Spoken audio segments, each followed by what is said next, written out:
The scarred-faced man you see here is our protagonist, Zeke Draker. He's the firstborn direct heir of the dragon-slaying family, but he couldn't awaken, possessing the talent of a healer instead of a swordsman. So he was kicked out of his own clan, and now he's about ready to curse the whole damn world. Because of some mysterious relic, he's been cornered by a band of ruffians deep inside an icy mountain cave. Looking at his pathetic state, one thug snorted mockingly, "You idiot, you think you can escape our trap? Where's that ancient artifact hidden anyway?" As he spoke, they glared at Zeke with threatening eyes. In front of them, Zeke had both arms severed in the fight, yet his face showed no fear. He even taunted the bandits back. "You fool, if you were me, would you give up?" Hearing this, a hooded guy couldn't contain his anger at Zeke's obliviousness. "What an arrogant bastard," he snarled, as if about to rush and skewer Zeke. Luckily, his comrade kept his head and grabbed his arm to stop him. "Go, we need to contact the main squad first." Saying that, he pulled out a comm stone and spoke into it. "We've caught the Northern Phantom. Please confirm our coordinates." In reply, the stone crackled. "Coordinates confirmed, we'll be there soon." After contacting headquarters, he grudgingly praised Zeke's stubbornness. "This guy's tough as nails. Can't believe you're still holding on with both arms chopped off." But why is the Northern Phantom after the relic the Emperor seeks? He wondered, not waiting for Zeke to answer, and the hooded comrade answered for him. "What else? He's just trying to be a nuisance. We've put up with him long enough. We'll have some fun before the main squad gets here and make him pay for all we've been through. You'd better steel yourself, Northern Phantom. We won't stop until you beg to die." With that, the villain calmly drew his sword from his side. Beside him, the hooded teammate brightened with an idea and eagerly suggested, "Let's decide who goes first. No time to waste," saying which he produced a coin and flipped it into the air. "All right then, if it's heads I go first," the hooded man chuckled. While both of them were fixated on the coin, Zeke refused to sit idle. Seizing the moment, he opened his mouth and bit down on one of his severed arms, and clamped it onto the wound. Then a miracle happened. A light burst from the injury, and the two separated parts began to knit back together before their eyes. "I won't go out like this without a fight. I'm the Draker clan's first failed awakener, Zeke Draker. Because I was born into the great dragon-slaying clan with a body that couldn't use Raven Chi, I failed my awakening. The one thing a knight should never fail at. I was treated like trash and cast out. So I did whatever it took to become stronger to survive. Someone once said pursuing power alone leaves you with nothing. But such nonsense comes from the strong," Zeke mused. And as his right arm healed, he snatched the sword from the ground and lunged with wind-splitting speed. Unaware of this, the two villains were still happily checking the coin's result. "Nice, heads," the hooded man said gleefully when he saw he was to deliver the finishing blow to Zeke. But the instant he saw the coin's outcome, Zeke's blade sliced across his throat and promptly cleaned the house of that head. Everything happened so fast, the nearby teammate couldn't react in time. Then, after a stunned second, he hastily gripped his sword and prepared to fight. Unfortunately, this didn't buy him more than a few seconds. After Zeke finished off the hooded man, he spun back toward him, and with a single simple swing his sword easily cleaved the thug's blade in two, leaving a bone-deep wound that sent the bandit to meet the ferryman before he could even gasp. Staring at the corpse still pouring blood, Zeke reminded himself, "The weak are crushed by the strong, and whatever they own is taken. This is the law of the world." At that moment, countless footsteps sounded outside the cave, reinforcements for the two downed thugs. Seeing he was surrounded, Zeke picked up his left arm, reattached it to the wound to heal, and clicked his tongue. "Well, guess I'm not getting out of this one." The bandits watched him reattach the arm in disbelief. "What, he just put his arm back on? That freak's disgusting, but he'll be dead when we lop off his head." Whispers rippled through them. Then, when enemies meet, there's no need for much talking. Both sides immediately charged and greeted each other with blades. Time slipped by. When the fight ended, the ground was littered with bandit corpses in pools of blood, and Zeke himself had countless swords shoved into his back. By now, even with his fierce regeneration, he knew he'd hit the limit. "Damn. Looks like I'm heading to the underworld soon. Though I can't get revenge. At least I stole the relic the Emperor's been hunting for. Maybe I did achieve something after all." Thinking that, Zeke pulled a purple crystal from his inner pocket engraved with a dragon. Clutching it, his hand trembled as he whispered, "Sorry, Alicia." At the thought, Zeke's eyes slowly closed, as if preparing to bid farewell to life. At the same time, blood from his brow trickled down his nose and dropped straight onto the stone then. Suddenly, the gem erupted with fierce energy. Alongside it, a mysterious silhouette appeared behind him. The spirit of an ancient dragon etched into the will of the steadfast. An emergency protocol activated. "Zeke Draker, do you accept?" To Zeke, those words meant nothing. Empty phrases while he was about to die. "Be quiet, do whatever you want," he thought silently. As if sensing his confirmation, the voice continued. Awakening pact confirmed. An irreversible promised power is activating. Countdown begins 5, 4, 3, 2, 1. Time raced on. Now Zeke, in a childlike form, stared at himself in a mirror, stroking his chin and pondering everything that had happened. So I look like this. So I've been sent back to the past. Hard to believe. I can still vividly feel a sword driven into my gut. This place feels so familiar. This is the Draker clan's training academy, the Cradle. The Draker dragon-slaying clan is one of the 3 great houses, descended from Terrican Draker, the hero who saved the continent by slaying the savage dragon Bahamut in the war 1,000 years ago. His descendants founded the current Draker clan.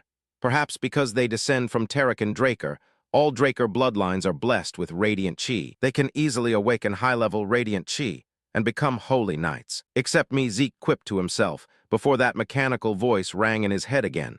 Management system initializing. Awaken a spirit identified. The Awaken a spirit has been confirmed as a 100% match. The Ancient Awaken a spirit has been selected. Reception of the Ancient Dragon's will and complete integration confirmed. You now have access to part of the system. Nice to meet you, Zeke Draker. Activating status window view. Opening status window. Low-level admin status window. Name Zeke Draker. Vocation Rare Healing Mage. Title Blessed by the Ancient Dragon. Faction Skills Healing. Calmness, Life Regeneration, Sensory Enhancement. Skills Accurate Stab Novice E/Novice E. Critical Strike Novice D. Dragon Technique. Locked requires 10 points to unlock. Current karma points. None. Back to Zeke, the sudden screen made him curious and he watched a moment. There's a lot like magical footage. A relic activated. You can peer through this like magic video, and you can navigate it in a similar way. Also, vocations and skills. Dragon tongue is no longer used in modern times. His master had said people in ancient times classified themselves by vocation based on what they were good at. Each vocation trains a specialized technique called a skill. Since your vocation is healing mage, you can use a skill called heal. Remembering his master's words, Zeke shivered, recalling the brutal training with her in his previous life. After awakening, she pushed him so hard he almost died. But anyway, according to the status window, I'm a healing mage. Let's test whether the status window is telling the truth. The moment I became a healing mage in my last life was in my 20s, right after the Ether Hall unlocked. If that's the case, Zeke closed his eyes and began concentrating on sensing the energy inside his body. Then his whole body started to brim with energy, and Zeke couldn't hide his joy. Told you, my Ether Hall has unlocked. With this, I get it now. Even if my trained body is gone, I've returned to the past with skills and memories. So compared to before the reset, I'm now in a far better position. And to make use of this, I need to find out exactly what I've got in hand. Saying that, Zeke focused on studying the system screen, but before he could learn more, a man's voice sounded at the door. Young Master Zeke, may I come in? Pretending I'm not here is pointless. The familiar voice made Zeke jump and panic as he tried to shut the system screen off. Oh no, I haven't finished reading yet. How do I turn this off? Outside, the unfamiliar man didn't wait for Zeke to invite him and flung the door open. I'm coming. Can't believe you're still not ready. What were you thinking? The big, burly, elderly man, dressed like a steward, was Zeke's personal servant, Decker. Turning to Zeke, seeing nothing odd in Decker, he breathed a sigh of relief. Maybe he didn't see the window, lucky. Then Zeke asked aloud, ready for what? Ready for what exactly? In response, Decker's voice grew angry, a dangerous flash in his eyes as he growled at the protagonist. Are you seriously asking me that, young Master Zeke? The ordinary words from him somehow sent a chill through Zeke's whole body. Thinking back, he really had been terrified of Decker as a child. Even with the mind of a 32-year-old, he couldn't shake that fear embedded in his body. As he thought that, his whole body trembled until the system sensed his agitation and automatically activated the faction skill Calmness, which cleared Zeke's mind. Faction skill Calmness. The user's mental state won't be shaken regardless of the situation. They can maintain composure. Back to Zeke, his anxiety vanished in an instant. So this is a skill, handy it activates automatically. Zeke nodded. Unaware of this, old man Decker continued. I've told you many times this is a very important event. Are you listening, young Master Zeke? In response, Zeke smiled. Of course, Decker, you mean the Pancration assessment, right? To talk about that assessment, you have to mention a pretty neat tradition. Every Draker must go through a training system called the Cradle, starting at 7. And for the next 5 years, they undergo strict basic training. Instructors evaluate new students each year through sword contests and rule-free pancration matches. Opponents are chosen by instructors, though sometimes trainees pick each other if both agree. With no rules, some end up wounded or even dead. But because the contest determines which class students join at the academy, the kids have no choice but to fight with everything they've got. Cut to a large arena, where a group of children have gathered to prepare for the pancration assessment. Above the ring, a grown man called out to the group. As you all know, today is pancration day. I trust everyone knows this is the final part of the assessment, right? Yes, sir. The kids shouted in unison. He brown-haired man continued, pleased. Very good, your spirits are high. Then we'll begin now, be ready. He was the head instructor. Pan Mark. Zeke was among them, and around him the other kids looked on with scorn and judgment. That's Zeke, humiliated last year and still here. If I were him, run. How is he direct line blood? Pathetic. Hey, I heard that, Zeke grumbled inwardly, but he didn't bother to reply. Back on the ring, Pan began calling the first names. Aaron, Goda, step up. Yes, sir, the two candidates answered and rushed onto the ring. Once both were ready, Pan shouted, prepare to begin. No sooner had the call ended than brown-haired Goda lunged forward like a leopard to seize the offensive advantage. However, before his fist could reach his opponent, Aaron launched a kick straight into his chin, rattling his brain and sending him flat unconscious. In the stands, Zeke watched, half yawning from boredom. Well, that match, over. Happens when you don't guard properly. Zeke murmured, and true to his prediction, one blow was enough. Goda couldn't get up. Goda out. Aaron wins, Pan declared. The matches proceeded slowly, and the more Zeke watched, the more bored he got.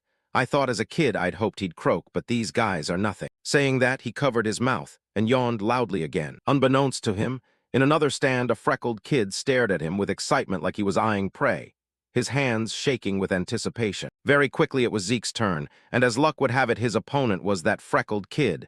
Zeke, Leon, are you two ready? Yes, sir, both answered. Seeing his pancration opponent, Zeke rubbed his eyes bored, while Leon looked at him with contempt. Look at you again, back for another round. Didn't get enough last year. The remark reminded Zeke of last year's contest, when weak Zeke had to kneel and beg him to stop. I'm sorry, Leon Conrad, please spare me this time. Back in the present, Zeke felt no worry. Whatever, he's been my rival every year anyway. I'm sure he pulled tricks behind my back.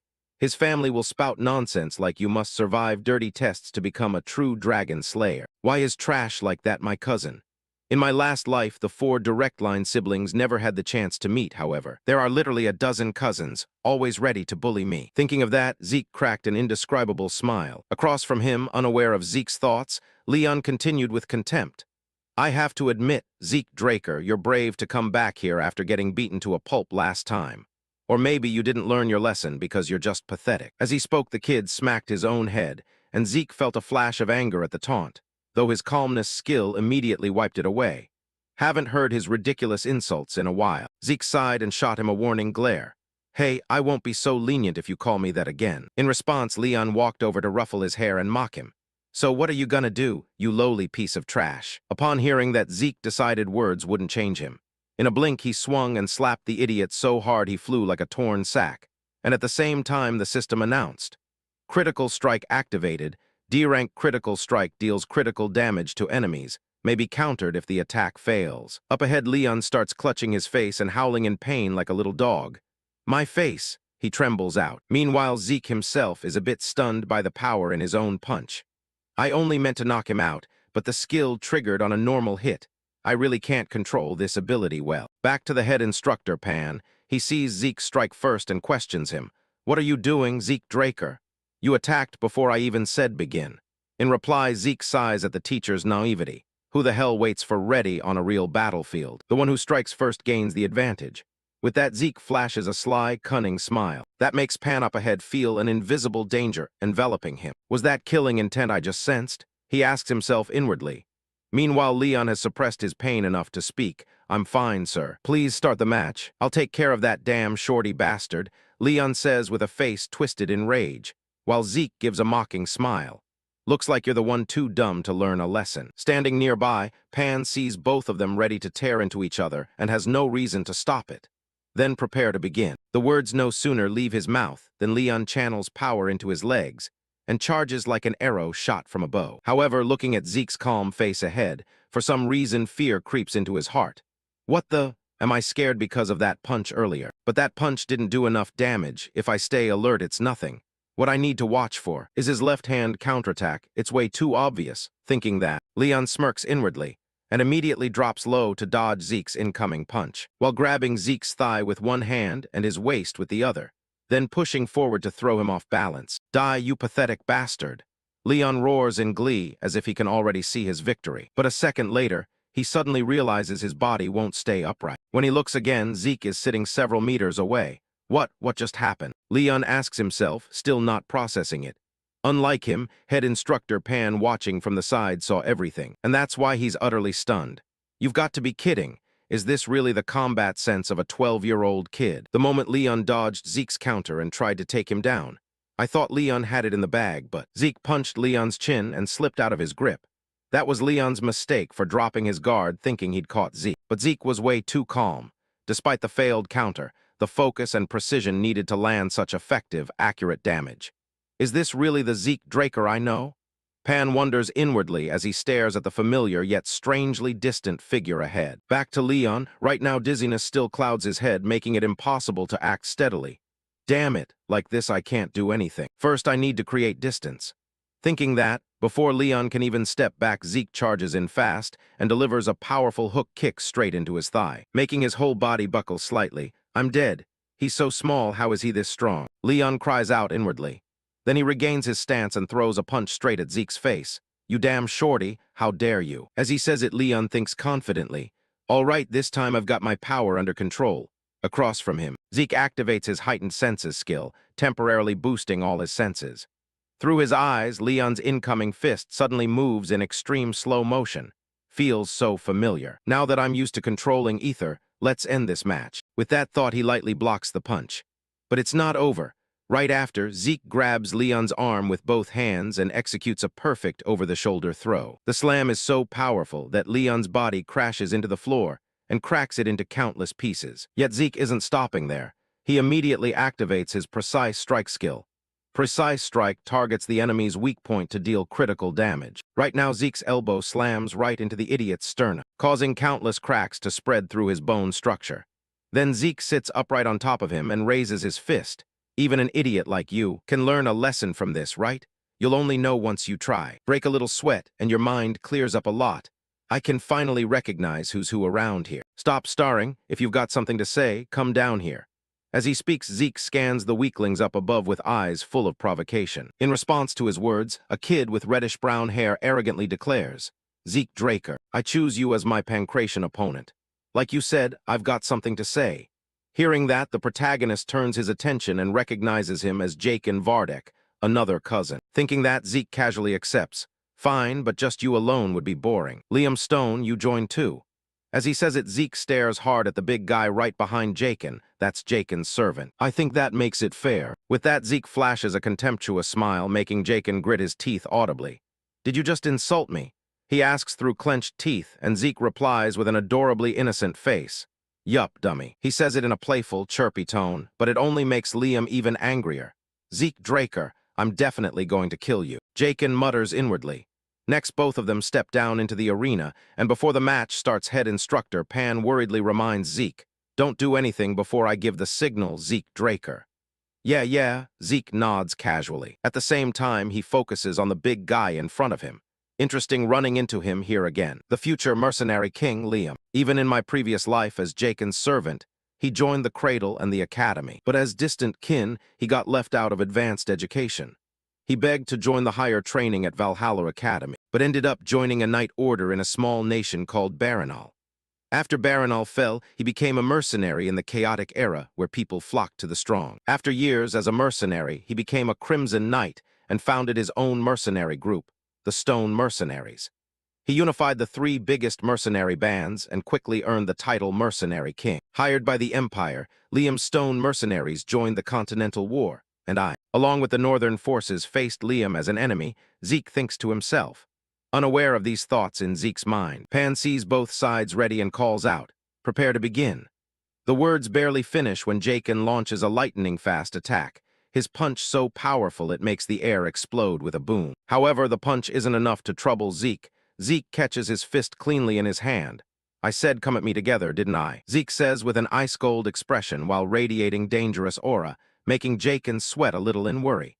You think I'll fall for your cheap trick? As he speaks, he swings a high kick straight at Zeke's head, but right after he feels sharp pain shoot straight into his brain. The reason? His kick had slammed directly into Zeke's elbow. Look carefully before you kick. Zeke taunts, and because of that injury, Jakin temporarily can't launch another attack. Taking advantage while he's distracted by his leg, Zeke charges in to check on his health, looking where huh. As he says it, he balls his fist, preparing to strike. Seeing that, Jaken immediately raises both arms to block. However, it's just a feint from Zeke. Looks like you're overreacting a bit. Can't even spot a fake attack. That's why I said come together. One of you alone isn't enough. With that, Zeke casually kicks straight into his knee, throwing him off balance. Taking the chance, Zeke spins to the side and lands a punch into his ribs, making Jaken cough up blood from the pain. Out of options, realizing his own weakness is useless against Zeke, he immediately calls for help from his subordinate behind. Liam, kill this bastard. The little dog barks loudly, and this time facing the future mercenary king, Zeke drops his contemptuous attitude. He's only 12 like us, right? The most annoying thing fighting him is his insane reach. If he gets the first move, I won't be able to do anything. I have to seize the initiative. Thinking that, right as Liam prepares to swing, Zeke charges forward fast and throws a straight punch, intercepting his attack before it can even launch. Right after that, Zeke activated his slash skill, Grade D slash, a technique that unleashes a barrage of attacks on the opponent while obstructing their vision. At that moment, Zeke's body suddenly split into countless purple afterimages, launching continuous strikes from every direction toward Liam's body, leaving him no choice but to curl up and defend. Watching the scene, the faces of the observing students gradually changed. That's insane. What the hell is that? They muttered in confusion. But among the entire crowd, only Instructor Pan recognized the skill. That's right. You kids must be very surprised because this is something you've never seen before. It's Northern Fist technique from the Central Lands. But in a place dominated by swordsmanship like this, how could Zeke possibly know it? Back to the protagonist, unleashing that barrage of attacks put considerable strain on his own body. Right now, he was already cursing his trash physique inwardly. Damn it, my body was crippled since I was a kid. Just this much and it's already aching all over. But putting that aside, that monster's stamina is the real problem. He didn't counterattack, didn't dodge, just took everything head-on. He's even more ferocious than he was as the mercenary king, and my body's already reaching its limit. Only now do I truly see how strong his body really is. However, I'll break through his defense and take him down. Thinking that, Zeke took a deep breath and concentrated power into his right fist. Across from him, Liam's eyes narrowed slightly as if sensing the change in Zeke, so he raised his focus to the absolute maximum. Then without any warning, Zeke's figure flashed and appeared right in front of him. At the same time, he threw his punch. But with terrifying reflexes, Liam slightly tilted his head to the side. Simultaneously, he slammed his palm into Zeke's arm to redirect the punch. The failed attack inevitably left Zeke feeling bitter. He dodged it. He can't even see ether with the naked eye. All the people here have insane senses, he thought to himself. While Zeke was still dazed in thought, Liam used his left hand to grip Zeke's right wrist tightly. Then the big guy leveraged his monstrous strength to hurl Zeke's body like throwing a chair. However, the protagonist wasn't one to take it lying down.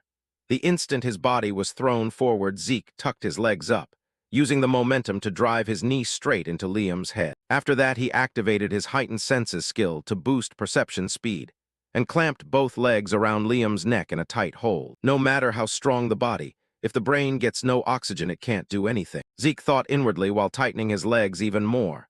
However, Liam had no intention of just taking it.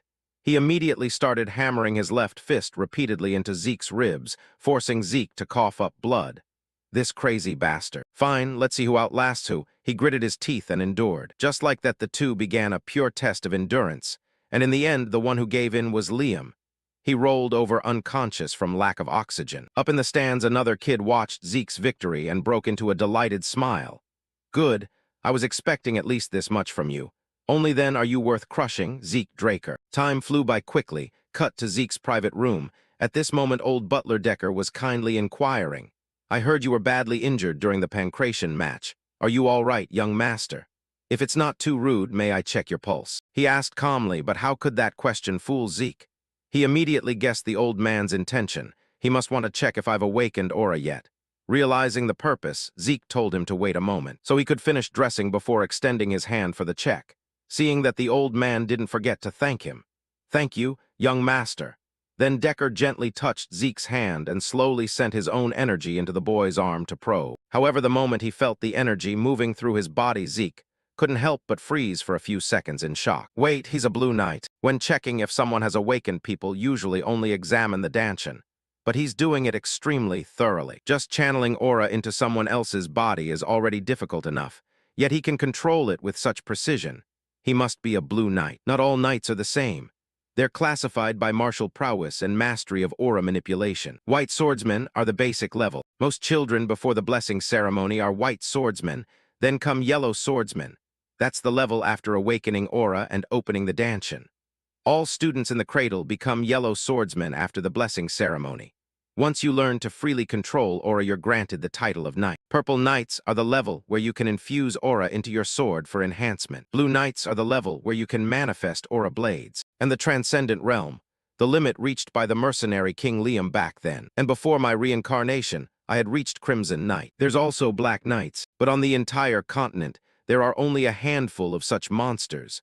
So how could someone strong enough to be a commander end up as my caretaker? No, more importantly, he can't possibly detect my ether. In this world, only 2 people can use it. Zeke muttered inwardly, and just as he predicted, after a while of checking, old Decker found nothing and had to stop his probing. However, his instincts still told him Zeke seemed to be hiding something. "Young master, are you hiding something from me?" he said while staring sharply at Zeke. Hearing that Zeke didn't answer but countered with a question. "Is that so?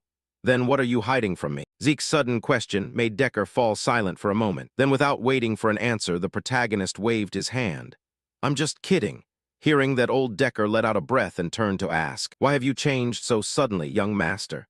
In reply, Zeke looked at him with the eyes of a superior. "Wrong question, Decker.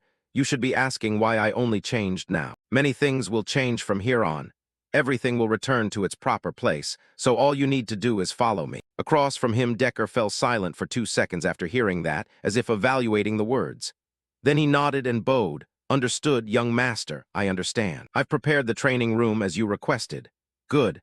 I like how efficient you always are," Zeke said with satisfaction. "Then see you later, young master, please rest." Zeke waved him off and quickly left the room. At the same time, Zeke vaguely guessed why someone so powerful was by his side. If he was ordered to monitor me, then I just need to keep him close to extract information when the chance comes. The issue is who gave the order to monitor me. I don't think it's from my mother's side. It must be one of the siblings, Zeke judged inwardly. Cut to the training room. It seemed this was Zeke's first time here, so he was a bit surprised by its sheer size. "Whoa, this is a personal training room. This family really lives up to its reputation," he marveled. He muttered and quickly opened his status window to check. Next, Zeke immediately noticed the changes in his status. "My slash skill has reached mastery. It levels up the more I use it, huh? Skills activate naturally based on actions, so I already had it before.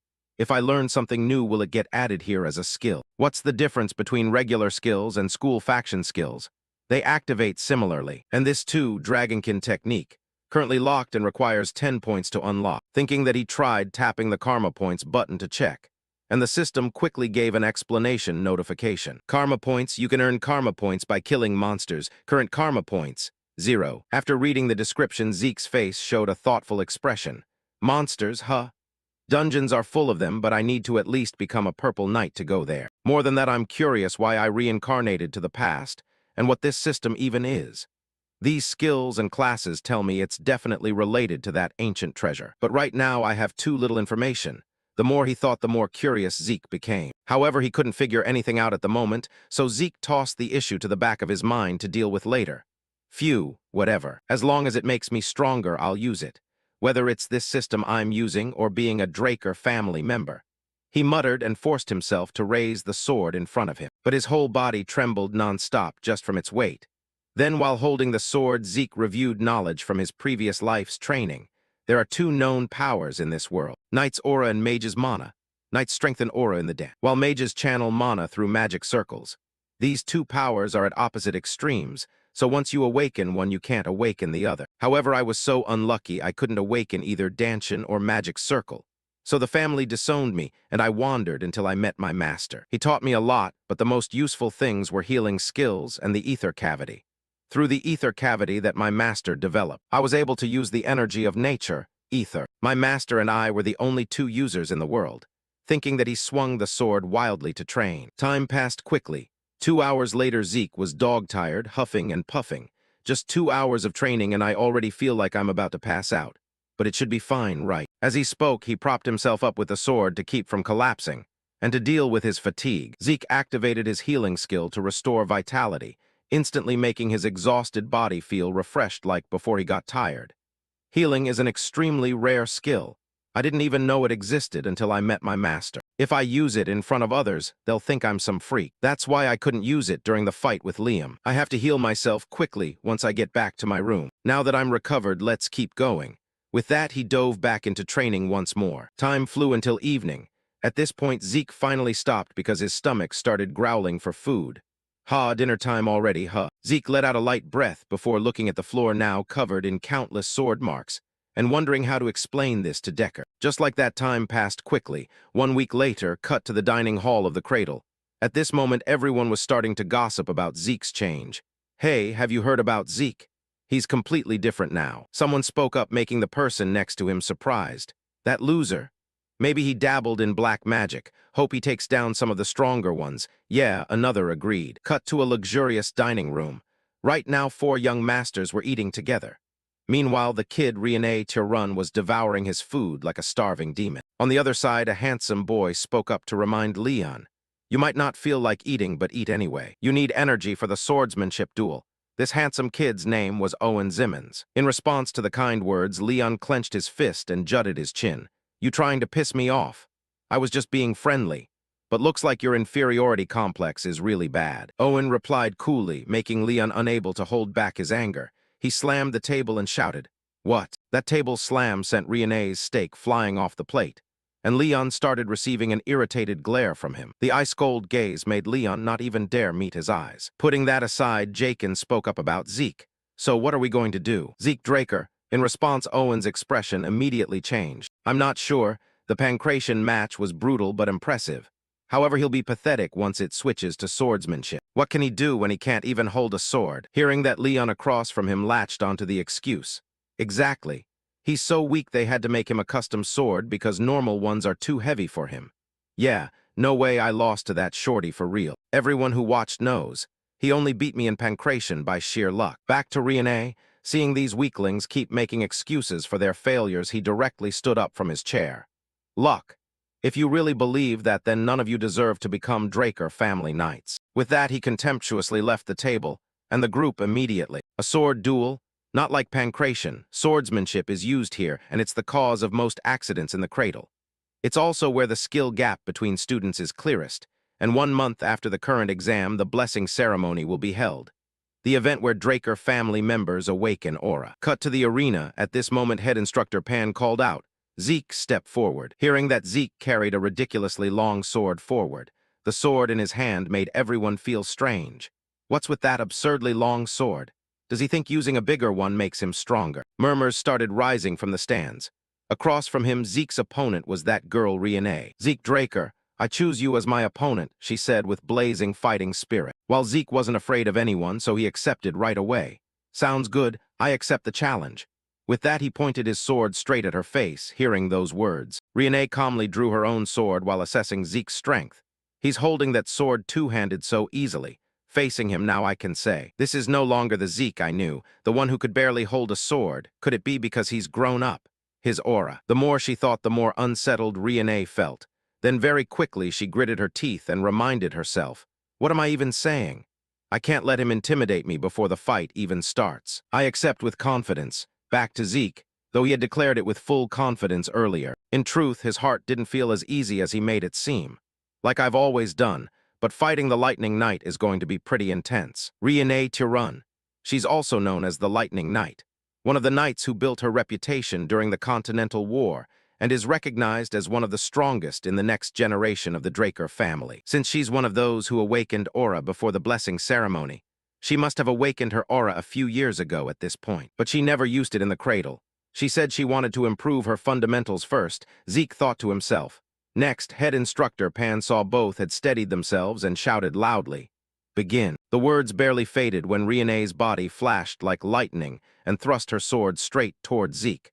However, the attack was deflected to the side by Zeke using the sword in his hand. Seeing that, Riene immediately retreated to keep distance. Then, she started leveraging her superior speed to circle around behind Zeke's back and unleashed another powerful thrusting strike. But even this was blocked as Zeke raised his sword horizontally to parry.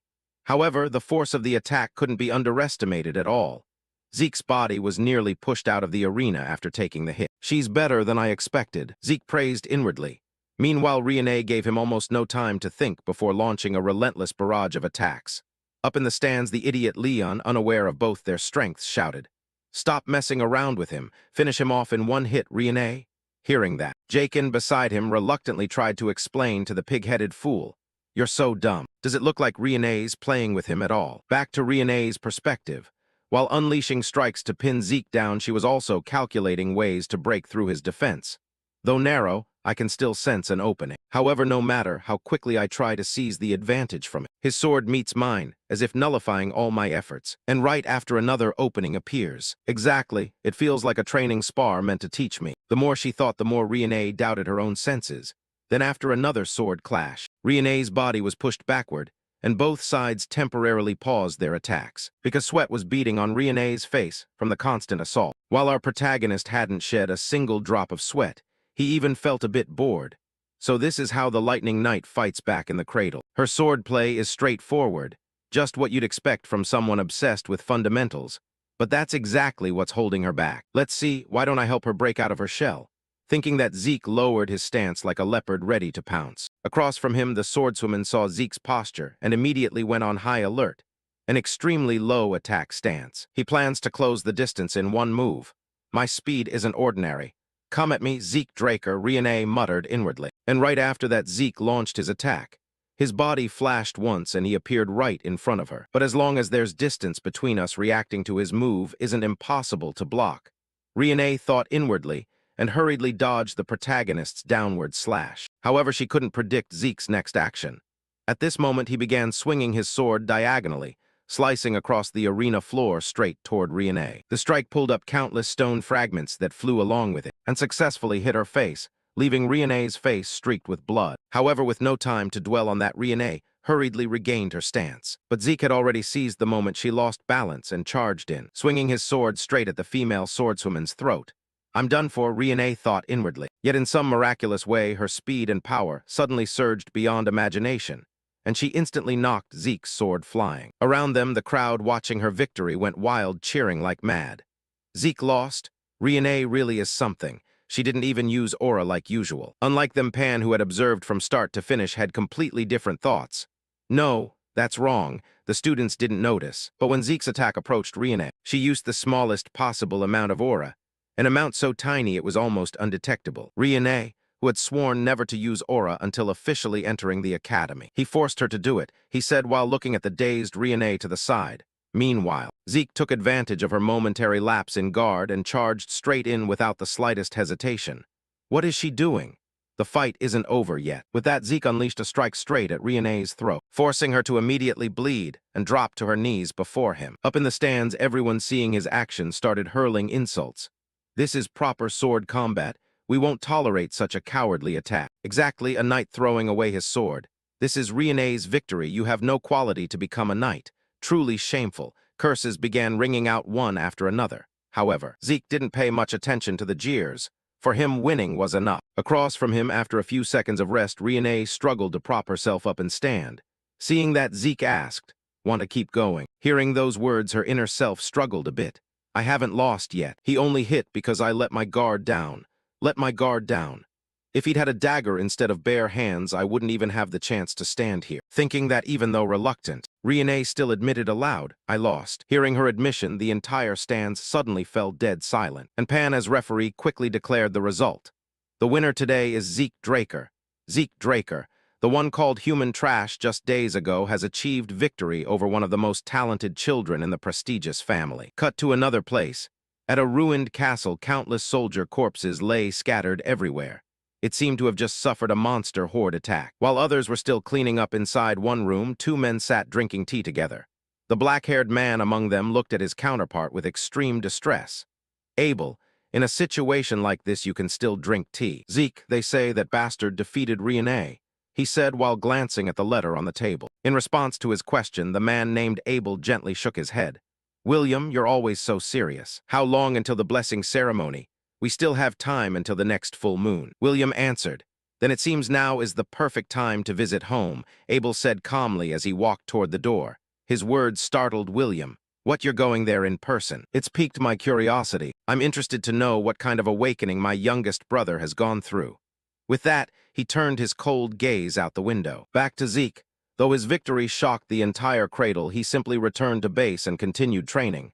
Time passed quickly. 1 month later, on the day of the blessing ceremony, Zeke was still buried in his own training. The more he trained, the more puzzled Zeke felt.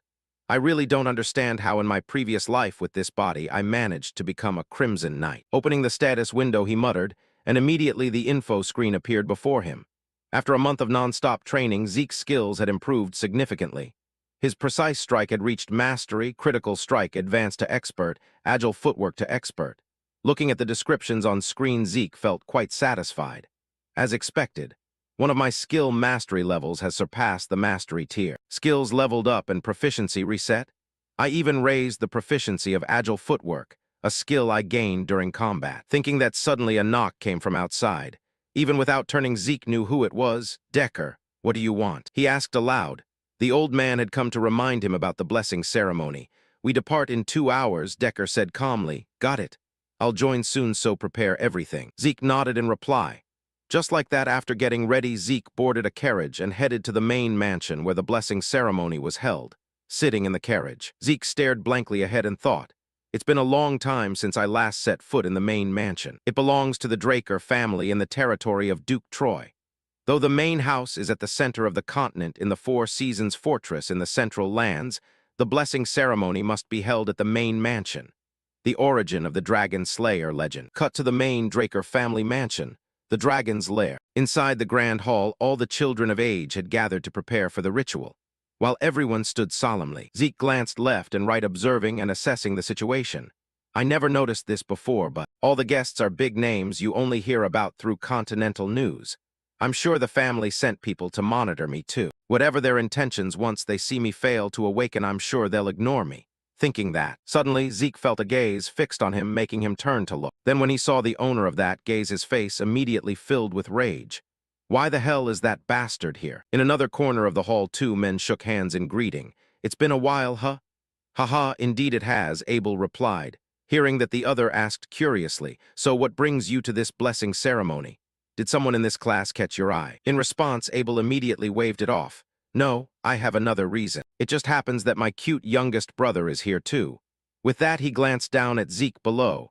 This man was the second son of the Draker family, the Sword Lion, Abel Draker. Back to Zeke. Though furious at seeing him, he reminded himself to stay calm in the current situation. "The Butcher Knight, Abel, calm down. Right now I can't do anything. In my previous life, Abel never came to watch my blessing ceremony. Has my actions changed the future? If so, this could be an opportunity." Thinking that, Zeke's hand clenched so hard it trembled. Unaware of his thoughts, the ceremony host's voice rang out. "All right, now we begin the blessing ceremony." Aaron stepped forward. "Yes, sir." Aaron replied and quickly advanced to the front where a knight statue held a massive greatsword. In front of the statue was a huge chalice filled with water. Then, as if knowing what to do, Aaron rolled up his sleeve and dipped his arm into the chalice. Next, a few drops of blood seeped from his palm. Immediately, the water began emitting light that flowed up his arm to help open his dantian. Through the blessing ceremony, all Draker lineage members awaken the sealed aura when they graduate the cradle at age 12. Compared to normal knights who awaken around 20, it's astonishingly fast. Among them are rare cases where, along with aura, they also awaken a Dragon Slayer trait called mana suppression. They at minimum reach yellow swordsman level. Some even match crimson or black knights and undergo true blood awakening. Nearby, Pan saw Aaron finish awakening and nodded. "All right, next." Hearing that, the swordswoman Riene stepped forward. In her case, the light from the knight statue was red. Seeing this, Pan's eyes lit up with immense joy, and he immediately ordered a soldier nearby to fetch him a pair of gloves. To explain, because of mana suppression, all such people are required to wear special gloves made by the family. Otherwise, they can't live a normal life. When someone proves themselves a descendant of true blood, they are granted the Draker surname in their name, along with unimaginable support from the family and countless privileges. Just like that, each child stepped forward one by one to awaken their aura, until it was the protagonist's turn. Since he was direct line, everyone was eagerly waiting to see what he would awaken. "Oh, finally the main course. Wonder what awakening he'll get," someone said curiously. Another immediately chimed in. "Obviously true blood. He beat Riene after all." Back to Zeke. Listening to the constant chatter around him, he laughed inwardly. Never thought I'd stand before this damn statue again. Last time was horrific. Though the blessing ceremony was the only thing that pushed me through the cradle, I ended up with a shameful title. But this time everything's different. I can not only heal but also use ether. Above all, I didn't give up or surrender. I stood up through my own will, so help me out here. Damn statue, thinking that he dipped his hand into the cool water. Next, the night statue trembled non-stop. But just a few seconds later, it suddenly stopped without warning, leaving the observing guests staring at each other in confusion. It stopped. This has never happened before. In another corner, Abel looked at his little brother with dazed incomprehension. Back to Zeke. Though he knew the outcome in advance, experiencing it again made him unable to suppress the anger on his face. Knew it, I shouldn't have expected anything to change. Because of that bastard, I got overconfident, thinking that he pulled his hand from the huge chalice and took out a towel to dry his arm. Around him, the guests started looking at Zeke with doubtful eyes. What, he failed to awaken? Is that even possible? But why? Looks like the family head's blood wasn't enough to suppress the cursed bloodline. Someone sneered but was immediately cut off. Hey, shut up. Then how did he beat Renee? He must have used some trick. What a disgrace to the family. Over here, Zeke, hearing the jeers, wasn't surprised at all, like he was way too used to it. These people never change. Doesn't matter. There are many ways to get stronger besides awakening, Zeke told himself inwardly. But right then, the system sent him a notification. I'm sorry, Zeke Draker. Due to an error in processing, a message was hidden. Detected necessary information lost from identification system during professional identification process. Occupation information has been input using system admin rights. Necessary information detected as lost. Occupation input completed. The system has identified the user's talent as healing mage. Your occupation has been unlocked.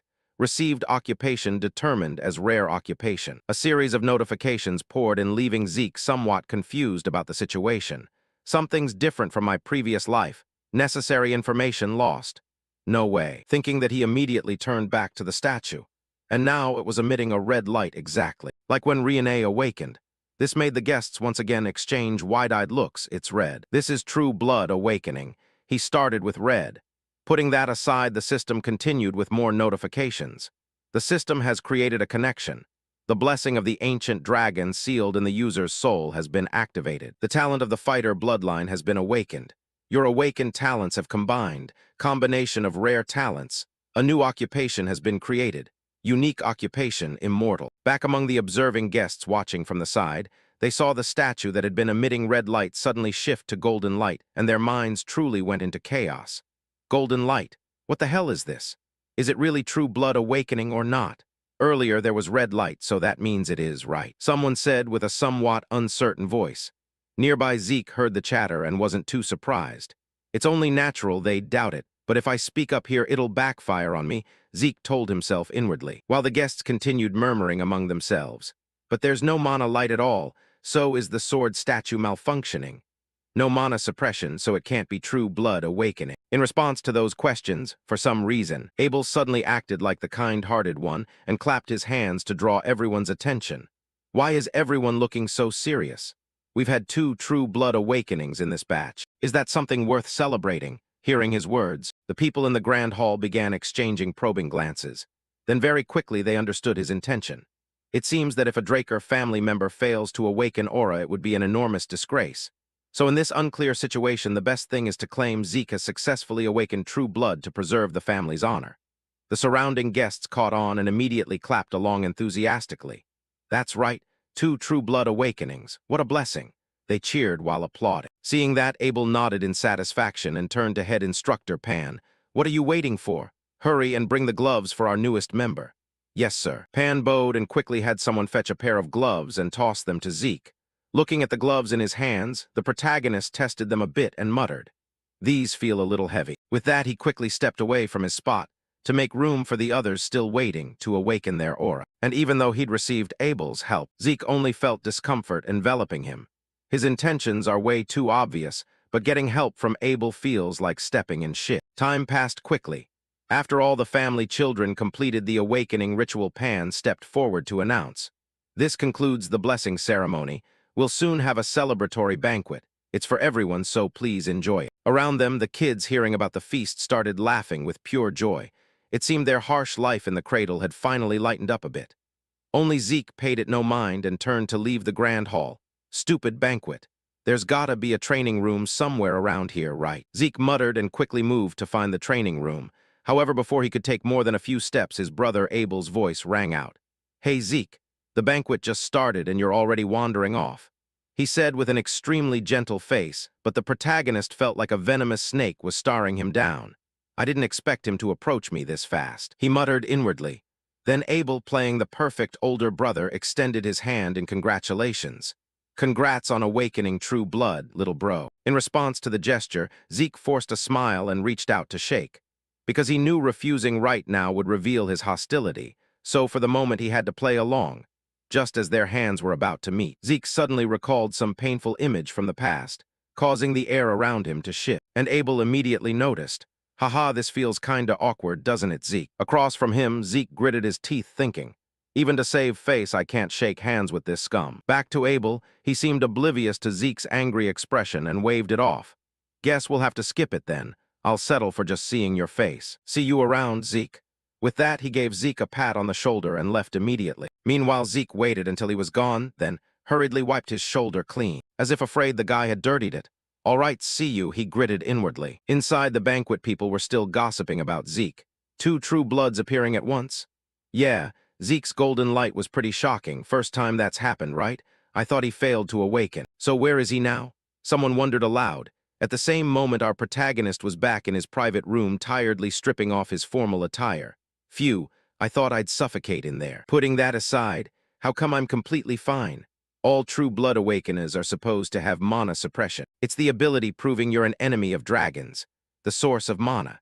However, since most machinery runs on mana, few true bloods are required to wear the family's special gloves. If I really were true blood, there should have been issues the moment I took off the gloves. Thinking that, he opened his status window to check again, and sure enough, there were clear changes. His occupation had shifted from healer to immortal. New skills appeared. Mana reversal grade A rookie and overall buff grade A rookie, and his current karma points were now 100. Looking at this info, a curious feeling rose in Zeke's heart. This is completely different from there. It's not mana suppression, but mana reversal. But I need to read more carefully. With that, he focused on the mana reversal skill, and the system quickly provided an explanation. Mana reversal creates a distortion field to nullify nearby mana. After reading the description, Zeke's eyes gradually understood a few things. So mana reversal is classified as an active skill. The mana light wasn't affected because it's not a passive skill. Before the ceremony, I was a rare healer, but now I've become a unique immortal. Wait a second.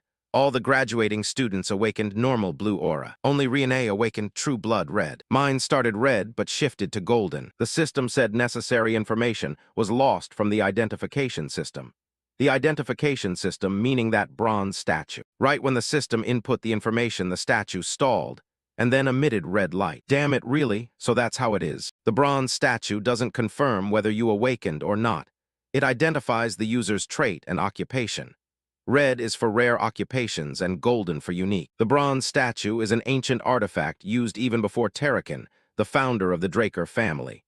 Back then, the concept of occupations didn't exist, so it was only used to check if someone awakened. Perhaps they mistakenly took red light, sign of a rare occupation, as the mark of true blood. Seriously, no family had ever noticed this. Now I've got karma points. I got them at that moment. Let's try using them, thinking that. To satisfy his curiosity, Zeke quickly tapped to confirm using dragon technique points. Then his dragon technique points dropped from 100 to 90, and a series of system notifications appeared before him. Your dragon techniques are now available for viewing. Opening dragon techniques. Level 1 Dragon Eye. Allows user to view detailed information of an individual after careful observation. Locked. Requires 20 points to unlock. Level 1 Dragon Might. Allows user to make enemies submit using aura. Locked. Requires 30 points to unlock. Level 1 Devour. Allows user to consume and digest a large amount. Locked. Requires 50 points to unlock. Back to Zeke. After reading the skill info, he muttered about which to unlock since his current points were only enough for 2. Let's see. I've got Dragon Eye and Dragon Might. Better take the clearly useful ones over the risky ones. Thinking that, he quickly unlocked Dragon Eye and Dragon Might. Dragon Devour seems dangerous. Save it for later. Let's test Dragon Eye. Right after activation, one of Zeke's eyes immediately turned golden like a dragon's eye. Oh man, I expected more since it said detailed information. but honestly nothing seems to have changed, Zeke said in disappointment, before stepping out onto the balcony for a closer look. Then the scene before him left Zeke stunned. Haha, this is ridiculous. The statue in the garden looks like it's right in front of me. This could actually be really useful. Zeke laughed. Next, the system suddenly sent him a reminder notification. Would you like to receive detailed information on the detected target? Seeing that Zeke felt a bit curious and tapped yes. Immediately, a flood of information appeared before him, from chairs made of Oliver wood to drawers crafted in the Merc Empire. Back to Zeke. Before he could study more, the light in his eye gradually faded. Then he felt dizziness hit him. What the my body? Do all dragon techniques do this? Then I can't use them too much, Zeke said tiredly while slumping in a chair, but right at that moment, his healing skill and vitality recovery automatically activated, making his fatigue vanish instantly. However, Zeke was curious about the auto trigger. What? I didn't intend to use healing, the young master said curiously and checked his status. Right after his eyes widened at the skill changes. Wait, all my faction skills have turned passive and their levels increased. This is overpowered. Before, healing was already a very strong skill, but it wasn't something I could spam and its healing effect had limits. Now self-healing is unlimited. I need to test this. No sooner thought than done. Zeke grabbed a fruit knife nearby and immediately sliced his arm, making blood flow nonstop. But just seconds later, the wound closed and healed perfectly, as if it never existed. Looking at this skill, Zeke suddenly felt he might need to adjust his plans a bit. No way. It takes 5 years to graduate the academy, right? 5 years. But I'll only need 2, Zeke laughed. Draker Academy, the greatest knight academy on the continent, where those with knightly ambitions pay a heavy price to enroll. In the Duchy of Troy territory, the academy bursts with vitality every new spring semester. At this moment, Zeke's group, having awakened their aura, had enrolled here. While wandering around, Zeke observed and assessed his peers. The senior students looked no different from adults because they'd been trained to perfection. However, compared to those from the cradle, they were still a bit lacking, but they were still children of major families. Thinking that, Zeke glanced at the groups clustering into factions and shook his head in exasperation. Looks like they've already marked their territories. This family rot goes right to the roots. Among the countless branch families supporting the transcendent Draker family, there are 3 with the greatest influence called the 3 great families. First is the Tirun family, representing strength, the Zimmons family, representing wisdom, and finally Vardek, famous for wealth. Even the kids from those 3 families are in this state. But whatever, it's got nothing to do with me. He shrugged and quickly returned to his dormitory. His dormitory was the highest grade one, Platinum Hall. Platinum Hall is a dormitory with training halls, libraries, and all kinds of facilities. It's only for top-tier students, and even those from the cradle can't easily enter. As for True Blood, Awakeners they're granted special privileges as floor masters of an entire floor called the Platinum Floor. At this moment, right as he stepped into the building, a maid was already waiting and bowed. Welcome, young Master Zeke Draker. We've been waiting for you. We'll escort you to your assigned floor. Beside her, 2 rows of servants bowed in unison. Welcome, young Master. Back to Zeke. Being treated like this left him a bit awkward and unfamiliar because in his previous life, even in his dreams, he never imagined this. Isn't this a bit much? Even for True Blood. Haha, Zeke gave an awkward laugh. Then an old man reminded him. Master Decker is waiting for you in your room. Following that, Zeke quickly returned to his room and asked old Decker, "What's up, Decker?" In reply, the old man said there was something he needed to deliver to the protagonist and handed him a luxurious box. Inside were the premium gloves prepared for True Bloods. The pair he received right after awakening was just temporary. Over here, Zeke put on the new gloves and felt the difference, then nodded in satisfaction. Oh, this is on a whole different level from the temporary ones. Glad you like them, Decker smiled. Hearing that, Zeke continued. Now that I've got new gloves, I'd like a new sword too. What do you think, Decker? In response, old Decker said Zeke's choice was excellent because the Duchy of Troy's territory is near the giant mountains, full of high-quality iron and master blacksmiths. To the point, many say a graduate's first weapon is a masterpiece. Next, Decker offered to find Zeke a highly skilled blacksmith. However, the protagonist refused because he already had someone in mind. No need. I've already picked the person. I'll go personally, so arrange a meeting. As he spoke, he wrote the person's info on a piece of paper and handed it to his butler. After reading the name in the paper, Decker's eyes showed curiosity. Galleon Halbert. I've never heard that name before. I'll contact them right away. Also, classes start tomorrow, so please review the related materials beforehand. Always nagging. I know already, Zeke grumbled. Continuing on, While waiting for Decker to contact that blacksmith, Zeke took the opportunity to review the materials and think at the same time. With the platinum floor being completely isolated, I'll have a lot more freedom to develop my dragon techniques. Thinking that suddenly a knock came from outside, interrupting his train of thought. "Come in." Zeke called out, and seeing he'd given permission, a maid stepped inside and announced, "Excuse me, young master. Floor Master Riene has sent an invitation for dinner." Hearing that, though a bit curious about why, Zeke still nodded in agreement. "All right, take me there." Cut to the rooftop of the building. The setup here looked just like those flower gardens specially used for tea parties. "Pretty interesting, huh? Looks like the gang's down south." Across from him, the swordswoman Riene saw Zeke arrive and nodded in greeting. "Welcome, Zeke Draker. My family is a bit unusual, sorry about that." With that, she snapped her fingers, signaling her subordinates to leave. Over here, Zeke was a little surprised, but didn't pay it much mind. "Thanks for the concern. Then let's eat first and talk business afterward." Riene continued, back to Zeke. While Riene was ordering, he frowned, observing her. Lightning Knight, she's optimizing her dancing to control aura and already eyeing the purple knight rank, huh? So why is her swordsmanship still stuck? What a waste of potential. Zeke sighed inwardly. And just like that, the two calmly ate together, and after seeing Riene's plate stacked 3 times taller than his own, Zeke felt existential doubt. "Haha, I'm already a big eater, but her appetite is way beyond what I expected," Zeke thought while looking at Riene with a strange gaze.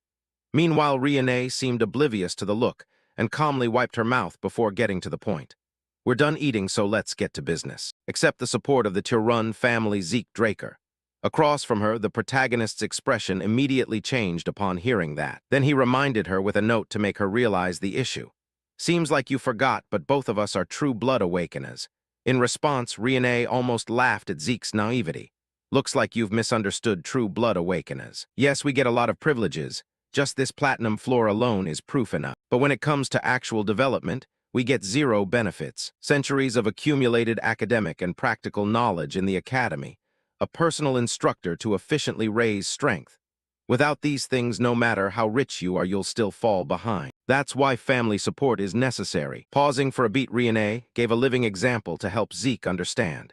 "Even Abel Draker, a true blood like us, the youngest ever to achieve White Knight and currently Black Knight, also received support from his mother's family, the Zimmons. Though the Tyron family head didn't tell me the reason, he said you won't get support from your mother's side. I'll say it again. Except the Tyron family support, Zeke Draker," the swordswoman said with eyes full of seriousness. However, even after she laid out all the benefits, Zeke still waved it off. "No thanks." Hearing that, Riene's face immediately went blank. Then, unable to hold back her curiosity, she asked, "Why? Accepting Tyron family support isn't disadvantageous for you at all." In response, Zeke stood up from his chair and answered softly, "It's not about that. I don't need anything more beyond what I've already gotten as a true blood awakener. This is enough. But to repay you for the meal, I'll give you some advice right now. Your sword has too much raw power behind it. I'm guessing you care too much about that person. Listen carefully, Riene. Your greatest strength is the flexibility from your supple body. Don't take direct hits and crush opponents with brute force. Instead, flexibly deflect their attacks to the side and deliver a precise, refined strike. If you can do that, you'll grow far beyond your current self." As he spoke, Zeke lightly waved his hand through the air, making all the leaves around swirl into a vortex like a mini tornado. After doing that, Zeke waved goodbye to the swordswoman. "That's it, thanks for the meal." Back to Riene. After hearing Zeke's words, she unconsciously clenched her fist. "The Tyron family represents strength. I'm simply following tradition. It's not because I care about others, but he's right. I've been obsessed with becoming worthy of the Tyron name, and as a result, it unconsciously transferred into my swordsmanship." He simply saw right through it. "When I was young, everyone praised me as a genius, and no one gave me real advice." "Zeke Draker, who exactly are you?" she muttered curiously. Back to Zeke. At this point, he'd left the dormitory building and was wandering the school grounds. "All my faction skills have changed. Their efficiency is insane. How am I still fine after staying up all night training?" Zeke grumbled. This was thanks to his infinite vitality faction skill, a skill that allows all fatigue to be instantly compensated with unlimited vitality. It was the upgraded version of abundant vitality. Back to the story. While strolling, Zeke observed the students training around him and thought, "In my previous life, I thought this place was hell. But now, as an official awakener, it's become paradise. Money and power aren't everything, but nothing compares to this," he marveled inwardly. At the same time, suddenly Owen's voice called from behind. "Zeke Draker, so you're in the special class too?" Hearing someone call him the protagonist glanced back and quickly recognized the other, Owen Zimmons, third young master of the Zimmons family, one of the three great families.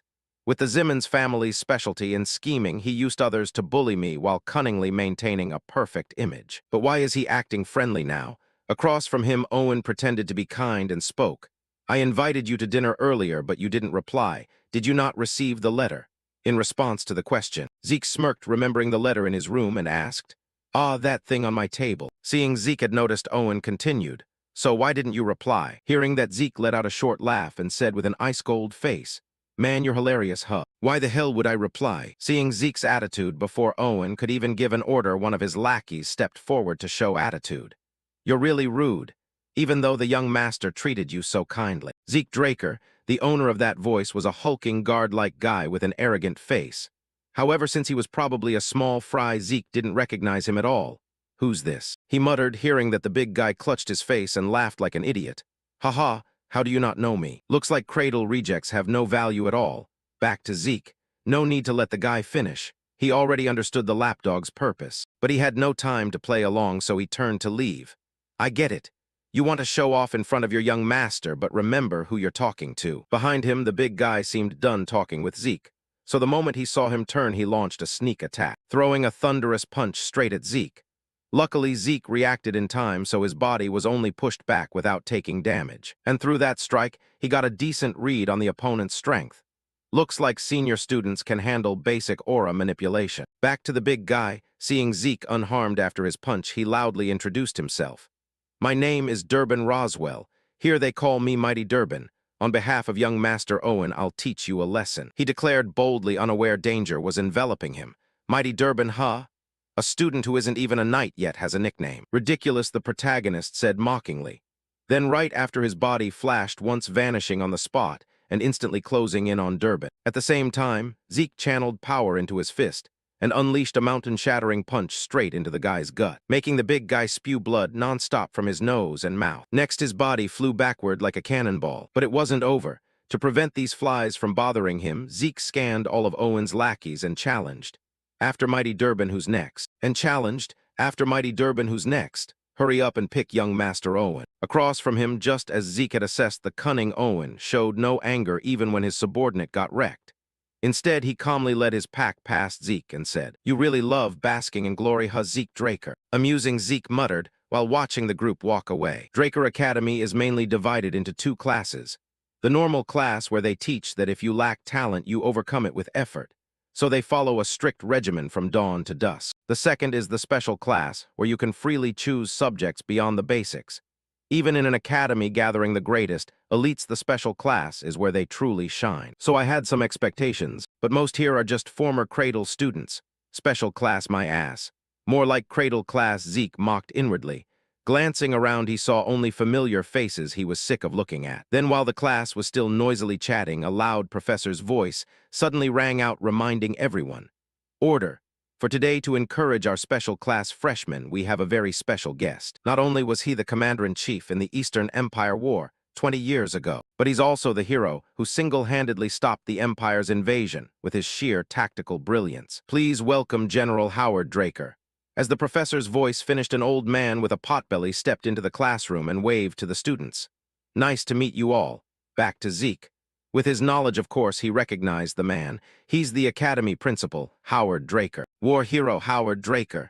They worship him as a war hero and tactical genius. But the truth is, he leaked information to the enemy to save his own skin, only accidentally causing chaos among them. He's just a lucky traitor. That rat isn't any hero. He's the mastermind who got me expelled from the academy. I lost the only place I could return to and ended up wandering all over the Troy Duchy until I was captured by slavers and sold to the Southern cartel. I'll make him pay, Zeke silently vowed, while glaring at the fat old man ahead. Next, after Howard greeted the students a bit, he quickly left the classroom. The teacher then continued the lesson. "I trust you all remember the principal's words.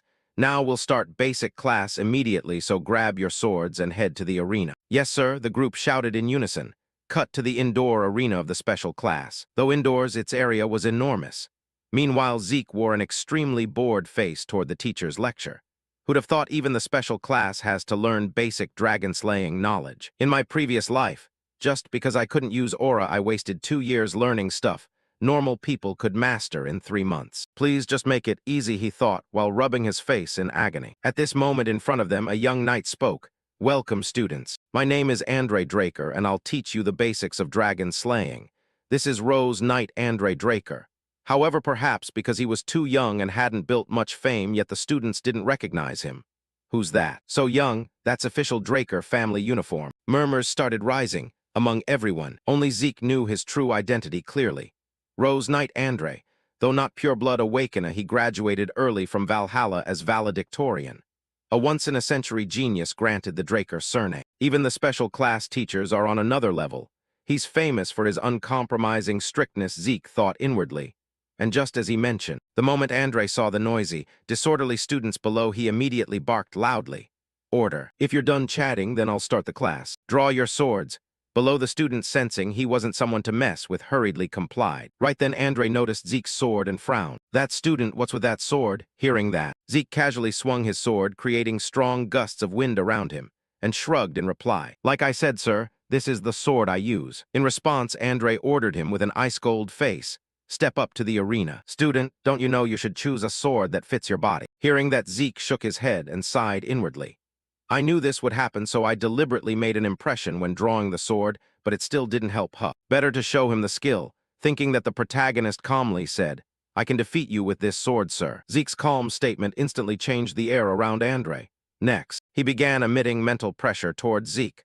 Unfortunately, it was completely blocked by Zeke's unyielding mental defense skill. Then, seeing his mental attack had no effect, Andre calmly touched the sword at his hip and spoke. I understand now, student. If you want to learn with your body, if your sword touches my body even a little, you won't just be excused for your rudeness. Don't worry, I have no intention of using aura on a student. He added to keep Zeke from panicking, unaware that the proposal made the protagonist ecstatic inside. Ho ho, free from class. Jackpot, I can beat Andre because I know his weakness. But with Abel watching, if I draw too much attention like in the cradle, it'll be dangerous. I'll just graze his clothes, then take the loss. Thinking that, Zeke gripped his sword tightly and declared, Fine then. With that, his body shot forward like lightning, and right as he closed in on Andre, he swung his full-force sword straight at the man's throat. The slash so powerful it tore through the air with a sharp whistle. However, it still wasn't enough to trouble Andre. With a simple swing, he easily knocked Zeke's sword aside. Seeing that the protagonist wasn't too disappointed, as expected of a blue knight, this won't be easy. With that, Zeke began moving continuously, attacking from every angle. Yet no matter the approach, he couldn't break through the Rose Knight's defense. As time passed, the students below had been watching the two fight for a full 30 minutes. A real Draker Knight is on another level. Yeah, 30 minutes, and that guy hasn't even grazed his clothes. Someone exclaimed. However, they didn't know that after fighting continuously for so long, Andre's body had started trembling from exhaustion. He began looking at Zeke with eyes full of questions. What kind of stamina is this ridiculous? Even while suppressing my aura, I never expected to lose to a student. Truly, the existence of true blood is unfair. The more he thought, the more bitterness rose in Andre's heart. Across from him, Zeke saw Andre's breathing grow heavier and knew his plan was going perfectly. Haha, his stamina is still trash as ever, and suppressing aura like that is even more disadvantageous. The Draker family's aura cultivation method is famous for its peculiarity. You must keep aura activated during training, in daily activities, and even while eating and sleeping. Basically maintain it like breathing. In other words, for Andre, it's like holding his breath. The inconvenient swordsmanship only drains his stamina faster. But losing like this doesn't feel right. No choice, I have to force him to use aura. Creating an easy situation is useless. I need something to make him use aura unconsciously. In other words, an extreme situation. Thinking that, Zeke activated his agile footwork skill, making his body move like lightning, flickering in and out around Andre from all sides, leaving the man's eyes dazed, unable to pinpoint Zeke's exact position. Impossible. How can a student use agile footwork like that? Andre thought in panic.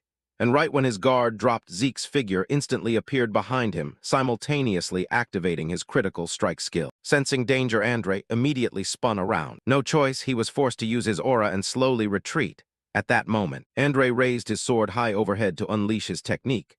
Dragon Slaying Art Chapter 1 Section 1, Skyrending Slash. Just like that, Andre's earth-shattering slash came crashing down straight toward Zeke. Seeing it, the protagonist reacted extremely fast, raising his sword to his chest to block. Next, a deafening explosion rang through the air in all directions, and after taking the blow, a huge gash appeared on Zeke's sword blade. He himself was heavily injured, Zeke's eyes bloodshot. Damn it, that hurt like hell, but now I can pass out. Thinking that Zeke released his sword and rolled to the side, ending the fight.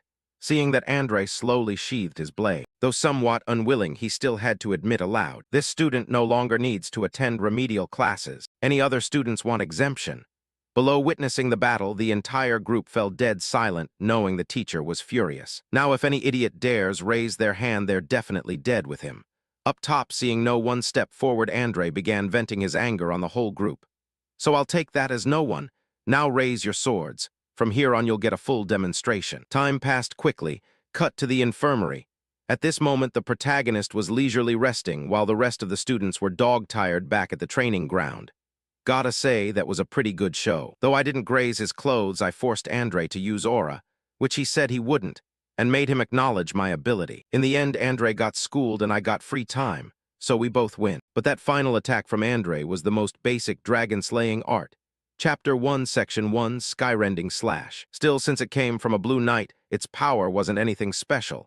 Even so, I could beat a blue knight thanks to infinite stamina and healing. But this still isn't enough. To live freely without restrictions, I need unstoppable power. Power so no one can make me submit. Zeke silently vowed inwardly. At the same time, suddenly a strong alcohol smell hit his nose and then a voice rang out. So you're Arthur's youngest son. Lying on the bed, Zeke suddenly saw a drunkard appear beside him, his eyes bulging. Who the hell is this guy? Zeke thought, warily eyeing the stranger. This made the red-haired man feel amused. You have eyes just like that arrogant bastard Arthur. I couldn't detect him even with such strong booze. Not to mention that arrogant bastard, he dares call the current Draker family head that. Thinking that, Zeke asked outright, "Who are you?" Ignoring the question, the red-haired man countered, "How did you do that earlier, kid?" With that, he started chugging more booze, leaving Zeke increasingly unable to figure out what kind of person he was. He acts completely on whim, Zeke thought, and asked back, "What do you mean?" In response, the stranger set his bottle aside and looked at him with sharp eyes. "Playing dumb, huh? Earlier you took internal damage. How did it heal so fast?" Back to Zeke, the stranger's observation ability made him feel a chill inside. He noticed the healing. "Can't let myself get exposed. No one in the academy knows about my healing skill." Thinking that, he clenched his fist and decided to keep playing dumb. "I don't know what you're talking about." Across from him, the red-haired man wasn't too surprised by the answer. HMPH. So the story continues like this. With that, without any warning, he swung his hand, chopping straight towards Zeke's nape. Luckily, the protagonist had stayed on high alert with this guy, so he reacted in time, dodging to the side. Otherwise, he might have been sliced in half like the pillow behind him. Next, Zeke grabbed the nearby blanket and threw it straight at the man's face, blocking his vision. Instinct was screaming at him, "If I don't kill him, he'll kill me." Thinking that, Zeke unleashed his full power, simultaneously activating agile footwork, precise strike, and critical strike to attack the opponent. However, against this assault, the other party merely raised his hand lightly and easily caught Zeke's sword, stopping it dead, not moving an inch further. He even praised Zeke. Impressive situational adaptability, like a mercenary. The words hit home, making Zeke scream inwardly, "Who the hell is this monster?" Over here, Zeke saw his sword being held, so he immediately let go of it and lightly retreated backward to keep a safe distance. Then he stared warily at the opponent, wondering, who the hell is this monster? Mercenary. He knows something about my previous life, Zeke muttered inwardly. Meanwhile, the red-haired guy started playing with Zeke's sword and said amusedly, a Draker, dropping his sword and backing off, "I think you'd suit being a mercenary more than a knight." With that, he lightly flicked the sword, sending it flying toward the protagonist, who casually caught it, but Zeke's guarded posture didn't drop at all. Is that what he means? I've never felt this way since meeting my master. After that brief exchange, there's an enormous gap in ability between us, so huge that if he wanted, he could kill me easily. He's at least a Crimson Knight, no, maybe even stronger. Thinking that, Zeke lowered his guard slightly, because with his current strength, there was no way to deal with the opponent anyway. Up ahead, unaware of Zeke's thoughts, the red-haired guy asked, "That two-handed sword, is it standard issue from the cradle, right? You have talent, so why use that kind of weapon?" Ahead. Before Zeke could answer, the door to the room opened. Then the Rose Knight Andre stepped inside, and as if recognizing the red-haired man's identity, he spoke, "So you're here after all, Gardener Dexter." Hearing that, Zeke began to doubt, wondering if he'd misheard. That guy's a gardener with that kind of power. Zeke questioned inwardly. Next, Dexter picked at his ear and complained to Andre, "You damn persistent leech. How'd you know I was here?" You were in the training room earlier, Andre replied. Your annoyingly sharp, Dexter said boredly. At the same time as Andre passed Zeke, he told him to get lost. If you're healed, you can leave now, student. Hearing that though Andre's words were a bit harsh, Zeke had no desire to stay facing that red-haired monster anyway. Yes, sir, got it. With that, Zeke hurriedly slipped out, but before he could leave the room, Dexter called after him. Hey, kid, if you have time, come to the Western greenhouse. I'll teach you some useful stuff. Hearing that, Zeke pondered a bit, then shook his head lightly. Nah, forget it. With that, he quickly stepped out of the room without the slightest hesitation, leaving Dexter behind fuming. Hey, look at that brat.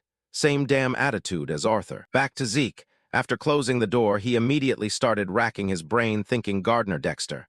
Who are you trying to fool? If he can casually call the family head Arthur Draker by name like that, then he must be the one with only Andre as a disciple his entire life. If I'm not wrong, this is Duke Draker, the Whirlwind Knight, one of the Black Knights whose martial prowess could single-handedly stand against an entire kingdom. He was hot topic when he suddenly vanished one day, but I never imagined he'd be hiding out in the academy.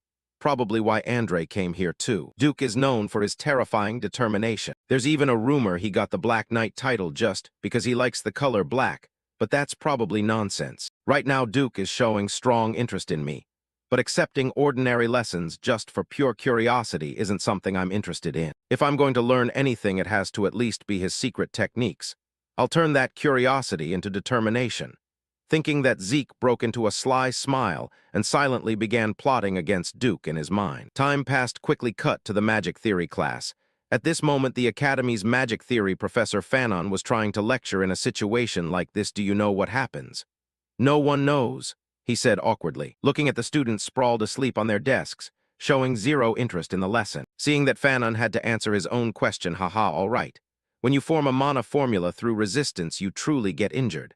The words barely finished, when suddenly Zeke raised his hand with a question. I don't understand the mana circulation energy law you just mentioned, sir. Up on the podium, the mage Fanon saw someone actually paying attention, and his face lit up like a flower, making Zeke have to remind him again before he snapped out of it. Sorry. This is the first time I've gotten a question. As for mana circulation, it's blah blah. He started explaining in detail for Zeke to understand. Just like that. Time passed quickly until the end of class. The students were still boredly chatting among themselves, wondering why they had to sit through this dull magic theory class at a knight's academy. It's basically nap time. Someone else laughed. Back to Zeke. Unlike the lazy ones beside him, he had to praise Fanon's ability. That was an easy-to-understand lecture.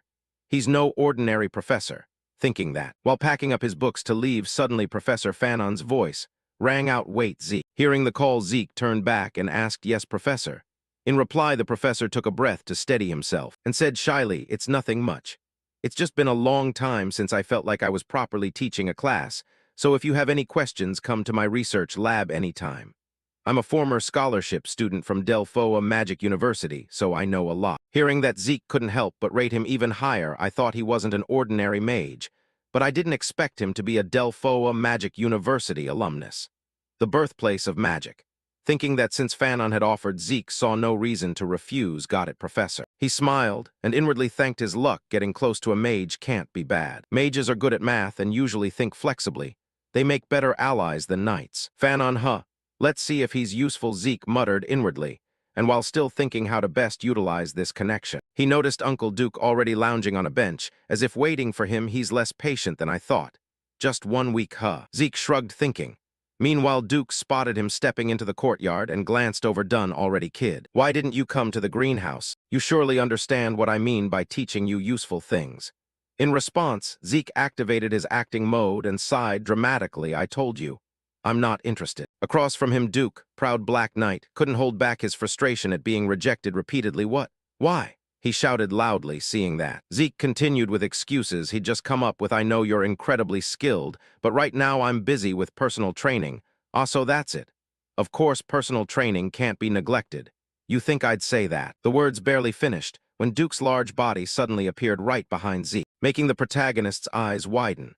However, before he could react, Duke swung his hand, chopping straight at Zeke's nape, knocking the young man out cold with his eyes rolling back. Time passed quickly. Cut to the flower garden Duke was tending. At this moment, Zeke slowly woke from his daze, rubbing his still aching nape. Didn't expect him to actually knock me out. Looks like 1 week was too long for him. So this is the Western greenhouse, As he spoke, he quickly scanned around. Up ahead, the red-haired uncle saw Zeke wake and stopped watering, turning to chug more booze. Awake already, kid? You kidnapped me? Zeke asked coldly. And the red-haired uncle admitted right away, yeah, I kidnapped you. I've got interest in you, kiddo, he said, with a delighted grin. I've got interest in you, kiddo, he said, with a delighted grin. Thinking that, Zeke immediately activated his agile footwork and dashed forward like a gust of wind. However, how could his speed compare to Duke's? Before he'd run a few seconds, the man's face suddenly appeared right in front of him, making Zeke startle and retreat backward. He's still treating me like a toy. I need something to ignite him. Thinking that, Zeke probed with a question, what exactly about me interests you so much? I asked you how you healed internal injuries so fast, Duke replied. Hearing that, Zeke broke into a smile like he'd found a way to make Duke truly interested, so that's what bothers him. If you're that curious, then make me answer. Hearing that, Duke's face grew thoughtful as if considering. Then his figure vanished before Zeke's eyes, making him wonder he's gone. Where is he? As he spoke, Zeke scanned all around, unaware that from afar a sword was spinning and flying straight toward him. Luckily, at the critical moment, Zeke sensed the sword's existence and hurriedly leaned aside to dodge, then grabbed the sword, turned back, and asked Duke, what are you doing? In reply, the uncle gave the protagonist a proposal. You told me to make you answer, but that'd be too easy. How about a bet? If you can graze my clothes even once, I'll grant you one wish. But if you give up during this fight, you'll tell me everything you're hiding. With that, Duke showed a mad grin. Just like that, the two sealed the deal. Time passed quickly until late afternoon. By now, the flower garden scene had turned dusty from their battle, and after fighting for a while, even Duke had to sigh inwardly, what the hell is this kid doing? 3 hours already. He not only has insane stamina and endurance, but his wounds recover without limit. The more he thought, the more puzzled Duke became. Even when Zeke got knocked down countless times, he'd stand up again like nothing happened. Back to Zeke. Though he hadn't lost, yet he also hadn't found any way to win. I can do this all day, but still can't beat him. Thinking that, Zeke started considering whether to use the Dragon Might skill he'd learned earlier. Dragon Might. It seems dangerous, so I've never used it, but against a Black Knight it shouldn't be a problem.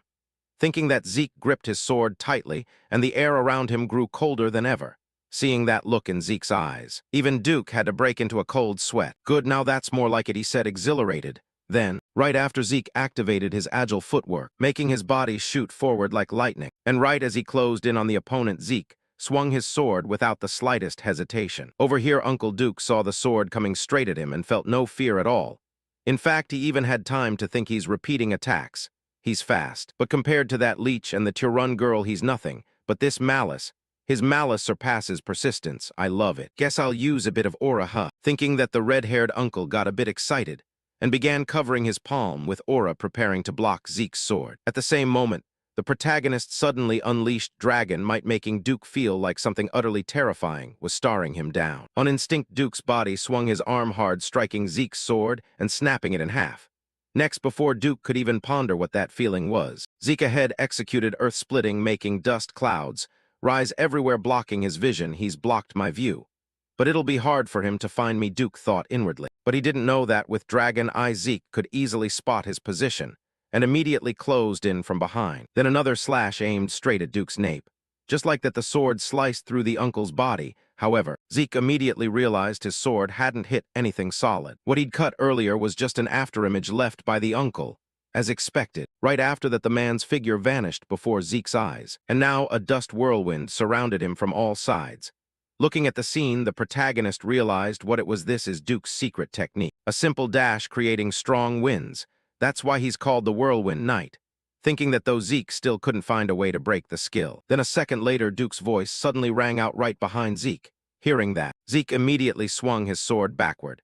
But the old man's figure vanished once more, only to suddenly reappear right in front of Zeke, proposing, hey, let's call this a draw, kid. Even though he said that, the old man still held a grudge and landed a solid punch on Zeke, sending his body flying backward like a cannonball. And after getting brutalized by Duke to this extent, even Zeke's recovery skills started to give out due to overuse. Your exhaustion has exceeded acceptable limits. For your safety, your consciousness will be forcibly shut down while talk about living up to the stereotype. Damn it, Zeke muttered just before his vision went pitch black. Time flew by, cutting to Zeke's private room, where he now clutched his head, waking up. Glancing around, yep, this is my room. Duke must have carried me back here. Thinking that, the protagonist let out a regretful sigh. Ha, so close to winning. Truly worthy of being called a Black Knight. I thought I'd done everything possible right now, and it was all pointless. I tried lulling Duke off guard by repeating attacks hundreds of times.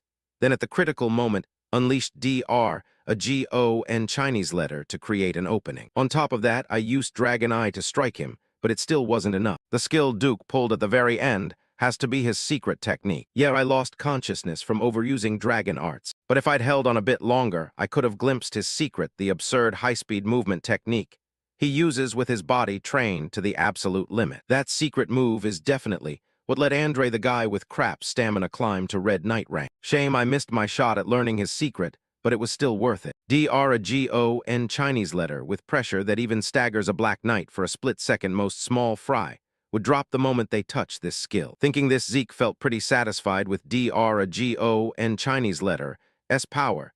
Then suddenly a notification screen popped up in front of him. You have one unread message. Confirm to open unread message, Zeke said curiously, and quickly tapped confirm. Then a bunch more notifications appeared before him. Skill flexible footwork rank D, upgraded to high-speed movement rank. See, your soul has grown thanks to your strong display of will with soul growth.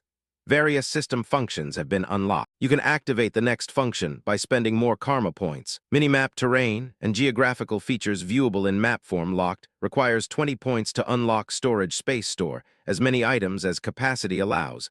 Locked requires 20 points to unlock infinite quest book. Contains guides and quests for efficient low-tier admin growth. Locked requires 45 points to unlock. Current karma points 40 back to Zeke. So many new things popping up, he couldn't hold back his curiosity. A whole pile appeared according to the description. Storage space. Sounds pretty useful. Let's check storage first, he thought, then spent 20 karma points to unlock the new function. Right after, the system returned a notification. If you select an item you want, it will be stored in storage. When retrieving a stored item, think of its name or appearance. Space occupied in storage depends on the item's size and weight. For a larger storage, you can use karma points to expand its capacity. Back to Zeke. After reading the description, even a cow could figure out how to use it. Select an item I want. I can activate skills just by thinking about them, so storing items is probably the same. With that, Zeke casually grabbed his busted sword and silently thought, store it in my heart. Next, the sword in Zeke's hand vanished, instantly transferred into his inventory. The two-handed sword disappeared, taking up 2 slots in the 28-slot storage. So that's what the system meant by space, depending on size and weight to retrieve. Think of the name or appearance. Thinking this, Zeke focused a bit, and right after, the sword reappeared in his hand once more. I thought it was just a subspace pouch, but this is way better. That artifact was super expensive, obviously, but finding a container for it was tough, and I can even expand storage size with points. This overpowered function is just for low-tier admin. What'll it be like at higher ranks? If these points are worth this much, I can't waste them recklessly. Looks like I'll have to tweak my plans. Zeke stroked his chin, thinking. At the same moment, old butler Decker's voice came from outside. May I come in, young master? Hearing that, Zeke nodded. Sure, come in. What's up? In response, Decker pulled out a small note and explained, there's a message for you. He said you'd know who it's from if I mentioned Dexter the gardener. Across from him, Zeke quickly took the note and looked it over. The paper read, kid, if you wanna challenge me again, come anytime. Looking at the words, Zeke broke into a grin like he'd hooked a big fish. So it wasn't a total failure. Him calling it a draw meant this, Either way, it means there's still a chance. Thinking this, Zeke clenched his fist, gradually feeling Duke's secret technique, calling him to learn it. Back to old Dexter, he continued, reminding the protagonist one more thing. I found that blacksmith you mentioned earlier. Hearing this, Zeke's eyes lit up with joy. Oh, really? When's the appointment? In reply, the old man's voice hesitated a bit. There's a problem with that. The blacksmith refused the meeting. He doesn't forge weapons anymore. Time passed quickly, cutting to a small, rundown forge, where Zeke's carriage now stopped, because this forge was where the guy he'd been eyeing lived. Looking at the familiar scene before him, the protagonist's eyes showed a hint of nostalgia. It's been a long time. Breath of Papnir Shore is a prestigious name for a forge. Thinking that, he opened the door, stepped inside, and called anyone home. Inside the forge, it was a total mess with armor scraps scattered across the floor, and on the table, a young drunk guy slumped with his bottle. Graham, the radiant sword that masterpiece Galleon forged. He said it was payment for saving his life, worthy of the soul blacksmith title, known for reading a client's soul before crafting their weapon, because he lived up to that rep, creating a sword with exactly the ability I needed most. The ability to substitute holy aura with ether. The continent's greatest blacksmith forged that sword. But what's with his current state? Zeke wondered curiously, eyeing the drunk Galleon before him. This guy was the sole blacksmith Galleon Halbert. Right then he noticed Zeke, and slurred what the kid this ain't a playground for brats get out. Back to Zeke, he ignored that, and scanned the room frowning in annoyance. Even if he's super emotional, it shouldn't be this bad what happened to him. Before meeting me, Zeke wondered inwardly. Unable to stand his chosen blacksmith wallowing drunk, Zeke instantly grabbed a big bucket of water from somewhere and splashed it straight on him, making the young man's eyes bulge wide. Then Zeke smiled cheerfully. "You awake now? I want to know why you turned down my request in front of him." The young blacksmith sobered up a bit after the splash. Then he spotted the dragon crest gloves on Zeke and instantly recognized him, hurriedly bowing his head in apology. "Draker, family, I'm sorry for my disrespect. Please forgive my rudeness. But right now, I can't accept any requests. How can a worthless piece of shit like me make what someone wants, when I can't even make what I want?" Saying this, the young blacksmith trembled helplessly all over. Looking at his current state, Zeke felt like he was seeing his past self, so even Galleon went through a phase like this. Thinking back when I met him, he was already the continent's greatest blacksmith. And Galleon never told me about his earlier life, probably didn't want to share this embarrassing past. But I can't wait another 10 years for him to snap out of it, Zeke thought inwardly. Meanwhile, Galleon kept scratching his head, self-blaming. Why am I so useless? Can I even make weapons anymore? A blacksmith who can't forge weapons, the more he thought the fuzzier his mind got. Until Zeke's loud shout snapped him back. "Sorry for my disgraceful behavior earlier," Galleon hurriedly said. But Zeke shook his head. "Don't worry, I want to see some of your failed products." Hearing this, though Galleon was puzzled why Zeke asked, that he quickly led him. "Sure, follow me to the back." Back to Zeke, of course. He asked this to gauge Galleon's current level. No choice. I gotta guide him onto the right path himself, he thought inwardly. Next, cutting to the forge's backyard, an open lot stuck full of identical swords in the ground. Seeing the messy sight, Galleon looked embarrassed and told the protagonist, "Sorry, I shouldn't have let it get this cluttered. Haha, it's fine, actually kinda captivating." Zeke nodded back. Then Zeke stepped into this sword garden, casually yanked one sword out, and examined it carefully behind him.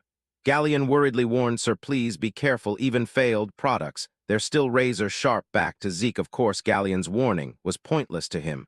How could these swords possibly hurt him? After checking several swords, Zeke got a general sense of the weapon's quality. This one, and this two, none are failures. Their quality matches what he forged when hailed as the continent's greatest. Thinking this, Zeke started wondering why Galleon called them failures. To check deeper, the protagonist activated Dragon Eye and re-examined the sword in hand, quickly spotting odd points, as expected, just like I thought. "Your forge has an issue, right?" Zeke spoke, making Galleon's eyes widen in shock for a second. He hurriedly asked, "How'd you know?" In reply, Zeke skipped details and continued on the sword issue. "Let me ask you. You've optimized your own smithing style, right? Looks like you mixed in other metals for lighter, finer material, but durability's trash." With that, Zeke swung the sword hard, then abruptly stopped his arm. The sword rebounded and shattered into countless fragments. As for why it broke, Zeke guessed and muttered, "In cases like this, it's impurities not properly removed during heat treatment." From Galleon's view, hearing the protagonist say this, his face went blank, because he hadn't said a single wrong word. Incredibly accurate. He not only figured out my smithing method, but pinpointed the critical flaw and cause. If it's this guy, maybe he can help me. Thinking this, instinct urged the young blacksmith. Then he clenched his fist and spoke with a nervous voice. "Sir, this is a bit very sudden, but I have a favor to ask." "What is it?" Zeke frowned, asking. To explain, the two returned to Galleon's private workshop. There the blacksmith pulled a drawing from a drawer, spread it on the table for Zeke to see, and the moment he looked with future knowledge, Zeke instantly recognized it. This was Galleon's secret, the thing he revealed years later, a magical furnace blueprint. Thinking this, he recalled the past life moment when the blacksmith shared this with him. "Haha, why hide it from the guy who saved my life? This is a magic adjustable temperature furnace, my secret," he said, smiling back to reality, since he already knew what it was. Zeke nodded in praise. "With this, your smithing method would work perfectly." Hearing Zeke's words, Galleon's eyes lit up with joy. "I knew you'd get it." Then Zeke asked why with a complete blueprint he hadn't built it. Hearing the question, the smile vanished from Galleon's face. Bitterly, he explained the most crucial part, the spirit energy law is there, but building the magic tower costs 10,000 gold. Across from him, Zeke's face stiffened at the sky-high number. To grasp the value, a normal 4-person family lived on 10 gold a month, so the furnace cost 1,000 times that monthly expense. So it took him 10 years to scrape that together. Thinking this, Zeke let out a heavy sigh and said, "That's ridiculous." Back to the blacksmith, of course. He knew with this tiny forge's income, who knows how many eras of saving it'd take to afford that furnace. So he pinned all hope on Zeke. I have a request your Draker clan and a true blood awakener. So if you build this furnace for me, I'll fulfill any request you have free and unconditionally. Till my last breath, Galleon said, eyes dead serious. As for Zeke hearing the offer, he fell into thought even as a Draker, and one of this generation's two true blood awakeners. It didn't mean he could drop that kind of cash. This is tough. It'd be doable if I were the family's guardian knight, but impossible even as true blood to get 10,000 gold support. But I can't give up Graham, that radiant sword, his problems, the spirit energy law. Thinking this suddenly, a light bulb went off in Zeke's head, and he broke into a light smile, then gently rolled up the blueprint, stuffed it in his pocket, and agreed, all right, I'll accept. I can ask a mage acquaintance. If there's a solution, I'll let you know. Oh, and quit drinking. Zeke waved before his steps halted, because Galleon had latched onto his leg sobbing like a kid. Thank you, truly thank you, Galleon will serve you for life as my life savior. He said, snot and tears smearing all over Zeke's pants. Geez, I get it, stop. When it's done, I'll tell you, Zeke yelled. Time flew by quickly, shifting the scene to the research building area for professors inside Draker Academy. Right now, Zeke was heading over here to seek help from that mage guy Fanon. And as he walked, he was inwardly grumbling about the magic tower mages. Why the hell do those damn tower bastards charge such insane fees? The structure looks pretty simple anyway. Fanon's specialty is in mana energy design laws. Let's see. Where's his lab again? Zeke muttered to himself in his heart, just before his body came to a stop, when he heard the sound of beating coming from not far away. The noise from inside that alley over there, right? That sound made Zeke recall some really unpleasant memories from his previous life. Back when he had to kneel and beg that guy Leon, I'm sorry. It's all my fault, please, I apologize, young Master Leon. This lowly scum dared to touch your body, Zeke said while forcing out a smile. And in response to his words, that Leon guy didn't hesitate to stomp his foot down hard, saying, nice one, Zeke. As a reward, I'll give you the chance to clean up the ground you dirtied. Thank you, young Master Leon, Zeke said weakly. Thinking back on those memories, Zeke started grinding his teeth in rage. Shifting to inside the alley, at this moment, Leon was relentlessly swinging his fists at someone while cursing non-stop.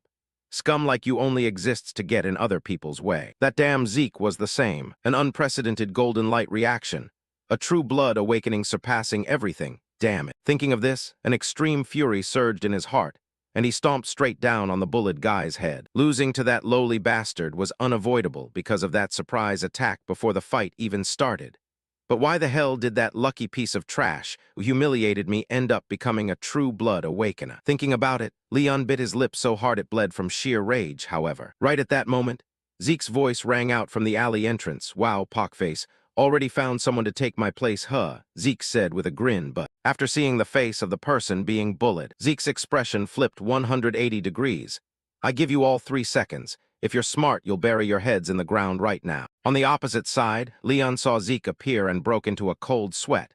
However, he still gritted his teeth and said, what's this? Your arrogance has gone through the roof ever since you awakened true blood, huh, Zeke Draker?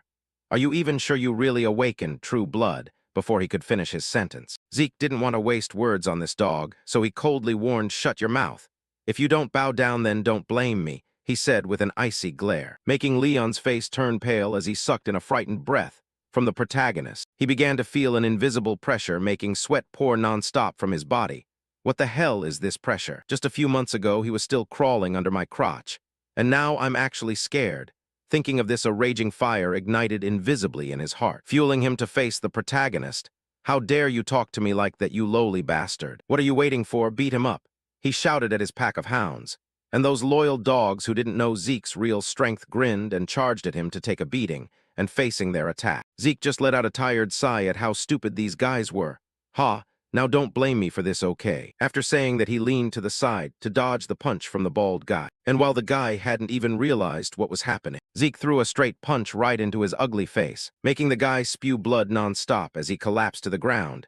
Then he followed up with an uppercut from below straight into the chin of the guy behind, making him spew blood too. At the same time, another student balled his fist and attacked Zeke from above, but his arm was instantly grabbed by Zeke. Then Zeke spun his body and hurled the guy's body straight into the one on the other side. Next, he delivered a knee kick straight to another guy's face, making his eyes roll back white. Just like that, this group of small fry punks started getting beaten mercilessly by Zeke with zero mercy. Against weak chickens like these, he only needed one move to easily knock them flat. From behind, Leon watched his hounds get taken down so easily, and his face went completely stupid. No way. Is this really the Zeke Draker I know? He asked himself in his heart. Meanwhile, after dealing with the trash, Zeke turned his attention to Leon. No need to be scared, I believe you already know. It only hurts for a moment, he said casually like it was nothing. Seeing that Leon hurriedly drew the sword at his waist, then shakily said, "Stay away from me. If you come closer, I'll cut you." He said bravely, but his trembling body completely betrayed his terrified state. Back to Zeke's perspective, looking at Leon drawing his sword, his eyes turned colder than ever. "You really drew your sword in the training grounds, huh? You know what that means, right? To confront the killing intent of Leon Conrad, who has drawn his sword in the sacred training grounds. I, Zeke Draker, will respond with my honor. The following battle will end when one of us dies. All responsibility lies with ourselves, and the opponent bears no responsibility for the outcome. Liam Stone, you will be the witness." However, before the protagonist could even make a move, Leon on the opposite side was so terrified he pissed himself. He let his sword drop limply and begged Zeke for mercy. "I'm sorry, Lord Zeke Draker. Please let me live. Please spare me," he said, trembling in the most pathetic posture, making Zeke not even bother taking his life. At this moment, he just swung his sword, slicing across Leon's left ear, making Leon let out a pained cry and hurriedly clutch his ear. As for Zeke, he sheathed his sword, then grabbed Leon's hair tightly and warned, "I'll take your ear as the price. If your ear is reattached when we meet again, next time what I take won't be your ear but your head." After saying that, he pressed Leon's face hard into the ground, letting him experience the feeling of kissing dirt like he himself had in his past life. After doing that, Zeke shrugged and walked off like nothing happened. Now back to the big guy Liam. Before Zeke left, he struggled to stand up and asked Zeke, "Why did you help me?" Hearing that the protagonist gave a light smile, "Don't think about it.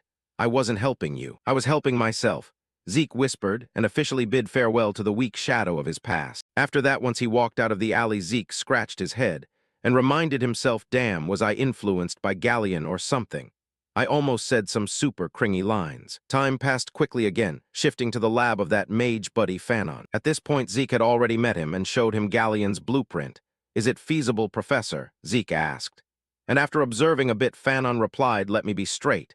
Yes, it's feasible." Hearing that, Zeke's eyes lit up noticeably. "Really? Then I want to entrust it to you, teacher," he said excitedly. However, things are never that easy and smooth. Buddy Fanon didn't rush to take on the task and reminded Zeke, "Hold on. I think it'd be better if you hear me explain first. Like you said, the overall structure can be called simple. However, the problem is the core responsible for energy output. The core is considered the heart of this machine, but the mana pathways have extremely troublesome restrictions. Though small, they require sufficient energy and will need a way to adjust output without delay. This is unprecedented," he said while pointing at the drawing on the table. After hearing, Zeke's smile gradually faded, and he probed, "But it's still feasible, right?" "Yes, there are two options depending on the core's condition. I can personally adjust your design. However, it would take at least a decade to revise the core design. No, probably around 15 years. 15 years, Zeke yelled like the house was on fire. "Yes, that's right, it would consume a significant amount of time. The second method, we can skip the core design and use an equivalent material. But even so, it can save a lot of time. The required material is high-compression mana stone." Hearing him say that, Zeke got so agitated he couldn't sit still anymore. "What?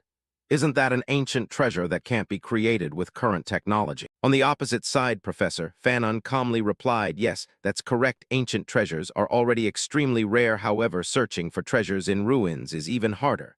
To find a mana stone that can withstand our design, it would cost over 3,000 gold. To sum up the issue, if you want it fast, it's still all about money." And after hearing it, Zeke felt like all life had drained from his body. "I might get expelled if someone finds out I can't use light mana, but 15 years is way too long. But 3,000 gold is an astronomical number, unbelievable crazy. I can't give up on the Gram Radiant Sword. Most people think I'm a light mana user because of what happened at the blessing ceremony. But it was just a reaction created by healing skill and ether. In reality, I still can't use light mana. Ether is considered a power extremely difficult for humans to control. However, except for the primordial spirit's spiritual sense skill that Master taught me, I can't use any sword techniques that utilize light mana. With that skill, I can only strengthen and swing my whole body. Compared to others, light mana is much easier to use and more versatile. That's why I need the Gram Radiant Sword. Damn it, how the hell am I supposed to find a high-compression mana stone?" The more he thought, the darker the future seemed to Zeke. And as if not seeing the boy's expression, the mage Fanon was still examining the blueprint and praising in admiration, "By the way, the person who created this design is truly extraordinary even considering the complex core. It's still a superior design. It would be hard to replicate even among Golden Age treasures. Turning to Zeke, Fanon's words made his body suddenly tremble then. His eyes began to light up noticeably. Golden Age treasures, right? Why didn't I think of that earlier? Zeke broke into a smile like he just thought of something. And not wasting time, he immediately stood up and asked the professor, please keep the design safe until I return. Professor, hearing this, Professor Fanon turned to look at Zeke like he was an idiot. What do you mean? Are you telling me to spend 15 years perfecting it? In response, Zeke, of course, wasn't dumb enough to choose the super time-consuming method. Haha, of course not. I'll bring one, I mean a high-compression mana stone, Zeke declared confidently, as if he already knew exactly where to find it. The Golden Age, that was the era of the Liberation War, fighting to escape dragon domination. And that era ended with the defeat of the evil dragon, Bahamut. The one who defeated him was Terrakan Draker, the first head of the Draker family. Thanks to this, humanity gained a century of peace. During that time, many ancient treasures were discovered in dragon lairs, remnants from the Hero King's era, the peak of magic. All those discovered treasures had techniques and magic far surpassing modern standards. Among them, high compression, mana stones containing essential mana to sustain an entire village, a treasure from the Hero King's era. Shifting to the central library of Draker Academy. Although rarely used, the central library is still maintained, because it's believed to have been personally established by Terrakan during the archive expansion phase. Ancient treasures from the Golden Age were discovered. This led to involvement from the Magic Tower and Grand Mage Nirvana, a member of the three great families, in the excavation. During those days, countless Golden Age treasures were found, and the news spread through continental newspapers, or at least that's what will happen in another 10 years. But currently no one has discovered any treasures, or even realized they exist. Thinking this, Zeke started wandering around the archive room. However, after packing back and forth for a while, he could only sigh. How I could search all day and still not find it. Out of options, he had no choice but to activate his Dragon Eye skill to search for more clues. And sure enough, Dragon Eye didn't disappoint him. After using the skill and observing around a bit, Zeke discovered a tile with a strange red glow. So the protagonist immediately ran over and tapped it to check. Here it is. It makes a hollow sound when tapped. Exactly, this is it. Thinking this, without waiting another second, Zeke used his power primordial spirit's spiritual sense, the only way to apply ether in spiritual sense skill that he learned from his master. Since ether materializes the users while applying certain attributes like cutting, and using it in various situations is possible. However, it has limitations. The user must consume ether for any action at this moment. The energy blade in Zeke's hand easily sliced through the tile floor. However, after doing that, his whole body was drenched in sweat from exhaustion. Looks like using it is still too much for me right now, Zeke whispered. Next, he gently lifted the tile, crawled underneath, and placed the tile back in position so no one would notice. Below was a pitch-black underground palace, forcing Zeke to use a torch to light the way. As he walked, he grumbled. The newspaper didn't say it was this deep. The words had just left his mouth. Suddenly, he heard someone's footsteps, making Zeke startle and hurriedly extinguish the torch in his hand. Next, he carefully listened to the sound, gradually approaching, and silently thought, at least another decade before anyone discovers these ruins. Could someone have found it before me? Zeke muttered as he slowly poked his head out to take a look. And what hit his eyes were two skeletons holding pickaxes and shovels. Skeletons, huh? They're holding pickaxes and shovels, all right. Okay, looks like they're not created by a lick. If that's the case, this should be easy. Thinking that, Zeke pulled his sword from his inventory and activated his critical strike skill, charging straight at the two skeletons. And in just 1 second, he easily chopped the head off the one holding the pickaxe. Next, he swung his sword, cleaving the shovel-wielding skeleton in half and right. After taking down the two monsters, a notification screen appeared in front of him. For defeating 2 skeletons, you have gained 2 karma points, current karma points 22. Looking at those words, Zeke felt like he'd just discovered another treasure. All right, I can get points from killing monsters. I totally forgot, because I was so focused on the treasures. Isn't this the best way to farm points?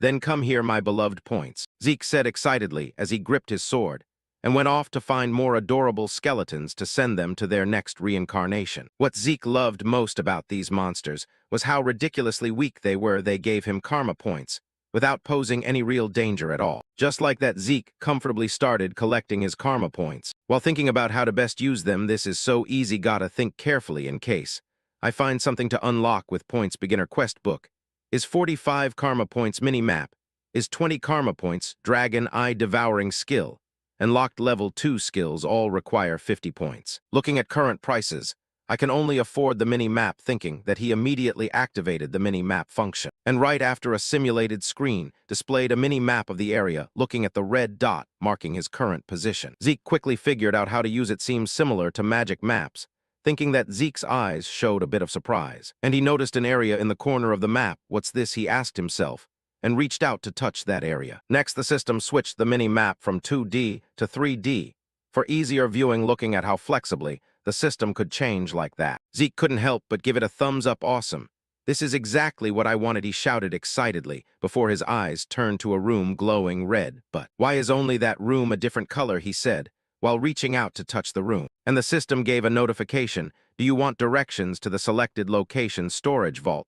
Looking at this, Zeke's eyes widened. Storage vault. In the past, the exploration team took many days to find this place, and now I can locate it so easily, thinking that Zeke didn't hesitate and pressed confirm.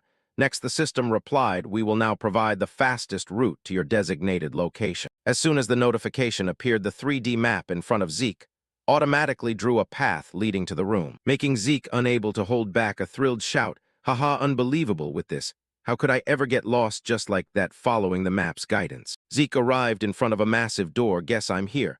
But how do I get inside? Looks like just waiting won't open it. He frowned and reached out to touch the giant door. And the moment his hand touched it, some kind of magic on the door suddenly activated, knocking his hand away. Seeing this, Zeke realized what it was, a security spell. That's probably why the Magic Tower and Grand Mage Nirvana got involved, because of this door. If it weren't for these gloves, I might have lost my hand. Haha. I can't get past this spell system. Can't you open it for me? Zeke asked casually, just to vent his frustration. But unexpectedly, the system actually responded to his question. We have received the administrator's request. Accordingly, we will connect to the security device. The security spell has been disabled. Automatic device activation failed.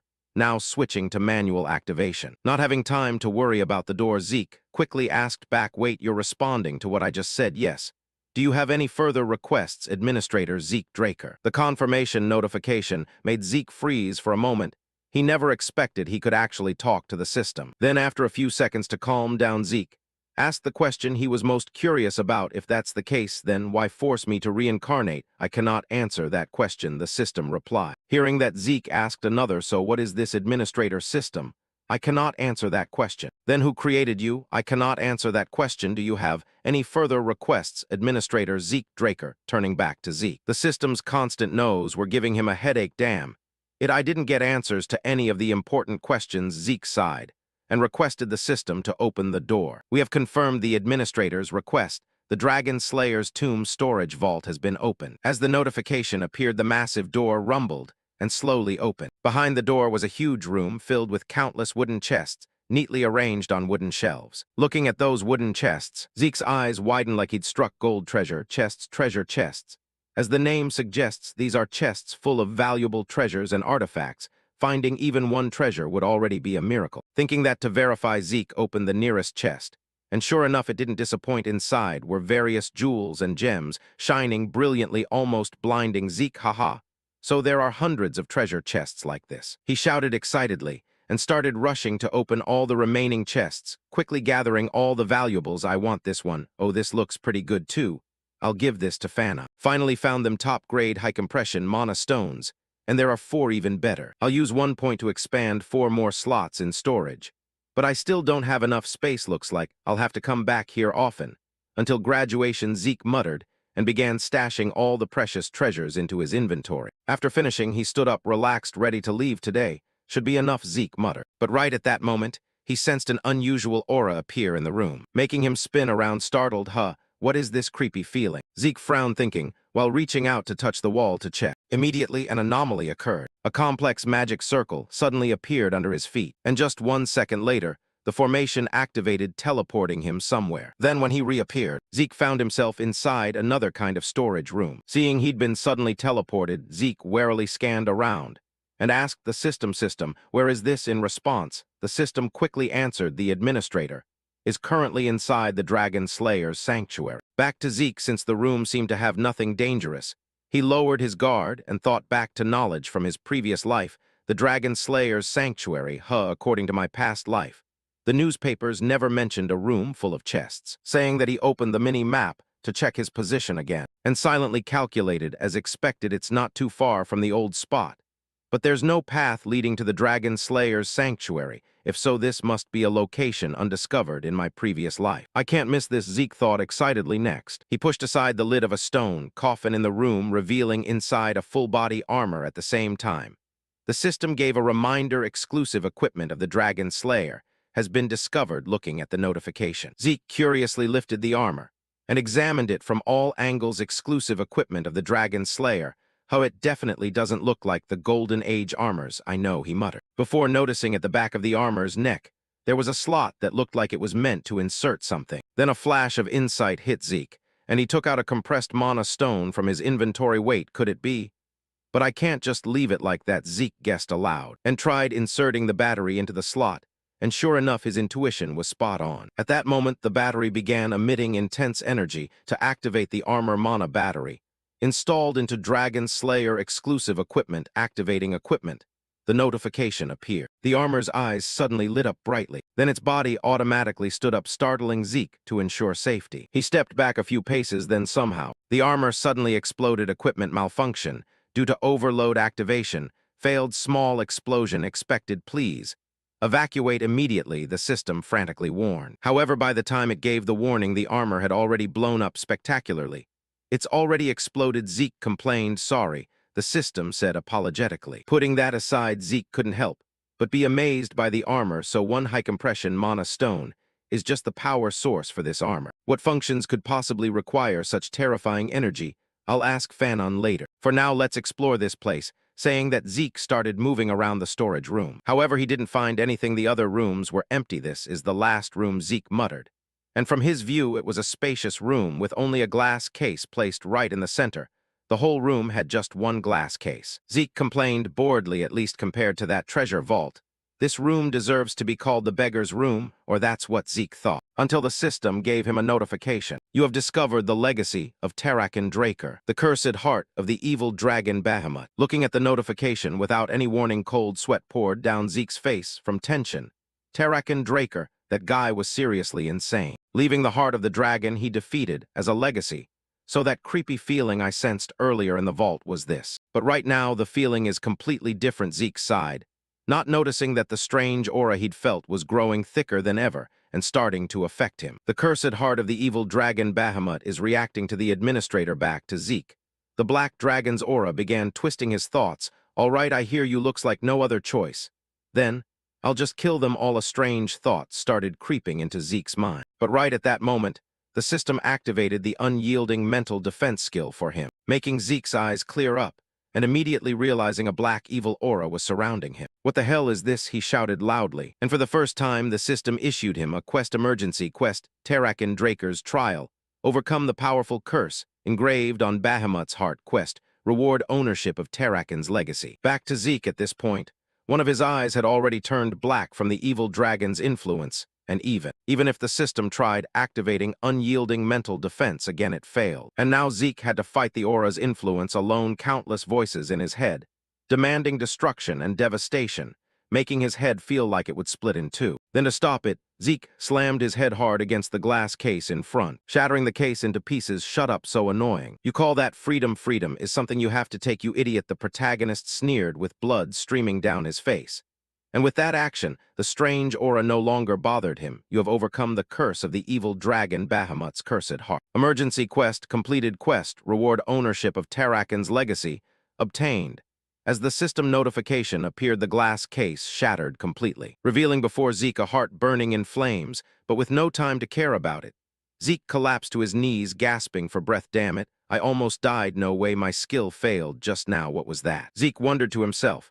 And while he was lost in thought, the system automatically handled some things. Unyielding self-healing skill activated. Infinite stamina skill activated, beginning absorption of the cursed heart of the evil dragon Bahamut. In front, the evil dragon's heart suddenly trembled and shot a beam of light straight into Zeke's chest, causing him excruciating pain, like his body was being torn apart. What is this? Pure condensed mana is pouring straight into me, but I don't have mana meridians to receive it. This vast mana has nowhere to go and is destroying my body. I have to do something. Zeke reminded himself then gritted his teeth, enduring the pain to handle its soul-body ultimate sealing technique. Envelop the mana in ether, then seal it in the ether compartment. Zeke gritted his teeth, thinking, and poured all his body's ether energy to seal the massive mana. Then at the spot where he stood, a terrifying explosion occurred, sending smoke and dust billowing up. Inside the smoke, Zeke's body remained unharmed. However, the violent energy was still relentlessly ravaging his body. Then after a few seconds, the intense energy finally quieted down, and only now could the protagonist breathe a sigh of relief. "Few guess I'm alive now," saying that he looked at the devastated surroundings and thought the heart is gone. So that pile of mana was Bahamut's, the protagonist judged, and right at that moment. From the reflection in a broken glass shard, Zeke saw a tattoo of the evil dragon right in the center of his chest, making him unable to resist reaching out to touch the tattoo and mutter, "Is this because I sealed Bahamut's mana?" As soon as the words left his mouth, countless system notifications flooded in. Mana absorption has refined the administrator's body. The administrator's physique has changed to heavenly bone body, detected power beyond administrator's capacity, compressing and sealing 95% of power. As the successor, you have gained access to Tarak and Draker's secure vault, activating beginner-level quest, providing guidance for low-level administrator. Back to Zeke, too much new info coming in, he couldn't process it all. Heavenly bone body, Tarak and Draker's secure vault quest, guidance, another bunch of weird stuff. As usual, I'll check it later. For now, dismiss. Zeke waved his hand, saying. But right then, another screen popped up, changing his expression. "Wait, hold on. Leave this one. My ancestor really was generous." He stroked his chin with a sly grin, because the notification in front of him was, "Do you wish to open another legacy of Tarak and Draker?" Time flew by quickly, shifting the scene to Zeke's private room in the Platinum Building. After carefully stowing away a few valuable pieces of jewelry in his personal cabinet, Zeke finally had some free time to check on his own status. "Looks like the cleanup is almost done. Let's take a closer look," he said cheerfully, and quickly opened his status window again. Then he noticed some changes in his information in the title section. A new line appeared: heir of Tarak and Draker, sovereign dominion over Dragonkin, physique heavenly bone body, Dragonkin skill, devouring technique, transmitting power through words, locked unlock when conditions are met. Looking at these status lines, Zeke nodded and said, "There are quite a few expansions. Let's see more." He started tapping on each new description to check them out, and the system provided explanatory notifications. Sovereign dominion over Dragonkin, allows summoning and commanding, tamed Dragonkin heavenly bone body, optimizes physical capabilities, accelerates martial arts learning, and enhances ether conduction efficiency. Reading these descriptions, Zeke's eyes narrowed slightly. Just the descriptions don't tell me much, and earlier I caught a glimpse not only of Tarakin's second legacy, but also a whole system window related to Tarakin. "System, show me all the notifications related to Tarakin," he said softly. In response, the system immediately displayed, "We have received the request to access Tarakin's secure vault, requires data synchronization. Please move to a synchronization location. Would you like synchronization coordinates displayed on the mini-map Tarakin's secure vault?" "What is this? So I have to go to the designated spot to access it? Show me the location," Zeke grumbled. And right away, the mini-map appeared in front of him, and the designated location made Zeke unable to hide the shock on his face. "This is Valhalla. Valhalla is the top knight training academy. No one except authorized individuals can even approach it, let alone enter inside. Even for me, sneaking into Valhalla is impossible. Going to Valhalla wasn't part of my plan, but if something like Tarakin's legacy is there, then it's worth revising the plan. Looks like I'll have to stick around this cursed family a bit longer." Thinking that, he tapped another description line, this time the one about the beginner quest book. Beginner quest book begins guiding low-level administrators. After the guidance phase, quests will become available to support administrator development. Completing quests grants additional rewards. After reading the system's explanations, even an idiot could understand it, so I accept quests and get rewarded upon completion. The structure is similar to adventurer guilds or mercenary missions. But what does this guidance part mean? He wondered to himself, and as if to answer Zeke, the system automatically activated the guidance: begin guiding low-level administrator. As soon as the notification appeared, the space around Zeke suddenly changed, turning into a simulated space. Just like in games, the sudden scene made the protagonist curiously look around. "What is this? Where am I? Did I get teleported again like last time?" No.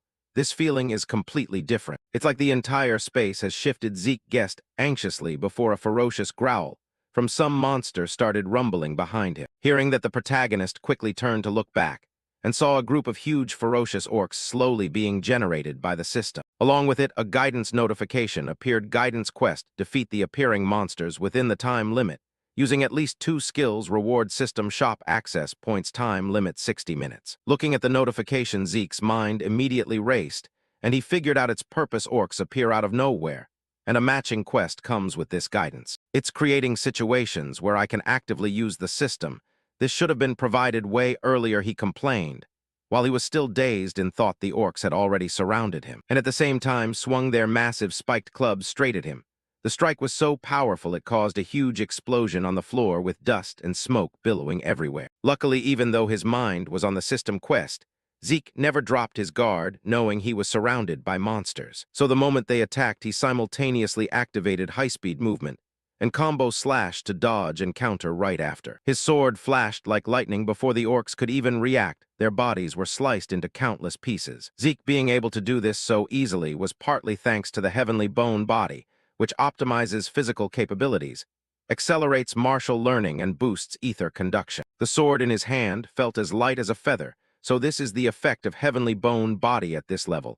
I can easily take down commander-level enemies, he thought to himself. And after finishing off the orcs, the system notification appeared: guidance quest completed. Next, the simulated space around him slowly faded away, as if it never existed. Oh, I'm back. So it was all just an illusion. The realism is no joke. The protagonist nodded and sheathed his sword back into his inventory. Then the system gave the rewards for completion: critical hit bonus, added to rewards time bonus, added to rewards quest, reward 40 points, and shop category unlocked. Back to Zeke, he excitedly checked his new function: I can buy items through the system. What is this so convenient? Looking through Zeke's eyes, as soon as he tapped the shop, he saw some extremely useful items. First, giant skin. For 10 points, a potion similar to a giant's tough hide, temporarily boosts defense, giant fire breath. 20 points, a potion containing condensed fire, giant breath. Unleashes inextinguishable flames, low-grade ancient rune speed stone. 7 points, a magic stone engraved with runes, slightly increases movement speed, wings of the sky. 5 points, a potion from bird. Feathers temporarily boosts agility. Looking at these items, Zeke was stunned. Giant skin, fire, giant's breath, all of them are rare treasures worth hundreds of gold. Just selling shop items alone could make me filthy rich. On the side, the system gave a reminder: please place the item you wish to sell in the designated window. Items in your storage compartment can also be sold. Twin practice swords. This item cannot be sold. Elven dagger. Do you wish to sell this item? Selling price 4 points. Turning to Zeke, the pitiful price for the dagger made his hand freeze. Selling seems only applicable to ancient treasures. 4 points for this dagger. I could get at least 100 gold auctioning it off. Selling items won't be useful unless I desperately need points. Saying that, he swiped away the screen in front of him and stretched tiredly. Hugh, what an exhausting day. Tonight I'll probably sleep like a rock, the protagonist sighed. Time passed quickly until the next morning. Shifting to the professor's research area at this point, Zeke went back to Professor Fanon to hand over that battery. And when he saw Zeke bring it out, the young professor couldn't hide the shock on his face. You really brought back a high-compression mana stone in just one day. How did you manage that? In response, Zeke obviously couldn't mention the dungeon, so he brushed it off. It's a long, complicated story. So when will the device be fully operational? It's already complete, Fanon replied calmly. Already done. You're amazing, Professor, Zeke praised, while the professor praised him back. Bringing this here is even more amazing. Back to Zeke's perspective. While sipping tea, he glanced at the professor and silently evaluated in his heart. Pretty suspicious, huh? Whenever a high-compression mana stone is discovered, major continental forces register various ancient runes as serial numbers and manage ownership of valuable high-grade mana stones. So by checking the serial number, you can determine the excavation time, location, and current owner. But the one I brought could never be registered in that book. It's a completely new personal discovery. Putting suspicion aside, he does have solid evaluation skills and ability. Back to Professor Fanon, after finishing the final checks, he spoke up. I've verified the serial number. We can start now. Next, both of them headed to Buddy Galleon's forge to complete the furnace setup. And now, with the energy source in place, the furnace began emitting intense, powerful energy. Looking at his furnace finally working, Galleon couldn't hold back the joy on his face, while Zeke and Fanon behind him were happy for him too. Then, seeing everything stable, Professor Fanon said goodbye to head to class. I have to go teach. Thank you, Professor, Zeke quickly replied. Back to Galleon, he'd been grinning non-stop. I never imagined in my lifetime I'd see a fully operational magic furnace. Thank you so much. he said happily, hearing that Zeke shook his head, lightly. Just business, no need to go that far. You haven't forgotten our previous agreement, right? Of course, please make your request, Galleon replied eagerly on this side. The protagonist pulled an item from his backpack and requested make me a sword with this. What he took out was the hardest fang of the evil dragon Bahama. With the eyes of a veteran blacksmith, Galleon instantly recognized the material, a dragon fang. Wow, with this size and condition, I've never seen anything like it. Where on earth did you find this? To Zeke, this was Terrakin Draker's second legacy from the dragon heart. To this fang, he felt like a grave robber. It's complicated to explain, Zeke said softly, before noticing the blacksmith buddy in front of him was trembling non-stop, like he had malaria. Not only did you give me a magic furnace, you also gave me the chance to forge a dragon fang. I will definitely repay your trust. I, Galleon Halbert, will stake my life on your sword, he said, while his whole body radiated a blinding aura that dazzled Zeke's eyes. Those words brought back memories for Zeke in his previous life. Galleon had said something similar. He's really determined, Zeke thought to himself, and decided to leave everything to Galleon. All right, I trust you. Let's see what kind of sword you'll make. I'm really looking forward to it. Shifting to Zeke's bedroom at this point, he was still excited, anticipating the sword Galleon would forge for him. Making a sword, I'm really pumped, Zeke said cheerfully, before remembering the message from Uncle Duke.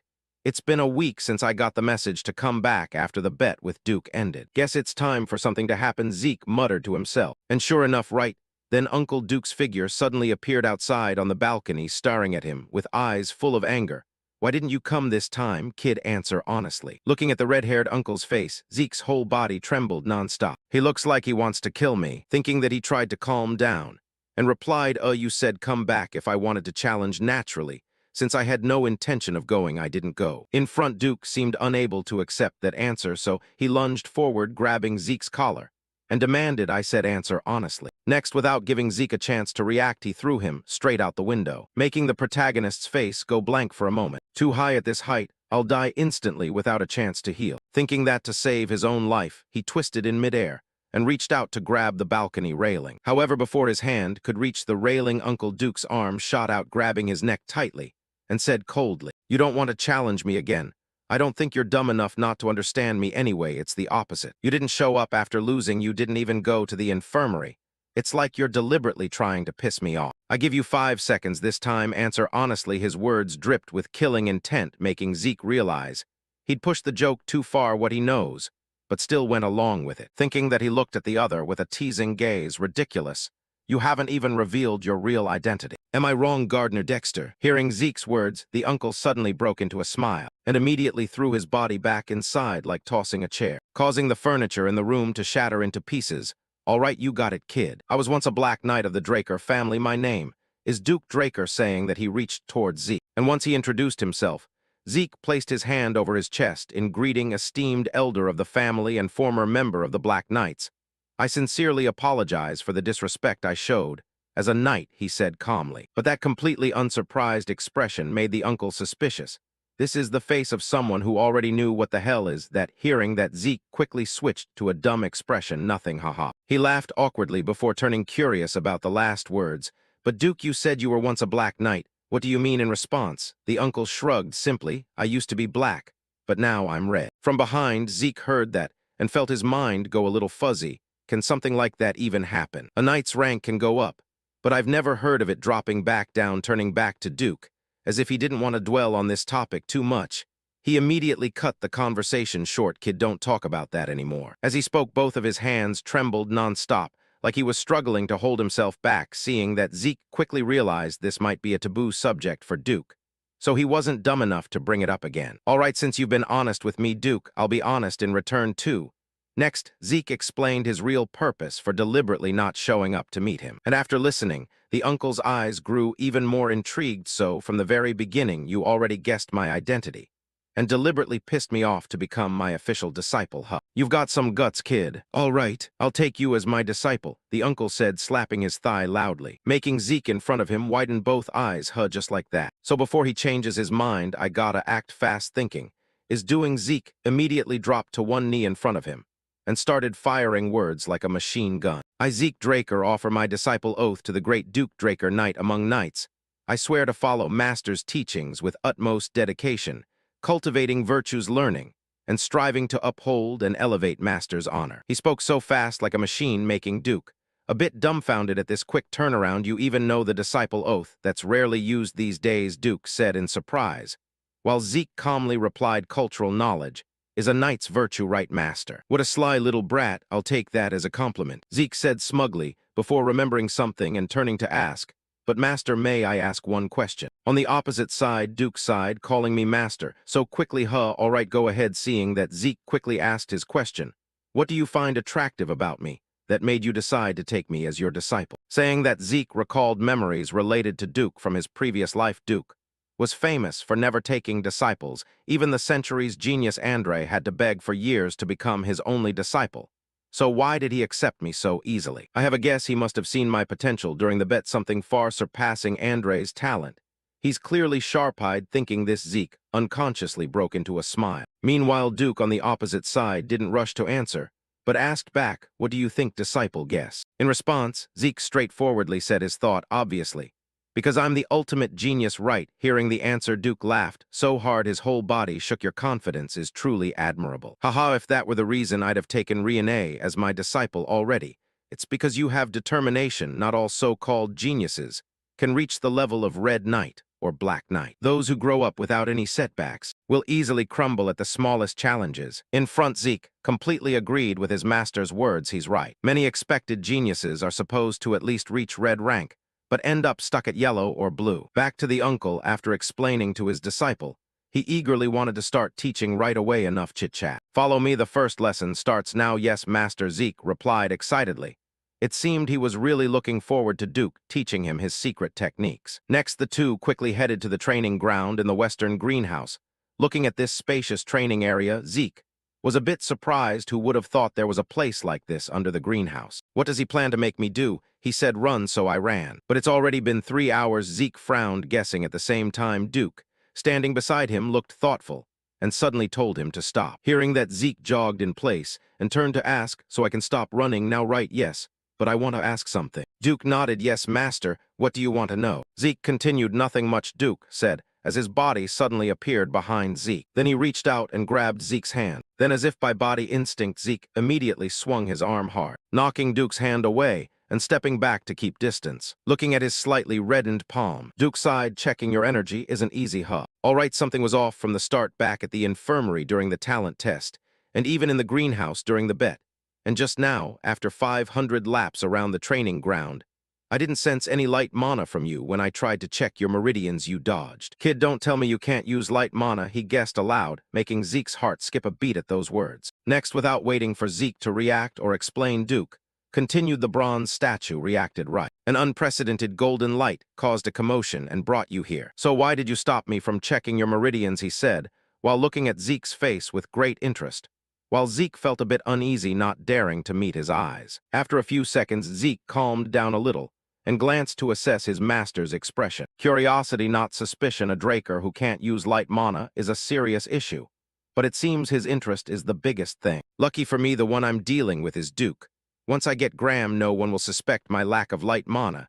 Until then, I have to be careful. No need for a long-winded lie, unlike my previous life, when I was the family's first failed awakener. Thinking that Zeke made his decision, then he slowly took off his gloves, at the same time activating his mana reversal skill, causing red lightning sparks to appear in the surrounding space. This truth will cover my disguise, a fitting reason for this situation, Zeke thought, and began explaining. Yes, as you said, Master, I can even influence mana, a sign of true blood. But for some reason, I can't use light mana. I'm sorry for being scared earlier if it gets out that a Draker family member can't use light mana. I'll get expelled. Saying that, tears welled up in his eyes. Looking at his pitiful expression, no one would think he was acting. But of course, Duke wasn't that easy to convince. He began channeling his light mana into Zeke's body to check his condition, and only withdrew after finding nothing. Seeing that, Zeke immediately asked, so what do you think, Master? Without answering the question, Duke's brows furrowed tightly. HMPH, a kid with such determination at this age. But why can't I sense any light mana despite his awakening? Duke stroked his chin, pondering, while Zeke anxiously waited in his heart. Even checking my meridians, he won't be completely sure. The blessing ceremony is extremely important to the Draker family. even if I really can't awaken light mana. He'll most likely find a reason to explain it to himself. Zeke silently guessed, and sure enough, just as he calculated, Duke later explained that he was a variant. Hearing the answer, Zeke wasn't too surprised. A variant, huh, of course. That's the direction this story goes. If he doesn't know about job classes, that conclusion makes perfect sense. Thinking that to complete his act, Zeke asked, "What is a variant master?" In response, Duke began explaining a variant is the term for people with abnormal abilities. For example, users of both light mana and mana, or people who can see the future, things that defy common sense. Because of that, variants are often treated poorly, so don't go around saying you might be a variant. So why do you think I'm a variant master? Zeke asked further for this question. Duke explained, because of your abnormal physical strength and recovery, no matter how minor an internal injury, takes time to heal. But you recover instantly. Duke was sure a huge amount of energy had been consumed, and asked Zeke what he thought that energy was. Light mana, Zeke asked, probing. And the uncle nodded in agreement. Yes, my hypothesis is that any light mana you produce is instantly consumed by your physique and regeneration, leaving no trace for you to sense behind. If he didn't already know a bit about his own fate, Zeke would have believed it hook, line and sinker. Oh, hearing him say it, it's pretty convincing, actually. Thinking that, he continued, so does that mean I'll never be able to use light mana master? In front, Uncle Duke burst out laughing. Haha, no need to worry. Whirlwind technique doesn't require light mana. It's a special ultimate technique. Special ultimate techniques are unique skills developed by high-level knights, usually involving applications or enhancements of dragon-slaying techniques that require light mana. But my whirlwind technique relies entirely on physical training. I'll demonstrate once, so watch carefully. Saying that, he tapped his toe on the floor below. Next, a deafening crack rang out, and Duke's figure instantly vanished from Zeke's sight, followed by countless rapid successive sounds. The protagonist couldn't even catch where his body was at any moment. Then, after a few seconds, the uncle returned to his original position and asked, "Did you see that?" In response, Zeke asked back, "I just need to follow your footsteps, right?" "Well, if that's all you think, then I don't need to explain more. You've seen enough." Zeke nodded extremely confidently, making Duke's face show some anticipation for his performance. "Your confidence rivals a Black Knight. Good, show me what you can do." Back to Zeke at this point, he slightly bent his body and got into ready position. Next, he concentrated power in both souls and began copying Uncle Duke's earlier move. By stepping exactly in the footprints he left on the tiled floor, by following those steps, previously unseen paths appeared. Every step had purpose, whether to attack, dodge, close distance, or create distance. No step was wasted, Zeke thought to himself. Meanwhile, Duke, beside him, started rubbing his eyes to check if he was seeing wrong. Unbelievable. Just 1 week he has that talent, but this level. What on earth happened in 1 week? This is a genius, truly perfect, Duke thought, while sweat beaded on his face. And seeing this expression, Zeke broke into an extremely smug smile worthy of Black Knight-level confidence, saying that he didn't forget to thank his heavenly bone body.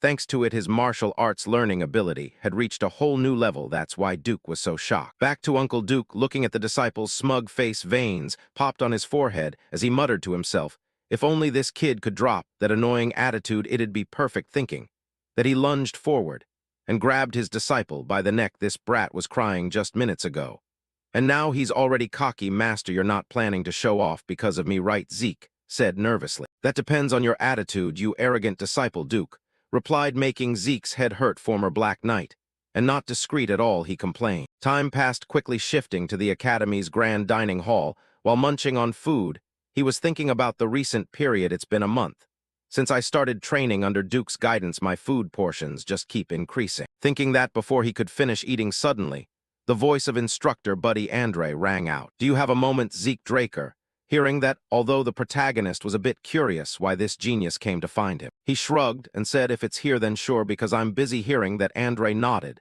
and got straight to the point. "Fine, how did you convince Dexter?" "Straight to the point, huh? Looks like he's panicking because I became a disciple, even though I haven't really," Zeke thought to himself, and turned to say, "No need for convincing. Dexter chose me himself." His answer made Andre's eyes flash with anger, and he spoke sarcastically. "In the end, it's because you're true blood on the opposite side." The protagonist, hearing that, stopped his hand movement and stared wide-eyed at the Rose Knight in front of him. "Would you feel that confident, huh? Is that all you wanted to say?" Andre replied with both hands trembling from rage, ignoring that Zeke continued, "No, that's only half. Even if he was initially attracted by bloodline, do Do you think someone like Dexter would take a disciple for such a simple reason? The reason I could become his disciple setting a side interest it's because of my talent. So instead of wasting time on jealous behavior to boost your confidence, why not work hard to become someone worthy of being chosen? Zeke lectured, making Andre's face twist since he couldn't argue back at all. Shifting the scene to the training ground in the greenhouse, looking at the knight running like crazy in front of him, Zeke turned to ask the red-haired uncle what's going on. Master, hearing the question, even Duke himself was puzzled. I have the same question. I don't know what's wrong with that brat. He begged to stay nearby, even offered to handle logistics if needed. I told him to run 300 laps without using light mana if he wanted to stay, and now he's doing it, Sai. That guy's a total lunatic, Duke sighed. While Zeke had to reevaluate Andre with new eyes. 300 laps without light mana. I thought he was just an arrogant guy, but it turns out he has real determination too. Shifting to outside the academy gates at this moment, countless people stood in extreme solemnity, and around them whispers buzzed. What's going on? Why suddenly call all students out like this in response? Someone else looked at the questioner in disbelief. You idiot, did you forget what day it is? The family head is visiting today. Just like that, amid everyone's anticipation, very quickly, a carriage bearing the Draker family crest arrived. And the moment they saw its silhouette, a young knight shouted loudly, the family head of the Draker clan is arriving. Hearing that, the chubby Howard stroked his beard and said, everyone prepare yourselves. Yes, headmaster, the group responded in unison. Next, from inside the carriage, a silver-haired man stepped down and nodded in greeting to the old man. Long time no see, Howard. Hearing that, the plump old man hurriedly bowed.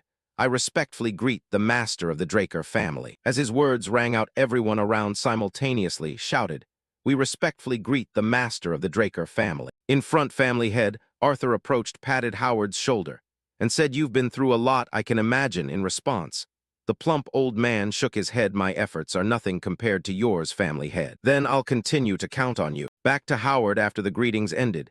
He suggested Arthur go inside since the sun was blazing hot today. However, before he could finish, Leon reached out to stop him. Next, he stepped onto a raised position where all the students could clearly see him and spread his arms wide, declaring, O young dragon slayers, you are the future and hope of the Draker family. Train even harder, your growth is the growth of Draker. Hearing the family head's reminder, the group of students surged with energy and shouted back, we will engrave these words in our hearts, family head. Seeing that Arthur nodded in satisfaction, turned and left. All right, let's go. Yes, family head, Howard replied. Time passed quickly. Shifting to Arthur's private room, for some reason Zeke had been summoned to meet him.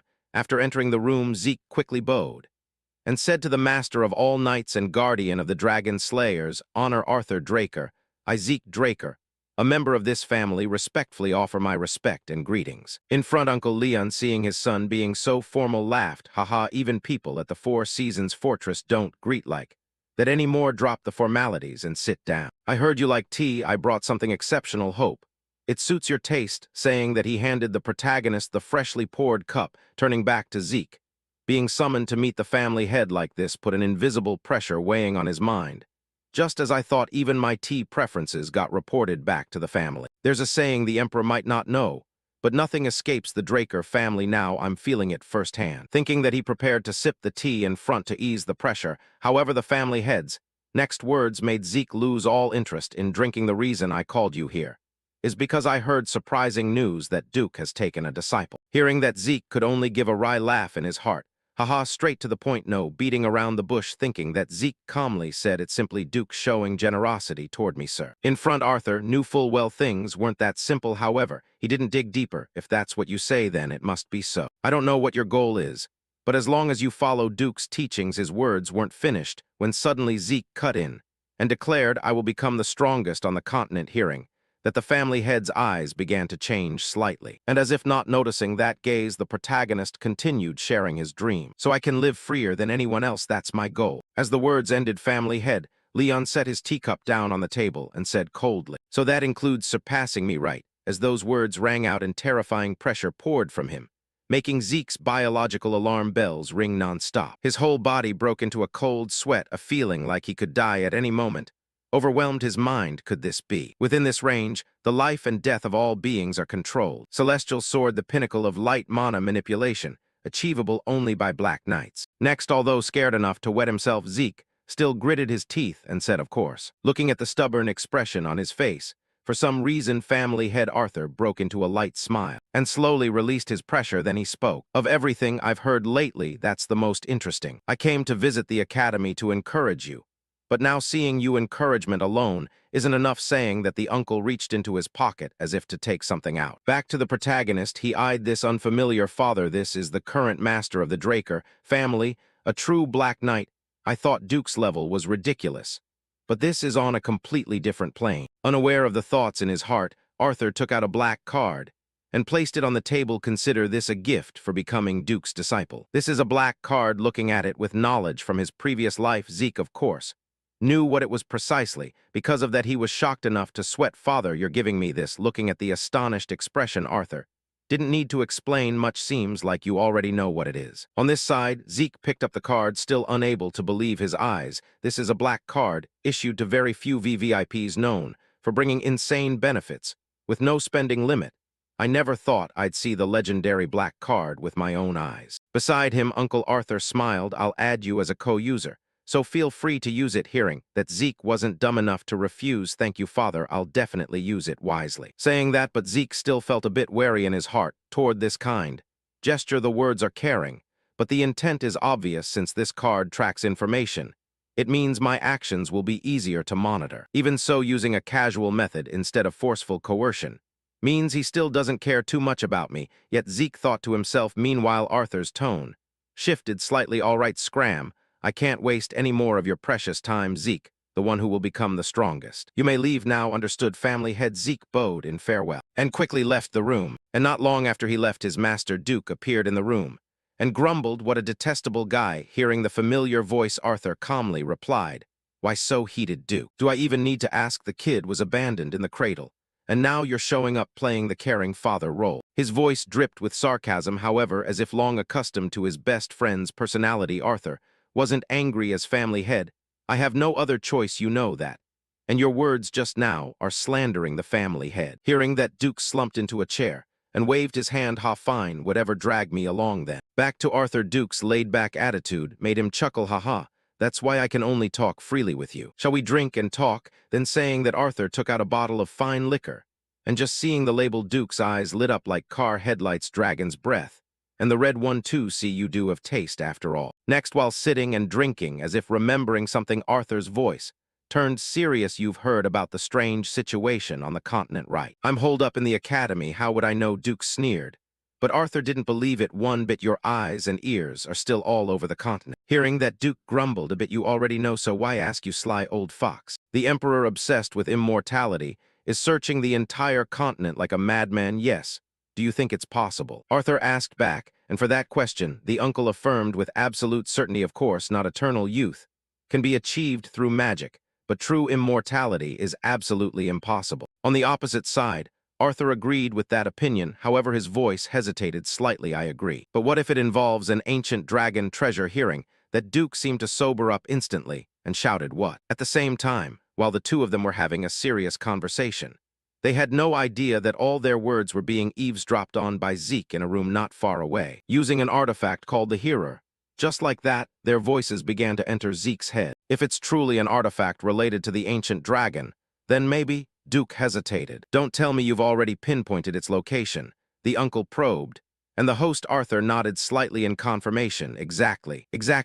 According to the report from Black Moss, it's most likely located on the northern continent.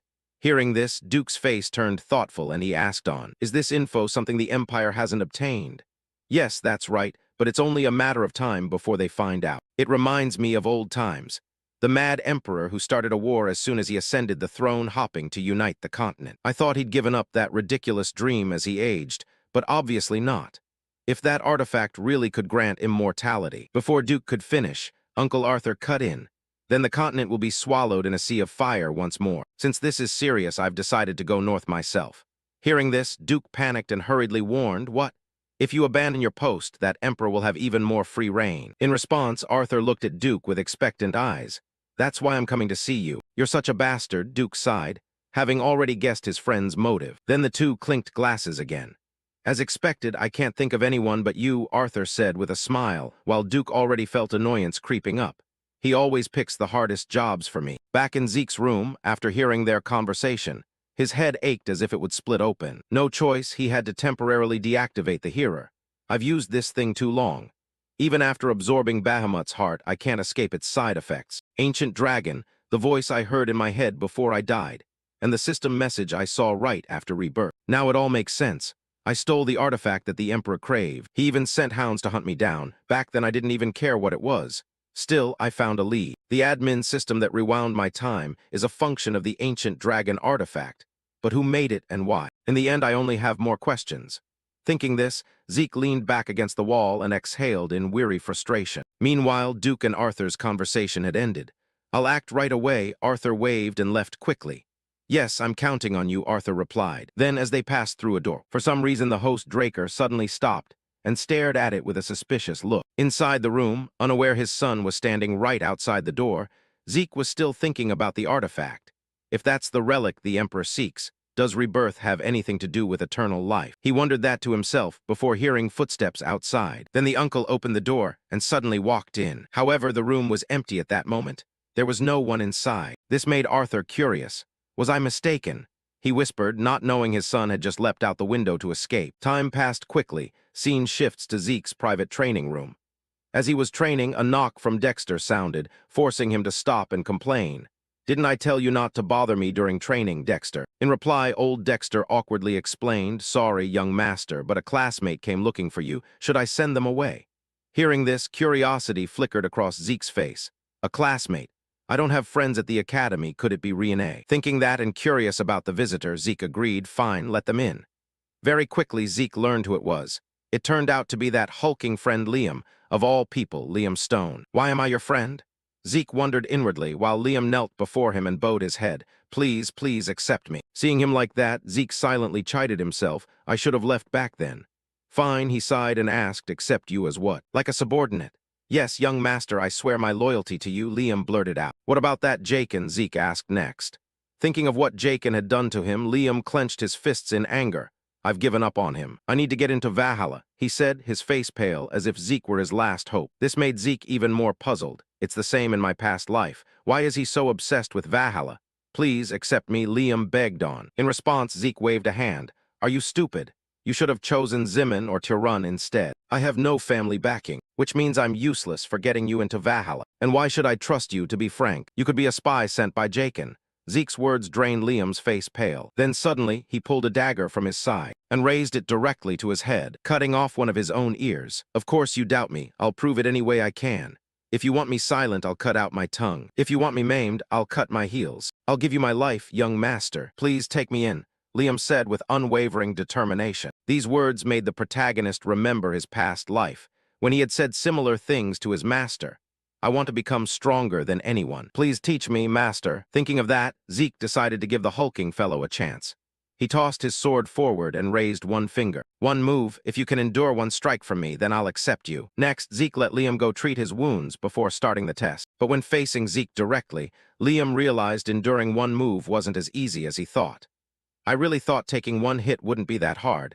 After all, I'm a Draker family Lychee user. But is this really someone my age? Even breathing feels hard," Liam thought, his whole body trembling with fear. Before he could dwell on it, Zeke gripped his sword and lunged forward. Seeing this, the hulking friend had no choice but to shout and swing his sword to block. Their blades clashed with a deafening boom, the dust on the training ground blown away in a gust. Then Liam's sword was knocked flying out of his hand by Zeke. Seeing Liam struggle, the protagonist sighed in disappointment. "So that's all you've got? Pathetic." Looking at Liam dazed on the ground, Zeke waved boredly and warned the young man.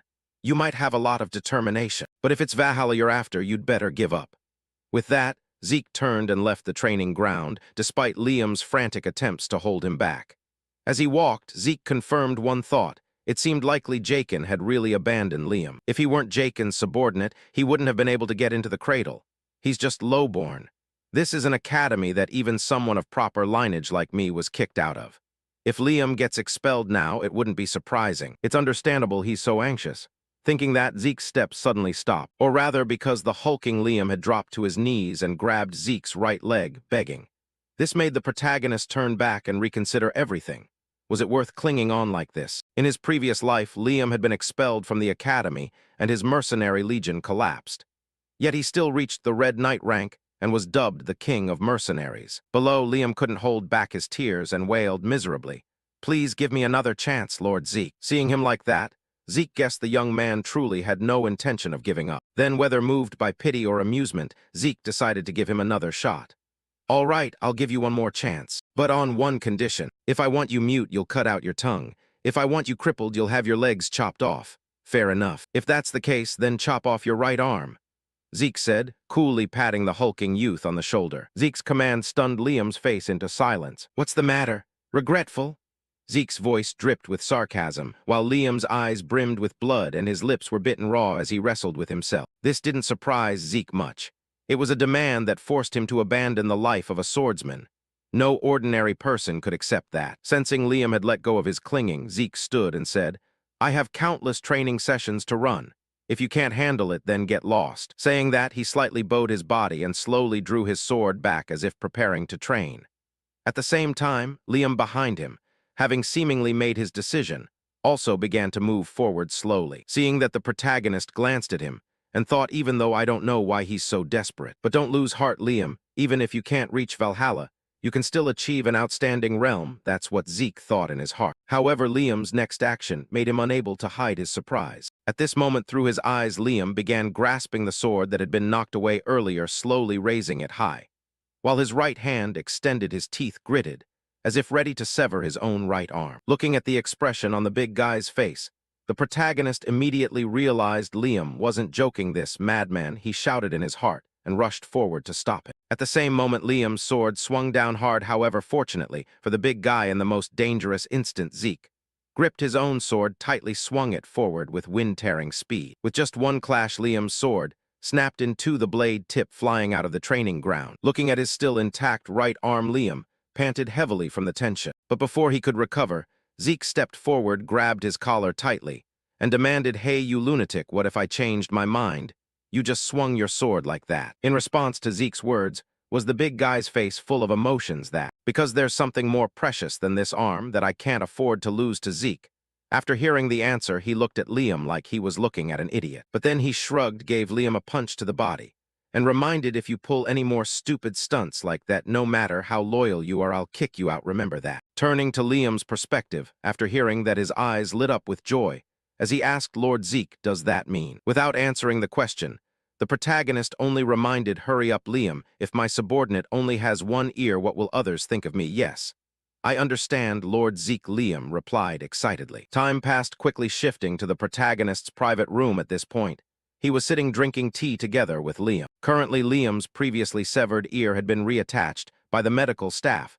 The only thing visible was a faint scar at the cut position. On this side, Liam gently touched, feeling his intact ear again, and asked, "Can I really use such good medicine?" In response, Zeke said, "This is an investment in your value, so no need to worry." Next, Zeke calmly set his teacup down and asked seriously, "So what exactly is it?" "The thing more important than your right arm, no more important than your life in front." Liam, after hearing that, lowered his eyes slightly. After a few seconds, the big guy shared his story. "That's about my mother. A few days after Jakin ditched me, I got word she collapsed from a raging fever. Luckily, it broke quick, but her body broke out in red spots like roses, and her health just kept tanking. Even the village docs didn't know what the hell the disease was." The more he talked, the more his body shook with agitation, while Zeke asked back, "So that's why you want to hit Valhalla?" "Yeah, exactly. The medical perks for students and families.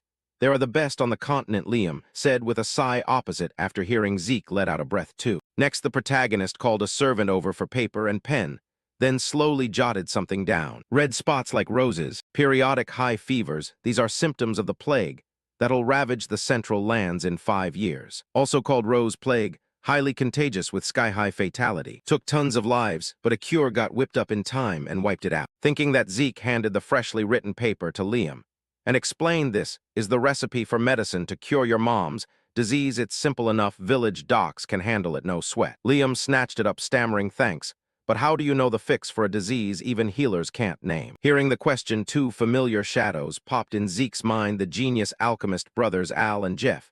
They cooked up the cure to save the crumbling heartlands. But the greedy alchemist guild exploited desperate folks for profit. Once the brothers spilled the truth, they leaked the recipe worldwide. Even mercs like me knew it, spreading everywhere. Thinking that, Zeke flashed a light smile and said casually, just tell him you know an alchemist. Now you got your meds, no need for Valhalla.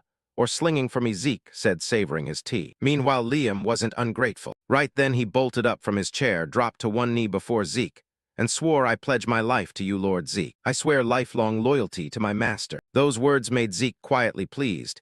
He'd picked right a loyalty oath, the Merc King from my past life, as my sub really eases my mind. Thinking that, Zeke hid his grin and said sternly, lag behind. And you're gone, so keep up. Yes, master, I got it, Liam bellowed. Time flew till late afternoon, shifting to the headmaster's office, where he was hosting a guest. What's up, Owen? Right in front was sly Owen, slinking in for who knows what. Hearing him, the headmaster said, yes, headmaster, I got a proposal. Can we crank up this semester's exam difficulty? Across chubby headmaster Herod twirled his mustache, probing Owen's reason. Owen confidently laid it out, you might call me nuts, but this year's freshmen are stacked noble heirs everywhere, plus 2 pureblood awakeners. Same difficulty as last year, won't sort real talent. Howard's view after listening, he mulled, then nodded, fair point, true, Zimon's blood. I'll take it under serious advisement.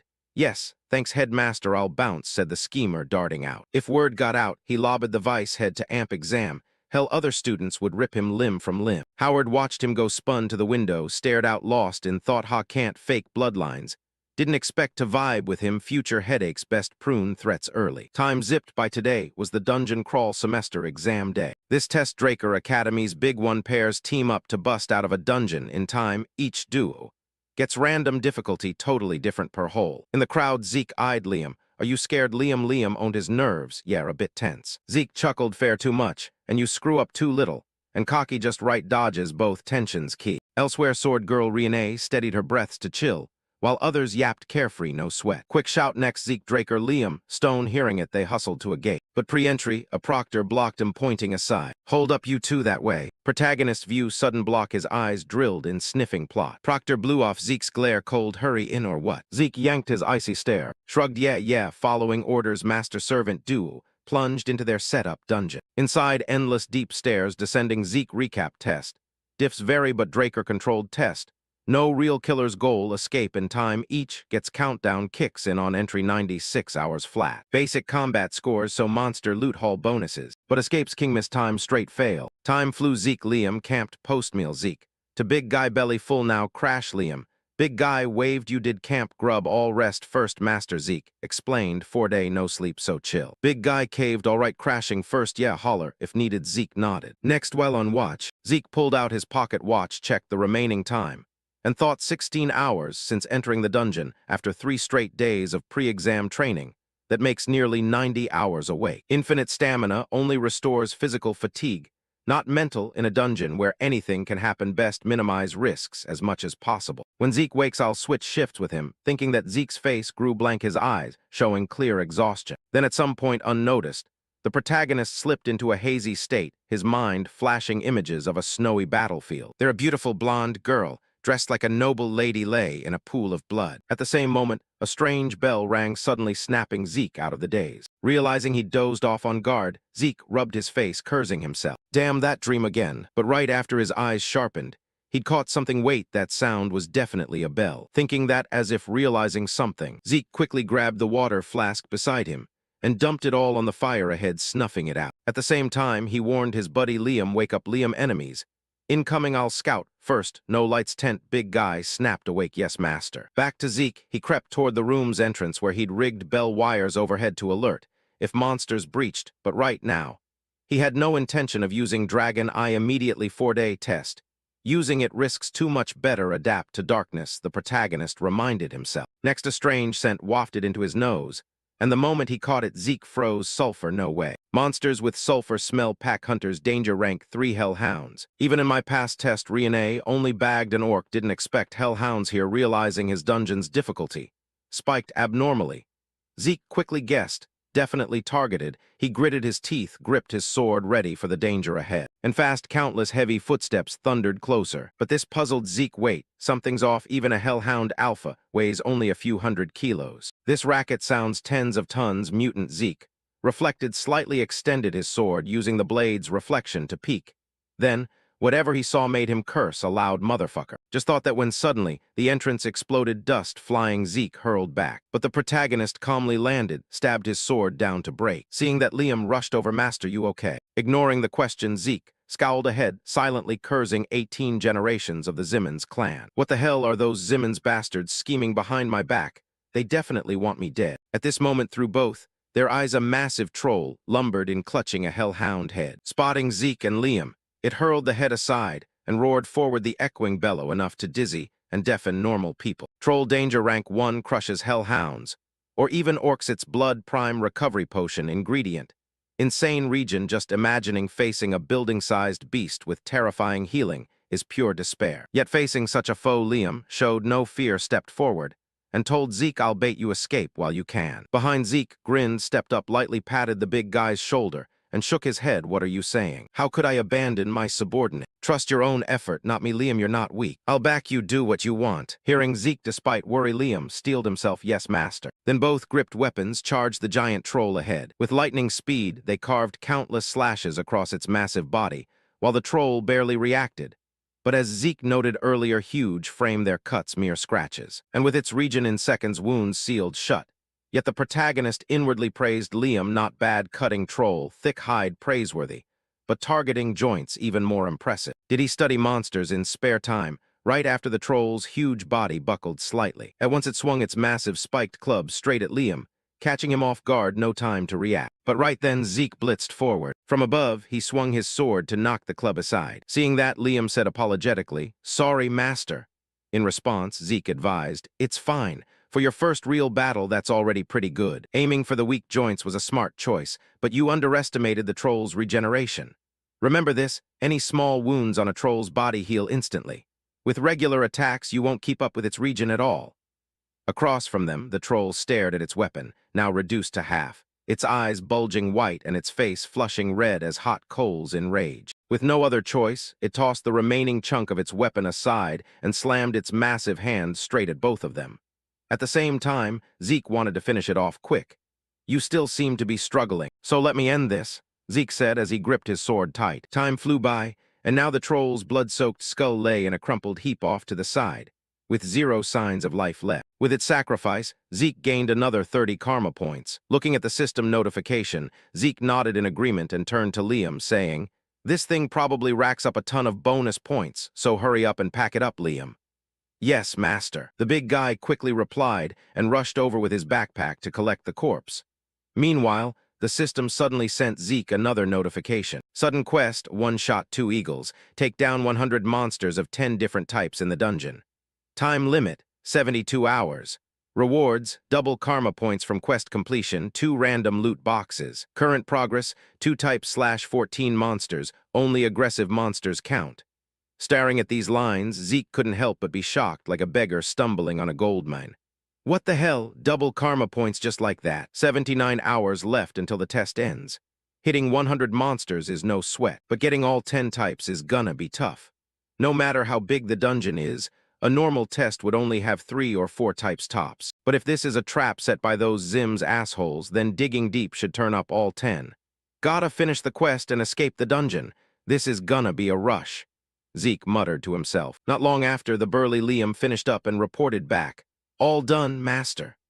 The huge sack on his back was the recovery bag issued with the countdown timer.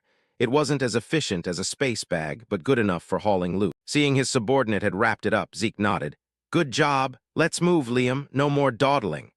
With the pressure of both the system quest and the family test, Zeke couldn't afford to leisurely stroll through the dungeon anymore. The two of them picked up the pace, blasting through the dungeon full throttle. Just like that, time zipped by faster than a dog chasing rabbits across a field. At that moment, as Zeke and his crew paused for a breather, Zeke suddenly spoke up. "How you holding up, Liam? We've bagged a bunch of monsters. Looks like you're getting the hang of real combat, huh?" Up ahead, Liam tied off his sack and turned back. "I'm still not sure." In response, the protagonist flashed a light smile. "Makes sense, adapting takes time, that's normal." With that, his face turned serious as he studied the map in front of him. 50 minutes left on the quest, current progress at 9 types out of 99 monsters. Being stuck right before completion pissed Zeke off big time. "We've even caught finger-sized blood leeches and still only 9 types." Nowhere left to search now. Damn those Zims idiots. Why didn't they prep one more type?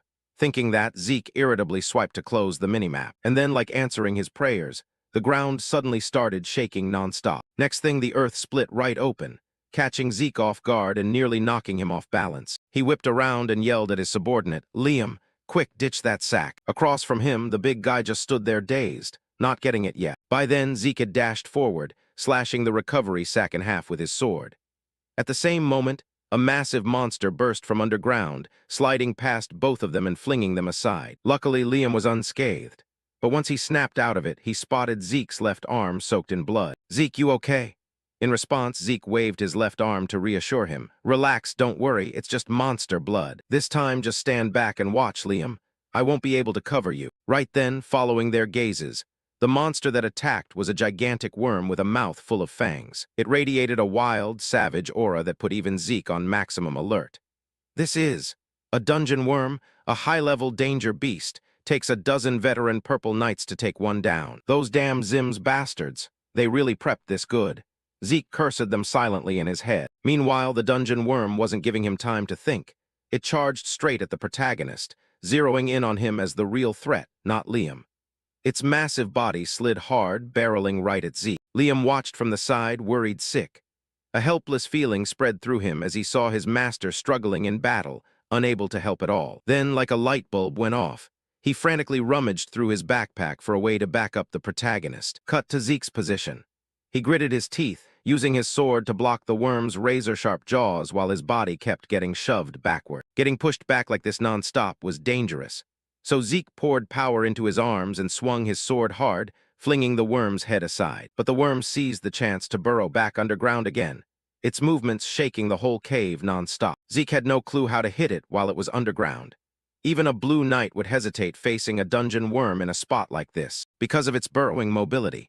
If it takes too long to kill, we'll get buried alive. At the same time, a cracking sound echoed behind Zeke. He spun around fast and immediately saw the worm's massive mouth erupting from the earth, lunging straight at him. Zeke dodged with godlike reflexes, bending low to evade the deadly bite. Without giving it a chance to burrow again, Zeke lunged forward, plunging his sword deep into the dungeon worm's body. Then he gritted his teeth, gripped the weapon tight, and charged ahead fast, dragging his sword to carve a massive gash along the worm's body.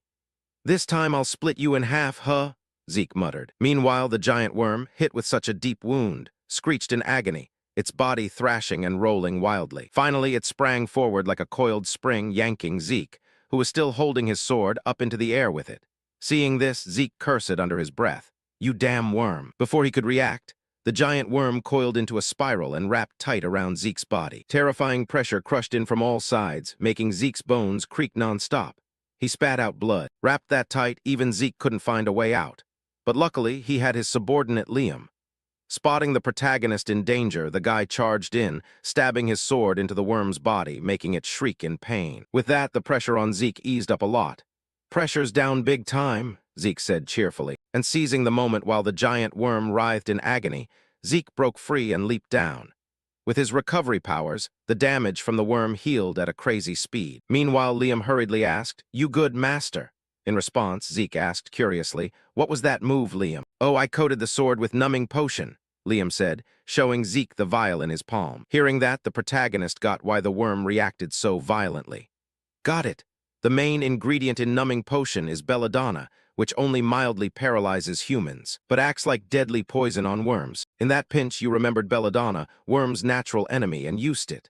Lightning fast reaction, judgment, and adaptability, worthy of your mercenary king rep, Liam. Recruiting you was the right call, Zeke thought with a smile, then instructed the big guy. "Liam, when I signal, stab that worm again with your sword." With that, the protagonist powered his feet and sped up, racing along the worm's body, until he reached its head. Then he yelled to signal. Below, Liam got the hint, gritted his teeth, and plunged his sword into the dungeon worm's body, making it screech like a house on fire, even spewing purple liquid like blood from its mouth. But suddenly, the worm froze for a beat, sensing danger worse than the pain from before. Right in front of it, Zeke channeled energy into his sword and unleashed his skill, Soul Slash, creating a massive energy blade that cleaved straight into the dungeon worm, the deathly blade splitting its body in two in a flash. At the same time, to reward the protagonist's efforts, the system notified. Sudden quest completed. Quest reward karma points doubled. 2 random loot boxes awarded. Current karma, 780. Time flew by, cut to the gathering field outside.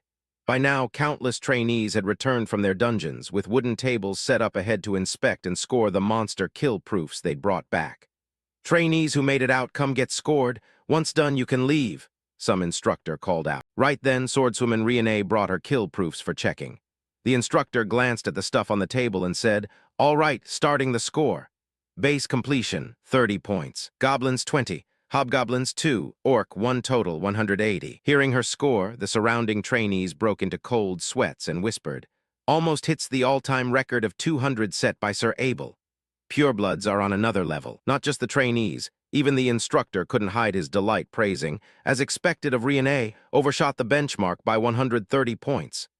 In response, Riene's group placed hands on chests and replied, "You're too kind, sir." Next up, Sneaky Owen brought his proofs for scoring. "Okay, let's score. Total 120, 70 over benchmark. Excellent." The instructor nodded.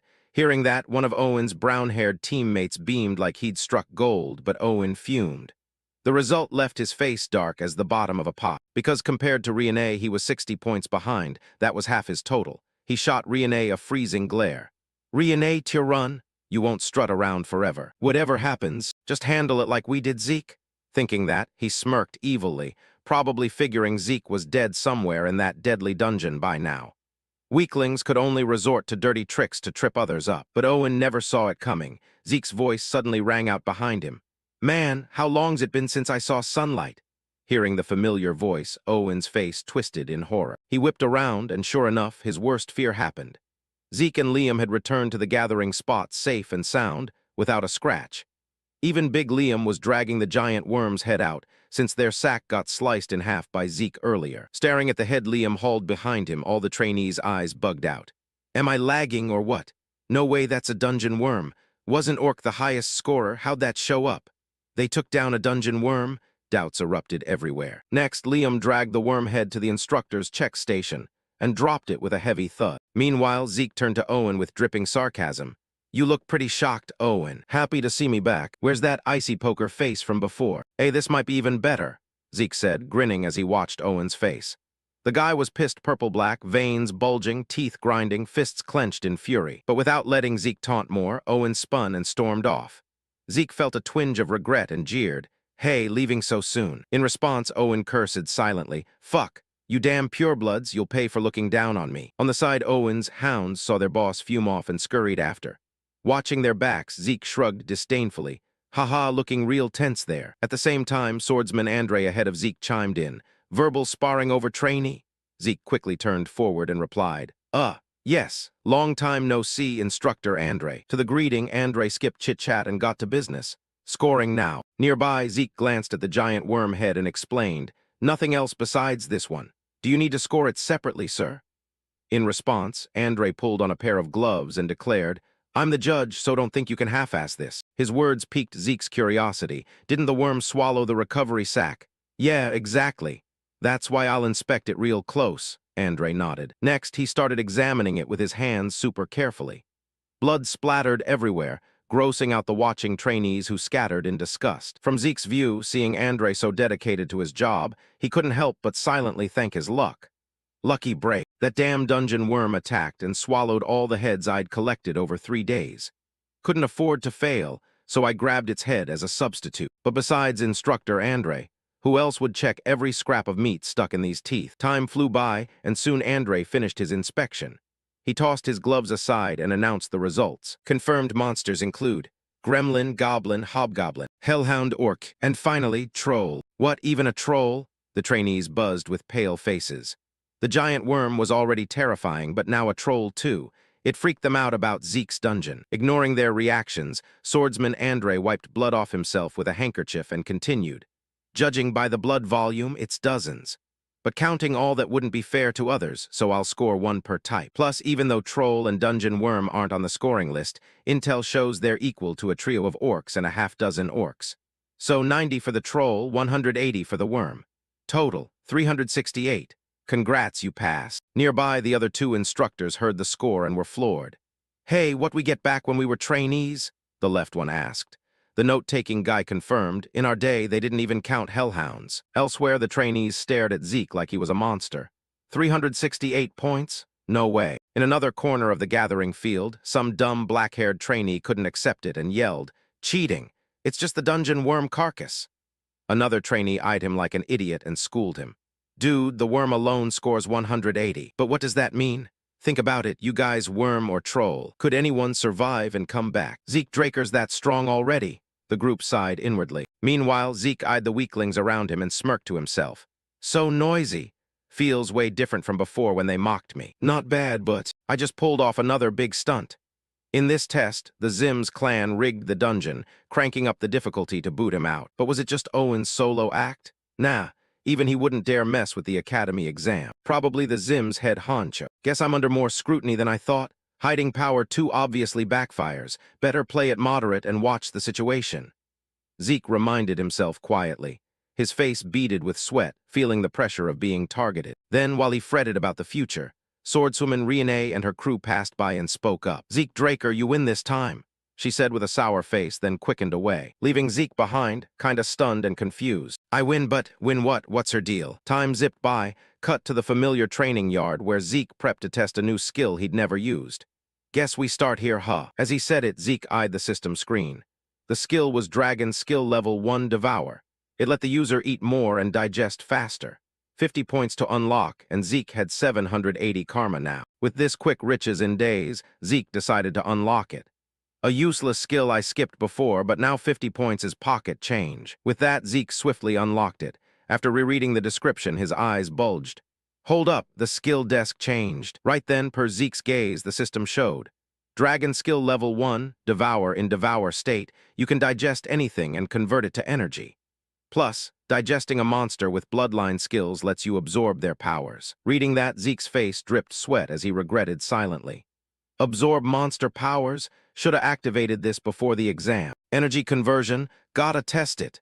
He pulled fresh meat from his inventory and activated Devour. Instantly, something like black smoke shot out, piercing the meat, startling Zeke a bit. Looking back, he saw black smoke with faint golden glow spilling from his shadow. Now the fresh meat slowly sank into the smoke. What the hell, like sinking in quicksand? The meat shriveled and vanished into the darkness. Zeke frowned thoughtfully. Once fully submerged, the system notified. Confirmed, energy absorbed, restoring depleted stamina. Right away, Zeke felt cool energy flow through him, boosting his state like a quick nap. Headache eased, though minor brain fatigue dropped too. Not just that, his whole body brimmed with vitality again. Even Ether Hall partially refilled. Those 50 points were worth it, Zeke thought excitedly. This skill nullifies risks from my current ones. Mental fatigue, Devour handles it. Infinite stamina fights physical exhaustion. So 24 hours no eat, no sleep, I can grind training non-stop. Zeke acted fast. "Let's go." He felt his future widening hugely. But before joy settled, his smile faded, followed by Zeke's grumble. "Hey, Dexter, told you last time, no bothering me in the training room unless it's urgent." Butler Dexter bowed apologetically. "Sorry, young master, but I have important news to report right now." Zeke frowned. "Important news? What?" Dexter's steady voice continued. "Your sword's finished." Hearing that, Zeke grinned again. He needed Galleon's sword to hide his aura and ability. Without hesitation, Zeke bolted to Galleon's forge. Stepping in, he asked eagerly, "Galleon, sword's done right?" Galleon nodded. Yeah, gimme a sec." He dashed inside, grabbed a wooden box with the sword, and tossed it to Zeke. But eyeing it, Zeke stroked his chin thoughtfully. "In my past life, Galleon gave me a mithril and pure steel blade, the solar sword Graham. One look, anyone knows it's top tier. This time, even with Dragon Fang material, I figured it'd be like Graham." But Zeke inhaled deeply, eyes disbelieving. "What is this thing?" Right there in the box was a bluish-black sword with an ugly look. Then he reached out, gripped it, and held it up for closer inspection. But after staring, Zeke just shook his head. Outwardly, it looked totally ordinary. "You didn't sharpen the blade on purpose?" Zeke asked. Galleon explained, "That's how it's supposed to be." His words made Zeke's eyes narrow slightly. But thinking of Galleon's skills, Zeke smiled and asked, "This the form you think suits me best?" "Yes," Galleon nodded. Seeing Zeke not question the sword much, Galleon was surprised. Normals would be baffled, but he saw right through my intent. "This guy's perfect for it." Thinking that, he pointed at the sword. "Actually, it doesn't have a name yet. Tried nomming it, but nothing fit." "Can you name it?" "Me," Zeke said, pointing at himself. At the same time, past life memories surfaced. Holy Solar Sword Graham was Galleon's name. Now he can't name one. Thought it was still Graham, just reskinned with Dragon Fang. But this is a whole different sword from Graham. With that in mind, Zeke, who knows what got into him, pulled a dagger from inventory and slashed his wrist hard, blood gushing nonstop. Across, Galleon panicked. "What are you doing? Quick, stop the bleeding." Ignoring the freakout, Zeke focused to halt his wound healing. Healing factor always on, but with my skills I can control it, Zeke thought. And like hearing his thoughts, the system helped. Admin request confirmed, pausing continuous job skill, healing factor. After the notice, Zeke's region stopped. "All right, done. Now let's do this." He aimed his hand at the sword, letting blood drops fall on its blade. Seeing that, Galleon guessed. "No way, sword-nomming ritual." Sword-nomming ritual, a dwarf tradition. Owner drips blood carrying aura or mana onto the sword, activating the rite. Once started, the performer sinks into deep subconscious, wandering endlessly till finding the sword's name. But too risky, so mostly forgotten. How does he know ancient dwarf rite? How? Galleon thought, eyes wide in shock. Back to protagonist. As Galleon said, Zeke plunged into his mental world, a deep lake with names floating everywhere. Amid countless names flooding in, pick one to advance with me. One to advance with me. A new name for a new sword, Zeke told himself. Zeke told himself. So he swam the lake till finding the fitting name, Black Sword Bahamut. At once, system notified. Black Sword Bahamut registered as equipment. Seeing that, even Zeke doubted his life choices. The name I picked, is that evil dragon's? Is my subconscious okay? Back to reality, Zeke just bandaged his left wrist. Blacksmith Galleon raved. "You're incredible, even dwarves rarely know the nomming right." In response, protagonist waved it off, saying he stumbled on it studying dwarf history. Across, like remembering something, Galleon blurted, "Wanna rest? Got something I must give you." His words sparked Zeke's curiosity, but he nodded. "Sure. Yeah, take your time." So Galleon hurried off somewhere, while Zeke eyed his wrist wound. Controlling his region let him hide his uniqueness. Mastering it even when passive meant huge. If I'd known earlier, during the bet with Master Duke, I could have hidden my powers, without showing everything. "Sorry, Galleon, but I'll unwrap when I get home. Right now, priority's testing this thing," he said, glancing at the sword beside him. Next, full sword info popped up via system for protagonist. Black Sword Bahamut, forged by Master Smith using Heavenly Eye and Cyan Flame mana from Cursed Dragon's Hardest Fang. Bahamut, unique skill, indestructible, aura conversion. Note, sealed unlocks gradually with user's growth. Reading that, Zeke, with past life's weird sights, still jolted. Seal unlocks with user growth? Never heard of a sword like this. Plus indestructible trait. Dragon Fang or not, that's ridiculous. But anyway, key is aura conversion power. Pushing to make mana battery for Galleon and Forge, the sword was partly his talent, and Graham's core function. Aura conversion, special ability to turn ether mana, or any energy into aura. This power let me, aura deficient by birth, reach red rank. Thinking that, Zeke closed eyes, channeling energy into the sword to convert to aura. At the same time, Blacksmith Galleon came back holding a scabbard, looking a bit flustered as he said, "Ha!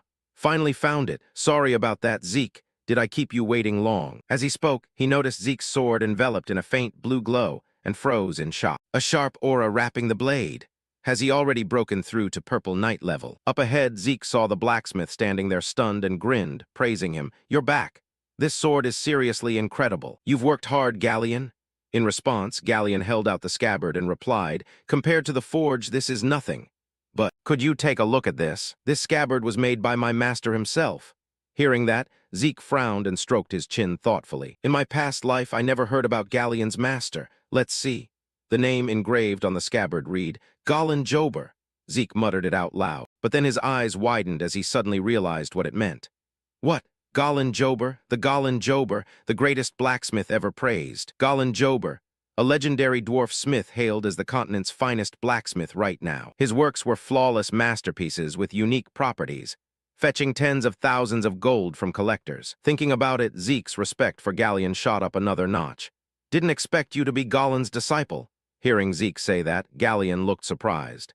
"As expected, you can even read dwarf script." Setting aside the dwarf language thing, Zeke probed further. "If it's Gollin's, this can't be an ordinary scabbard, right?" "Of course not. If you twist the roller next to the mouth like this, it turns into a shield. Made from mithril and wyvern bone, it can take any attack without a scratch. Twist the roller on the handle back the other way, and it reverts to a scabbard. Compared to the favor you did me, this gift is still lacking, but please accept it. It's what I wanted to give you," he said while offering the scabbard forward. Seeing that, Zeke awkwardly took it, then asked in embarrassment, But if you sold this, you could build your own forge, right? Haha, I can't just sell my master's work to anyone. Galleon laughed brightly. But it's worth tens of thousands of gold, Zeke pressed. Hearing that, Galleon broke into a cold sweat. He hadn't realized its value was that high. What? For real? Anyway, I'll take it, thanks so much, Zeke said with genuine gratitude. Then he looked at the scabbard and his oversized sword. Compared to the sword, this scabbard seems a bit small, huh? But if it's Golan Jober's work, it's gotta be special. With that thought, Zeke tried sliding the sword in. Sure enough, the scabbard immediately reshaped itself, wrapping perfectly around the blade and forming a completely different sheath. As expected, it exceeds even my imagination. I've received an incredibly valuable gift. Thanks, Galleon. Zeke smiled brightly, and for some reason Galleon looked just as thrilled. Glad you like it. Time flew by, cut to the familiar training yard. Right now, Zeke was inspecting a new pair of gloves he'd received. Glove info, forged from cloud iron, extremely tough yet lightweight. Special ability, none. Feature, when a full set of cloud iron gear is equipped, the special ability activates. Reading that, Zeke couldn't help but marvel. Cloud iron, that's ultra-rare material? This came from a random loot box, sudden quest reward. Thought it'd be like a treasure chest, but the stuff inside was way more valuable. All right, time to check the second box. With that, Zeke glanced at the remaining box and slowly opened it. But what was inside only made him more curious. What Zeke pulled from the second treasure box was a tattered, incomplete map that made him question if it was even a map at all. But before he could think too much, the system popped up a reminder. You have discovered a map bearing traces of the great sword Saint Kaishir. Seeing that name, the protagonist's interest skyrocketed. Kaishir was way too famous. If it's Kaishir, don't tell me it's the hero King Kaishir. Hero King Kaishir and the Knights of the Clock Tower was the continent's most famous book, chronicling Kaishir's journey and his knights from founding the glorious Chronos kingdom. But its contents were so fantastical and lacked any proof, so it was treated as pure fiction. Realizing he'd gotten a map tied to that hero, Zeke's hands trembled with excitement. Hero King Kaishir really existed, he muttered shakily. Meanwhile, the system began analyzing the map and notified. Restoring and decoding damaged sections of the item.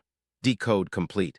Location marked on minimap. At the same time, a minimap appeared in front of Zeke automatically. After checking the markers, the protagonist quickly recognized the spot. The giant mountains? That's Man Tribe territory. Looks like this might be easier than I thought. Before he could dwell on the marked location, the system dropped another notice. Guidance will conclude based on user's level. You have found an item linkable to an achievement quest. Achievement quest, a vision of hero King Kaishir. Search for Kaishir's vision at the ruins holding his traces. Time limit, none. Quest reward, system admin writes upgrade, junior admin to mid-level admin. Reading that, even a cow could get it, let alone Zeke. So that's how it is. The guidance was just to get me to a certain level. Everything now is the real start. The actual game begins here. Rewards are on a whole different level from the tutorial. All right, got it. I'll sweep through everything, no leftovers. First, let's burn through accumulated points. The protagonist grinned, then went all in on a big skill upgrade. You have used 50 points to unlock Dragon Skill Level 2. You may check Dragon Skill Level 2 info. Opening Dragon Skill Level 2. Dragon Scale Armor. Crystallized dragon scales form tougher armor, granting superior magic resistance. Unlock 80 points. Dragon Claw. Summon powerful dragon claws to obliterate enemies with one swipe. Unlock 80 points. Seeing those two lines, Zeke felt tempted to unlock more, but he held back. I've still got plenty of points left, but who knows when I'll farm this much again. Shame. For now, invest in some potions and these two skills. Keep 400 in reserve. With that, he unlocked Dragon Scale Armor and Dragon Claw. Unable to contain his curiosity, Zeke immediately tested them, starting with Dragon Claw. He whispered and activated Dragon Claw. Right away, energy surged from his palm, forming a massive dragon hand. Then Zeke spun and swung hard forward. With just that simple swing, deep gashes tore across the solid floor dozens of meters away. Seeing the damage, Zeke let out an awkward laugh. Ha ha ha, this skill is insane. All right, next one. He activated Dragon Scale Armor, and faint golden dragon scales appeared as an illusion over his left arm. To test its defense, Zeke pulled out the black sword without hesitation and slashed hard at his own arm. But what shocked him was the sword getting repelled by the armor. The defense was so strong it left the protagonist in disbelief. Without aura, my slash can still tear through anything, yet the blade bounced off. Even bare skin feels like wearing full heavy armor. Dragon Claw for offense. Dragon Scale Armor for defense. Simple but insanely effective. Body's warmed up, let's keep going. Zeke laughed, diving into his usual training routine. Time flew by, cut to the central arena of Draker Academy. Today was the semester evaluation exam. Dummies lined the training field above, while trainees stood at attention below. Seeing that, an instructor's voice rang out. Today is the semester evaluation exam. Before we start, quick rules. See those dummies behind me? Specially made. If you use normal strength, you won't even scratch them. But channel aura into your strikes, and you can destroy them easily. However, if you can't leave even a scratch, you're disqualified on the spot. All prior evaluations get voided, and you'll repeat from year one. The instructor said it stone-faced, making the trainees below suck in cold breaths and whisper worriedly. Repeat from the start. That means no advancing. Ignoring the chatter, after the warning the instructor barked, quiet, called names, step forward. First, Aaron. Here, Aaron replied and hurried up. Meanwhile, sneaky Owen in the crowd smirked inwardly. For first-timers, nerves are normal, but for me, the Academy's aura training is basically the same as our Zim's family system. The Academy's aura system was set up by us Zims anyway. Even pureblood awakeners can't match my aura control, he thought while glancing back at Zeke and Riene. Soon after, the instructor called him. Next, Owen, if ready, begin. In response, the Duke confidently drew his sword and assumed a striking stance. Notably, his body was wrapped in blue aura. Seeing it, trainees broke into cold sweats and shouted, "Sword resonance. Only 13 and he can use sword resonance. Amazing," the instructor said while glancing at his bearded colleague behind, who nodded in agreement. As expected from a clan heir. Then, under everyone's eyes, Owen dashed forward like lightning, unleashing a barrage of slashes on the red dummies. Each strike left huge gashes. Below, other trainees paled, mouths agape in shock. After Owen finished, an instructor checked the dummies and praised. Incredible, truly Zims. At this rate, surpassing Sir Abel is just a matter of time. He smiled, but Owen, unaware of the comment, had a face purple as pig liver. Owen bit his lip lightly, swatting the instructor's arm away in annoyance. What a rude brat, what's his problem? The two whispered while Owen's face twisted in rage. Ignoring him, the exam continued normally, but results weren't great overall. After checking dummies, instructors shook heads and muttered, "Looks like everyone's struggling." Probably shaken after Owen dominated. Still, no one's failed yet. Even tiny amounts, everyone could channel aura into their swords. Special class is something else. But even in a genius hub like this, the weak get weeded out. Now it was swordswoman Riene's turn. She bowed to the instructors and made her request. "Please assist me. Sir, I have one request. I want to be evaluated with Dragon Slayer Strike." Her request made the instructor's eyes flash in surprise, then he cautioned. "That's the standard for advanced trainees." "I know," Riene nodded firmly. Below, Owen heard and sneered inwardly. Pureblood awakener and already arrogant to the skis. Channeling aura into a sword and executing Dragon Slayer Strike are totally different levels. Maintaining aura on the weapon already demands insane focus, but Dragon Slayer Strike, it requires controlling aura expenditure per motion. She'll swing a few times and her aura will fizzle out. Her competitive spirit just dug her own grave, Riene to run. Thinking of her humiliating fail, Owen grinned ear to ear. Up top, the bearded instructor asked again, "Dragon Slayer Strike means stricter fail criteria, you sure?" "I'm sure." Riene nodded once more. Seeing her resolute eyes, he didn't Chinese letter anymore. "Haha, your call." "Thank you, sir." Riene bowed slightly. Next, for such an over-the-top difficult test, the whole arena fell dead silent. Everyone swallowed hard, eyes glued to Riene so as not to miss a single move. Following their gazes, Riene enveloped herself in aura and slowly raised her sword overhead. Then in a flash, her wind-tearing slashes unleashed like a storm. The attacks were so fierce they didn't just mark the dummies. They shredded them into pieces. After finishing her Dragon Slayer technique, Riene slowly sheathed her sword while the dummies lay in ruins. Seeing that, trainees could only gape, no words left. Wow, even competitive spirit's gone. Thought Owen was top in aura control, turns out he's not even close. Those whispers kept hitting Owen's ears, making the idiot bite his lip hard, eyes bulging like he was about to seize. But then his gaze locked when Riene lowered her sword. "What the hell, damn it, is she mocking me?" Owen wondered, but then his face went blank. He whipped around in panic. No, from the start, she wasn't even paying attention to me. Where Riene pointed her sword was straight at Zeke. It seemed this swordswoman was dead set on rivaling the protagonist. Back to Zeke, seeing Riene challenge him like that. He just scratched his head awkwardly, sweat rolling down his forehead like he'd run a marathon. In his mind, he thought, "This is so awkward, getting stared down like this. How am I supposed to ignore it? Fine, I'll give her a little something to live up to, or it'll be too embarrassing." With that, Zeke took a deep breath, raised his hand with full determination, and shouted loudly, "Sir, I also want to be evaluated with Dragon Slayer technique." Someone nearby went pale and grimaced like they'd bitten into a rotten lemon. The nearby instructor eyed him suspiciously, stepping closer with a low voice. "You're Zeke, right? Saw Riene pull off Dragon Slayer technique easily and thought it's no big deal. Trainee Riene is a pureblood awakener." But before he could finish, another instructor waved him off and cut in firmly. "Same conditions as trainee Riene, no issue, right?" Hearing that, Zeke flashed a confident grin bright as an angel descending, replying, "Of course." Then Zeke stepped to the center, ready for his impressive show, ignoring the non-stop buzzing chatter around him like a hive of angry bees. "Why approve him, sir? His name's on the roster, but I've never seen him show up to class once." A puzzled voice rang out. The instructor replied calmly, tone flat like telling an old story. "That's from a bet between him and instructor Andre. Ah, you're new to the job, so it makes sense you don't know. A never-before-seen pureblood golden awakener. A freshman who broke Sir Abel's dungeon exploration record. That's Zeke Draker." Over here, Zeke closed his eyes tight, focusing on the powerful aura surging from his body. Suddenly, the system voice rang out coldly and decisively. "Black Sword Bahamut detected. Activating unique ability, aura conversion of Black Sword Bahamut. Conversion, sensing radiant energy." Instantly, that radiant energy erupted, enveloping the sword in his hand. Seeing the blade glowing brightly, even Zeke was stunned, muttering, "Holding back power is harder than going all out. All right, this should be enough, right?" Then the kid raised his sword high, gripping it tight, hands trembling slightly from excitement. Riene stood there witnessing it, unable to believe her eyes, her pupils wide as saucers, mouth agape. That. The first form of Dragon Slayer technique, Heavenly Slash Prelude. Not just better than me, it's on par with instructor Andre. At the same time, Zeke's blade cleaved the dummy in front in a single lightning-fast slash, wood splintering with a dry crack.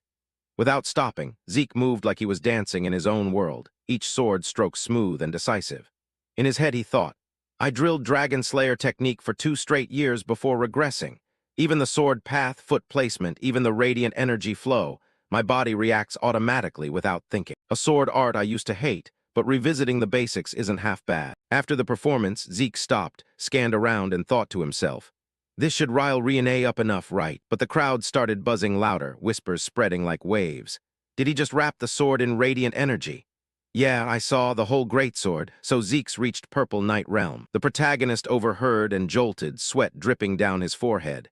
He'd been trying to hide his strength all along, but apparently slipped up. Zeke panicked inwardly. "Maybe I focused too hard, and radiant energy leaked out unconsciously. I was just trying to dial it down to normal human level. Damn that smile making me stand out again." Even the instructors were floored by Zeke's display, eyes bulging, muttering, "A first-year hitting Purple Knight? How the hell does something this absurd even happen?" This unintentionally dealt a heavy blow to someone's psyche. Owen stood there seething helplessly, heart pounding, shame surging like ocean waves, his confidence crumbling to dust. But unlike Owen, Riene was thrilled by Zeke, eyes sparkling as she thought, "As expected, I didn't misjudge him." Cut to a bit later in the principal's office. The principal picked up his teacup, took a sip, then spoke in a low tone.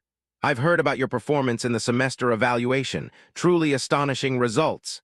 Zeke was there too, replying casually, "Just got lucky, sir." He chuckled softly, set the cup down, and continued, "Reaching Purple Knight at 13 and calling it luck. So, Zeke, what do you think about taking the grade skip exam?" The protagonist's eyes widened in surprise. "Grade skip exam? Like jumping a whole year?" The principal nodded, explaining, "Yes, could be 1 year or more. It's for exceptional students like you." Zeke stayed silent, thinking inwardly, "Faster than planned, huh? Makes sense, though. I did way too much to stand out." With that, he flashed a confident smile and declared loudly, "I'll do it." After that, Zeke quickly left, closing the door gently behind him. He mused silently, "Looks like he's plotting something." Then the protagonist smirked slyly, "Fine, I'm game." Inside, the principal sat stunned, reaching into his pocket for something, then muttered to himself, "Riene Draker and Zeke Draker, 2 pureblood awakeners both taking the exam." A voice rang out clearly, "Understood, sir. I'll proceed as instructed." This is getting more interesting by the minute. Cut to the advanced aura training room at the academy. Riene and Zeke were both there. The atmosphere was thick and tense for no clear reason, like everyone was holding their breath waiting for an explosion. Riene's face paled with embarrassment as she thought, "At least pretend to glance my way." Suddenly the door in front slowly opened, accompanied by a deep, authoritative voice. So you've all been waiting here, huh? The figure stepped in and continued. This person will oversee today's grade skip exam. Upper Knight of the clan, Sir Owl Draker. He was a strikingly handsome young man with an icy, irresistible charm. The moment Zeke saw Owl, he couldn't believe his eyes, heart trembling involuntarily. That's Woodflow Sword. Right then, past images flooded back. A gloomy day matching the mood, Owl carrying someone who looked dead on his back, steps heavy with sorrow. Zeke had been there too, staring in shock and blurting out, Draker, that damn Imperial dog, why are you here? But when Zeke looked closer at the dead man's face, he was stunned. While Owl said nothing, just silently digging grave after grave. As if realizing something, Zeke stood quietly. Around them were countless cold tombstones. Suddenly Zeke grabbed a shovel, startling Owl. He said, need a hand. Without waiting for an answer, Zeke started digging while continuing. Even if you refuse, I'll help anyway. While digging, Zeke introduced himself. I'm Zeke Morida from the Northern Alliance, your Draker, right? Owl replied dazedly. No, I've discarded the Draker name. Zeke felt even more sympathy, chuckling softly. Oh, same as me then, so what should I call you? He stammered. Just call me Woodflow Sword. Back to the present, hearing that somewhat unfamiliar name in front of him, the protagonist was stunned, thinking, Owen, a name that fits Woodflow Sword's cold vibe perfectly. Anyway, a first-year grade skip exam supervised by an upper knight. Then both quickly bowed politely, saying in unison, Greetings, Sir Owl Upper Knight, a noble rank, the true pillar supporting the Draker clan. Only those with exceptional power, fame, and experience could earn it. The instructor spoke decisively. Sword combat format everyone's familiar with from the cradle. As long as you're not unconscious or forfeit, keep challenging. Give it everything you've got. Hearing that, Riene stepped forward confidently. Then I'll go first. But Owl replied arrogantly. No need to go one by one. Come at me together. At that provocation, Riene's blood boiled, eyes flashing with determination as she prepared to charge like an enraged beast. But right then Zeke quickly reached out to stop her, his move swift like swatting a fly. Don't rush in, he shouted, voice urgent yet teasing. You know the gap in skill already, right? Plus, the test started ages ago. If you'd lost control and charged just now, we'd probably have gotten deducted points hard. Hearing that, Riene glanced aside, her sharp gaze toward the overseer. He was scribbling furiously on a clipboard, quill dancing like casting a spell. She took a deep breath, white mist puffing in the cold air. Though reluctant, she finally lowered her voice and grudgingly asked, So what do I do, Zeke Draker? The protagonist turned, flashing a half-smirk full of confidence, thinking, That's Riene for you, the genius judgment type, reacts like lightning. With that, he nodded firmly. I've got a perfect plan for this. Let's give him a real killing blow. After the two agreed on the plan, the real fight officially began. Eyeing the supervising knight's sword, Zeke narrowed his eyes, analyzing inwardly. Strange blade, one-sided edge, classic Eastern Empire style, a ring saber. He's always used it, he muttered. Riene beside him looked tense, treating this as a matter of honor. But Zeke just smirked, thinking, honor and pride mean nothing to the weak. Drop the personal stuff, focus on the plan. A second later, both swung their swords simultaneously, charging forward like arrows from a bow. Metal clashed with a sharp clang, their blades crossing in lethal arcs from different angles, tearing through the air. But the knight merely tilted his body gracefully, moving like a dance in the wind. His blade slipped through the gap between their attacks, then countered lightning fast. In an instant, he swung down. Riene dodged back just in time, the slash grazing a few stray hairs on her forehead. Zeke stayed pumped, eyes blazing, charging without hesitation. The two kept up the barrage, swords raining down, but the knight didn't budge an inch. Sword clashes rang out clang-clang everywhere, drowning even the wind. Then, with one powerful strike, the knight sent both Riene and Zeke flying back. Riene glanced at Zeke, thinking, this is upper knight power. Even following Zeke's instructions, constantly aiming for his blind spots, we couldn't land a hit, not even a scratch. Gritting her teeth, Riene unleashed Dragon Slayer Technique Chapter 3 First Form. She told herself resolutely, fight with the intent to kill.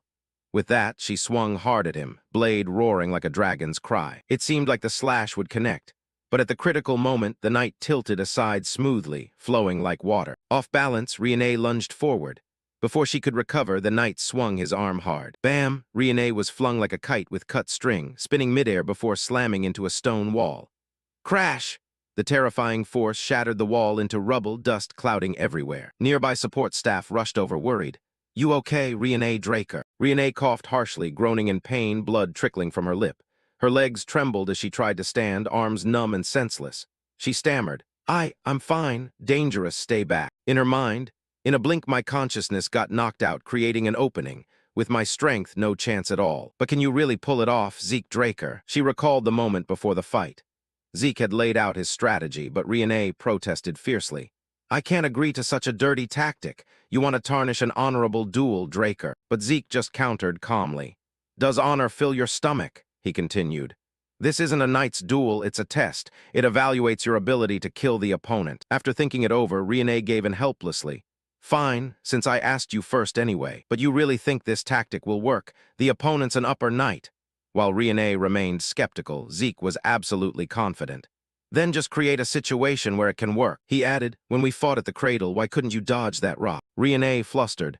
Because I didn't expect you'd resort to tricks like that. Zeke replied nonchalantly. Exactly, an upper knight isn't any different. Just wait for my signal, it'll work. One tiny opening is all we need. Back in reality, the fight was still raging. Zeke stood there, applying the Dragon Slayer human technique. His body suddenly split into multiple afterimages, appearing in various positions all around the knight, surrounding him completely.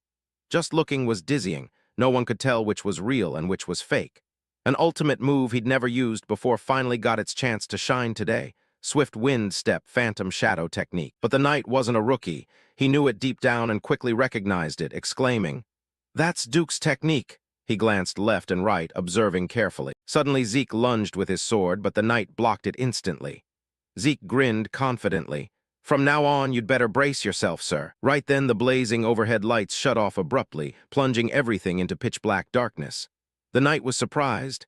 Lights out. So that's it. Exploiting a pureblood awakener's mana interference property. Realizing that, he swung his sword, knocking Zeke back, then performed a dazzling sword display in the dark. Wherever Zeke slashed, he parried effortlessly, like savoring candy. He smirked inwardly. Such a childish idea, thinking blinding vision would create an opening for an upper knight. But what's this uncomfortable feeling? In the thick darkness, even he could only vaguely make out shapes. Yet Zeke moved as if he could see everything clearly. Perfect timing, I wanted to test a new dragon skill anyway. This is the ideal chance. After all, Owen's not the type to blab everywhere, he thought. Right then, Zeke activated Dragon Skill Dragon Claw at lightning speed. The protagonist toyed with the knight casually, putting him on the defensive. The knight was stunned. Is this really a first-year swordsmanship? Calling it swordsmanship doesn't even fit. It's too different. Either way, Zeke Draker's already way beyond trainee level. Riene Draker seemed able to move in the dark just like Zeke. Did he eliminate unnecessary energy sources and impose limits on me? That tactic only works against opponents of similar strength. Thinking that, the knight chased Zeke, unleashing relentless attacks in the darkness. Now only the flashes from clashing blades lit the room. Swords met at blinding speeds, too fast for the naked eye to follow. Before the sound arrived, metallic glints sparked midair, sharp and cold. Sparks flew like fireworks in the night, then faded quickly, leaving the acrid smell of scorched metal. Watching the knight's reactions, Zeke smiled inwardly. His movements almost unchanged from before the lights went out, adapted to darkness that fast. Suddenly, the knight sensed something off. On instinct, he swung hard forward, but the slash hit nothing. The knight frowned, irritated. Disappeared. I can only vaguely see shapes. It's like fighting a shadow. He kept slashing blindly into empty space, all missing. It seemed Zeke had vanished from his sight. Right then, a light fixture from above crashed down in front of the knight. But it didn't stop. Zeke kept cutting more, sending bulbs raining down like a storm. All part of his plan. The noise completely masked Zeke Draker's presence, and the knight lost track entirely. He looked dazed, a bit flustered. Instantly, Zeke appeared right in front, flashing a bright but sly smile. "This is the moment," he shouted, voice echoing. While the knight was still confused, another bulb plummeted toward his position. Zeke recalled what Professor Fan Nong once said. The structure and materials are simple, but as is it'll only work once. What magic are you planning to store in there? Explosive magic, Zeke just smiled casually. Nah, flash magic and a loud bang are enough. As expected, a massive explosion erupted. Boom, perfect timing. Riene, the protagonist, stood calmly covering his ears, waiting for the miracle. The knight flinched at the blast. The deafening crack tore through the air, shaking everything around. On reflex, his body jerked back, crouching low, heart pounding like it was squeezed in a vice. Only then did he realize he'd been tricked. He thought inwardly, looks like I was wrong thinking that was excess energy. Seizing the opening, Riene and Zeke charged together. But an upper knight was still an upper knight. At the most critical moment, he unleashed Dragon Slayer Technique Chapter 4, First Form, Moon-Cleaving Slash. The strike came at blinding speed. Zeke and Riene couldn't react in time. Their bodies took the hit and were knocked flying back. Next came a terrifying explosion, dust and smoke billowing everywhere. Still, forcing him to use that move was already a huge success. In the end, Zeke and Riene couldn't beat Owl. They ended up floored, faces bruised and battered like they'd been run over by a carriage. Medical teams rushed in quickly, carrying Zeke and Riene off for treatment, footsteps clattering like an urgent rescue tune. The knight stood unscathed, posture as steady as if he just strolled through a park. An instructor approached Owl, bowing respectfully. "Thank you for your efforts, sir." Suddenly a furious roar thundered from afar. "That damn Owl, you beat my disciples to a pulp like this." Following the voice, Owl turned, eyes narrowing as he recognized Duke. He bowed politely, voice low. "Greetings, Gale Knight." Duke strode over, slinging an arm around Owl's shoulders casually, grinning mischievously as always. "Still stiff as ever, huh? All right, howray, my disciples," he said while patting Owl's shoulder enthusiastically, making Owl lean slightly. Owl pondered, eyes flickering with recollection of what just happened. The moment Zeke Draker's sword reached him, Owl had deliberately let go of his blade, holding pure defense. Why didn't he counter when he had the chance? Was the goal not victory but passing the test, only showing strength when necessary? With that, Owl spoke evenly. "Zeke Draker has already surpassed my evaluation range." A while later in the meeting room, the grade promotion review for trainees took place.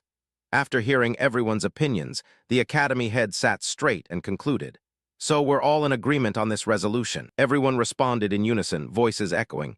"Yes, headmaster," no objections. And the result was Zeke and Riene promoted to Year 5 and Year 3 respectively. After that, Zeke tried to live as quietly as possible, like a lazy cat curling up in a corner.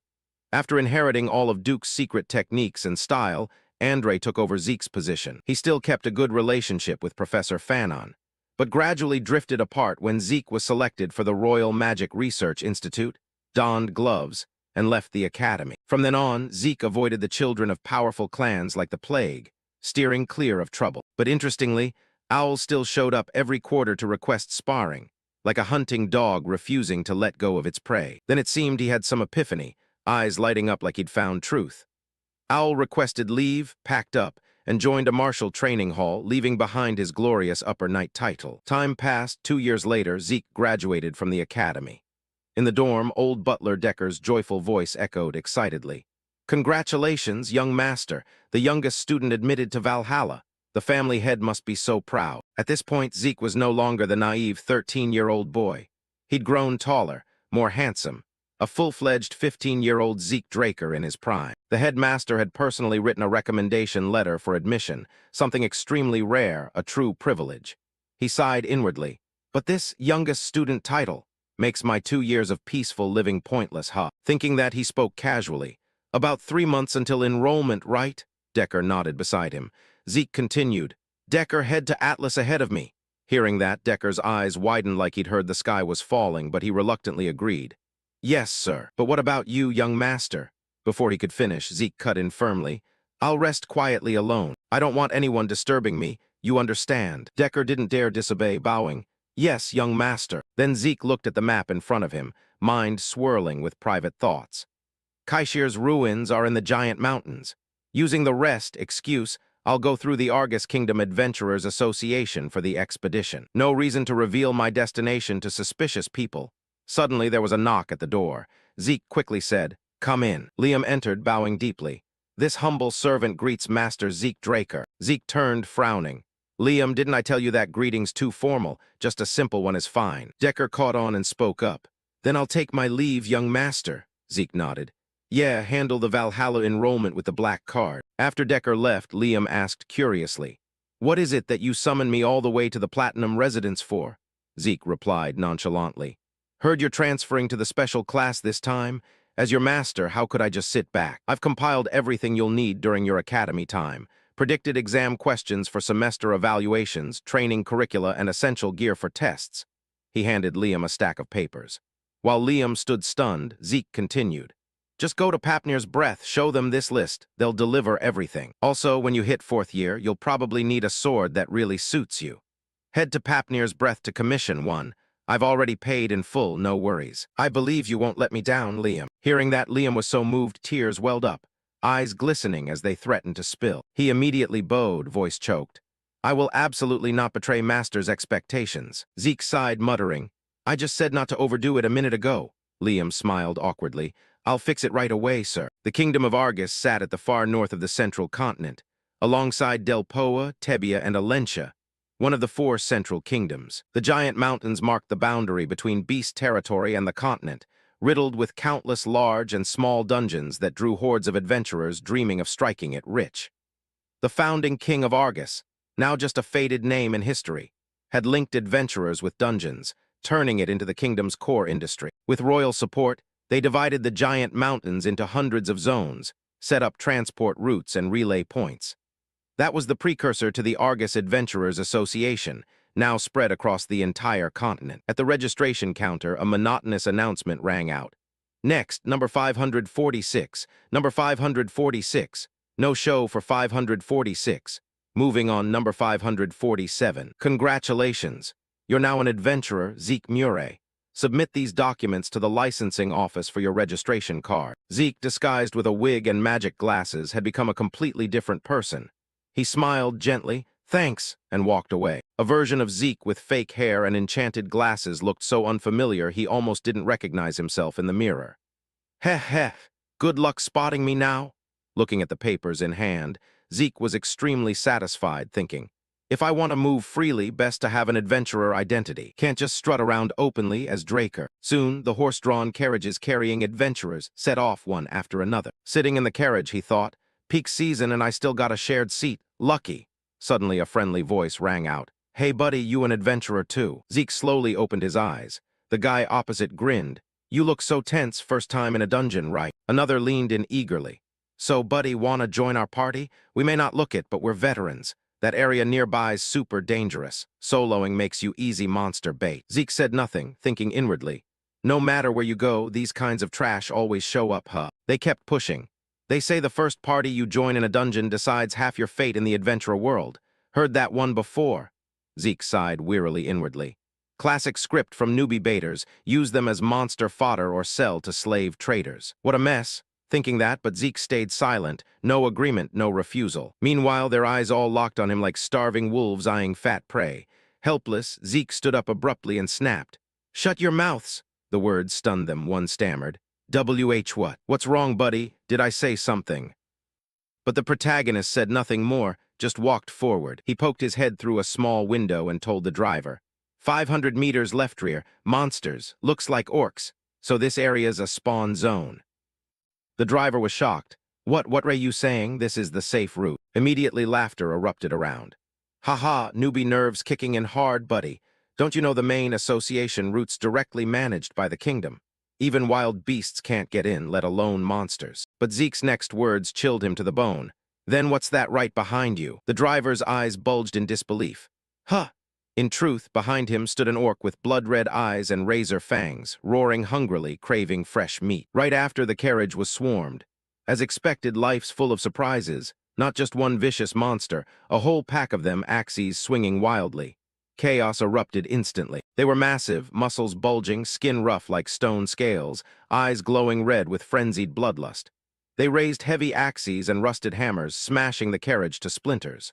Horses neighed in panic, backing up. But too late. They screamed a few times before collapsing, blood pooling dark red. Now only splintered wood and clashing weapons filled the forest.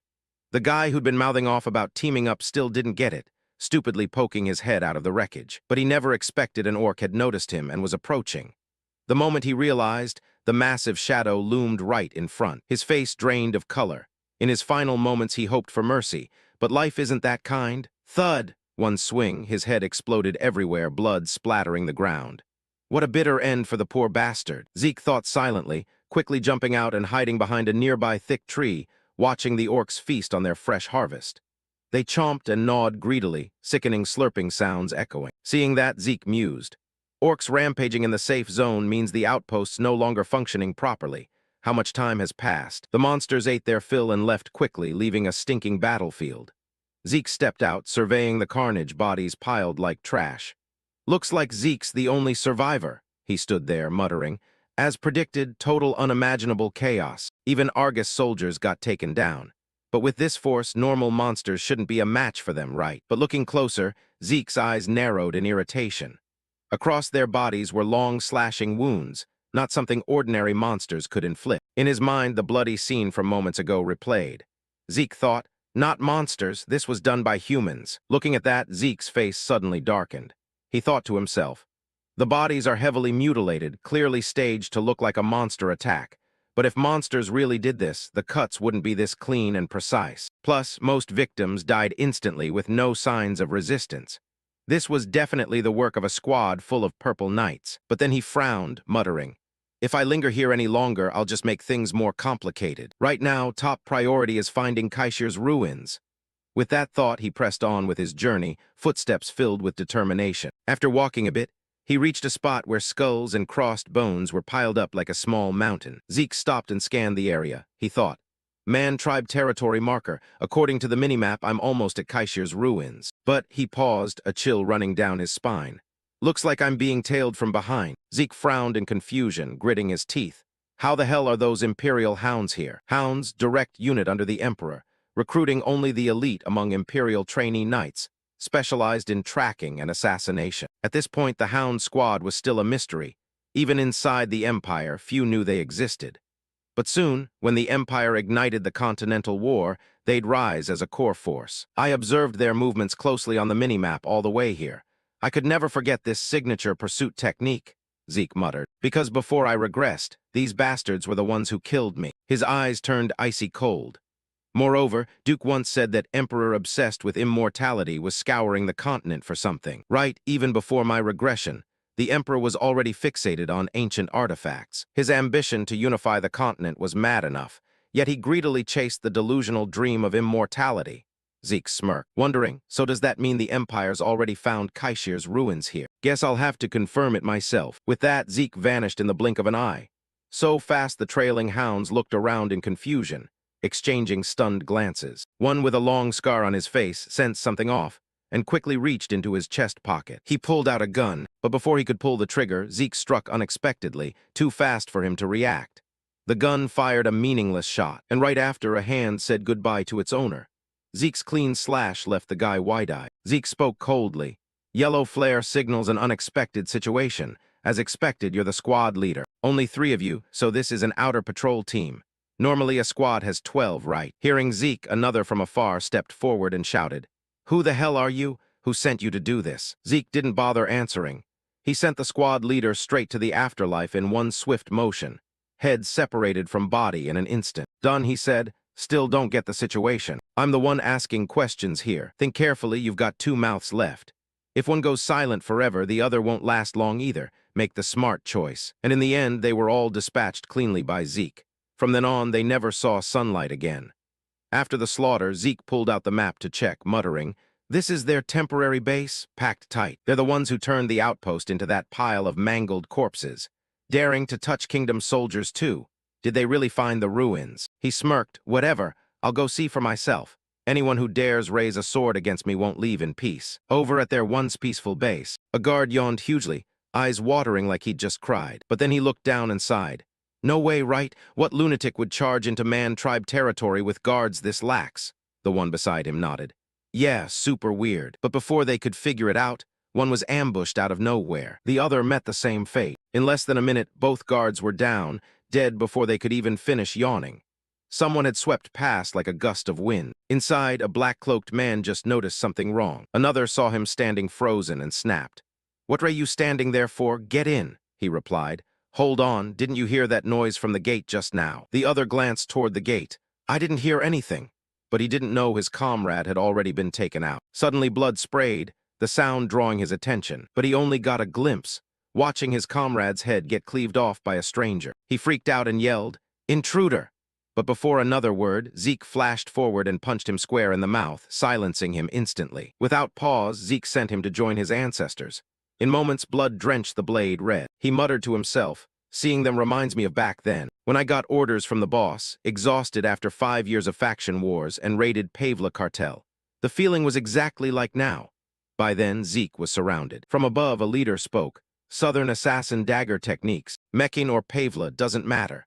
Once you're in here, you don't leave alive. Surrender now and I'll kill you quick. Following the voice, the protagonist looked up thinking, he's the commander here, barely touching Blue Knight level. These small fries are nothing compared to the hounds I faced in my past life. You're still green. With that, he shot back fearlessly. Ridiculous, huh? Kill me gently. That's what someone who just slaughtered their comrades says. You should tear me apart alive and wipe out my bloodline for revenge. The central continent really is full of weak cowards. Hearing Zeke's taunts, they fumed. The leader roared, damn it, give him what he wants. Rip him apart while he's still breathing. With that, they launched the attack. Swords swung at Zeke from all sides like chopping wood. But the protagonist thought, something's off. Are the hounds really this weak? Or have I just gotten that much stronger? No need to observe anymore.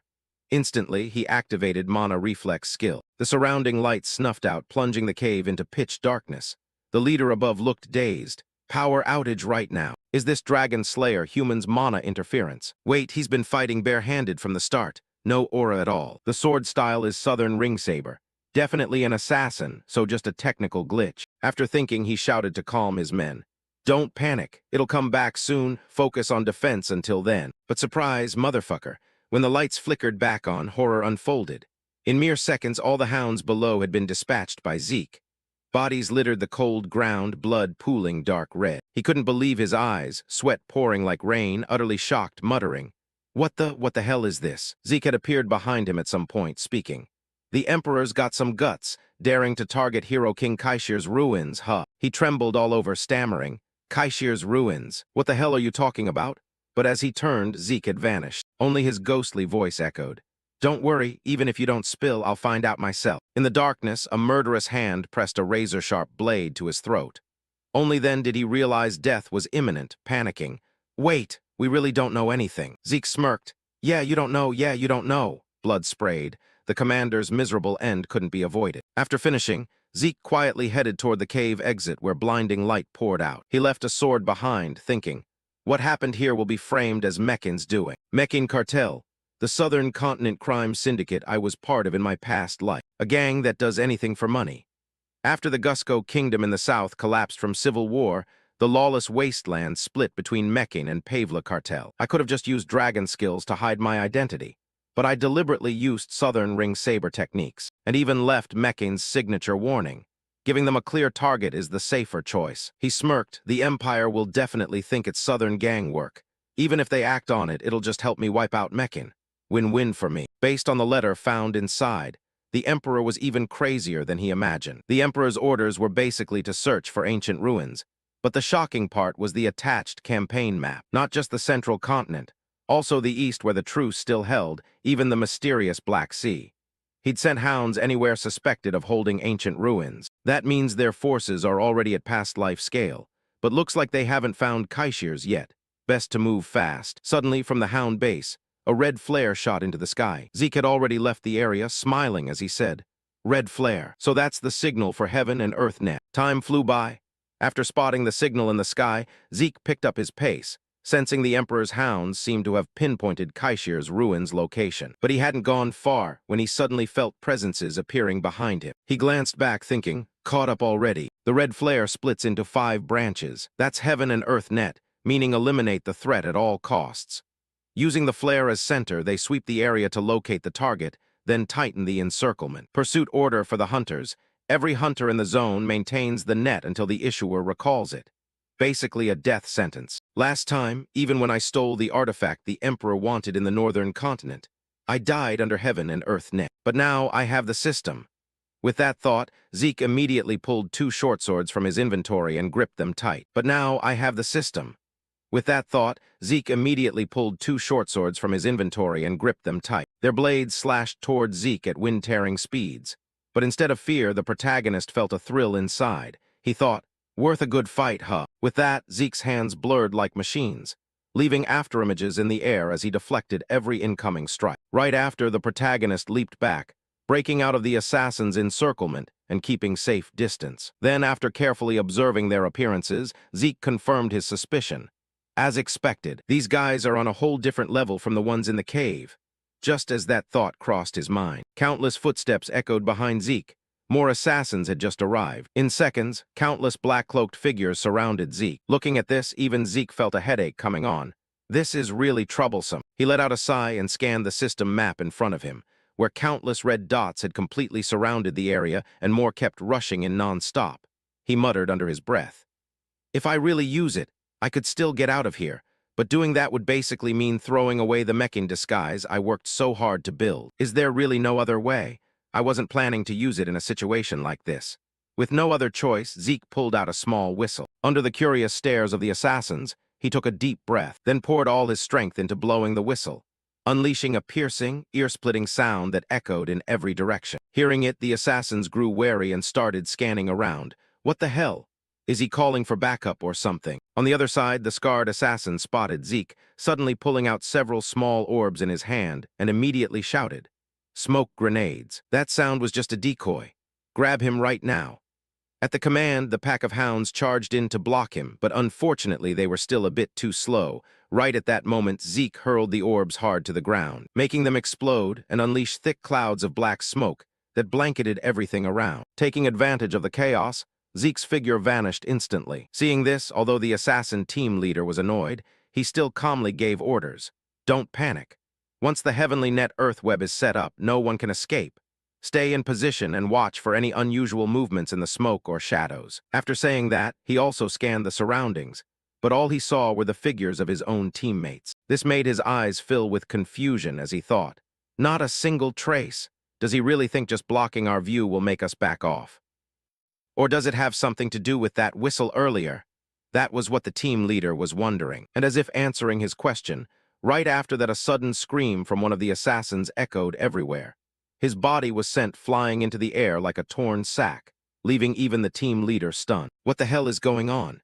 he shouted while hurriedly looking around everywhere, and finally spotted the source of the sudden attack. It turned out to be a group of shirtless, hulking figures built like grizzly bears charging in and starting to smash and crush his entire group of subordinates, the barbarian tribe. What's happening? We clearly didn't do anything to provoke the barbarians. If it was just one or two hot-headed ones, that would be understandable, but attacking in a full swarm like this. The more he thought about it, the more puzzled the team leader became. On the other side, one of the assassins in the group angrily yelled, "You filthy low-life savages, you dare attack us." As he spoke, he wrapped his sword in aura and slashed straight at the waist of a barbarian right in front of him. But when his blade collided with that massive body, it felt like hitting a solid block of steel. Even his sword got knocked back and trembled. Seeing this, the assassin's eyes went blank in disbelief as he stammered out, "This." However, before he could think any further, the bald barbarian delivered a devastating fist of destruction, smashing his head into a bloody pulp. Just like that, the assassins began getting literally crushed. Meanwhile, the team leader watching from the side felt his heart pounding in terror. "This is bad. This is the first time I've seen them this worked up. With our current forces, this is way too dangerous." Stopping his thoughts, he immediately drew his gun, realizing that, to keep the remaining subordinates rushing in from turning into fresh meat for the barbarians, the team leader pulled out a signal flare gun, fired it into the sky, and shouted to the others, "Withdraw the heavenly net earth web." Meanwhile, the barbarians behind them kept chasing relentlessly, refusing to let go. "Retreat, retreat immediately." Hearing this, the assassins felt like they'd struck gold. They hurriedly turned tail and ran with every ounce of strength they had, fleeing like their lives depended on it. Only after they completely disappeared did Zeke reappear, crawling up from a hole he'd dug to hide in, and grinning, "More effective than I thought." Then he looked at the cracked whistle in his hand. "This is a barbarian horn made to deliver commands quickly on chaotic battlefields. It's one of their tactical tools. In my previous life, I happened to build a friendly relationship with the Mohican tribe of the barbarians, so I learned how to make this horn and their signaling system. The signal I just blew means foreign intruders have violated the ancestral Holy Land. The barbarians are often seen as crude and barbaric savages, but in reality, they have their own distinct cultural traditions and civilization. With craftsmanship this crude, it can probably only be used once." With the assassins no longer bothering him, Zeke quickly moved forward following the map's guidance. Not long after, he reached the ruins of Kaishir. However, once he stepped inside, he realized the assassins weren't the only obstacle. There was something far more dangerous and terrifying lurking within these ruins. At this moment, Zeke was hiding behind a wall, quietly poking his head out to observe ahead, one hardship after another. What he saw was a gigantic monster with 9 heads constantly scanning the surroundings, accompanied by a system notification. Detected fallen dragon species corrupted by foul demonic energy. Reading the notification, the protagonist froze. What the hell is a fallen dragon species now? According to the minimap, that door up there. System, can that door be opened? He asked himself and the system responded. Confirming administrator request. Connecting to control system. Connection established with the resting place management system of hero King Kaishir. Proceeding to open the entrance. Following the notification, the stone door rumbled open, revealing the passage behind it. But the moment the gigantic monster noticed, it immediately went berserk. Seeing that, Zeke could only force a bitter smile. Sneaking past it quietly doesn't seem possible anymore. With that thought, Zeke took a deep breath and charged straight toward the monster, activating wind technique, phantom step. His body shot forward like an arrow and began dancing between the terrifying attacks of the gigantic monster. The protagonist's plan was to use phantom step to disrupt its vision and quickly reach the entrance. Just a little more, Zeke told himself silently as the entrance was now right in front of him. But of course things weren't going to be that easy. Before Zeke could reach the entrance, one of the giant serpent heads lunged right beside him. It opened its maw wide and slammed down from the side, sending rocks and debris flying everywhere. Fortunately, Zeke managed to dodge the attack in time, even feeling a surge of rage inside. Time to teach this snake a lesson. He immediately unleashed Chapter 7, first form of dragon-slaying art. Dragon severing hand, creating countless slashes across the giant serpent's body, making it roar in agony. Its blood sprayed everywhere, some landing on Zeke, and wherever it touched it sizzled with a burning hiss and kept smoking. This forced Zeke to pause, not daring to attack recklessly anymore. Its blood is acidic, a 9-headed monster with acidic blood. Even my master in the previous life could barely take it down.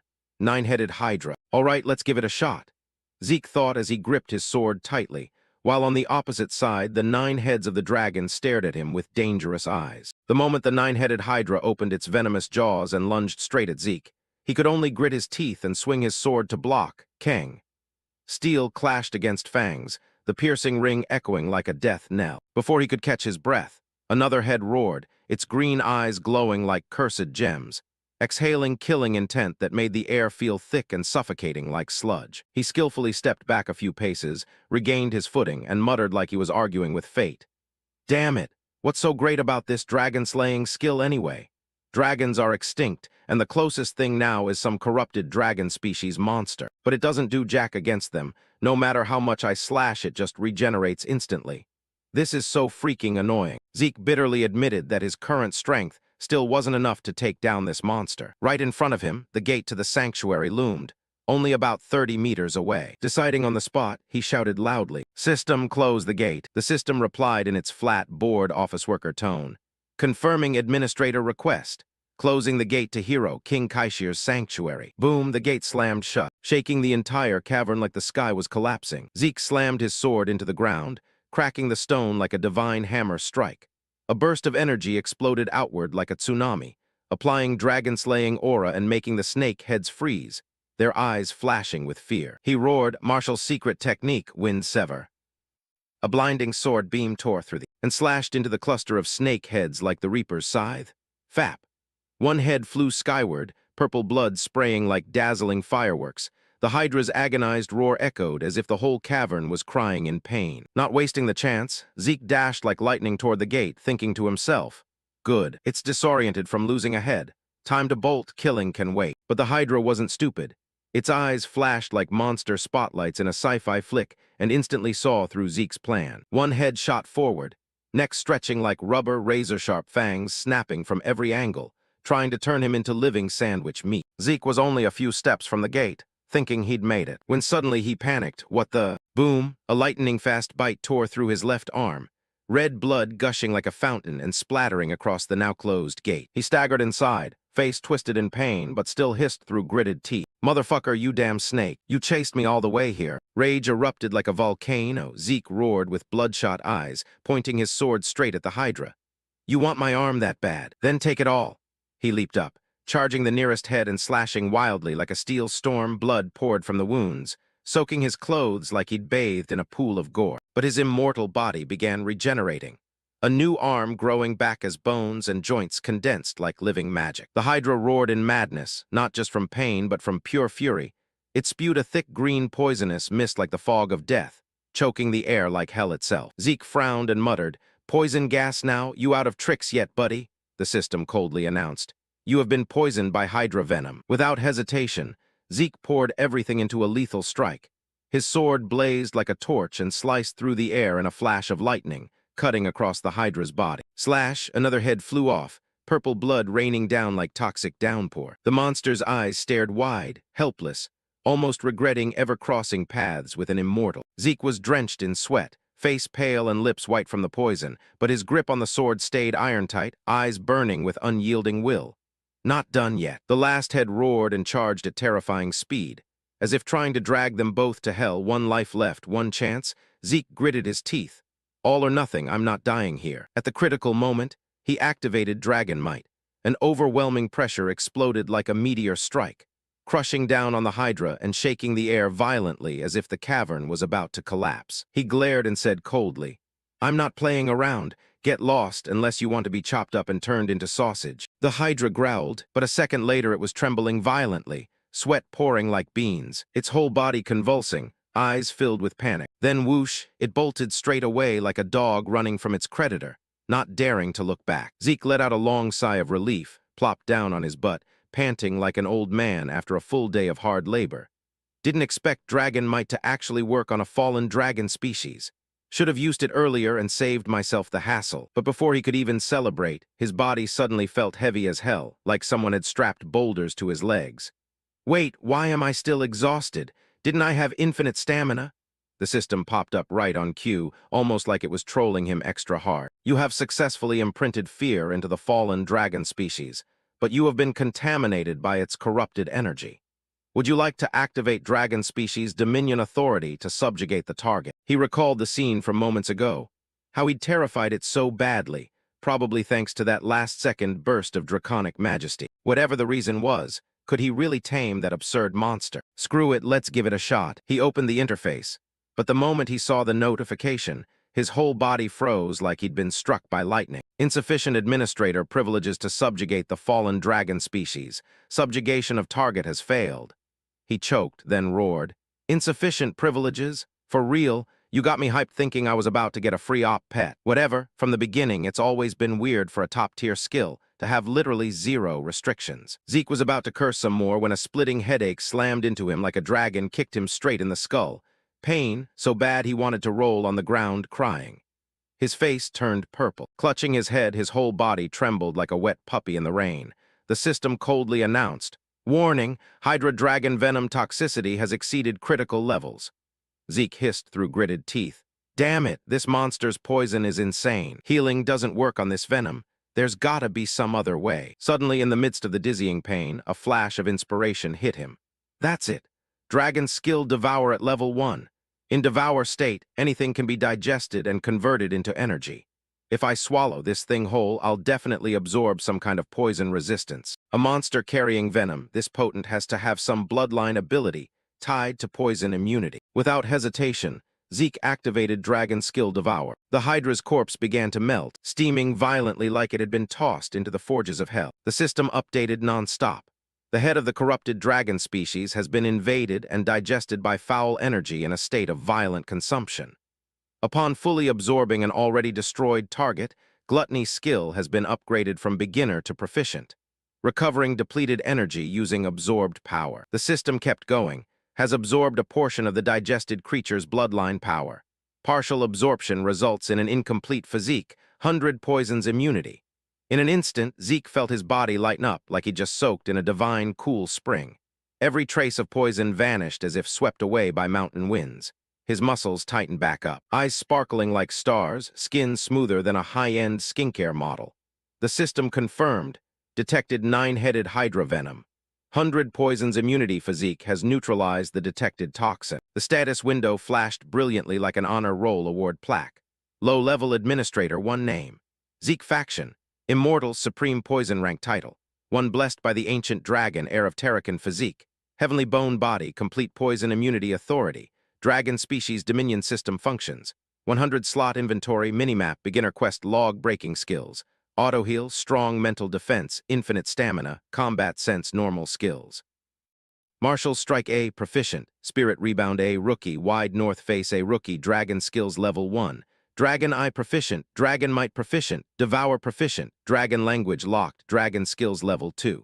Dragon Scale Armor proficient, Dragon Claw proficient, Dragon Skills level 3. Not unlocked, requires 300 points karma points. 465. Special trait, complete poison immunity, resists and neutralizes most types of poison. Zeke smirked smugly. So from now on, anyone who tries poison on me is just gonna poison themselves. He glanced at the new info, frowning. That most part is still kinda worrying, but with this skill, poison's no longer an issue. He stared in shock, muttering. Devour jumped from rookie straight to proficient. No way, this thing almost never levels up unless. He nodded, eyes lighting up. Right, it must be because I killed a designated system-marked target. Hitting the monster the system specifically called out really does give premium loot. Oh, that's useful info. So wiping out the exact things the system hates gets you the good stuff. He sprang to his feet, flicked his cloak, striding out boldly like the Hydra hadn't just wrecked him. Zeke muttered. That Hydra slowed me down big time. Gotta move faster now. In his mind, he thought about the hero King Kaiser. Half human, half fairy, a living legend etched forever in myth. Son of the wise sage and the fairy king, Kaiser's life was anything but peaceful. A dark witch tore him away from his parents and tossed him into the forest like trash. Luckily, a sacred wolf, definitely SS rank or higher, found baby Kaiser still red and wrinkly, raised him like its own pup. Thanks to that, Kaiser grew up strong, six-pack abs, long wild hair, aura off the charts. Kaiser saved the oppressed humans and founded a kingdom just for them in the central continent, called the Kingdom of Kronos. This is the part of the story everyone on the continent knows. The origin of Kaiser's legend. In modern times, almost no real records remain. It's truly become pure myth, but proof that hero King Kaiser and the Kingdom of Kronos really existed. Standing before the ruins of Kronos, Zeke was stunned. Crumbling walls stretched endlessly, silent yet majestic, whispering the ancient epic through the stones. It's right here, right in front of me, unfolding before my eyes. Looking around, he felt it was way smaller than what he'd read in books. He couldn't believe the remnants of Kaiser's legacy were literally the entire Kingdom of Kronos. Walking toward the ancient gate, he kept talking, though now that he thought about it, the old dragon-slaying sanctuary had a really similar vibe. The system beeped like a burglar alarm. Analyzing, confirmed Kaiser's imprint, opening the sanctuary of hero King Kaiser. Zeke didn't hesitate and stepped inside. A faint glow emanated from a shimmering green crystal, as if it held the very soul of the kingdom. He reached out and touched it, whispering, "Is this the vision of the hero king?" The system immediately chimed like a robbery alert. Initiating quest chain, vision of hero King Kaiser. Zeke jumped. Hello, just throwing a quest at me out of nowhere. Did anybody ask if I agreed? The system continued, cold as a bank teller denying a loan. Warning, cannot leave the area until the quest chain is completed. He yelled. Hey, what the hell? Who gave you permission to do that? Bam, the gate behind him slammed shut like a mom catching her kid gaming at 2 a.m. Zeke shouted. What? What's happening? The system displayed the detailed quest. Chain of the hero King Kaiser's progress. Objective, within the ruins bearing Kaiser's mark, collect each step of his progress. Time limit, none. Reward, Fairy King's tears. Zeke frowned, rereading the last line, muttering. Quest chain, steps of progress of hero King Kaiser. Fairy King's tears. He rubbed his chin, mind spinning. Kaiser's mother, the being who granted blessings to humanity, and I'm gonna get her tears. He looked up at the sparkling crystal like it was an NPC about to drop an impossible quest, whispering, I'm starting to get chills. The mother of hero, King Kaiser, the one who can fulfill any wish, and the reward is her tears. Still reeling, mouth hanging open, Zeke muttered like he was in a trance. No idea what this thing's used for, but it's definitely some ultra-tier op treasure. He turned to the system, voice urgent. How do I actually make progress like that? The system beeped once, replying as coldly as a pissed-off AI assistant. Administrator request confirmed. Extracting data from magical recording device. Detected 546 magical videos of hero King Kaiser. 12 videos matched the criteria. Playing the first video. The screen flashed, magical light flickering like a busted stage spotlight. A hazy image appeared, accompanied by an ancient voice from a long-forgotten language. The system announced, will automatically translate to the common language of the central continent. Pop. A figure emerged, radiating godly handsome charisma and world-shaking power. The man spoke. What is a sword, you ask? It's just a sword, what else? All these old fogies keep yapping about sword philosophy, this and that, but they've never even thrown a proper slash. Total nonsense. From behind came a shout.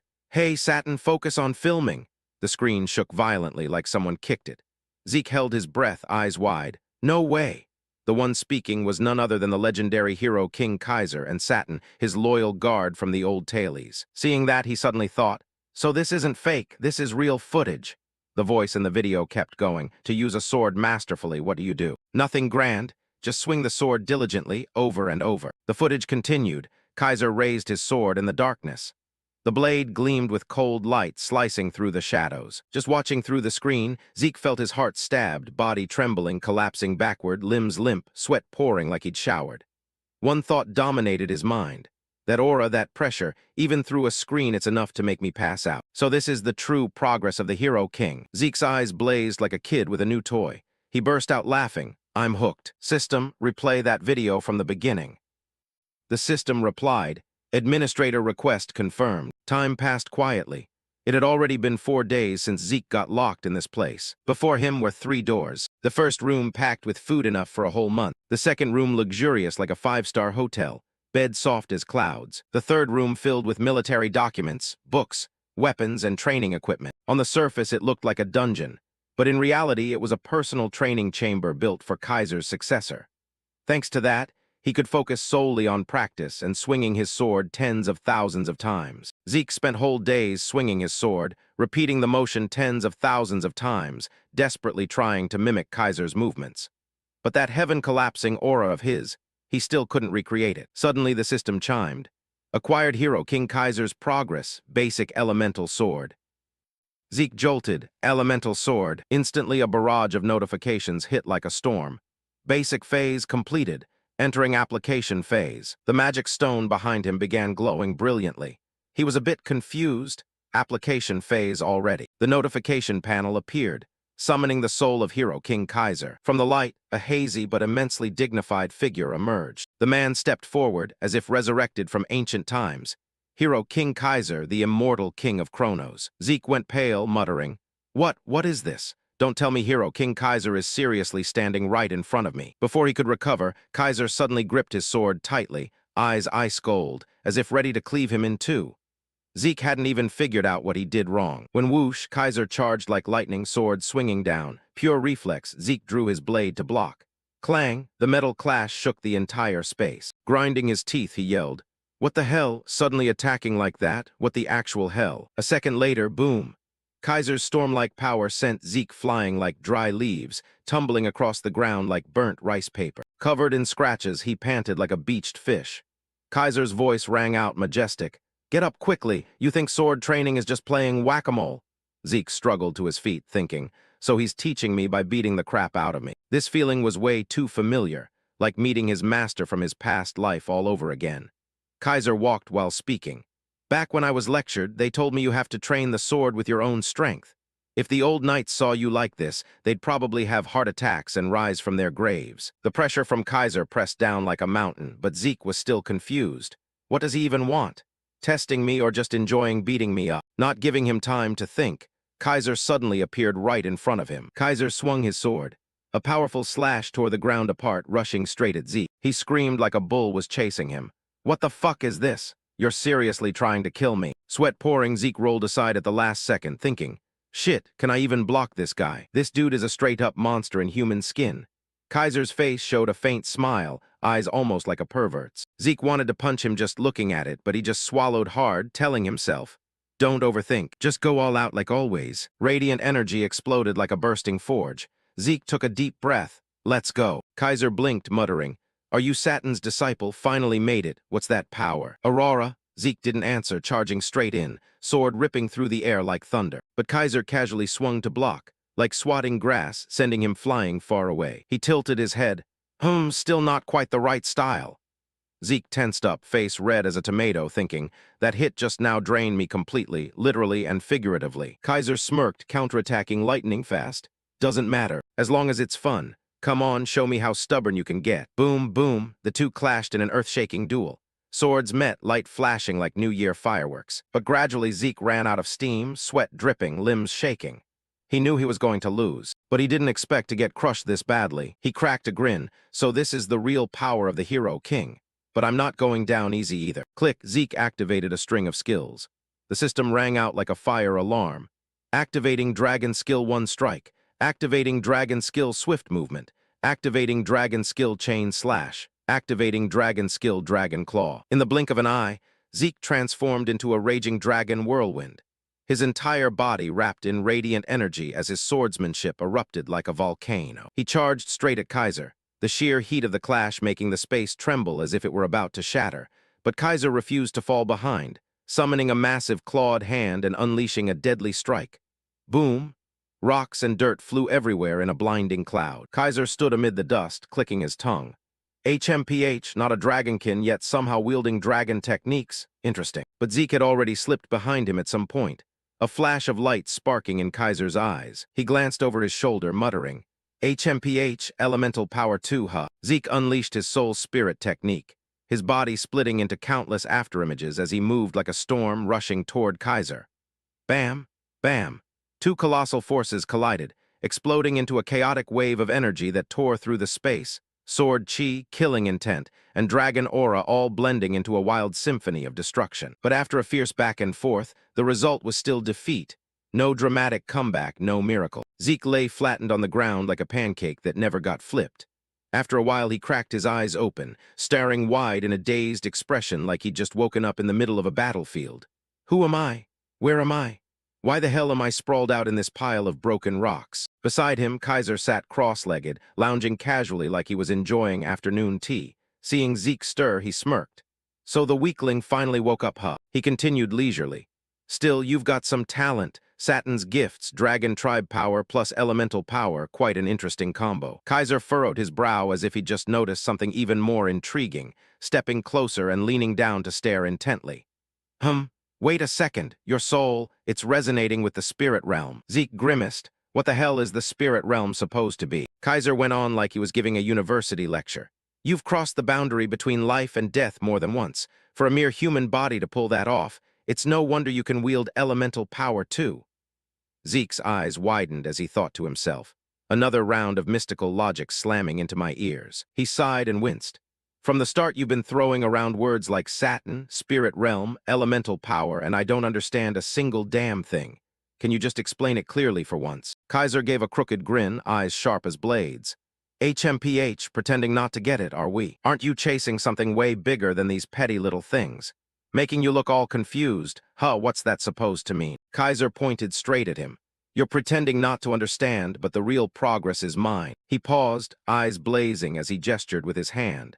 What you're learning right now is elemental swordsmanship. Elemental power is the purest essence of nature, the foundation that forms everything in the universe. Water, fire, earth, wind, the four supreme elements, and elemental swordsmanship is the pinnacle forged from those legendary four. Not just empty words, the hero King Kaiser demonstrated as he explained, unleashing a terrifying surge of power, like a divine storm sweeping the space clean, cracking the ground into deep, jagged fissures. He declared in a voice like rolling thunder, "This is the storm sword, chief wind power, the wind element among the four great elements." His tone rose and fell dramatically. To wield elemental swordsmanship, the core is nothing other than universal spirit energy, the very thing you've heard about. Zeke stood behind him, face pale as if he'd seen a ghost, thinking to himself, Wait, what the hell is this? It sounds like magic, but the way he unleashes it is pure sword technique. Before Zeke could even process it, Kaiser suddenly spun around. Now it's your turn. Zeke froze, mind buzzing like a kicked beehive. So is the source of elemental power. But I can't sense even a trace of from him.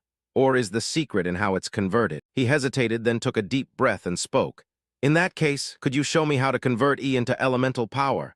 Kaiser raised an eyebrow, scratched his chin, but before he could answer, whoosh, his sword burst into flames, crimson fire roaring as if it wanted to incinerate the entire space. He laughed. Yeah, just do it like that. No need for a ton of explanations.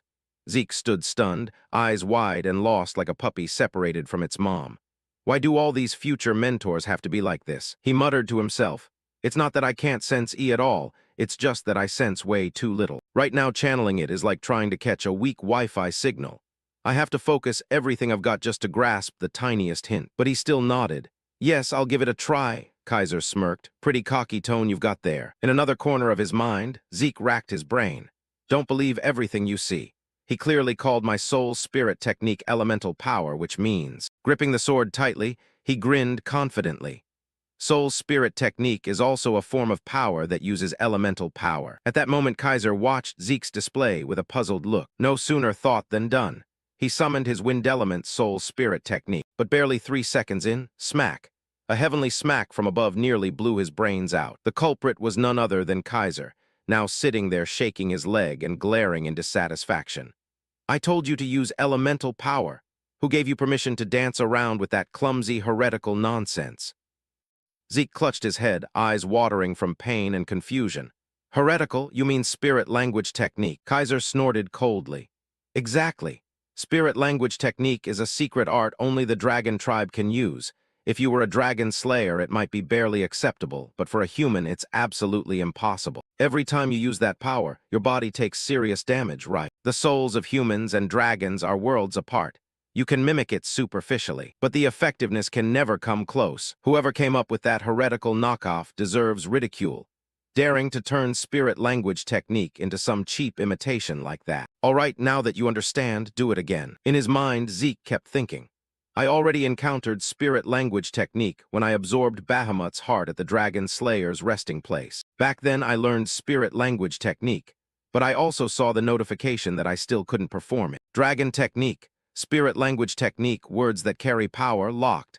Administrator maturity level insufficient. Zeke stayed focused in thought. If soul spirit technique was originally built on the foundation of spirit language technique, then once I mature and unlock spirit language technique, I'll be able to freely control soul spirit technique too, which gives me yet another reason to hurry up and grow stronger. While Zeke was lost in philosophy, Kaiser lost patience, raised his sword to the sky and shouted, "Do you need another beating to snap out of it? Get up already." Zeke sprang up like a spring. Yes, I'm up. Applied training was indeed far harsher than the basics. But thanks to his heaven-blessed holy body, Kaiser's god-tier demonstrations, and countless unforgettable beatings, Zeke gradually grasped the principles of elemental swordsmanship. It was similar to magic that uses spell arrays to channel mana. But elemental swordsmanship uses E as the bridge to summon the power of spirits. Once he truly understood the principle and how to apply it, performing elemental swordsmanship was no longer an impossible task. After days drenched in sweat, tears, and plenty of nosebleeds, mostly Zeke's, Kaiser finally declared, "Now you look half decent at least, but don't get cocky. The advanced phase will make you wish you could go back to licking rocks instead of continuing. Rest for today." Zeke saluted like a fresh recruit. "Understood, master." Then, as if remembering something, he scratched his head. "Oh, while we're resting, may this disciple ask a few things?" Kaiser nodded lightly. "Go ahead." But as he floated in midair like an immortal taking a break, Zeke hesitated. He noticed the faint glowing motes dancing around Kaiser like they had souls of their own. So that's elemental power too. His eyes lit up as he cut straight to it. "When we first met, you saw me use Aurora and called me a disciple of Saturn.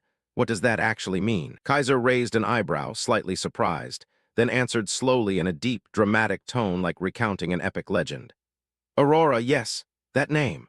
I called you that because the technique you used was created by that guy Saturn. He always insisted humans could never comprehend elemental swordsmanship. Yet he went and invented a method built on E. Worse, he ignored my techniques and spread only his own version." Kaiser's eyes darkened with bitterness. "That bastard, Saturn Draker." Zeke jolted like he'd been shocked. Saturn Draker. His heart felt punched. Isn't Saturn supposed to be the noble knight, the hero king's most trusted vassal? The founder of the aura cultivation method known across the continent. He has the Draker surname. So the Draker family's ancestor isn't Terracan like everyone thinks, but this ancient figure named Saturn. Why has no one ever mentioned him? Still reeling, Zeke pressed on. Then what exactly is this spirit realm place where spirits exist? Even though I've sensed spirit power, I still can't picture what it really is. Before he could finish, Kaiser snapped his fingers like a street magician. Instantly, a howling gale roared in, twisting the air into a vortex and forming an invisible wall right in front of them. Zeke reached out to touch it, feeling like he was pressing against wind compressed into solid concrete. He thought to himself, eyes gleaming, "Chief, wind power can be used like this too." Kaiser's voice came from the other side of the storm, rising and falling like an old storyteller. "To explain it precisely is a bit complicated, but simply put, the spirit realm is the yin world, while ours is the yang. When a person's body leaves this realm and enters the spirit realm, it's a one-way trip across an uncrossable line, no return ticket. Anyone stuck there can forget about coming back. Zeke stood stunned, muttering, "But didn't you say part of your soul is still lingering in the spirit realm? So how are you standing right here in front of me, and in a spirit state no less?" He snapped his fingers again, his voice lazy. "Yeah, you're actually the first case like this I've ever seen, but there are ways to bend the rules and cross the spirit realm boundary." He stretched comfortably as he answered, "A prime example would be me, thanks to a dragon lending a hand." Zeke's eyes nearly popped out. "A dragon?" He quickly added, "Is there some kind of issue with that?" He swallowed hard, stammering, "That dragons helping humans? Are you kidding? I've never heard of anything like that before." Kaiser frowned and glared like he wanted to punch him. "What the hell are you talking about? Among all the races, the dragon tribe is the one that values humans the most." Zeke stood there dumbfounded like a fish out of water, mind in complete chaos. "What is this? Dragons value humans? Aren't those apex monsters like Bahamut the ones who nearly wiped out the whole world?" He thought to himself. So the relationship between humans and dragons in ancient times was completely different. What the hell is going on? Kaiser stepped closer, voice full of implication. "I don't need to explain it in detail, because you're living proof." He walked right up to Zeke and lightly placed a hand on his chest. "This heart of yours, and even the fang used to forge your sword, weren't they both personally given to you by Bahamut himself?" He chuckled softly, half teasing, half admiring. Sure, his temper's as explosive as a dog in the sun, but he never turns down a sincere plea. Honestly, he's kind of adorable in his own way. Zeke didn't reply, just scratched his head and thought, looks like Kaiser and the evil dragon Bahamut were actually close. Better keep quiet about that old subjugation stuff. He forced a smile. "Yes, that's right. Our family has served Lord Bahamut for generations, so we were rewarded for our loyalty. I guess I misunderstood." Kaiser burst into hearty laughter. "Ha ha, same old him, always looking out for his people. But you must have had it rough cleaning up all the messes his wild temper caused. That hot-headed side of his even led to plenty of fights with Kronos." Zeke raised an eyebrow, pondered, then asked, "Wait, Kronos is the name of a dragon too," he continued. "I've heard a lot about Kronos, but as the kingdom of Kronos, isn't that a country, so the kingdom was named after Kronos?" Kaiser nodded, eyes distant with nostalgia. "Exactly, because I was his contractor. Back then, the whole group racked their brains for a kingdom name and everyone threw out nonsense. He just sat there calmly drinking tea. I got annoyed and just named it after him to shut everyone up." Zeke's face twisted into an awkward grin, but inside he was laughing. A dragon drinking tea? Don't tell me he shapeshifts like in the legends. Kaiser crossed his arms, closed his eyes, and smirked at himself. Anyway, Kronos wasn't surprised at all. He probably saw it coming. Honestly, I just wanted his name to live on for future generations. In the distant past, when Kaiser still walked the world, humans and dragons once lived in harmony like blood brothers. That glorious era now exists only in ancient books and stone carvings. But if a dragon with earth-shaking power unconditionally supported humans, the balance of the world would tilt, pushing reality toward annihilation. So the dragon tribe made a historic decision: voluntarily restrain their power, use shapeshifting to become human, and form contracts with those deemed worthy. They no longer intervened directly, only supported quietly like great shadows behind the flow of history. Those chosen who signed contracts with dragons were called contractors. Zeke murmured, "So that's how it is." He thought to himself, no wonder ancient relics are so powerful. It turns out dragons had a hand in them. But if that's true, why did the relationship between dragons and humans fracture, turning friends into enemies and fatting into vague legends? I need to reread the history books. Suddenly from the other side, Kaiser's grumpy voice cut in. "Hey, I've been waiting so long my beard's about to grow another foot." He reminded himself, when I get some free time, I really need to go through the entire chronicle again. Zeke grinned sheepishly and stepped closer. "You've waited 2,000 years for a successor. What's a few more minutes?" Kaiser narrowed his eyes, voice icy. "This cheeky disciple, let's see how long you can keep that attitude." He took a deep breath and declared, "The final phase of advanced training is a direct spar with me." The air suddenly grew heavy, an invisible pressure crashing down like a mountain. But at this level, it wasn't really any different from before. So I'm adding one more rule to the training. With that, he slammed his hand down, sending dirt flying. "From now on, no eating, no sleeping. The match continues non-stop until I say enough. And most importantly, you can only use elemental swordsmanship with the same element as me." As soon as he finished, Zeke asked, "What happens if I break the rule?" The question had barely left his mouth when Kaiser unleashed his technique at the same time. Elemental swordsmanship, Firestorm power, blaze rain. You asked what happens if you violate it. He turned deadly serious. If you've got more than one life, go ahead and try. Elemental swordsmanship is divided into 4 schools, corresponding to each element, starting with the one based on the fire element. The fire power school, which incinerates everything with scorching heat and horrifying flames, possessing overwhelming destructive power. Next up is the one based on the earth element, the metal power school, specializing in suppression and restraining foes by controlling hardness and mass at will. Then comes the one based on the wind element, the wind power school, not as strong as fire power, but highly versatile for quick battles, fast movement, and unleashing sword chi. Finally, the one based on the water element, the water power school, excelling in attack, defense, suppression, or even support. It's all around, a flexible power that shifts like water, harmonious and diverse. Right at that moment, Zeke got swept away instantly by the ferocious torrent unleashed by the hero Kaiser, and his buddy took a nasty slash across the chest. Zeke's eyes went wide as saucers, thinking to himself, "Damn it, what the hell just happened? The power and scale are way beyond me. Why's there such a huge gap?" In his head, he started flashing back to the moment he'd successfully used water power to create a massive water pillar. Seeing that, Zeke was thrilled. Too bad his temporary master, Kaiser, wasn't amused at all. He immediately bonked Zeke on the head, making him yelp in pain and grumble, "Ow, what now, master?" In response, Kaiser straight up chewed him out. "You idiot, that's waterfall power, not just any stream." Zeke blinked blankly and asked, "Isn't it just about deploying the attribute?" To explain, Kaiser slowly descended to the ground and schooled the protagonist. "The other schools just need you to unleash the attribute and swing hard for damage, but how many times do I gotta say it?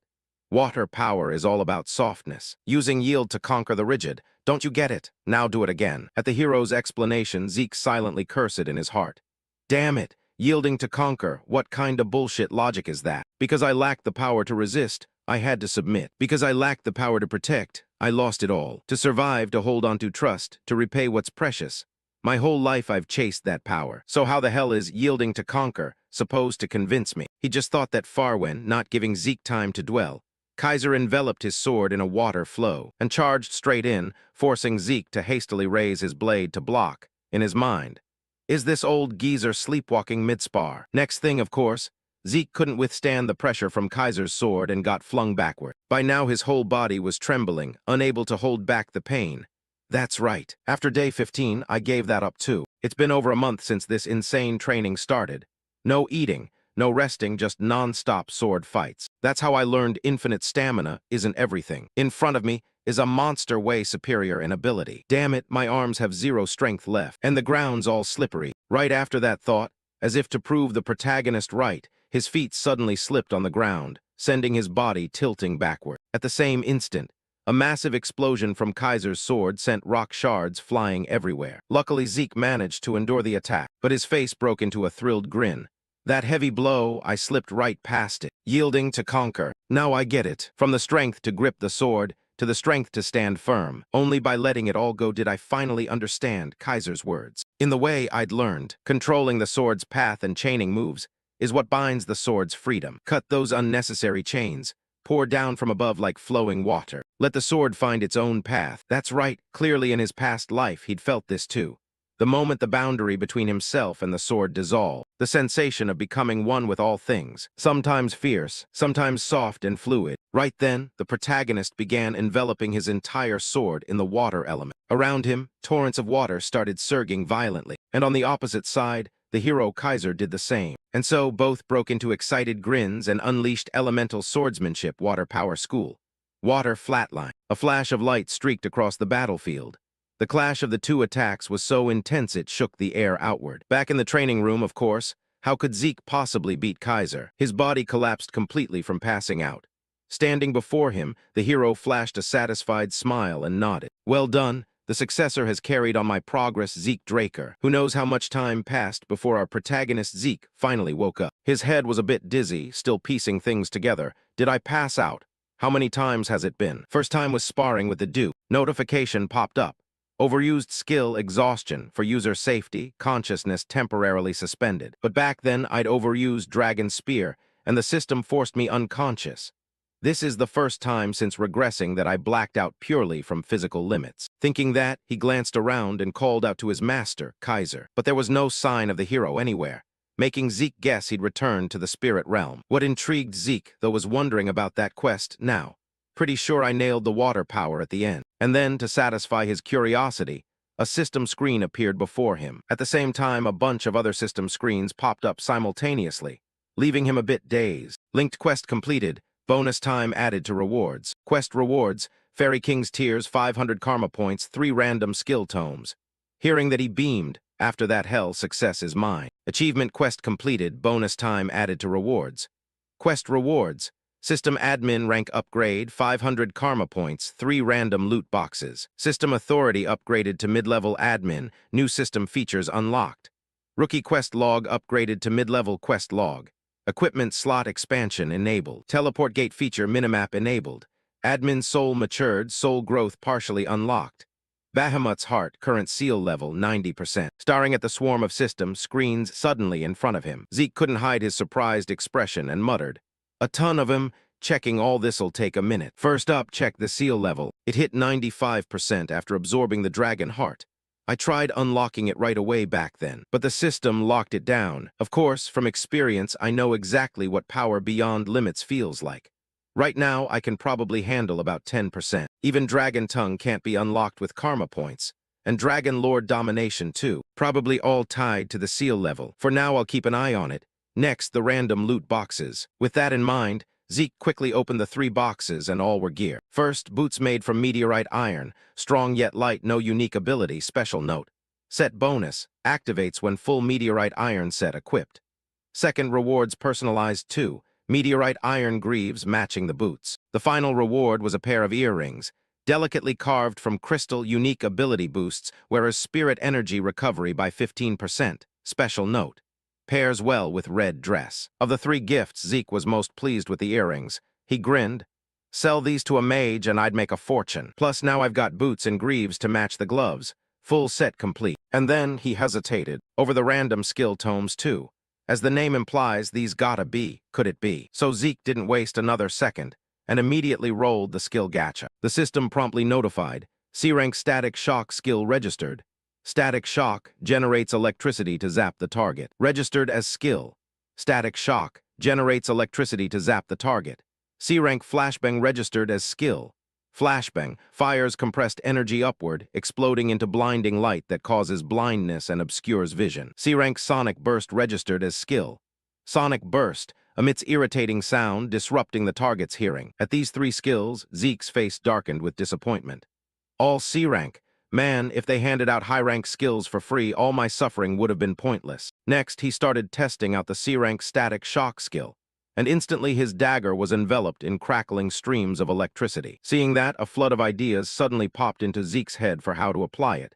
This is just a C-rank skill. The power's pretty solid for its level, and I can use it in so many ways. If I combine it with flashbang and sonic burst, I could counter debuffs way better than that artifact I used in the promotion exam. Plus the authority upgrade. It said new system features are unlocked. Here we go. The protagonist let out a low hum.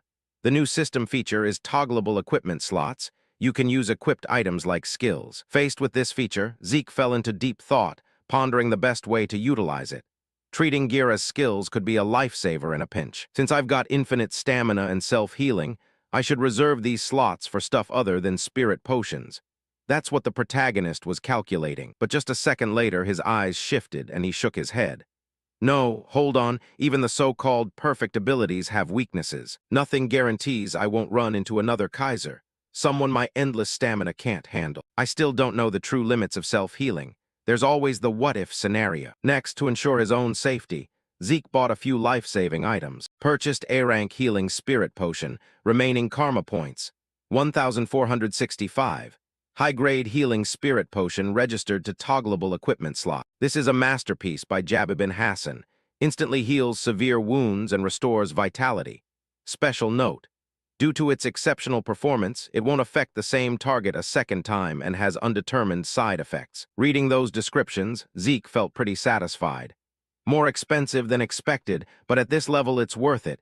It could substitute for infinite stamina or self-healing. And now, the most important reward, Fairy King's Tears. As he spoke, he pulled a pale blue glass vial from his inventory.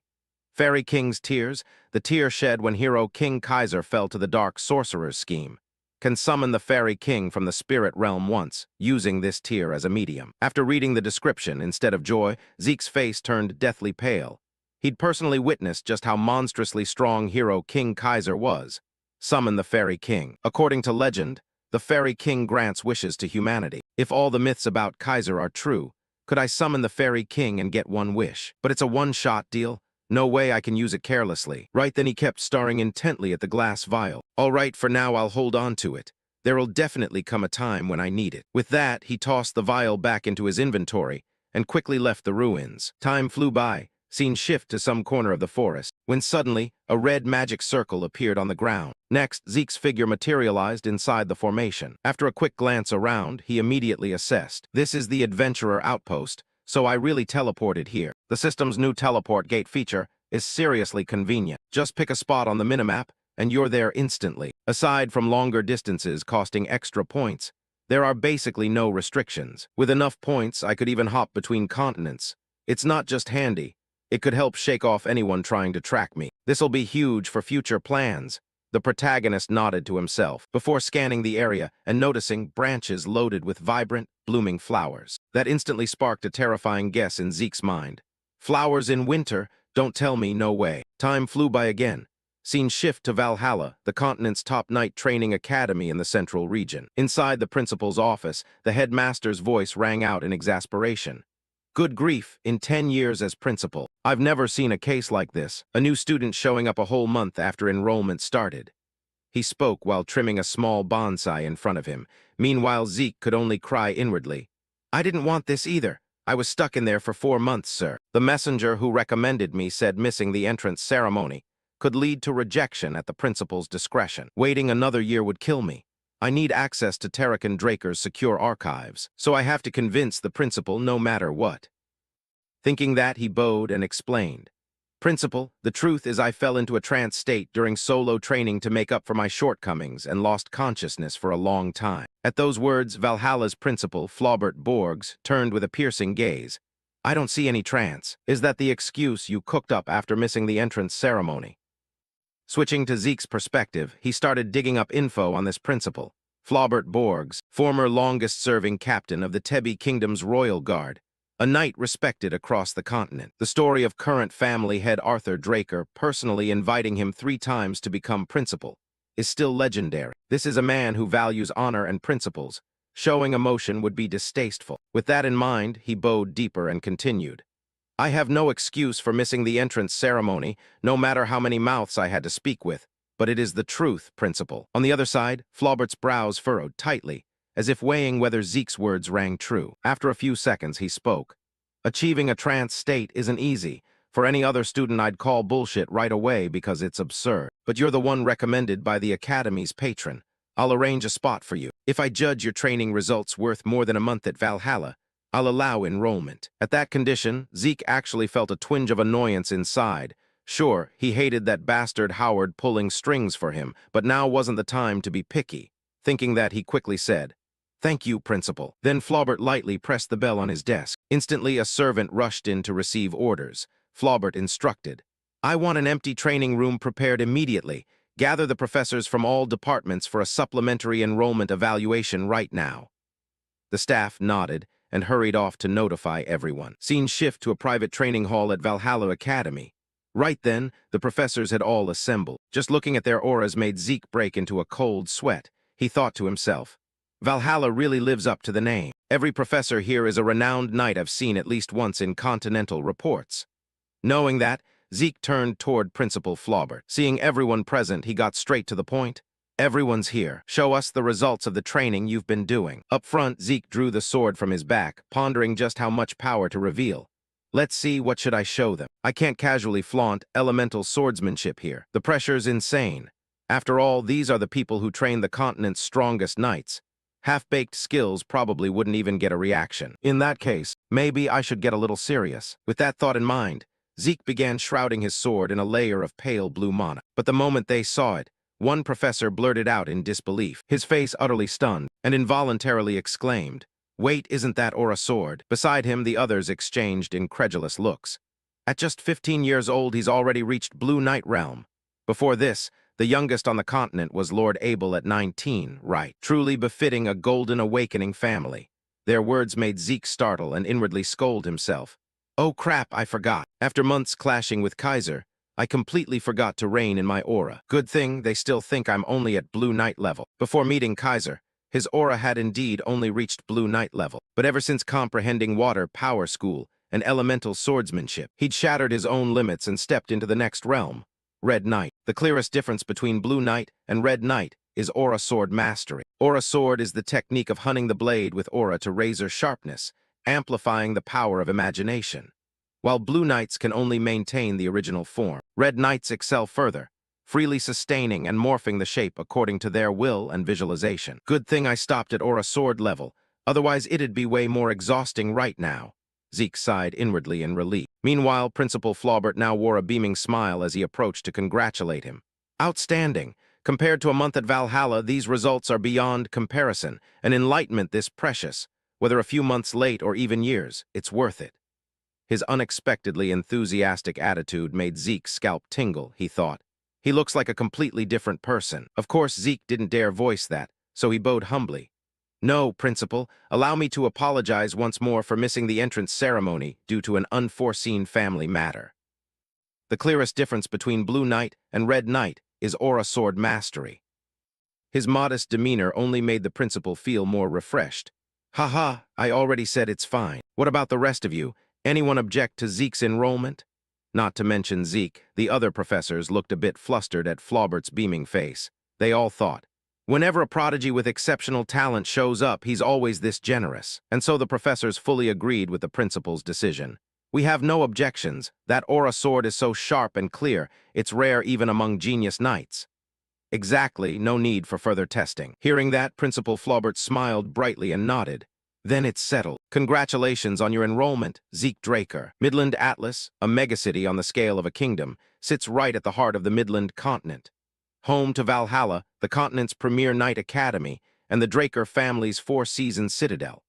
Among them, Four Seasons Citadel serves as the residence for the family head and core pillars, making it the true headquarters of the Draker clan. Scene shift to Zeke's private estate in Atlas. Just the sheer scale of the architecture was enough to leave our protagonist dazed. It's ridiculously grand. Zeke's private estate in Atlas. Black card already, and now this mansion too. Kinda over the top. Zeke sighed awkwardly. Then, the moment he opened the door and stepped inside, a shower of colorful confetti exploded toward him, accompanied by shouts. Congratulations, welcome to Valhalla. The masterminds behind the celebration were none other than Master Duke and his buddy Andre. Their clownish get-ups caught Zeke off guard. Master, even head Professor Andre is here. Up ahead, the scruffy Uncle Duke stepped forward, slapping Zeke's shoulders in praise. My disciple, you're truly one of a kind. From birth till now, you're the first I've seen who dared skip Valhalla's entrance ceremony. All right, now that the stars arrived, shall we get started? As he spoke, the uncle gestured inside, leaving Zeke puzzled about what exactly get started meant. Right after I stepped foot into the Atlas mansion, I was hit with Duke and Andre already having a full surprise welcome party set up for my enrollment. I kept wondering why these guys, who were supposed to be at the academy, were here instead. Turns out Duke got summoned back by the family head to the Four Seasons city, casually moved into my mansion, and has been crashing here for over a month now. Andre blushed a little as he explained. I've decided to join Valhalla Academy as an assistant instructor. Sorry about this, but looks like I'll be imposing on you for a while. Just hearing that was enough for Zeke to know these two had already planned everything together beforehand. Watching them grin and chat like nothing was wrong made Zeke quietly seethe inside as he screamed in his head. This is my house. What gives you the right to just decide shit like that on your own? Time flew by quickly, and soon the welcome party wrapped up. After downing more than a dozen bottles of wine, Duke and Andre were passed out like dead pigs sprawled across the dining table. Meanwhile, Zeke quietly slipped away to some random bar. He slid a gold coin to the bartender and said, "One dark ale, I'd like to see Kay for a minute." The moment those words left his mouth, the whole atmosphere inside the tavern shifted. Then, as if they'd all silently agreed without a single word, every guy in the place drew their weapons and quietly surrounded Zeke. But facing their move, he just broke into a mocking grin, flashed the family crest on his gloves and taunted them. Well, you got the guts to come at me or what? One look at that crest, and of course the thugs didn't dare make a sound. They awkwardly shuffled back to their seats, while the bartender's face turned pale as he stammered. I'm so sorry. I should have stopped them sooner. He quickly grabbed a bottle of liquor. I'll take you to see the branch minister right away. Saying that, he led Zeke toward a hidden passage in the back. As they moved, the protagonist took the chance to scan everything and had to nod in approval. Layers upon layers of high-level security magic sealing the secret door, classic K style. Back before regression, whenever anyone talked about the strongest intelligence organizations on the continent, two names always came up first: the Black Mist platform of the Draker family and the Imperial Intelligence Bureau of the Rome Empire. But beyond those two, there was one more that almost no one knew about: the Syndicate. At first, it was just a ragtag smuggling crew.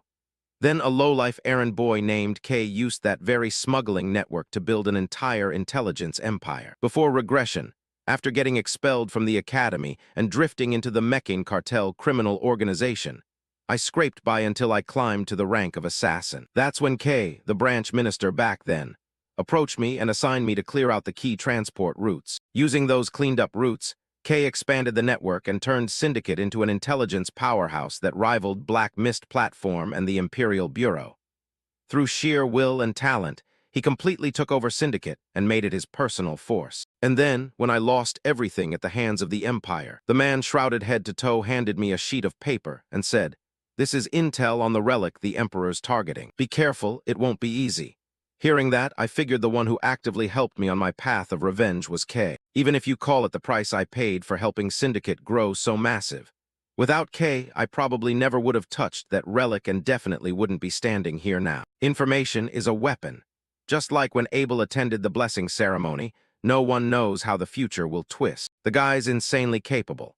If this deal goes smoothly and we keep a good relationship, he'll definitely become a priceless ally down the line. Lost in that thought, Zeke was finally led into a massive warehouse. He stepped forward, pulled out a chair, then noticed the match still burning on his hand. Some habits never change, huh? Right in front of them, a woman lightly struck another match to light her cigarette, looked straight at Zeke's face and said, "So, what does the fresh genius prodigy of the Draker family want with me?" On this side, our protagonist didn't feel like wasting time on chit-chat and cut straight to the point. No more beating around the bush. Let's get to it. I want to do business with Syndicate. Hearing that, Kay shot him a look full of intrigue and curiosity as she asked. A pureblood awakening prodigy from the noble Draker family, who's already reached Blue Knight realm at just 15. Why would someone like you want to deal with criminals like Syndicate? At her words, Zeke's eyes turned icy cold.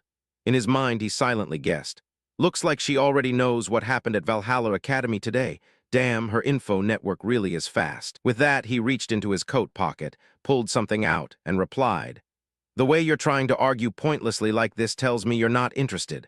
But at least take a look at the real goods first." With that, he tossed the pair of earrings he'd received from the system onto the table. Still, the item didn't impress Kay much. "Earrings?" Her tone carried a hint of doubt. Figuring she didn't have a good eye for this stuff, Zeke pointed out the effect. "These aren't ordinary earrings, they're a treasure. Put them on and you'll be shocked." Following his advice, Kay slipped them onto her ears and almost instantly felt the effect kick in. "Let's see. Boosts mana recovery efficiency. This cheap kind of thing." Before she could finish the sentence, the moment she fully put them on, she was so stunned she dropped the cigarette right out of her mouth. Her face flushed red with excitement. "It's not a 10% boost, it's 15%. Every treasure out there only gives about 1%, 3% at the absolute max. That means this is 5 times better. If something like this had ever been produced, how could I not know about it? He must have his own private channel, or he personally dug this relic up himself. Just who the hell is this kid?" she thought while turning her curious gaze toward the protagonist. Seeing her shocked expression, Zeke gave a satisfied smirk. "So, starting to get interested in the deal yet?" Next, Zeke laid out his terms. "Just use the personal info I'm attaching to open a new account. I've already registered as the representative. Head to the Northern Bank in Atlas and you can pick up the goods."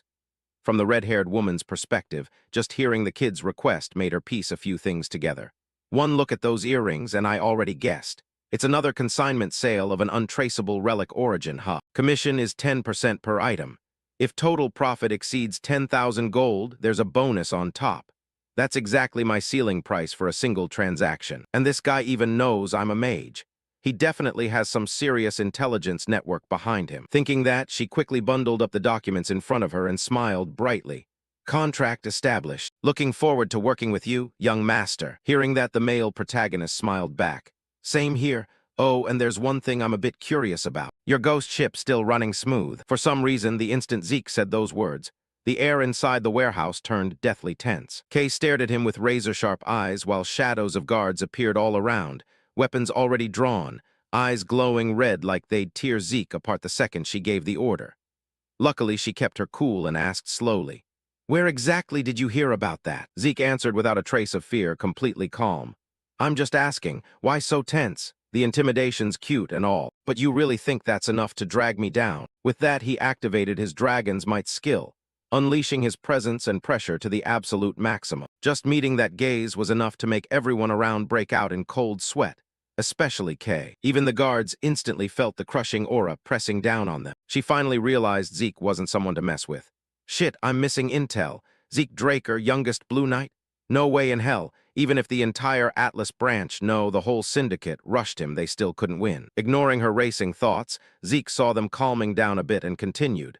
"Should we maybe change seats, partner?" Time passed quickly, cutting to the syndicate Atlas branch minister's office. Unlike that warehouse, this room was insanely luxurious. In Zeke's hand was a sheet of paper that made him feel a little amused. An oath contract. This really screams mage style. The oath contract is the standard way. Mages form agreements to guarantee mutual safety. Just use blood as ink and sign. Simple. But the power behind it is limitless. Once activated, the other party's signature gets engraved on your arm. If one side harms the other, both die instantly. And if it's indirect betrayal, like hearing an assassin, the signature only vanishes from the traitor's arm, then a non-lethal curse descends, putting them at a huge disadvantage. Back to the red-haired woman's view, she still seemed annoyed and deliberately grumbled. "Good that you understand. Hurry up and sign. I need something to protect myself, too. Who knows, maybe one day you'll decide to get rid of me." Hearing that, Zeke didn't hesitate. He drew the dagger in his hand and lightly sliced his wrist, to draw blood and signed, straight onto the paper without the slightest pause. Zeke said, "As long as it gets your trust, you can make me sign as many copies as you want." Once the signature was complete, a red magic circle appeared above his head. Next, the circle turned into a beam of light that flew toward both Zeke's and Kay's arms, finally forming their signatures. After seeing it appear, Zeke casually sat down on the sofa like he owned the place and continued. "Now I'm officially your partner, so let's pick up where we left off. The stuff you're transporting on that ghost ship is Mechin Soma, right?" The red-haired woman just rubbed her forehead in exasperation and complained to him. "I don't know where you got info about my ship, but yeah, I'm distributing Mechin Soma. Speaking of Soma, it's a banned narcotic, both cultivation and use prohibited in nearly every kingdom. But in the lawless southern continent, after the kingdom collapsed into civil war, it became a massive cash cow." On this side, Zeke spoke seriously in a grave tone. "It's because of that recent guest-slaying order the Transcendent family just issued, isn't it?" Kay pulled out a cigarette, gently placed it on her full lips, shrugged, and said, "Exactly. Even Mechin wouldn't dare touch a Transcendent family. The only land route connecting the central continent to the south is the desert controlled by the Ishtar Transcendent family. But a few years ago, Ishtar suddenly sealed the entire border, no outsiders in or out. Contact with the south got completely cut off." Hearing that, Zeke cut in. "Land route blocked, sea route in Pavla's hands. So that's why you had to borrow Syndicate's transport network, right?" Kay replied. "Either way, you're paying top dollar. To us, you're already a VIP client." To explain a bit more, Mechin and Pavla are the two major crime syndicates splitting the lawless south, using the central jungle as the dividing line.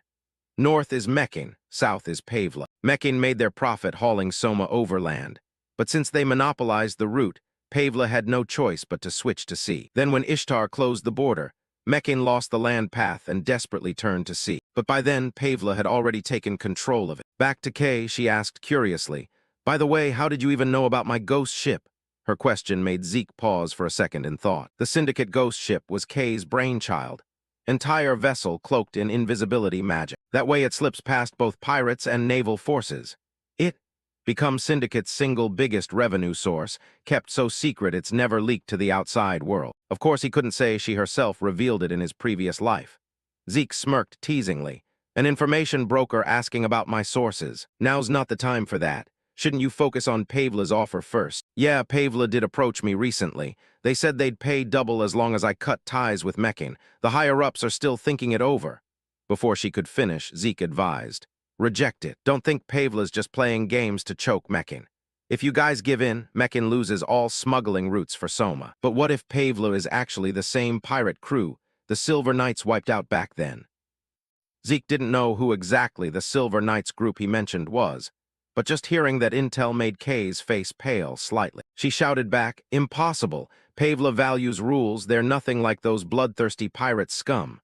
Explaining that, Zeke just shrugged and said casually, "That's just the image they built for outsiders. Pavla's real goal is to seize the one secret sea route they still haven't located, Syndicate's route. Unlike Mekin, who keeps the ship around for long-term profit, the second Pavla learns the true identity of the ghost ship. They'll swarm in and take it by force." The more Kay listened, the paler her face became. She hesitated and asked, "But Pavla and the Southern pirates are seen as completely separate forces. How could you possibly?" Before she finished, Zeke slammed the table and shouted, "Hey Kay, first things first, you gotta pay up for the intel I just gave you, right? What I want is simple. Connect me with Mekin's big boss. To do that, and I'll make you the new ruler of Syndicate."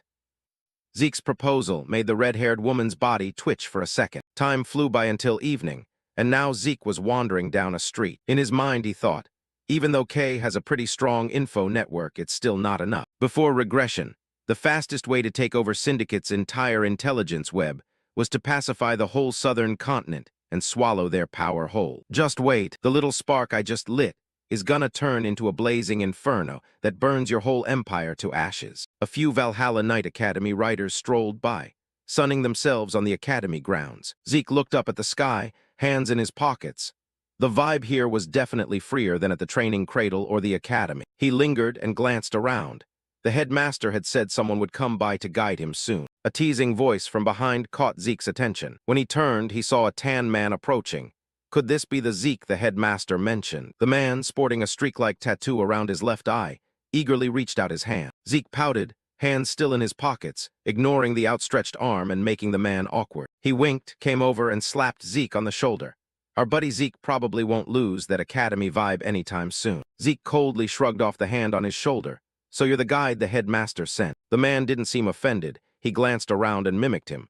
"You're the guide the headmaster sent? Why do you sound so tense?" He made a playful hand sign. "Don't be all prickly like a hedgehog. Peace. Let's go in harmony, bro." He kept talking without pause and then added, "Oh, almost forgot to introduce myself." The name he gave froze Zeke. His pupils narrowed. "I'm Diego." He kept doing hand signs and opened his mouth to show a shiny silver tongue ring. "A new age music evangelist mixing medieval tunes with southern rhythms. That's me, Diego Villa.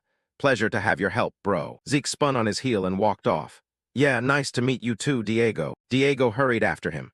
"Oh, the mood just softened, huh? Zeke, bro, you weren't really leaving, you just looked like it." Zeke rolled his eyes and glanced at the non-stop smiling man beside him, mentally nodding. Rhythm Knight Diego Villa didn't expect to meet a talent who'd later be called one of the Five-Star Knights. The Five-Star Knights was the title for 5 knights who distinguished themselves in the Continental War before I returned. The Silent Knight Bishop Castique, the Arena Knight Jeffrick Salma, the Illusion Knight Astereladopo, a small girl with cropped hair and a thin blade, the Lightning Knight Riene Draker, the dark-skinned boy with the facial tattoo, and the Rhythm Knight Diego Villa. Zeke rolled his eyes, looked up at the sky, and remembered a rumor. Weren't all 5-star knights from Valhalla? He'd have to check if that rumor was true. He assessed the situation silently. If things went smoothly, expanding influence quickly wouldn't hurt. Diego shadowed him, chattering nonstop. "All that walking makes you hungry. Want to try some southern dishes, bro? You haven't had good memories with them yet." "That's because you haven't been to the right place," Diego insisted. Zeke took a bite of a grilled meat pie. His eyes widened in surprise. "Really good." Diego laughed heartily. "Of course, bro." He boasted about the hot dishes on the table, shark dragon cuisine, a Valhalla specialty. Even a native southern guy like him had to admit it was top tier. Zeke agreed. "Yeah, it's really top-notch, even better than local food back home." The man perked up and asked, You've been to the southern continent," he replied evasively. "I just said that." After they finished eating, Zeke squinted and asked, "By the way, how does a southern-born guy like you end up all the way in Valhalla?" Diego stirred his tea. "That's a long story, but actually my parents used to rule a small southern kingdom." Zeke wondered inwardly, a rhythm knight from southern royalty. A patchy map of the continent flashed through his mind, all tangled with roots. The southern continent had been an alliance of small kingdoms clustered around the kingdom of Gusco, And most of those realms probably migrated inward when Cusco collapsed in civil war. Diego squinted and spun the small spoon in his hand, grinning. In other words, I'm actually a noble prince. Zeke's lip twitched, and he rolled his eyes disdainfully. That lineage doesn't mean much anymore, but he couldn't believe a royal could be so shameless. Diego sighed dramatically. But those old conservative guys insisted on preserving the royal dual-sword tradition, so me, gifted with dual-sword talent, got shipped off to Valhalla. He flashed a bright smile and winked at Zeke. Instead of swinging a sword, I'd rather play music. Zeke's face showed exasperation. What about all the people who had expectations of you? Diego's eyes sparkled like stars as he suggested, why don't you join the New Age Music Research Club mixing Southern styles, bro? Zeke pouted in annoyance. I'm not joining. They were standing in a crowded auditorium. Could they just barge into a seniors class like that? Typical academy vibe. Valhalla was free-spirited, and anything that helped study was allowed. Diego's upturned eyes lit with excitement. As long as bro wants to learn, pick any class, and today's not ordinary, bro. Rumor says something huge is waiting. Zeke sighed wearily and looked at him. The guy truly never runs out of words. Whispers around them accidentally caught his attention. It's him, right? Yeah, definitely. Everyone in the hall stared toward him and Diego, whispering. The newest entrant to Valhalla as the youngest student, Zeke Draker, straight royal bloodline, right? And a genius who even beat a trainer. Some rhythm knight put on a bewildered face. What, bro, you're a Draker? He bowed curtly, excuse me. Zeke frowned and raised his gloved fist, the black glove emblazoned with a golden dragon and two crossed blades. What did you think this was? Diego's face went even stranger than his. What do you mean, what is what? He snapped, face paling. Idiot, this is a pureblood gauntlet, the symbol of the Draker clan's pseudo-pureblood awakening. The other guy gasped. What? His eyes went blurry, his body swayed. What the hell, you didn't take it off while eating? I thought it was some edgy fashion concept. Oh my god, it's a pureblood gauntlet, I had no idea. Zeke snorted and propped his chin, amused. You're in Valhalla and still can't tell a pureblood gauntlet. Diego gaped in stunned amazement, pupils flicking back and forth while still making a hand sign. He chuckled inwardly. Well, facing a pseudo-pureblood awakener, that reaction's understandable, should be quieter now. Suddenly he burst into loud laughter as if something clicked. No wonder he was all show-off earlier, so that's the reason. Zeke ground his teeth in a tight smile and rolled his eyes. This guy. Diego, even more delighted, draped an arm over him. If you're a Draker, bro should have treated us to a meal, just kidding, just kidding. Zeke was suddenly grabbed and pinned, his lip twitching. He thought the fuss would die down, but it only got more excited. The man on the podium clapped, drawing everyone's attention. He had a muscular build and an imposing voice. All eyes turned. All the members in the lecture hall fell silent and looked toward him. Zeke pressed his lips together and thought inwardly. No wonder it's so crowded. The special lecture today is being led by the headmaster himself. A stern voice boomed through the speakers. Just looking at the number of students shows how much everyone anticipated this lecture. Diego hid his face behind a notebook and whispered, Hey bro, how's the rhyme on this line? It's killer, right? Zeke flatly refused. If you're dragging me to a lecture, at least pretend to pay attention. The headmaster continued. Enough with the long-winded intro, I'll introduce them straight away. From the rear of the lecture hall, a figure stepped forward. A very special guest. Hard to secure an invite for the Draker family's Black Knight has returned. Zeke watched intently, eyes wide with interest. He's returned to the Four Corners city. Could this be the start of a comeback tour? A red-haired, muscular man awkwardly scratched his neck and waved to everyone Duke Draker. Students in the hall whispered, It's the Windrider Knight, Duke Draker. Isn't he the Black Knight who disappeared without a trace? Lately there were rumors he'd been seen around the Four Corners. Looks like they're true. Duke leaned on the wooden podium, adjusted the mic, and began. I've been away from the front lines a long time, yet you still remember me. I'm honored. All the students listened eagerly. I hope this morning will be enlightening for you all, and now I, Duke Draker, will tell you how I went from an ordinary academy student to becoming a Black Knight. Well, who knew he'd be such a charming storyteller? He rambled on, recounting everything he'd been through. His tale dragged on, until the students in the hall were practically drooping over their desks from exhaustion. Zeke watched the man with rosy cheeks smiling brightly on the podium and thought, he's been bragging about himself for 2 hours already.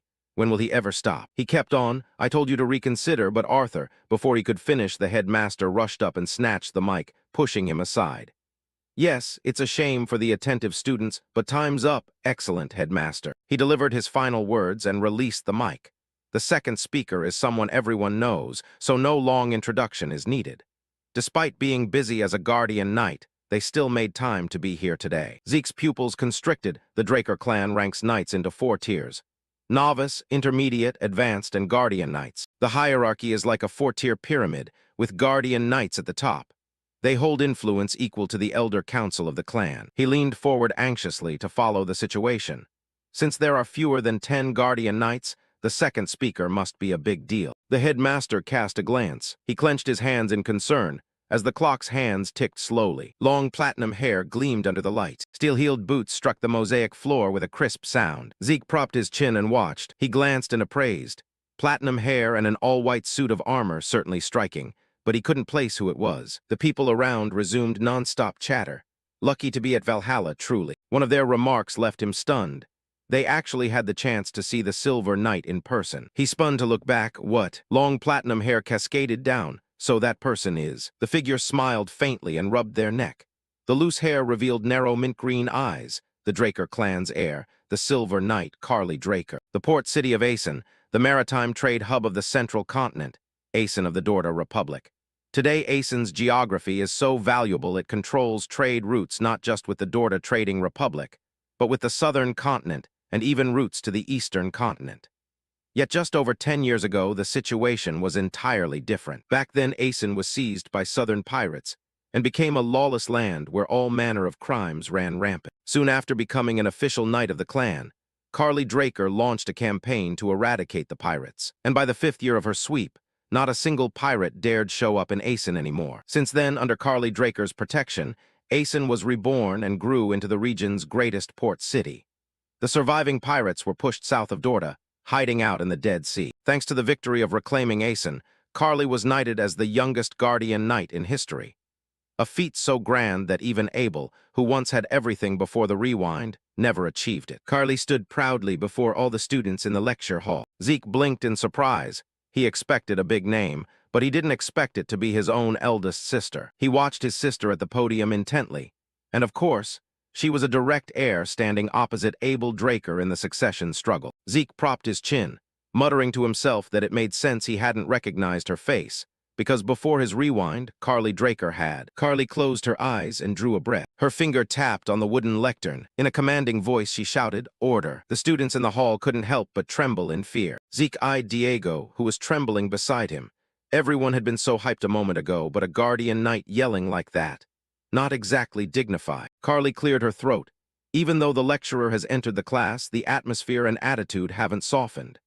Valhalla, where I graduated, was never this chaotic. If our elders saw today's scene, they'd surely shake their heads. Her words fell like steel blows to the students' psyches, silencing them.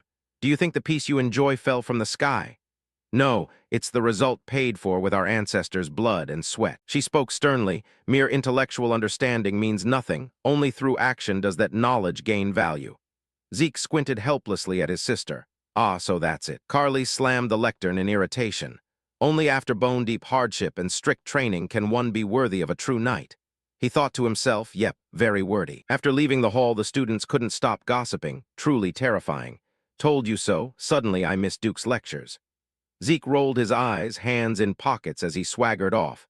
Actually, her advice wasn't bad, it's just these immature students never listen. He squinted anyway, that Diego fellow. The image of that rhythm knight, eyes sparkling irresponsibly as he waved goodbye, flashed through his mind. Sorry, bro, 5 hours lost in composing ignited the artistic flame in my soul. I already showed you a lot about Valhalla, excuse me while I go ahead. He scolded inwardly. Did he really just leave like that? Zeke pouted, then thought maybe that's good. From now on, he'll be busy recruiting talent and adapting to life at Valhalla. With free time like this, might as well sneak into Terrakin's secure archives and take a look. He decided and strode off. Then, time to go find it. His name called made him pause. Zeke Draker. Carly stepped forward from behind and said, "Can you spare a moment?" They faced each other in Valhalla's common training arena. Carly drew her sword from its sheath, sending a slicing arc through the air. Zeke's pupils widened. He studied her blade closely. It was the mithril sword gifted by the Holy Nation. Originally, the Holy Nation lay adjacent to Asen and had long suffered from pirate raids. But after the anti-pirate campaign, the nation was partially freed. And in gratitude, they presented Carly with a sword and a suit of 100% pure mithril armor. Her title, as the Silver Knight, stems from that shining armor she wears. The other spoke up, but Zeke casually twisted his elbow and said, I hope you won't hide your true strength. He bent at the waist, stretched lightly. What did I expect, huh? Didn't think she'd challenge me outright like this. Seems she's heard the rumor I reached the Azure Realm after activating my sword. The huge sword, nearly as tall as he was, slammed down onto the floor. Zeke lightly ran his fingers along the hilt. The razor-sharp blade flashed in a blur, leaving only afterimages. You want me to show my real power? He dropped to one knee as dark blue flames erupted fiercely along the sword. Then forgive me. I can't exactly indulge you on that. Zeke narrowed his eyes, silently assessing in his head. It's not just her. There's probably a whole crowd curious about my actual strength right now. Handing everything over on a silver platter wouldn't do me any favors. Chains wrapped around the area as his sword plunged into the ground like a sealing formation. The Draker family's core rule is the strong devour the weak, and reaching blue at 15 is already an unprecedented feat. If I reveal my true Crimson Realm strength, Siemens, the one directly competing with me for succession, would pull every dirty trick to eliminate me, and the family head would try to chain me under his control. If I have to flip my cards, it'll only be after I've surpassed even the family head. A bleak, chilling atmosphere enveloped the two of them. Right now all I need is the title of Transcendent Family Descendant.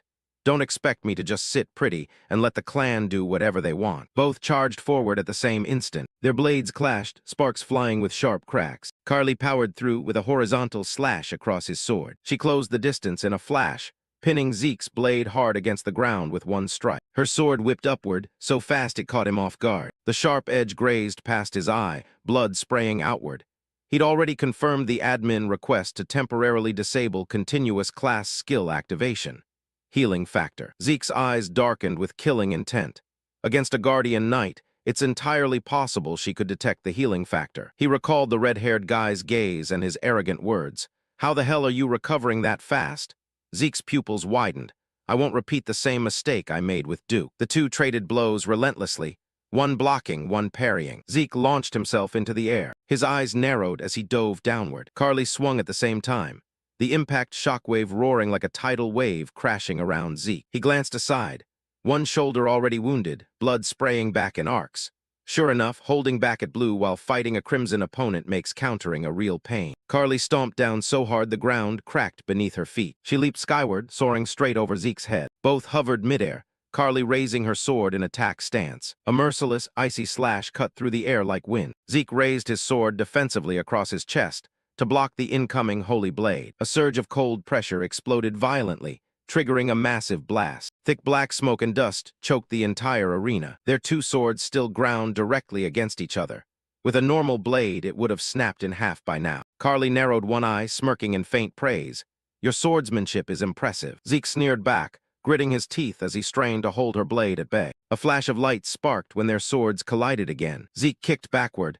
The spot where they'd been fighting was already shattered and ruined. Covered in dirt and grime, he casually wiped across his face. Reckless as hell, going toe-to-toe with a crimson-ranked knight while deliberately capping my aura at blue level. Her words made Zeke furrow, one brow in confusion. His gaze darkened. I almost forgot. Carly swept low with a leg sweep, then swung her sword backward in a reverse arc. Even before earning the Silver Knight title, Carly Draker was infamous under another nickname, Giant Blade, because the aura-infused sword she swung carried the sheer destructive force of a giant's weapon. Her blade sliced across his shoulder, sending pain ripping through Zeke's body as blood sprayed from his mouth. The arena floor around them shattered completely, the sheer power kicking up clouds of blinding dust. The dark smoke slowly cleared, revealing the massive sword embedded in the ground. An invisible shockwave of overwhelming pressure radiated outward, thick and oppressive amid the haze. Carly frowned. Oops, went too far. Suddenly her pupils dilated wide. Smoke billowed upward. Zeke, covered in wounds, staggered out from the rubble. He leaned against the wall for support. Gotta say, this performance turned out pretty decent. Smirking, Zeke wiped the blood from the corner of his mouth. So, satisfied yet. Amid the ruins and rising plumes of dust and smoke, Carly, standing in the haze, sheathed her sword and spoke. Truly remarkable, Zeke. She looked at Zeke, trembling as he rose, and praised him. You actually blocked that strike? Way beyond what I expected. Suddenly, Carly furrowed her brows and took a deep breath. She hesitated, looking straight ahead. Zeke Draker, actually, there's something I want to discuss with you. But Zeke was already at his limit.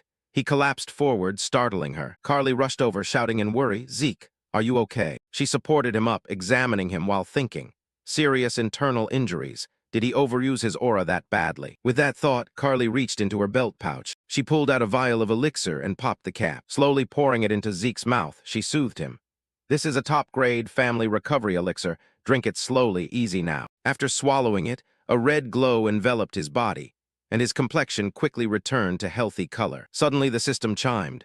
Admin request confirmed, reactivating permanent healing factor class skill. After observing for a bit, this should go undetected, right? Zeke lay there running through his thoughts. Pausing and then reactivating the healing factor was all part of the act. Even deliberately holding my power back to look like I just barely reached Blue Realm. And when that greatsword came crashing down, instead of fully blocking, I used minimal defense on purpose to get swept into the slash. For some reason, right before impact, there was this weird gap, which let the rest play out smoothly. Then I absorbed Carly's aura into a body that supposedly couldn't handle my own aura, naturally creating internal damage. That way, Carly would fully believe I can use aura, and she'd conclude on her own that the internal injuries came from overloading my strength. Finished thinking, Zeke pushed himself up to sit. Carly, sitting beside him, asked worriedly, feeling better now. He gave a calculated smile in response. Yes, thanks to you. Really appreciate it, Carly. Seeing Zeke stabilize, she nodded and stood up. Then she extended her hand. Just call me sis from now on, Zeke. Makes it easier. In a quiet, out-of-the-way alley on the outskirts of Atlas, a carriage pulled to a stop on the street. Inside that carriage, Carly approached and handed him a cup of tea. I heard you like tea, so I prepared some. It's the kind shipped in from the eastern continent. Hope it suits your taste. Zeke awkwardly thanked her. Ah, yes, thank you, sis. An image flashed in his mind as he recalled. Even the family head once said something similar.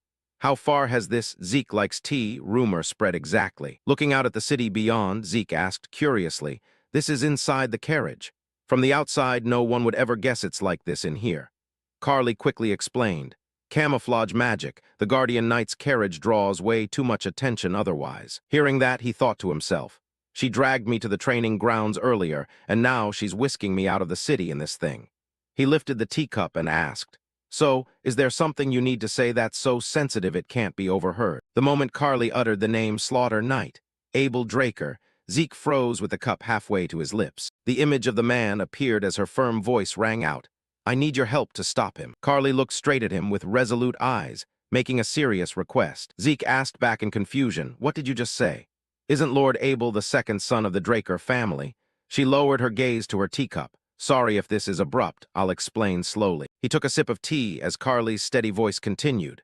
Right now, Abel is acting against the family's most important vow, the oath of neutrality. That oath strictly forbids involvement in conflicts between nations, yet he's siding with the Empire and personally intervening in the war between the Rome Empire and Alencia. Zeke set the cup down thoughtfully. So Abel started moving this early? Then he voiced it. Has the Four Seasons city not heard anything about this? Carly answered quickly. No, they know, but they're turning a blind eye. She continued gravely. The Four Seasons city is fractured right now. Some Elder Council members have already aligned with the Empire and are backing Abel. Zeke suddenly asked, you mean the Elders have been manipulated too? Carly replied immediately. A few are still holding neutral ground.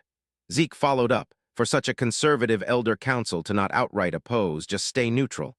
Then it's only a matter of time before they're fully subdued. She nodded in agreement. Exactly. Your assessment is spot on. She added, we're investigating what methods he's using, but we can't just sit and wait for solid proof.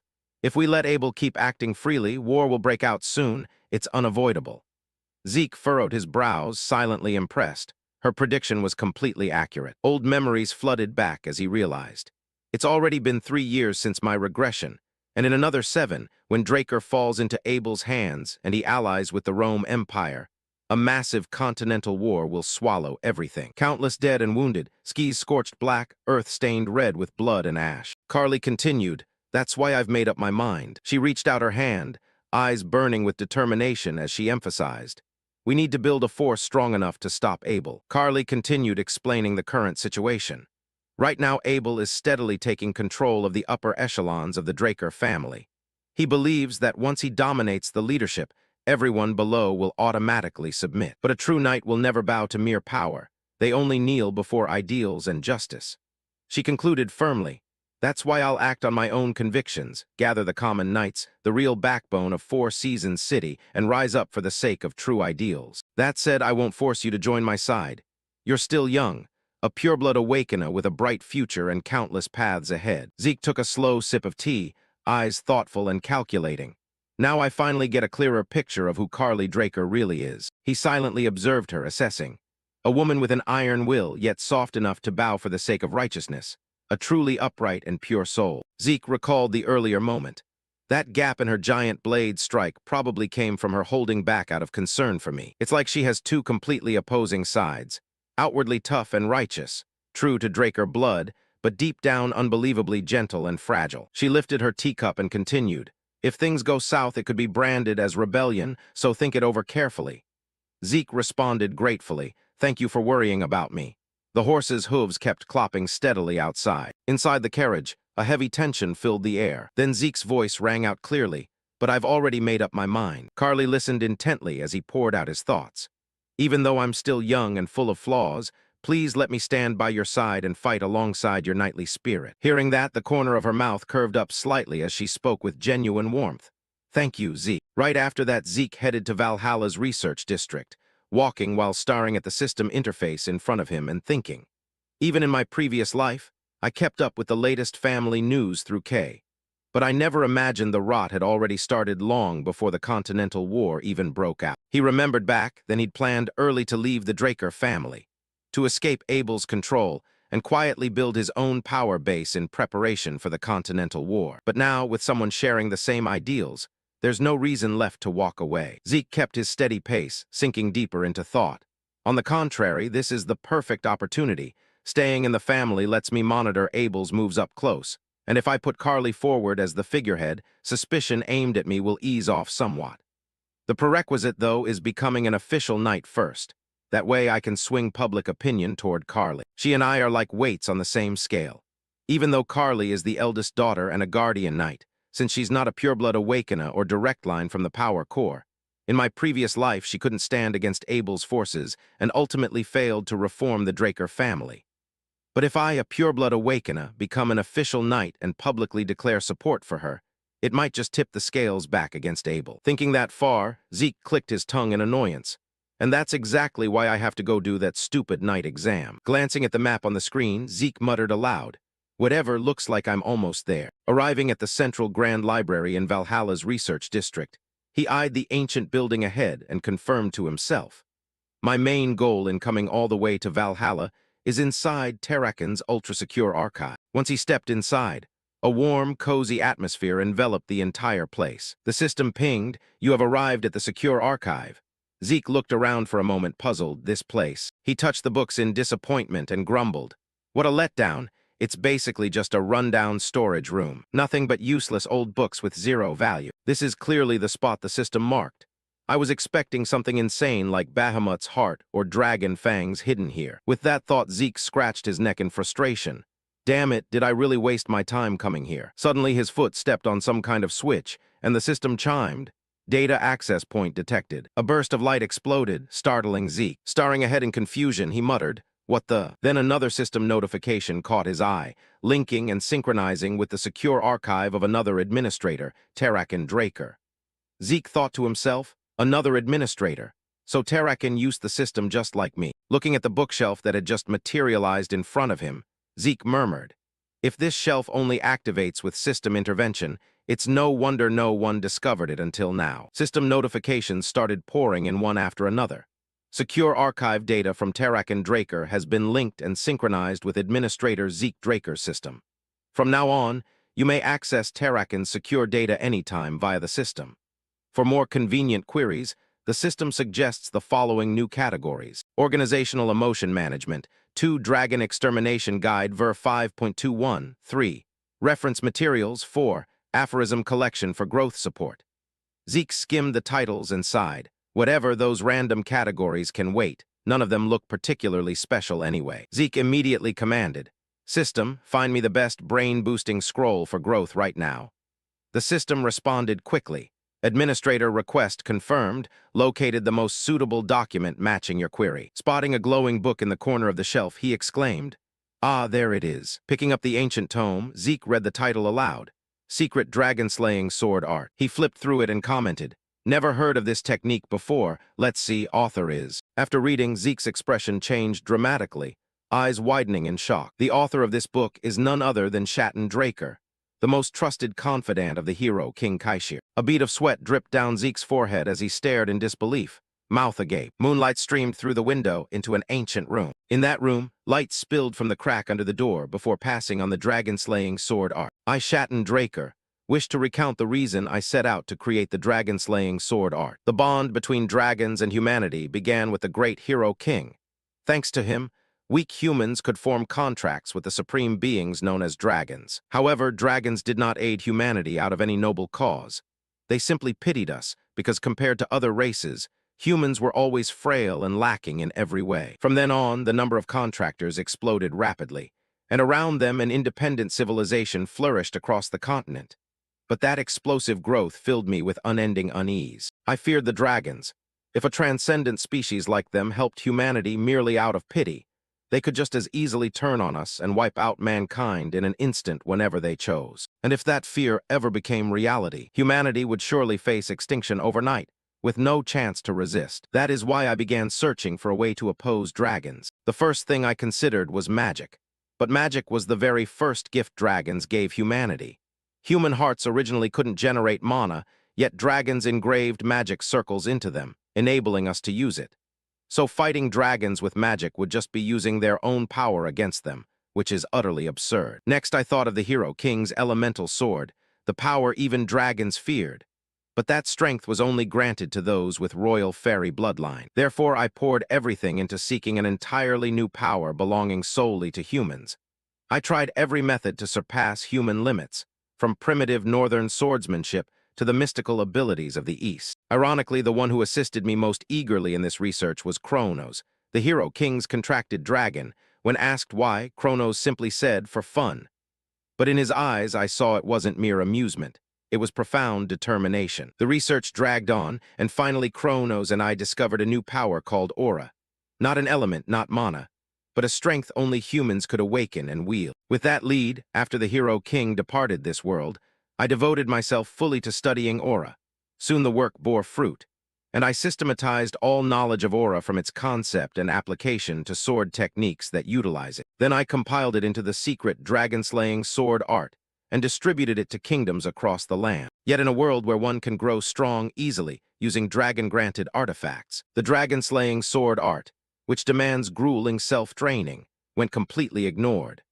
Fortunately, up to the moment I write these words, my fear of dragons betraying humanity has not come to pass. But I am certain that one day, this sword art will become necessary. Standing before the massive bookshelf, Zeke continued reading aloud from the book. If anyone has found this secret tome, I hope that day you will understand my wish and devote yourself fully to mastering it. Right then, a system panel popped up, catching his attention. Achievement quest unlocked, Heir of Shatten. Master the dragon-slaying sword art of Sword Saint Shatten Draker. Time limit, 3 months. Reward, coordinates to the treasure vault of the Kronos Kingdom. Zeke muttered after reading. It popped up right after I finished reading, huh? He smiled with genuine excitement, tucking the book away as he said, "The treasure vault of the Kronos Kingdom.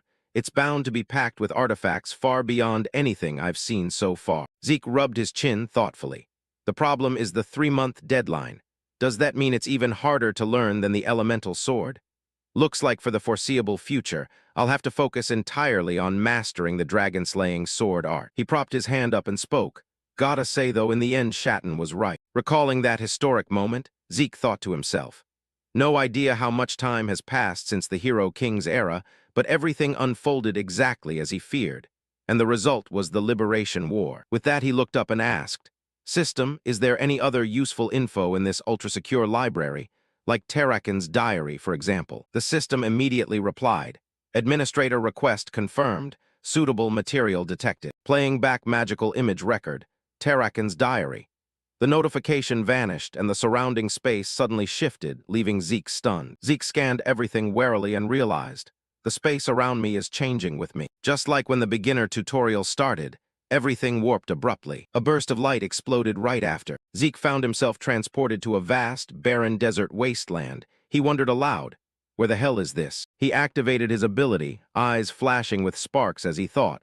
Looks like a system-constructed space. Suddenly a beam of light struck down below, reflecting Zeke's own silhouette. He lightly lifted his foot, releasing a surge of energy. He assumed a defensive stance against a monster that abruptly erupted from the ground. The system chimed, activating class skill Tenacious Will. Zeke's face paled as he forced a grin, thinking inwardly, "It feels way too real, like I'm actually living in the moment." That vicious dragon appeared, sending rocks and dirt flying everywhere. Seeing it, Zeke marveled.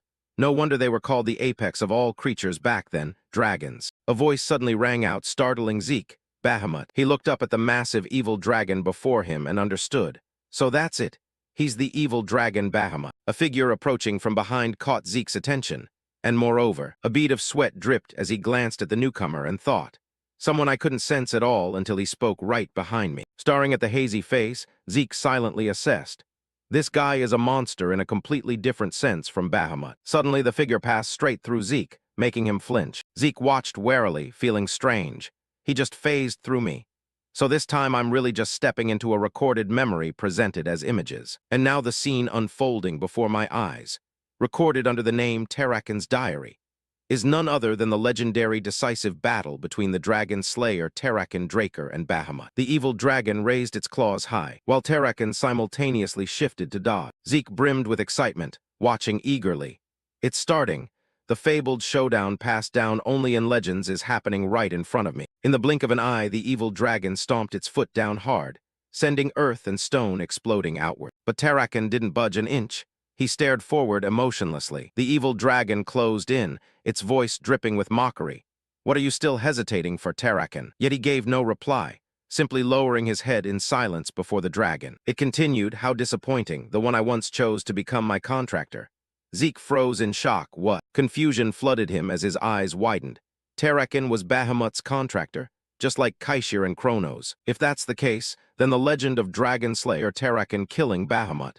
Could it be? Suddenly his eyes widened in brief astonishment. The surrounding scene glitched, filled with continuous screeching static. Zeke exclaimed in alarm, "What the hell? Why is it suddenly doing this?" Then he turned back toward them in annoyance, thinking to himself, "Damn it, I can't hear a single word they're saying." Zeke quietly called out, "System, is there any way to fix this?" It responded immediately, unable to confirm administrator request.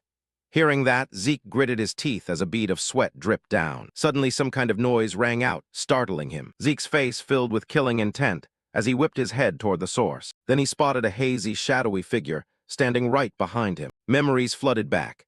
Kaiser swung his leg casually and laughed loudly. "What? A contracted dragon turning on its contractor? That's hilariously absurd." He was convinced that dragons could never betray humans. On the contrary, if betrayal ever happened, it would only come from the contractor's side. With those words, the evil dragon erupted in wild purple aura, eyes bulging in disbelief. Right after, the evil dragon turned into purple dust and gradually vanished. Watching it, Zeke's face paled as he stared in disbelief. Bahamut's corpse is turning to ash and dissipating. The dust rose, leaving only Terrakin's silhouette behind. Something appeared that made him flinch. That thing. A dark purple heart and black claws floated amid a surge of red energy. Zeke instantly recognized them.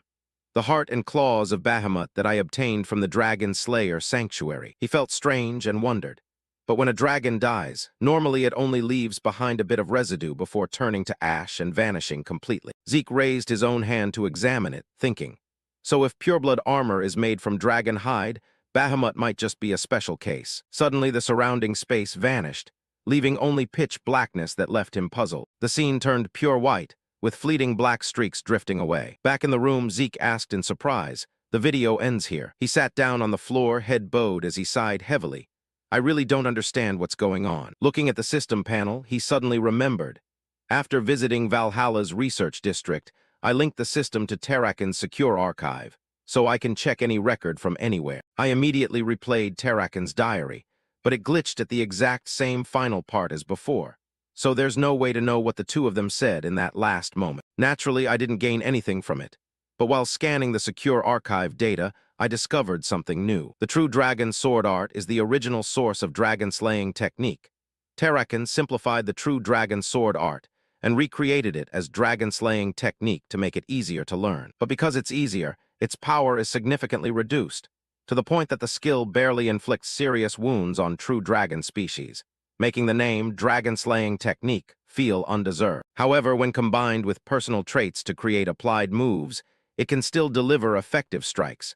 So even with reduced power, it's a success in terms of practicality. Still, what bothers me more than anything right now is that the contents of Terrakin's diary are completely different from the Dragon Slayer legend passed down today. The legend people know now is this: Terrakin defeated Bahamut and ushered in an era of peace and prosperity, a classic heroic tale you see in any age. On the surface, it's not much different from Terrakin's diary, but the fact that Terrakin and Bahamut were actually contract partners doesn't appear anywhere, not even a hint. No, this can't just be an oversight. Snapping out of his thoughts, Zeke carefully examined the paper in his hand. The magical script on it glowed as the contents read: "Long time no see, old colleague. I don't understand why you're suddenly interested in ancient matters, but as requested, I've investigated every legend about the Dragon Slayer across and beyond the continent.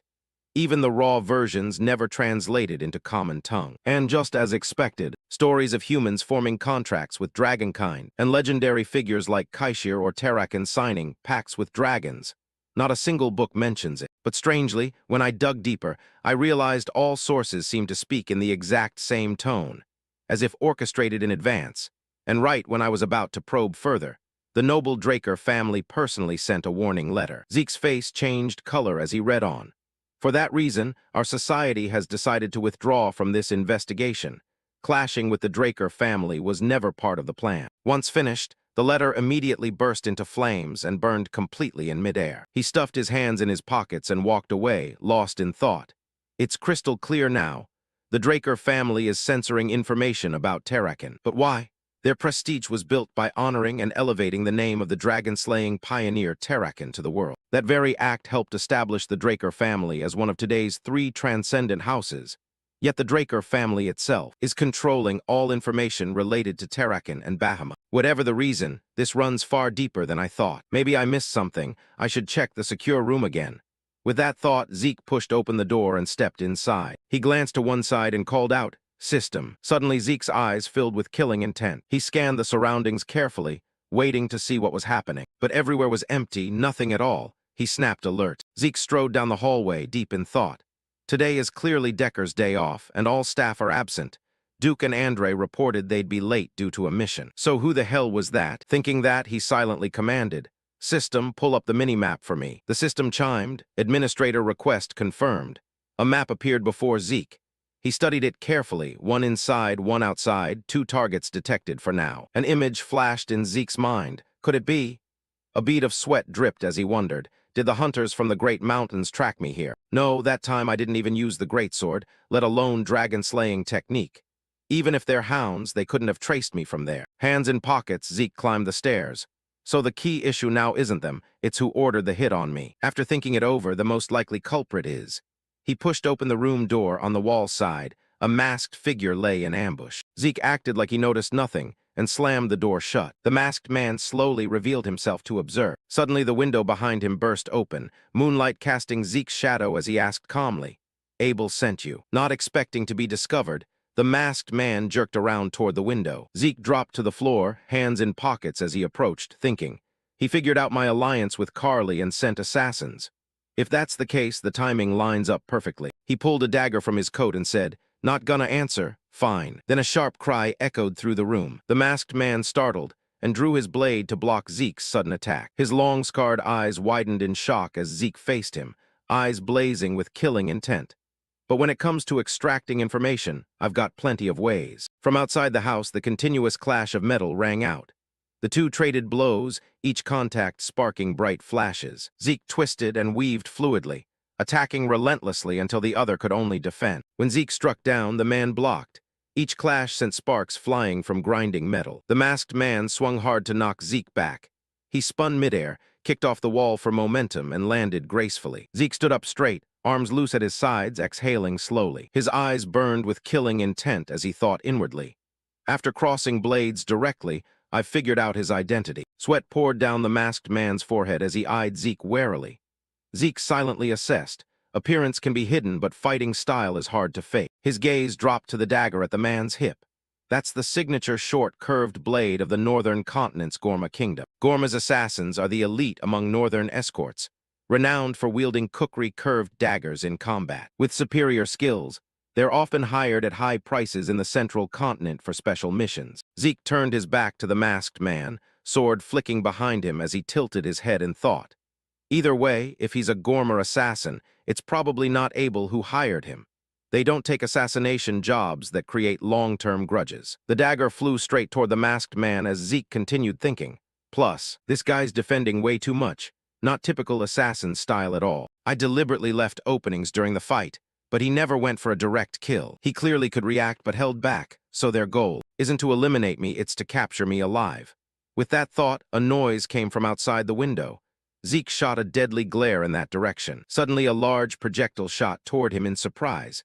The one outside had finally made their move. Zeke sliced it in half with his dagger and immediately recognized. This is a tranquilizer round meant to incapacitate. A strange smoke quickly billowed from the broken projectile. He furrowed his brows and coughed a few times, thinking. Just as I suspected, the distinct earthy smell of mandragora root, commonly used in sleeping potions. Suddenly, Zeke's arm holding the dagger went limp. The dagger clattered to the floor, but everything was within Zeke's calculations as he thought. All right then, let's see who wins this one. Right at that moment the system chimed. Mandragora root component detected. Activating 100 poisons resistance skill. Zeke collapsed face down on the floor, pretending to pass out.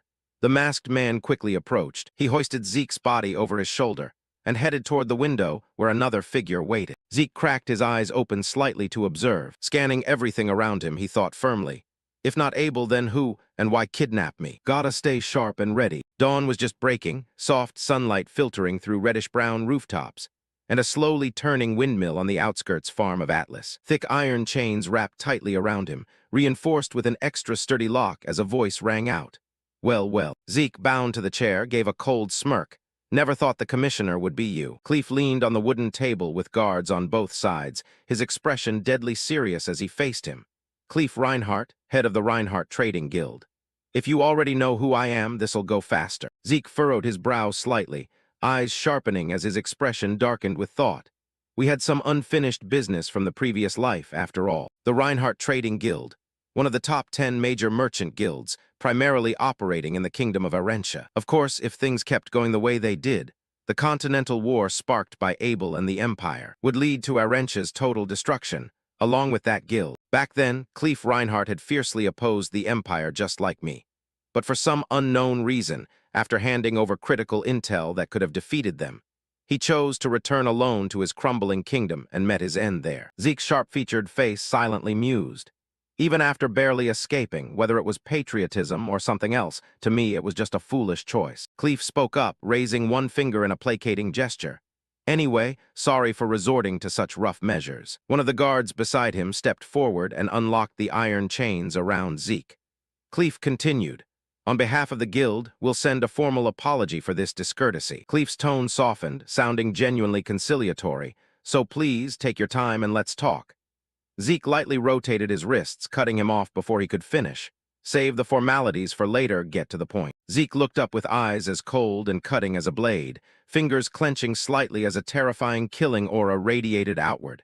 He spoke icily. What do you want? Cleef pressed his lips together tightly, suddenly feeling the pressure himself. As expected, even young, a Draker is still a Draker. The two sat staring at each other in silence, the air thick with tension. The others in the room noticed too. Even a seasoned knight would feel nervous and on edge in a situation like this. Yet this one hadn't shown the slightest hint of unease from the start. Cleef furrowed his brows, gritting his teeth in reluctance. Even though I set this up to take control of the conversation, his presence is overwhelming. Finally, he spoke. Fine, before I state my request. He pushed a neatly bundled stack of documents towards Zeke. Could you take a look at these first? Zeke listened while flipping open the file, carefully scanning the contents. This is a list of people infected with the new infectious disease spreading in the southern continent recently. As he turned page after page, Zeke asked, "And why show this to me?" His eyes widened slightly, a glint of surprise flashing through his sharp gaze. Cleef quickly noticed the brief change in Zeke's expression. Zeke gripped the documents tighter, staring at the familiar photo, Elena Stone. Zeke recalled the very first close aide who had once followed him, Liam Stone's mother, his first personal guard. She'd once suffered from the scarlet bloom disease, but thanks to the cure formula he'd given her, she recovered completely. Zeke tossed the file onto the table with a loud thud and questioned Clef. So what exactly are you getting at? Clef interlaced his fingers and answered gravely. In that region, this disease is infamous as scarlet bloom, a painful, horrific illness with a 100% fatality rate. Then Clef placed 2 fingers on her photo and continued. Yet Alina Stone is the only known survivor, and she even fully recovered. When asked, the attending doctor just stayed silent. Clef's voice suddenly turned cold and low as he countered. Do you happen to know anything about this? Zeke gave a calm, crooked smile. So he sniffed something off from the start and pretended to probe me, typical merchant move. He felt a bit puzzled and wondered. If that's the case, is the goal to monopolize the scarlet bloom cure? Given the disease's perfect fatality rate, it's worth considering. The value alone could rake in mountains of gold across the continent. Zeke closed his eyes, silently calculating. But from what I know, this guy isn't the type to go mad over money. He wouldn't be reckless enough to kidnap a pureblood family member just for profit. Zeke opened his eyes again, his gaze cold yet powerful enough to make anyone shudder, then spoke confidently. Of course I know. He stated it with such certainty that Clef broke into a delighted yet uneasy smile. Right from the beginning, I was the one who provided that cure formula. The chair clattered loudly as it toppled to the floor. Clef slammed his hand on the table, face lit with excitement like he'd struck gold. I want to buy it. Name your price, anything. Zeke suddenly raised his hand to block right in front of Clef's face, exuding overwhelming pressure. On this side, Zeke smirked inwardly, pleased that the man had fallen right into the trap. Zeke leaned back casually in his chair with a mocking grin. Why so worked up? Doesn't seem very merchant-like at all. Clef gritted his teeth in anger, quickly realizing Zeke's goal wasn't money. This guy's aim is something else entirely. Zeke's face twisted into a satisfied smile as he spoke. Then let's make a deal like proper merchants. Inwardly he thought, after all, it's to save a life. The two sat back down and got serious. Clef spoke first. You want me to accept 3 conditions in exchange for the cure formula? Zeke nodded lightly from across the table. Exactly, it's simpler than you think. They talked and negotiated there for a long time. Clef asked, can you tell me specifically what those conditions are? Zeke replied casually, not yet. I'll use them when the timing's right. Clef rubbed his chin in silence, listening to Zeke's persuasion. Don't worry, I won't ask for anything beyond what your guild can handle. Zeke slightly lowered his head to hide a wicked grin, pleased with Clef's response. As long as it's within acceptable limits, mutually agreed, and clearly documented, we're good. After that, Clef focused on watching Zeke jot something down. Then Zeke held up the paper and handed it over. Here, just follow exactly what's written. Clef eagerly reached for it. Oh, this is it. Suddenly Zeke snatched it back, making Clef miss. Before that, there's one thing I want to ask privately. Zeke smiled nonchalantly and continued. Who is the person who truly needs this medicine? That made Clef freeze, stunned. Clef stammered, sweat pouring down his face, eyes filled with panic. What do you mean?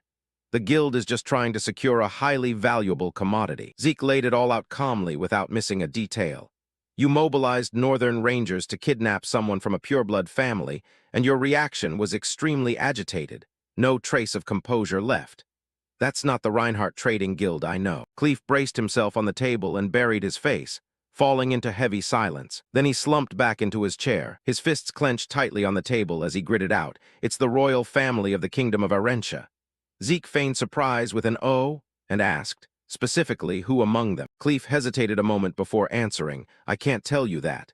Zeke pouted into satisfaction, Do you know how many people are in the Arentian royal family? Suddenly Zeke's eyes widened as something clicked. He recalled a past conversation. You're really going back to Arentia? Don't be that stupid. Both the kingdom and the Reinhardt Guild have already collapsed.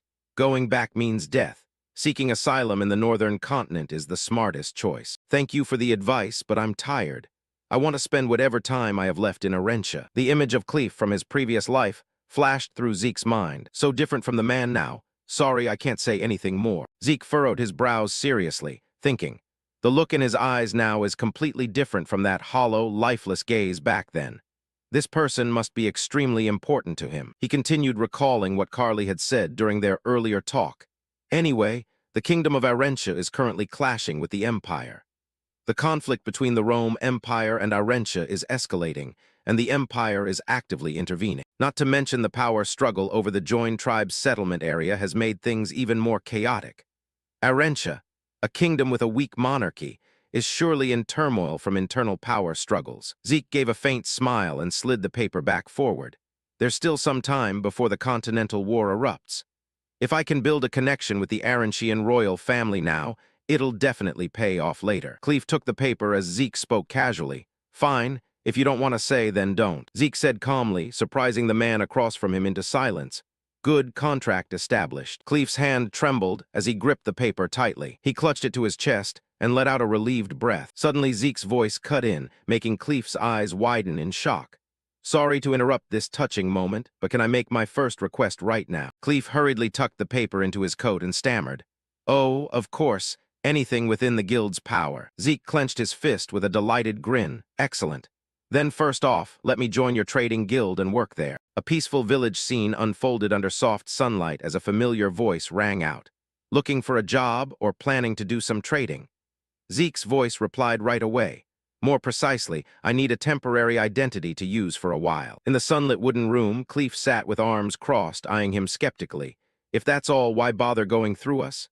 Zeke answered calmly. I'm planning to use it in the southern continent, full of seasoned criminals down there. Half-assed disguises won't cut it. Zeke rolled his eyes and raised his voice.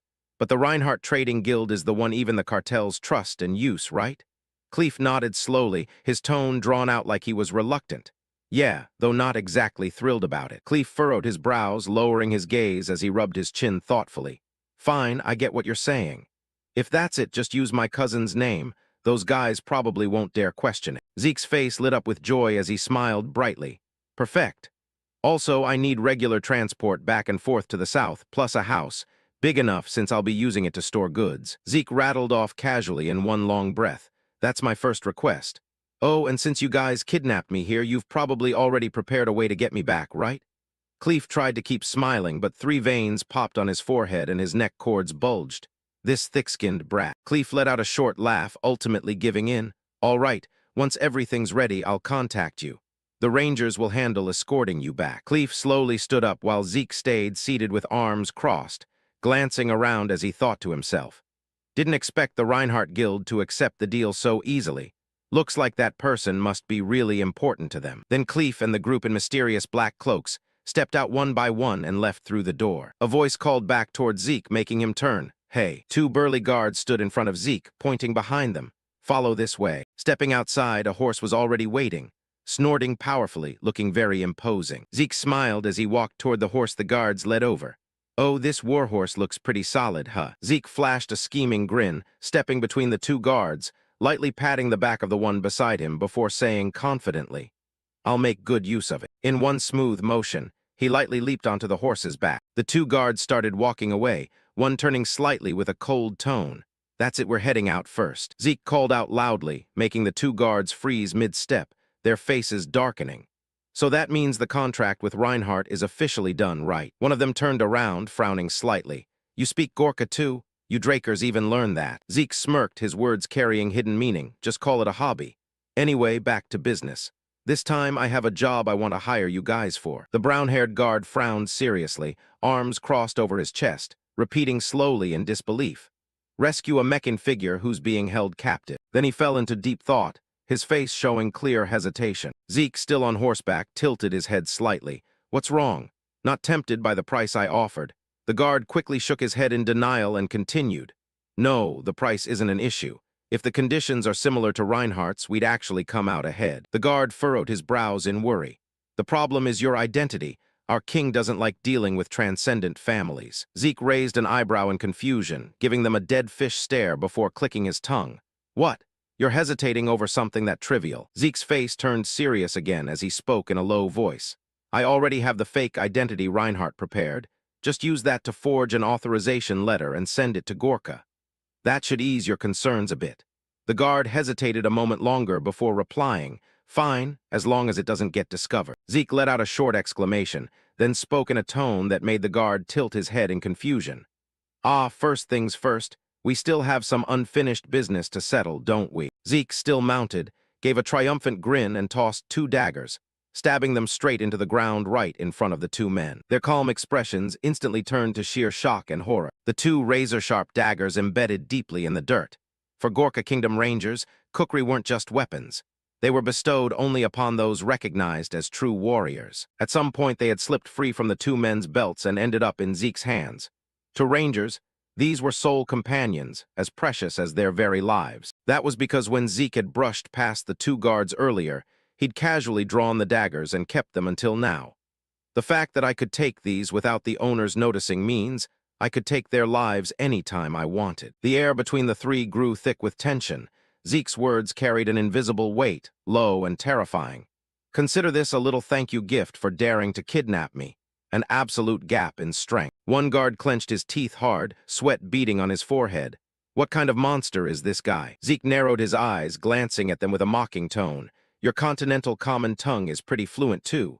See you around, brothers. After leaving that place, he returned, his face carrying an indescribable look of deep contemplation. After meeting Reinhardt, I'm officially entering the phase of recruiting teammates. The targets are the heroes who earned the title of 5-star knights through brilliant feats in the Continental War before my regression. If I can get close to them now and pull them to my side, that'll be one hell of a high-quality force. Luckily, thanks to Headmaster Flaubert, who's always been extremely fond of me, I investigated and confirmed the rumor. All of them originated from Valhalla Academy. The issue is just timing. The Silent Knight Bishop Castique has already graduated and is now a member of Thebia's Royal Knight Order. The Arena Knight Jeffrick Salma is in his final year, busy with field internships. Aster Iladopo, still enrolled, dropped out due to severe insomnia. Zeke furrowed his brows in concentration. Riene won't enroll until next year, but since she's also pureblood, there'll be plenty of chances later. He slumped over the chair, head down, fists clenched tightly, feeling utterly conflicted. In the end, Zeke sat motionless in the chair for a while before muttering helplessly. So it's just Diego left, huh? A short time later, he found himself in a room full of musical instruments, jamming with them and Diego. Zeke's hands still held drumsticks, eyes vacant, face showing clear confusion and bewilderment. Wait, what the hell am I even doing here? He quickly recalled the fragmented memories in his head as he approached the room to meet the guy. I came to Diego's clubroom to recruit him to my side. Then Diego slung an arm around his neck and dragged him in to play music together. Yo, bro, perfect timing. We got an open spot on drums right here. Zeke was still stunned, not grasping the situation. What? Before he could finish, Diego cut in. You were gonna say you just want to play music, right? Yeah, I get that feeling. And somehow he ended up officially joining their band as the drummer, with a dazed face. Congrats. You're now a full member of the Southern Continent New Age Fusion Music Research Club. Then the music started, vocals blending with instruments. Under blinding stage lights, Zeke let everything go and rode the energetic rhythm with them. Screw it all, he broke into a wide, genuine smile, pouring his entire mind into playing. Just enjoy the moment. The jet-black sword stood firmly planted in the training room floor as Zeke's voice echoed. First, circulate aura around the body to open the meridians, from small heavenly cycle to great heavenly cycle. Zeke sat seriously reading the glowing book, face stunned as he exclaimed, "What the hell is this? It's all terms I've never heard of." Zeke frowned slightly, pondering the meaning again before thinking. Now I kinda get why Terrakin simplified this technique into dragon-slaying art. The lines in the book glowed brightly, and on the pages appeared martial movements he practiced along with. Because every technique in the dragon-slaying sword art starts with compressing a massive amount of aura and then releasing it, something ordinary techniques could never handle. The sword was drawn decisively. A sword art not meant for fighting humans, purely for slaying dragons, so its power rivals even the elemental sword. Zeke gripped the sword firmly with both hands, raising it in front of him and focusing intently on it. His eyes suddenly shifted color, blazing purple like fire. As he lunged forward, whole body radiating killing intent that seemed to freeze the air around him, whispering confidently. In the dragon-slaying sword arts forms, every movement is amplified to the extreme. One strike alone is enough to cleave a giant dragon in half. Compress an enormous amount of aura to its limit, then swing the sword down. A quiet footstep approached, undisturbed by the light wind stirring the surrounding air. The butler silently observed Zeke's training session. After images of him lingered everywhere across the arena floor, countless powerful sword strikes Zeke unleashed, creating chaotic scenes. He laughed inwardly. Haha, this heaven-blessed body really isn't ordinary. Heaven-blessed physique. Optimizes physical capabilities, accelerates technique mastery speed, and greatly enhances ether conduction through the body. The corner of his mouth curled into a wide grin. Zeke wildly unleashed even more sword strikes, thinking, It's like a map appeared right in front of me, showing the exact path to perfect the skill. I can feel it. The more I repeat, the faster it goes. He furrowed his brows, the sword in his hand blazing with blue flames, finally delivering one last powerful, forceful downward slash. I'm mastering it even quicker. A shift in perception made him stare wide-eyed in shock. What? I clearly just broke through the red wall.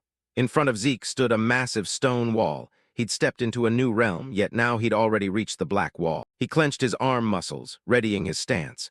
They say rushing training only makes the next wall higher, but Bahamut's heart embedded in my ether core is resonating intensely with the dragon-slaying sword art, pouring out power non-stop. Then came a barrage of even more sword strikes from Zeke. Before I lose this feeling, I have to swing once more. A red sigil suddenly appeared on his chest. Zeke clutched his face, eyes turning pitch black, heart pounding fiercely and continuously. Bahamut's heart is reacting to Shatten Draker's dragon-slaying sword art.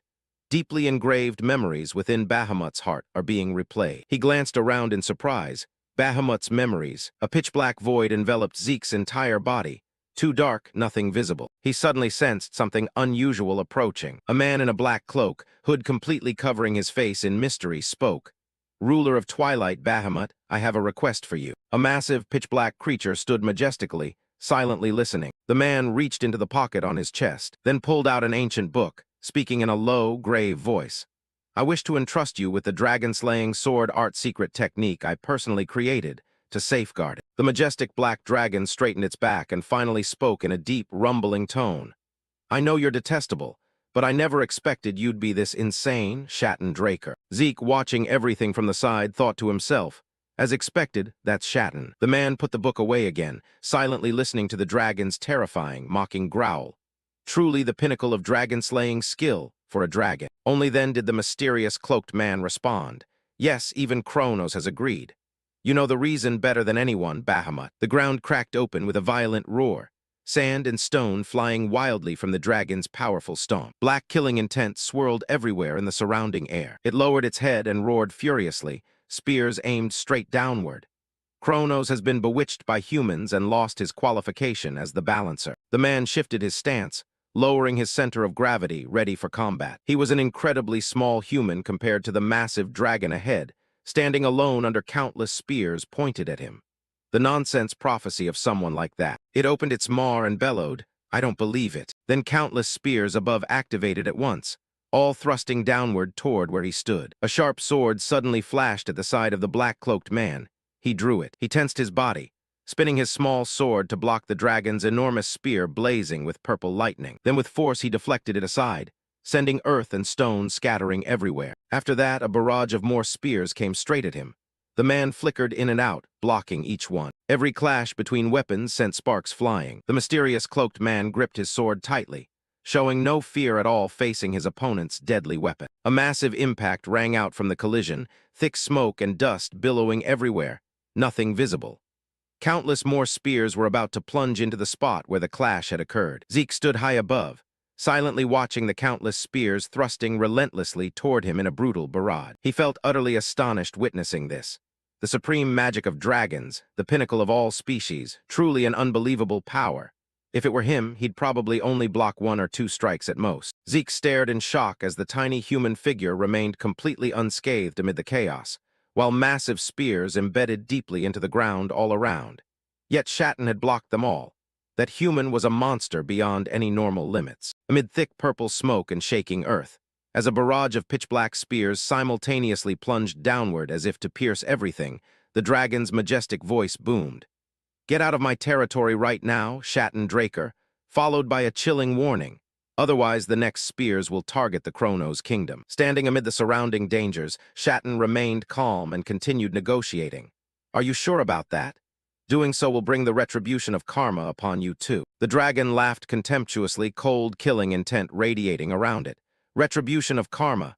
Ridiculous. It raised its claw, forming a black magic sphere that sucked in all the surrounding killing intent, then bellowed loudly, "What do you lowly humans even understand to spout such nonsense? Even if I slaughtered every last one of you insects, there's no reason I'd face punishment." Shatten's sharp sword plunged into the ground as he spoke. In the end, Everything is unfolding just as Kronos prophesied. Then Shatun pulled out a necklace with a very special pendant. Seeing it, Bahamut's blazing golden eyes widened, pupils contracting in shock. It shifted slightly and drew a massive black-purple sword, larger than any other weapon, pointing it straight at him before roaring. You think using Kronos' power can control me? Under the gray sky and swirling whirlwinds, the enormous purple glowing sword hurtled downward from above, accompanied by the dragon's furious roar, aimed at the tiny human below. The pendant Shatun had just taken out suddenly blazed with intense light, transforming into a clock. A massive clock-face magic array appeared beneath his feet, radiating brilliant golden light. This left Zeke completely stunned in disbelief. What he saw now was the dragon's colossal sword tip halted right in front of Shatun. Bahamut stopped attacking. No, this is. The dragon now stood frozen amid blinding beams of light, its red eyes flashing with killing intent, yet turned into a rigid statue, enveloped by an enormous golden barrier. Shatun had used magic to halt Bahamut completely. Zeke's brows furrowed tightly, his face filled with shock and incredulity at the scene before him. The necklace he just pulled out was actually a clock. Now it had frozen time. That extraordinary magic must come from the clock itself. You think Kronos' power can do anything to me? Zeke hovered in the sky watching it operate in Shatun's hand, thinking, judging from Bahamut's reaction just now, that clock is definitely an ancient artifact containing Kronos' power. Suddenly the dragon rose up behind Zeke, creating a massive roar. Zeke gritted his teeth, clamping both hands over his ears against the deafening noise all around. The magic's been broken. Zeke forced his eyes open to peek. The dragon's foot stomped hard on the ground, sending light tremors through it as cracks spread beneath its claws. The magic array under the dragon now faded gradually, and its body was about to move again. The dragon's claws dragged across the ground, carving long furrows. It lowered its head, drool dripping from its jaws as it growled. Shatun Draker, that illusion just now, could it be? Shatun tucked the necklace away and spoke in a low voice. Exactly, that was Kronos' prophecy. Now you understand why I entrusted the dragon-slaying sword art to you, right? The dragon stomped furiously again, cursing. Damn it, the mistake was dragons ever forming contracts with humans in the first place. Fine, I agree. Humans should stand on their own strength. It bared its razor-sharp fangs, exhaling killing intent-filled breath in guttural snarls. Fine, hand it over. Let me see this so-called dragon-slaying sword art, your dragon-killing technique. The ancient book floated midair, emitting faint light as red magical runes swirled endlessly around it. Then the book slammed shut. Bahamut's blazing golden eyes stared down at the book hovering beside Shatun in astonishment. You actually created something like this? Shatun replied coldly, to protect the world. It lowered its head close to Shatun, golden eyes glaring as it roared. Nonsense, not the world, but your pathetic human race. Then it swept the ancient book aside and took it. Anyway, I'll keep it. But once the prophecy becomes reality, this thing will never see the outside world. Shatun replied coldly. That's fine. Even without the dragon-slaying sword art, humans will eventually awaken aura on their own. The dragon straightened its back with a cold snort. HMPH. When that time comes, I'll personally wipe out you foolish humans myself, because that's a power lowly creatures like you don't deserve. Seeing this, Shatun gave a cold, sinister smile. It's strange. I'm the one who fears dragons most, yet I created the dragon-slaying sword art, and I trust you and Kronos more than anyone. He turned to walk away, leaving one last remark. Kronos once said this as a casual line, that one day you two would find a contractor worthy of sharing your heart. In a dark, damp cave, the dragon paced in circles before curling up, pondering, finding a contractor who can share your heart. Its golden eyes narrowed sleepily. Nonsense, that'll never happen. At this moment, Zeke leaned back, thinking to himself. From start to finish, it was all confusing, but one thing is certain. He recalled when the black dragon in the cave unleashed its massive sword toward Shatun. That was Bahamut's profound distrust of humans. Having absorbed Bahamut's heart, he'd somewhat felt those emotions. Zeke's eyes filled with contemplation and bewilderment. But that's exactly why. Why did it ever contract with Terrakin? I really can't understand. After that, he began searching the library for books recording related matters. After viewing Bahamut's memories, I started checking to resolve my doubts, but all records about Terrakin have been falsified by the Drakers. In this era, Bahamut, who contracted with Terrakin, is called the Evil Dragon. There's no valuable material left. While Zeke had just finished bathing, he noticed a letter had arrived, and while continuing to train in the dragon-slaying sword art and hunt for new clues, I received a message from Reinhardt saying the first request has been prepared. In that room, a familiar voice rang out. even though I specifically requested an inconspicuous identity. Zeke smirked mockingly at the card in his hand. Vice Branch Manager of the Southern Continent branch of the Reinhardt Trading Guild. Isn't that a bit over the top? A loud noise drew his attention as he glanced over. Zeke smiled, looking out the window. A carrier pigeon perched on the windowsill. Looks like Kato has finally made his decision, huh? In a towering building glowing with dazzling golden light, mysterious and ethereal. The secret garden under the Atlas Branch's management. Syndicate organization. Kay sat on a luxurious sofa, smiling in greeting. Welcome, partner, to the VIP bar room in the Secret Garden Hotel. He stepped forward with a light smile and sat opposite. Now you're really calling me partner? Feels kind of fresh. Then he turned to gaze at the brilliantly lit city through the glass beside him. Kay watched his action, feeling somewhat puzzled. The two sat in the room overlooking the radiant night city. Even though he'd been in Atlas for a while, seeing it like this up close still felt strangely unfamiliar. The city suddenly blazed as flames erupted everywhere, engulfing it all. Makes sense. The scene I'm more familiar with is the ruined wasteland from the Continental War, so feeling strange is only natural. After that he turned back and lightly shook his head. The glass on the table was quickly refilled. I didn't expect Atlas to have a place like this. What, enchanted by the view? Kay poured wine for him while speaking. Impressive, right? This hotel is one of our syndicate's side businesses. Those operating in the shadows always need discreet places to talk. He reached for the glass and replied, Yeah, wait, actually I'll pass on the wine. Next time prepare tea instead. That'd be better. She covered her mouth with a playful smile. What? Don't tell me you're refusing because you're still underage. Didn't expect you to have such a cute side. He rolled his eyes helplessly. Come on, it's just that drinking doesn't do anything special for me, so I skip it. Zeke recalled the last time he got drunk and felt uneasy. Last time during the welcome party when I became a new student, I got caught up in the mood and drank a bit. But as expected, 100 Poison's immunity treated alcohol as poison and detoxed it automatically. Then the system notification appeared. Before regression, I often drank to get drunk, detected alcohol. Activating 100 Poison's immunity, poison detected, expelling it. Now I can't get drunk anymore, so might as well stick to tea I actually like. The red-haired woman smiled and turned away. All right, so you just don't like alcohol, huh? Anyway, enough small talk. I have something to show you. Seeing this, he gave her a dead fish stare helplessly. You really don't listen to a word I say, do you? Then the red-haired woman took out a stack of documents and placed them on the table along with several photos. That guy you're backing, Pavla, actually originated as pirates. Kay reached forward. Their reflections appeared on the glass beside them.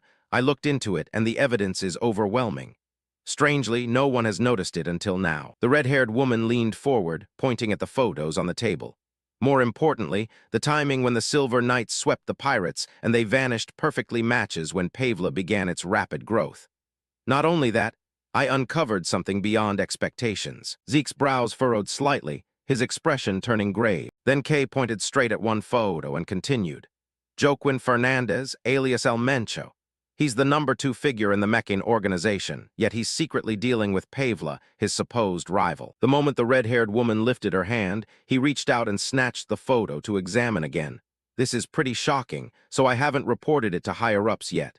It would definitely cause chaos in Syndicate. Sometimes ignorance is better. Kay lowered her head slightly, glancing up at Zeke with a hesitant tone. Ah, and about that artifact you asked me to sell on consignment. A low, slightly mocking voice rang out, making the red-haired woman's face fill with horror. You've done a great job, Kay. Now with a different face, he flashed a sinister, chilling smile and continued. From now on, I'll explain the plan to make you the new leader of Syndicate. In heavy pouring rain, steam locomotive heads successively puffed smoke and let out heavy whistles. In a narrow alley where raindrops pattered down, Zeke held an umbrella while looking at the system notification. Activate teleport gate at designated position. Preparations complete. He strode through the small, rain-soaked alley. Though using the minimap teleport function consumes quite a few karma points, it completely avoids putting me under suspicion, even if it's the smallest chance. Among the 3 great transcendent families skilled in magic, very few can use teleportation magic, and traveling between cities requires at least the large gates of the magic towers. In other words, this plan will be perfectly disguised as an ordinary accident. Zeke curled his lip into a sly smile and muttered softly. Thinking about that old bastard's face already makes me want to laugh. He stepped out onto the bustling street under clear blue skies, speaking lightly. Tonight's going to burn bright, Don Juan. As night fell, the scene blazed with roaring flames engulfing everything. panicked screams echoing as the entire district sank into chaos and flying ash. Fire! Fire's broken out! Call the fire mages quick! The panicked crowd surged toward the blazing alley, their cries ringing out amid the red-hot flames, while a familiar figure slipped into the midst of the throng. If we don't act, the fire will spread to the neighboring building. Has the owner of that building been contacted? When are the fire mages getting here? In the room, cigarette butts piled up in the ashtray. Kay held a cigarette between her lips, lighting it with a flame as she thought. That guy, well, true to Draker blood, bold as hell, not your average kid. She recalled the vortex of fire that erupted fiercely before blazing out of control. Not just bold. The red-haired woman narrowed her eyes coldly, sweat trailing down her cheek as she took a drag and frowned gravely. He's completely insane. Kay recalled their conversation earlier that night, when she'd slammed the table and shouted, "What? You're planning to burn down all of Meccan's Soma warehouses in the central continent." Compared to Kay's agitation then, Zeke had remained calm. Exactly, so give me the locations of those warehouses. The red-haired woman's face filled with worry and unease. That's top-secret info, only Meccan higher-ups, certain syndicate executives, and I know it. Doing that will get you caught immediately. He reached forward right away. Even better, I never planned to hide it anyway. Zeke pointed at a man in one photo. Because I'm pinning everything on El Mencho. The fewer suspects, the easier to handle. Besides, Syndicate still doesn't know Pavlo were pirates, right? Yeah, because I haven't reported it yet. Seeing this, Kay's eyes widened in shock, sweat beading as she stared ahead and stammered. Wait, don't tell me you're... He leaned forward with a smile, stretching his arm across the table. Knew you'd catch on quick. Then Zeke casually swept all the bottles, glasses, and everything on the table crashing to the floor. Exactly. No need for us to lift a finger. His face darkened as he flashed an extremely sinister smile. Just drag all the syndicate executives, the ones still wavering between Meccan and Pavla, into this game, then report everything to Don Juan. Done. Hearing that, Kay's body suddenly went dizzy, her vision blurring as everything around her grew hazy and unclear. She gritted her teeth hard, sweat pouring down her face as she stammered. You do realize what you're saying, right?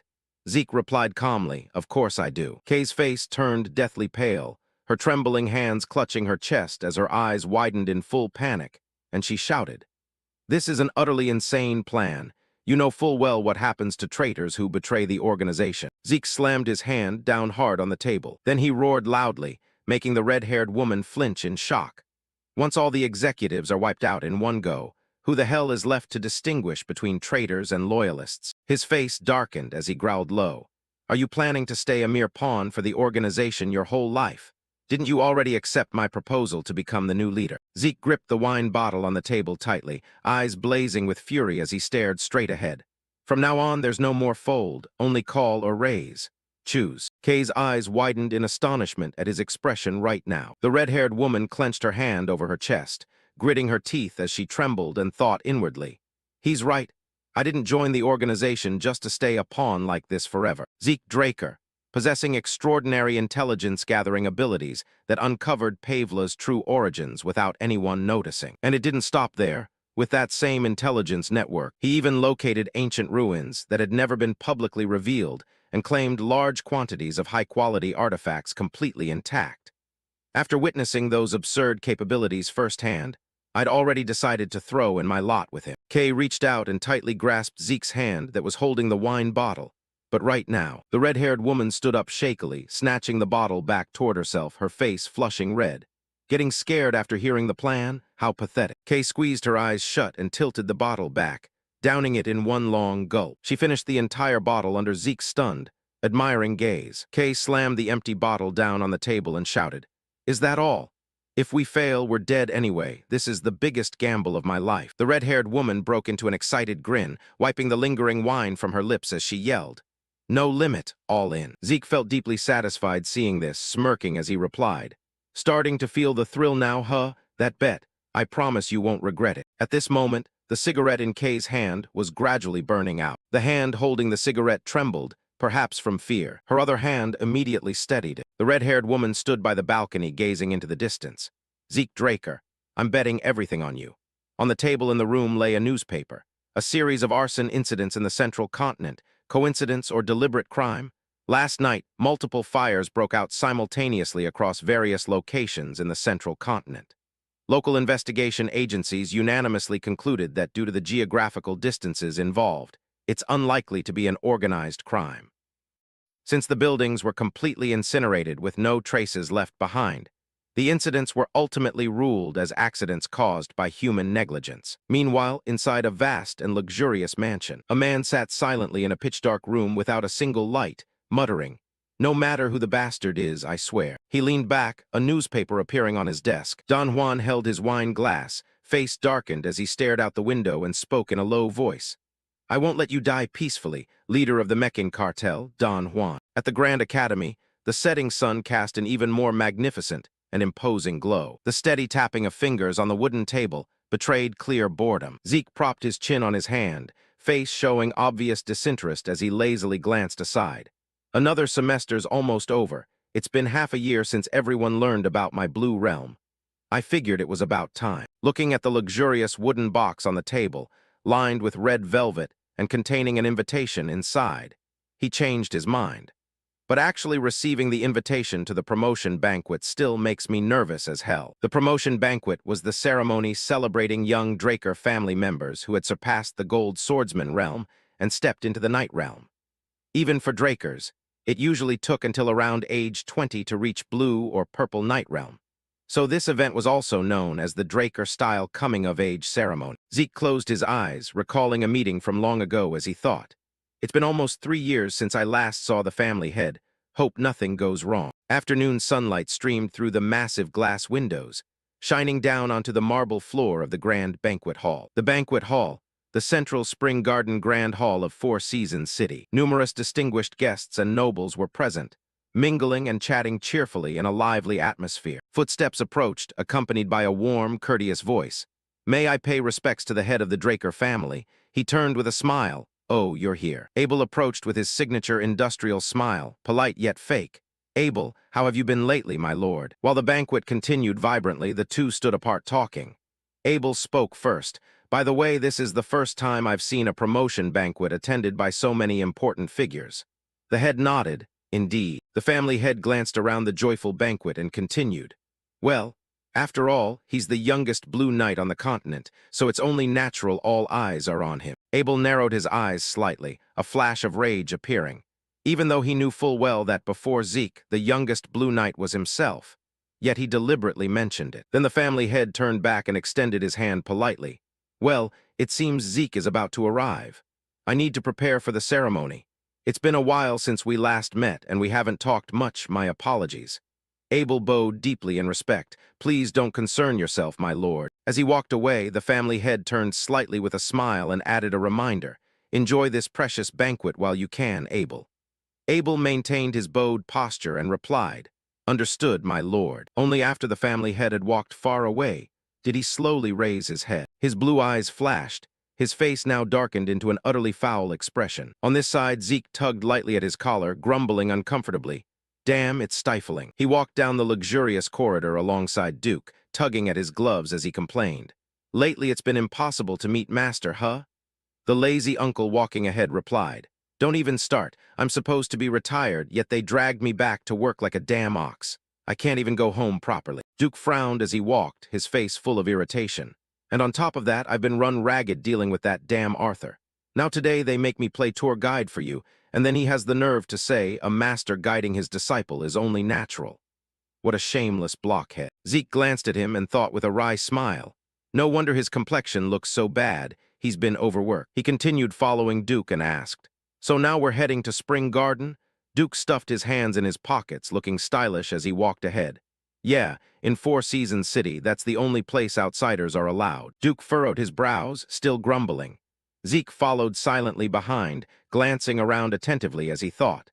The main facilities of Four Seasons City are divided into 4 districts total. According to Duke, Spring Garden is the only area open to outsiders, so most events are held there. Summer Rock handles all Draker family-related affairs, and also houses the family head's office. Autumnfell is where internal ceremonies like knight induction rituals for the family order take place. Finally, Winter Cup stores the rare artifacts the family has collected over thousands of years. Zeke pursed his lips, looking around as he thought inwardly, "I've only ever heard about it.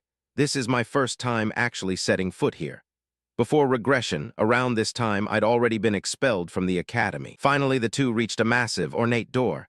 Duke spoke, "Well, we're here." He looked at the door ahead seriously. "From here, you go in alone. This door is reserved only for the guest of honor at the banquet." Duke gently placed a hand on Zeke's shoulder with advice. "I have another assignment, so I can't attend the banquet." He smiled with trust and pride, looking down at him. "Don't lose your nerve. Just walk in confidently." Zeke closed his eyes slightly, the corners of his mouth curving into a soft, warm smile as he thought. "Having someone worry about me doesn't feel bad at all." Zeke tilted his head and teased. "Master really worries about everything, huh?" Duke saw this, put his hands on his hips, laughed loudly, and said, "Whatever, just don't cause trouble, that's all I ask from you, kid." In the grand hall, golden trumpets blared solemnly in unison. Red banners embroidered with golden dragons and crossed swords fluttered as a booming voice announced. "The guest of honor for tonight's banquet, Lord Zeke Draker, is entering." Abel stood to the side holding a wine glass, glancing over with an unpleasant expression. A long red carpet stretched ahead, lined on both sides by people standing neatly at attention. Then came the image of Zeke in a red cloak, descending the stairs with dignified steps and cold eyes. As he reached the center, those around him whispered in awe at his powerful presence. "Oh, that's Lord Zeke? Only 15 and already reached Blue Realm, truly worthy of being the Golden Pureblood Awakener. But I never imagined he'd break Abel's record as the youngest to advance to Blue Knight." "Huh, you haven't heard. Lord Zeke has already surpassed Abel's academy achievements." "Oh, amazing." Zeke walked forward and knelt, bowing his head before the family head who stood waiting, holding the great sword prepared for the knighting ceremony. "Arthur Draker, head of all dragon slayers, hereby declares that Zeke Draker takes his first steps on the path to becoming a knight." He drew the sword lightly and placed it on Zeke's shoulder. His voice rang out echoing through the grand hall filled with witnesses. "In the name of Draker, I bestow blessings upon the bright future of this Draker, who will walk the glorious path of a knight." Suddenly his words paused for a moment, catching Zeke's attention, and Zeke's sharp golden eyes widened, filled with astonishment as he heard. "Zeke Draker shall be officially knighted as a knight of the Draker family." The nobles and knights below who witnessed it were stunned, simultaneously receiving the knight title. The grand hall immediately buzzed with whispers. "What? Only 15 and already an official Draker knight? Even as the youngest Blue Knight, isn't this decision way too hasty?" Zeke glanced up slightly, his eyes showing complex emotions and unease.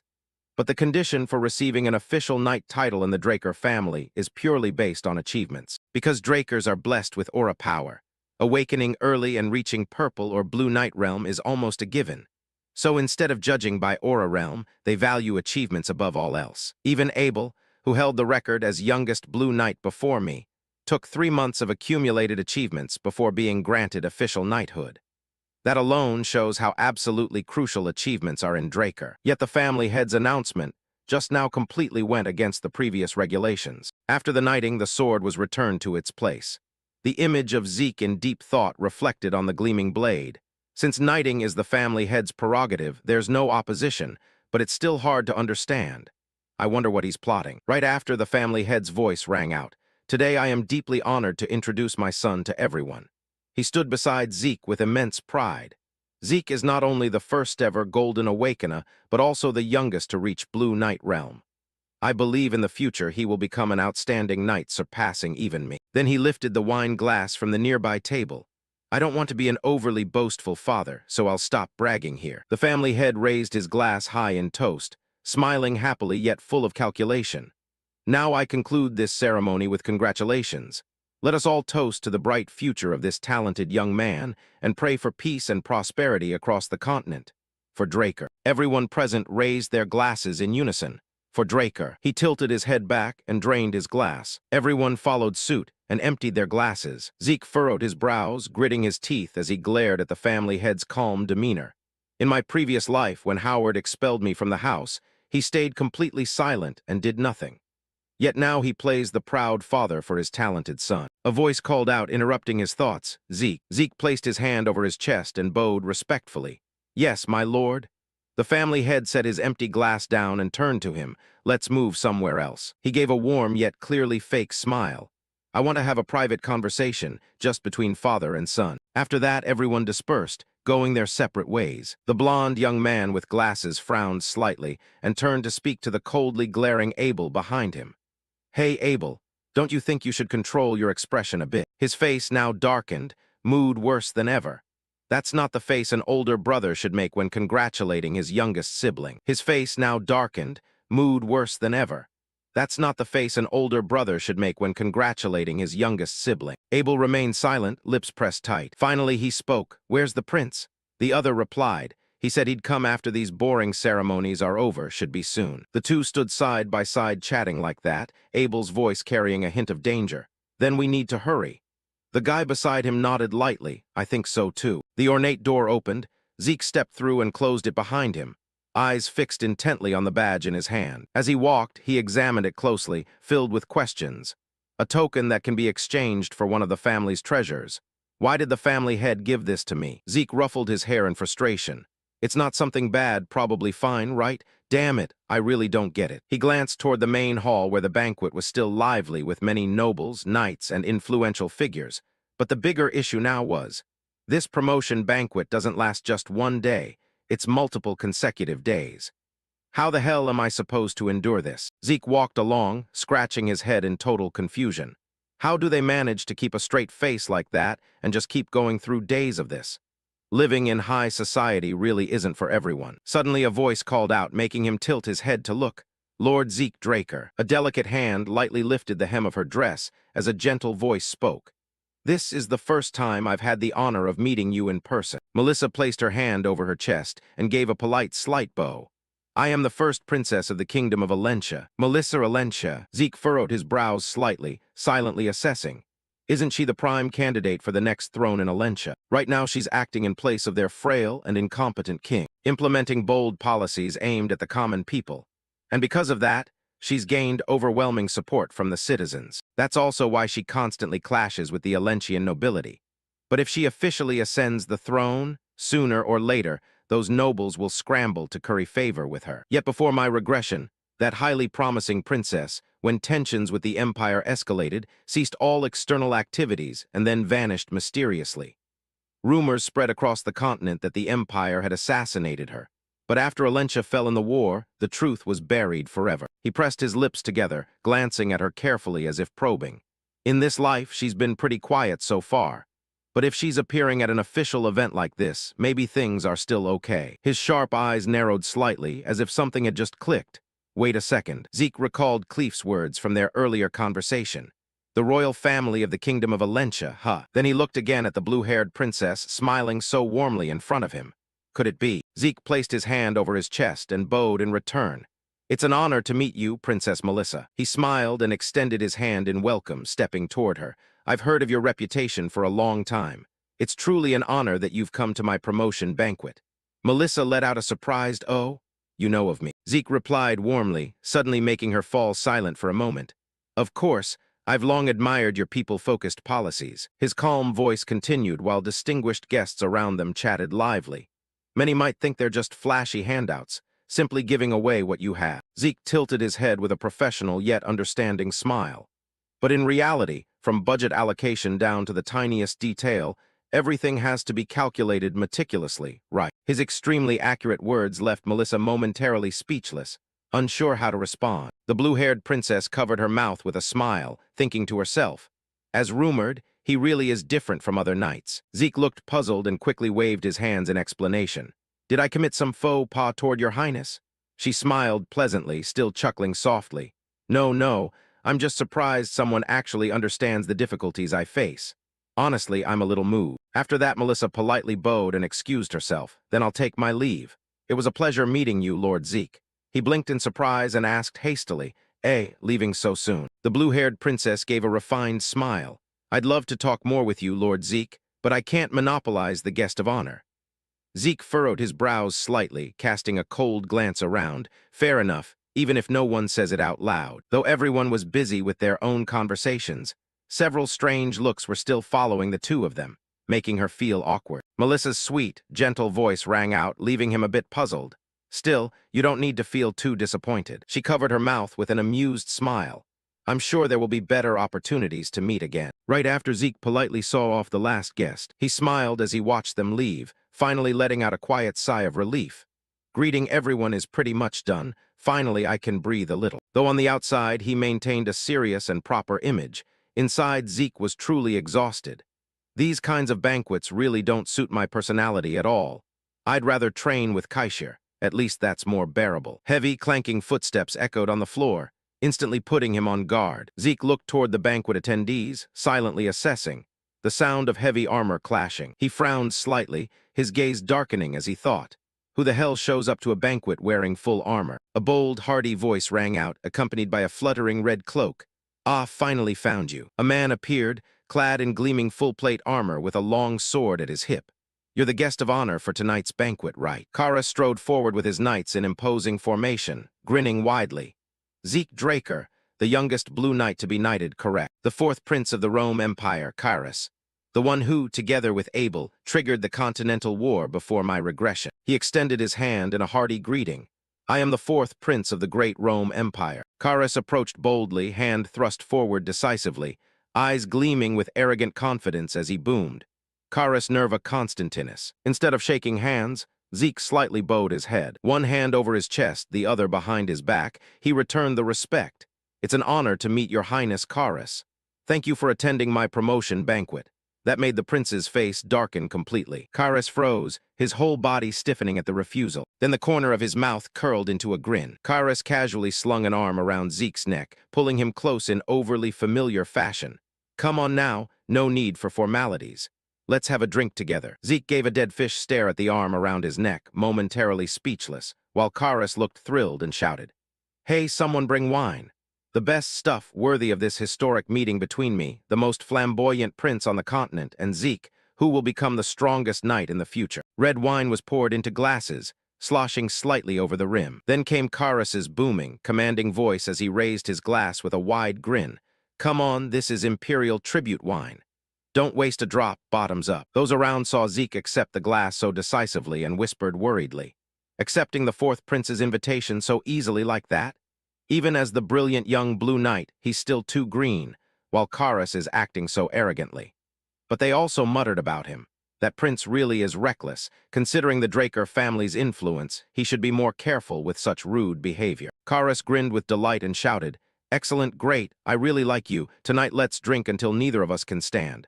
Suddenly a voice cut in, Your Highness. Somehow Abel had appeared, hand over chest in a bow. Congratulations, my lord, the rising sun of the Empire. Kyrus clapped him on the shoulder with a hearty, Oh, Abel, you drinking with us too? Abel replied with utmost respect. It would be my great honor to accept your highness's invitation, but I have urgent matters that require a private discussion with you. At that, Kyrus's smile vanished, replaced by a frown. Urgent matters. Speak then. Abel replied mysteriously, Too many eyes watching here. I believe it would be better if we moved somewhere else. Zeke had been silently observing their exchange the whole time. Fine. If you insist, I'll hear you out. Then Kyrus strode off boldly, red cloak billowing dramatically. Sorry about this, Zeke. I was the one who invited you, yet I have to leave first. Next time we meet, let's drink all night under the beautiful moonlight and share our thoughts on heroic epics praising the Dragon Slayer legend. With that, he left with his knights, and Abel, amid the fearful trembling of the banquet attendees. Only after Kyrus had completely departed did the crowd resume their whispers. A guy like that is really an imperial prince? Well, the Rome Empire has never been big on legitimacy anyway. But you have to admit, Lord Abel's handling of the situation was truly impressive. No wonder he has such a high reputation. Zeke cast a subtle glance around, having heard everything, and thought, all praise for Abel, huh? If you didn't know the inside story, you'd just think he was smoothly covering for a flustered prince. He furrowed his brows, expression hardening gravely. But the fact that the fourth prince and Abel are already in contact, it's happening earlier than the timeline Kay gave me before regression. And Zeke recalled how the two had interacted earlier. Moreover, the way they treated each other, it looked like they've been close for a long time. Right now, they're probably having a private talk in some room, looking very familiar with each other. The Continental War might not be as far off as I thought. Inside a grand building, sunlight further emphasized its imposing authority and solemnity. Zeke still stared contemplatively at the badge in his hand, a token that could be exchanged for one of the Draker family's treasured reports. He recalled his private conversation with the family head. So your plan to become the strongest on the continent is progressing well. Seeing you as the guest of honor today, it seems quite smooth. Zeke replied politely and cautiously, Yes, all thanks to the head of the family. The family head's seemingly harmless words carried an invisible pressure on his shoulders. Head of the family? In private like this, just call me Father, Zeke. Zeke lifted his teacup for a sip, eyes subtly shifting. That sentence just now reminded him of what Carly had once said. Just call me sis for comfort, Zeke. That's what Carly told me. Zeke gently set the cup down, deep in thought. Now I finally understand what felt off back then. Abel is acting so boldly that he's pulling the elder council to his side. Carly even noticed and started preparing countermeasures. Yet Arthur, the family head, claims not to know. That's illogical. It means he's deliberately turning a blind eye, even though he knows Abel's schemes. If that's the case, was mentioning Carly's words just now meant to pressure me? Or was it coincidence? Either way, I'll proceed assuming Arthur is on Abel's side. There's no downside. He glanced at the family head, took another sip of tea, and replied softly, "Yes, Father." The family head smirked. "Father sounds nice. All right, I'll give you a gift as encouragement to keep striving toward your goal." Then he placed something on the table and pushed it towards Zeke. Looking down at the lone badge on the table, he continued, "This is a token that can be exchanged for a treasure kept in Winter Cup." Zeke picked it up, unable to suppress a smile as he thought. Winter Cup, the Draker treasury, famed across the continent for holding the rarest artifacts. The family head didn't forget to raise a finger in reminder. However, remember this well. Among the truly priceless treasures, there are also piles of flashy garbage. Zeke obediently replied, "I'll keep that in mind, Father." His footsteps halted. Zeke stood in a dimly lit room. I don't know what he's plotting by giving me this, but the Dragon Slayer report in Winter Cup, 4 Seasons City. He gripped it tightly, breaking into an extremely excited grin. Whatever can be exploited, I'll exploit it to the fullest. Before a massive gate, a girl spotted him appearing and spoke softly. "I've been waiting for you, Lord Jack. Before you enter, allow me to briefly explain this archive. Could you follow this path, please?" According to Draker, reports this place stores approximately 17,000 rare artifacts and items, can be exchanged based on quantity. There's no time limit for selection. But once you leave, you cannot return, so please keep that in mind. Zeke, noticing someone standing outside, wondered a vault for priceless artifacts with no visible guards around. The girl replied nonchalantly, "Because it's unnecessary," leaving him stunned. She continued, explaining the security magic here rivals even the family head's office. Moreover, all artifacts inside are strictly inventoried and managed through magic, making theft virtually impossible. Jack Draker marveled inwardly. Truly shouldn't judge anything by appearances. She gestured invitingly, "Come.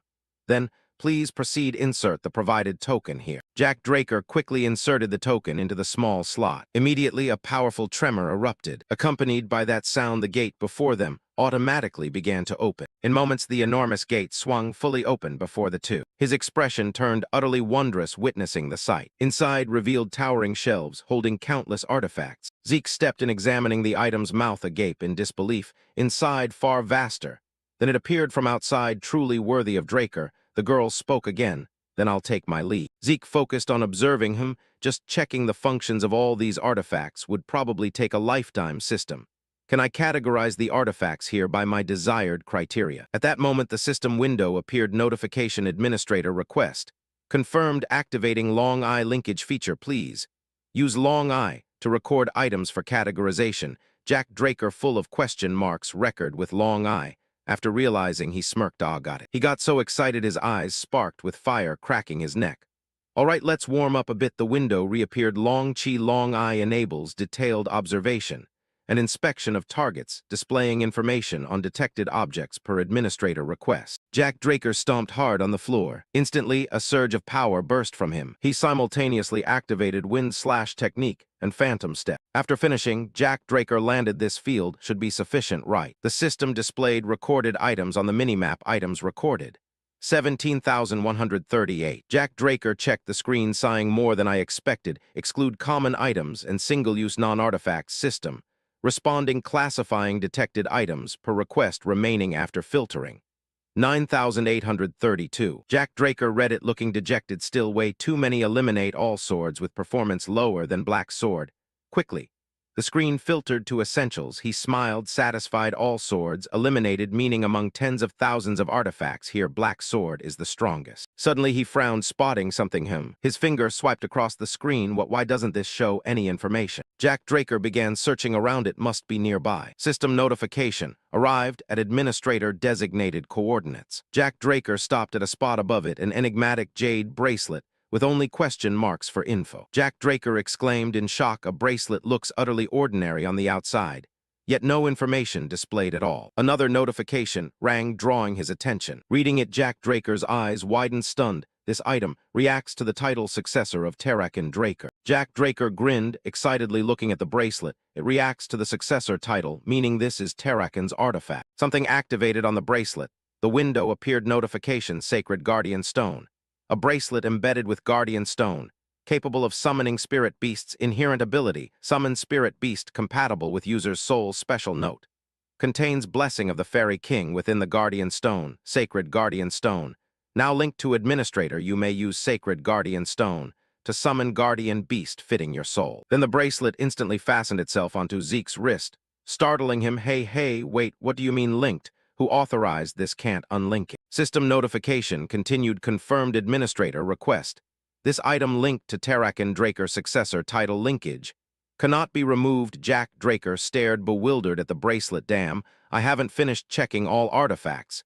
Yet this messes up the whole plan. He tried thinking positively. Gotta stay positive. If it's Terrakin's artifact, it must be stronger than most others. Zeke could only sigh helplessly. System activate the bracelet's inherent ability. System responding, confirmed request. Activating Sacred Guardian Stone, searching for spirit beast compatible with user's soul. Immediately, a surge of power emanated from the bracelet. Jack Draker felt pulled into a floating space, shimmering lights below a magic circle activating. System notification, thanks to Fairy King blessing, search range expanded to higher tier spirit beasts compatible. Spirit beast found, summoning now. A sudden burst of light appeared. The light emerged right before Zeke, leaving him utterly surprised. That light pierced straight through the artifact storage space. At that moment, a creature appeared with mysterious and majestic appearance, accompanied by flashes like lightning. The newly summoned spirit beast resembled both horse and dragon. System notification, summoned spirit beast. Dragon horse. Zeke exclaimed in shock. This is a spirit beast. The aura it radiates is terrifying. Then he grinned excitedly, heart pounding. Even artifacts that summon spirit beasts. Just how many insane things did Terrakin possess? Suddenly, the dragon horse lowered its head, touching Zeke's forehead. He reached out, stroking its head. So compatibility with soul means this first meeting, yet feels like reuniting with an old friend. Then he hugged its face, leaning and speaking. All right, I like you too, even feel strangely close. Suddenly, another notification. If you name the spirit beast, you can summon it anytime via Sacred Guardian Stone. Jack Draker quickly said, how about Bucephalus? The dragon horse immediately nodded, satisfied, raising its head proudly. Zeke chuckled. Seems it likes the name too. System notification, Bucephalus dragon horse bearing auspicious spirit inherent ability. Can unleash lightning power from both Mane's note. Supreme spirit beast, king of dragon horses. Jack Draker read it, pondering. King of dragon horses. Sounds impressive. But first time seeing a real dragon horse, how strong could it be? Suddenly, Bucephalus moved, grabbing Zeke's hair. It left him flustered. Hey, Bucephalus, what's wrong? Suddenly, some power shifted his body. Jack Draker stunned, realizing he'd been placed on Bucephalus's back. He happily hugged its neck. You want me to ride, huh? Truly supreme spirit beast, it reads my thoughts, knows I want to test its power, and lowered itself for me to mount. Then Jack Draker joyfully shouted, all right, Bucephalus, let's go full speed. Bucephalus immediately strode forward. Bolts of power like lightning crackled through the space. Bucephalus shot forward like an arrow. Jack Draker thrilled so fast, yet no hoofbeats at all. What an absurd creature I've tamed. Then Zeke's eyes widened. Bucephalus's hooves stomped on a magic circle. He laughed wildly before this power. Ha, absolutely insane. Scene change outside. A horse-drawn carriage rolled along the road. Recalling earlier when he chose the bracelet, the gatekeeper girl was utterly shocked. You really want this one? Jack Draker sat by the carriage window, thinking the guide's attitude when I said I wanted this bracelet was completely unenthusiastic. Then he recalled Alentia Draker's reminder in this archive are priceless treasures, but also piles of trash flashy on the outside, so be careful. In other words, this bracelet was one of the trash Alentia mentioned. Makes sense. Before reacting to the title, even the system showed no info. No wonder people overlooked its true value. Zeke thought inwardly, I thought Terrakin's artifacts only obtainable from system-guided ruins.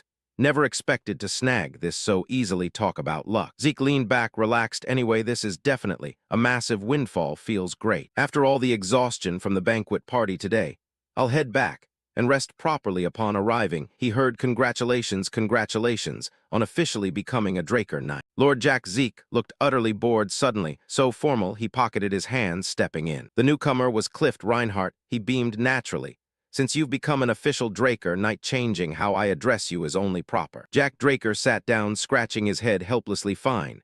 But from now on, don't just pop up like that. If someone discovers our connection, the whole future plan could collapse. Clift Reinhardt. Regarding that, Clift sincerely apologized, but truly someone insisted on meeting Lord Zeke at all costs, so I had no choice. At that moment, the hooded seated figure removed the hood, revealing familiar long blue hair.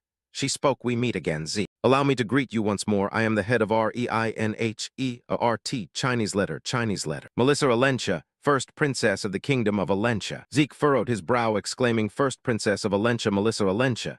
Indeed, the true master of REINHEART, Chinese letter, is the princess. Melissa covered her mouth, chuckling. You must have known already. Lately, Princess Melissa rarely appeared in public, then reappeared at your promotion banquet. Coincidentally, that was also when the scarlet bloom patient treated with Clifts brought medicine, recovered instantly. Anyone not a fool would connect the dots thinking so. Zeke smiled. Yeah. Melissa raised her hand, continuing, so I'll skip introductions and get straight to the point. The reason I urgently sought you is I need your help. As she spoke, she presented a stack of documents. He asked help with what specifically. Melissa replied, First, could you please review the documents I've brought? This contains recent scarlet bloom case developments, mainly near Alentia's border regions, along with Nirvana supernatural families analysis, results on the disease. Jack Draker immediately focused on reviewing the documents. Suddenly, his eyes froze on one page. His face darkened, gravely asking, Is everything written here true? Scarlet bloom. He spoke with utmost seriousness. It's a pathogen created through magic. This is the analysis from Nirvana, one of the top 3 supernatural families, so it can't be wrong. Hearing the answer, Jack Draker gritted his teeth in fury. Scarlet bloom is man-made and spreads even faster than previous rare outbreaks. Could my regression have somehow altered this? While he was still seething, Melissa continued, There's more. As you can see in the documents, scarlet bloom first erupted in villages near the border between Rome Empire and Alentia Kingdom, but it never spread toward the Rome Empire. As she spoke, she pointed at the map. Melissa picked up the chalk and drew a line across a spot on it. But the spread is only heading in the direction of the Alentia Kingdom, and it's only spreading toward the Alentia Kingdom. Jack Draker couldn't believe it and blurted out, Wait a second, are you saying? Draker, his sharp eyes narrowing, confirmed, Exactly, I'm thinking the same thing as you. It's very possible that the Rome Empire created the Scarlet Blossom disease and deliberately spread it toward Alentia. By now, the map was covered with all sorts of marked symbols. Zeke's face was full of confusion and alarm. This is really serious. The reason the Alentia Kingdom fell so easily to the Rome Empire before my regression was also because of the Scarlet Blossom disease. So that's why the princess needed his help. Having thought it through, he set the stack of documents down. What the princess wants is most likely the rights to mass produce and distribute the cure for the Scarlet Blossom disease on a large scale, right? His expression turned cold as he questioned her. Melissa replied calmly, Yes, exactly. Zeke immediately analyzed. In the previous contract, our guild only obtained the manufacturing principle. To distribute the medicine nationwide, we'd need a new supplementary contract. Moreover, the princess added a very interesting clause. That said, I have absolutely no intention of breaking the contract. Melissa cheerfully confirmed. Of course, I'd do the same. As merchants, whoever reveals their intentions first loses the advantage, but now that I have the chance to work with you, I can't really call it a disadvantage. The corner of Draker's mouth couldn't help but curl up, followed by an excited, toothy grin as he openly admired.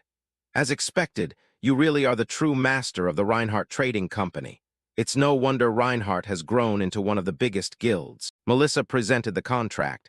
The medicine will be distributed to the people as relief supplies. You don't have to worry about the formula being exposed. Naturally, we'll pay you a very fair amount. I will give you 20% of the shares in our trading company. When Zeke Draker heard this, his expression turned stunned, then thoughtful again. Reinhardt is currently one of the top 10 most reputable trading companies. If it doesn't collapse along with Alentia in the Continental War like it did before my regression, then the guild will grow even stronger. The value of 20% of its shares would be at least several million gold. If we can prevent the war and let the guild develop further, that value could easily climb to tens of millions of gold. At this point, Jack Draker fell silent in deep thought for a while, then looked seriously at the other party. This really is an attractive offer. But first, I have a few questions I'd like to ask the princess. Who knows, maybe I'm actually someone from the Empire side. So I find it hard to understand why the princess would so openly share this information, and offer 20% of the guild's shares just for relief supplies. Melissa gave a faint smile at the doubt. I'll answer your questions one by one. I'm already certain that you, Zeke, are not someone from the Empire. To put it bluntly, aside from her title, what the princess has going for her is the sharp intuition forged through repeated painful experiences. She continued, "Actually, after we parted at the party, I didn't leave right away. I watched from a distance. Though it was very subtle and hard to notice, you treated anyone connected to the Rome Empire with coldness. Most importantly, you refused to shake hands with the fourth prince of the Rome Empire, Carus. Others might think you were just politely choosing a different greeting instead of a handshake. But to me, it looked like instinctive rejection, a visceral disgust at even touching. That's why I'm certain you're not with the Empire." After listening for a while, Zeke's mouth twitched. The princess's observation skills are truly godlike. Suddenly, Melissa's expression turned serious. "As for the second question, there's no need for a long explanation. With just 20% of the guild's shares, if it means saving the people, then this is definitely a profitable deal." Hearing that declaration, Zeke was momentarily speechless. Memories from his previous life flooded back, loud voices shouting, "Alencia, please stop trying, we have to retreat. Even if we stop the Empire right now, what's the point if the king dies?" "That's right, Zeke, this is your responsibility. For the sake of the future, retreating now is probably the right choice." Zeke tried to explain, "You know that too," but the girl cut him off, continuing, "If trading my life buys enough time for the people to escape." In his previous life, that same girl had turned away with confident words. Then, that would definitely be a profitable deal. Now Jack Draker clutched his head in utter helplessness, not knowing what to do. Damn it, I tried so hard to prevent this from happening again. And yet she said the exact same thing Alencia did back then. Making the decision was incredibly difficult for him. Finally, Jack Draker spoke up. "All right, it's a deal." Melissa clapped her hands in delight. "Really, that's the right choice." He added a reminder. "But be careful, don't let my identity get exposed, okay?" She immediately promised. "Don't worry, I guarantee it on that part." Very quickly, 2 weeks passed. In the basement training room of the mansion, sword auras sliced through the air, the training ground constantly being torn up by powerful strikes. Jack Draker diligently practiced his swordsmanship without pause, unleashing incredibly powerful techniques. He kept charging forward to execute them, dust and debris rising in thick clouds from his sheer power, creating a massive swirling vortex. After a while, Jack Draker's sword aura finally subsided. Suddenly, a notification window popped up. "Successfully comprehended beginner-level dragon-slaying sword art." Zeke Draker read it and let out a breath. "Finally done. It took about a month, huh?" More notifications followed. "Conditions for the Shatten's Heir achievement task completed. Achievement task completed. Extra completion time added to rewards." Task rewards include coordinates to the Chronos Kingdom Treasury, title Sword Art Successor, 500 karma points and 2 random reward boxes. Intermediate administrator status, name, Zeke class, one and only immortal titles, blessed by the dragon descendant of Terrican Draker, Sword Saint Successor. Abilities, Dragon Shield. Constitution, holy body, immune to all poisons. System functions. 100 slot inventory, minimap, teleport gate travel. Intermediate quest count, shortcut bar, potion stock. Elemental class skills, advanced mental healing, infinite stamina, realistic combat sense, wind technique A-rank mastery, sword origin element S-rank mastery. Beginner dragon slaying sword art, static electricity C-rank mastery, thunder grenade C-rank mastery, discordant sound C-rank mastery, dragon technique stage 1, dragon eye mastery. Dragon's majesty mastery, command technique unlockable under conditions. Devour Mastery, Dragon Technique Stage 2, Dragon Scale Armor Mastery, Dragon Claw Mastery, Dragon Technique Stage 3, currently unviewable, unlocks at 300 karma points. Current karma, 1,095. Draker broke into a satisfied grin. "Oh, 2 random reward boxes. Looks like the points I burned when I torched Meckin's warehouse have pretty much been made up for. All right, let's check this one first." Instantly, a round object appeared in his hand. Coordinates to the Chronos Kingdom Treasury. Administrator request confirmed, but the coordinates cannot be read at this time. Zeke was stunned when he saw the notification. Requires finding the seal to activate the coordinates. Collect and reassemble the scattered seal fragments to activate them. Locations of the fragments have been linked and are now displayed on the minimap. He looked at the red dots on the map. 2 in the center, 1 in the south, and 1 in the north. The distances between them are quite far. It'll take some time to gather them all. Then he noticed something else, and the corner of his mouth curved into a smile. No wonder it never showed up before. Linked quest, treasure of the legendary kingdom. Locate the scattered seal fragments of the Chronos Kingdom and restore them to their original state. Time limit, none. Quest reward, title, successor of the Chronos Kingdom. Zeke stared seriously at the screen for a while, then looked exasperated. What the heck, the reward is just a title. The system popped up another message. Linked quest, treasure of the legendary kingdom. Locate the scattered seal fragments of the Chronos Kingdom and restore them to their original state. Time limit, none. Quest reward, title, successor of the Chronos Kingdom. Zeke read it and wondered. Does restoring the seal and finding the treasure count as part of the reward too? Or, like before when the relic reacted directly to the title, maybe this title has some special function. His face twisted in annoyance before he put the round object away. I'll leave it for now. As he walked, he muttered, no time limit anyway, deal with the urgent stuff first and figure this out slowly later. Good thing I just got a message from Kay. It's been a while since I met those southern drug dealers, huh? As he spoke, Jack Draker's face twisted into a terrifyingly manic grin. Scene shift, Gopaport, a southern coastal village on the continent. Jack Draker, disguised, had arrived here. The mix of sea salt and the stench of blood, the southern air was still as foul as ever. As he stepped off the boat, a line of people bowed respectfully. It's an honor to serve you, said the southern branch vice leader. Zeke Draker waved his hand. You've all worked hard. They continued, we look forward to the day you return as our vice leader. His expression went deadpan. Okay, that's enough, you're overdoing it. Jack Draker glanced around while thinking. At least the smell of the sea is still the same. Whether before the regression or now, it seems not everything has changed. Guess I should focus. While walking, someone waved and called, Murray. Jack Draker looked over. Perfect timing for the mission, huh? A scene from the past flashed in his mind. Northern Rangers. That was the pair waiting for Jack Draker. They're dressed pretty convincingly as merchants. The purple-haired one replied, thanks. As Jack Draker approached, he asked, you've already memorized the plan attached to the mission letter, right? Purple Hair looked serious. Of course. On the day of action, we'll use the chaos to rescue the girl Mekin is holding. Hearing that, he nodded in satisfaction and tapped the other's chest. Good, looks like you get it perfectly. But the mission also includes protecting and safely escorting the target, so don't slack off until the very end. Purple Hair added, got it, but I have one question. Zeke asked, what is it? The other asked.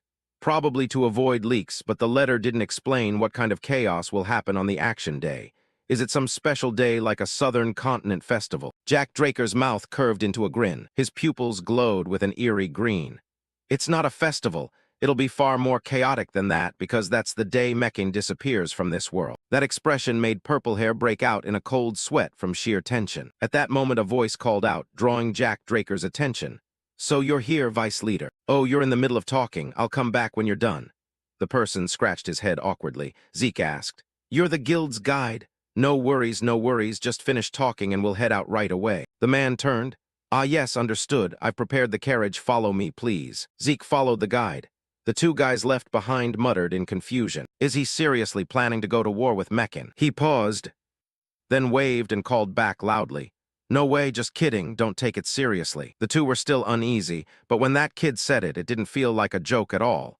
Agreed. At that moment, a carriage rolled by on the road and a voice asked, did you check the place the guild prepared? Of course. From the outside, it looks impressive, but the red warehouse and interior are all under our control. Hotel-level quality. Lucky, right? Oh, by the way, just to go over the plan one more time, I'll summarize it quickly. Today is Don Juan's birthday. Jack Draker rested his chin on his hand and gazed out the window.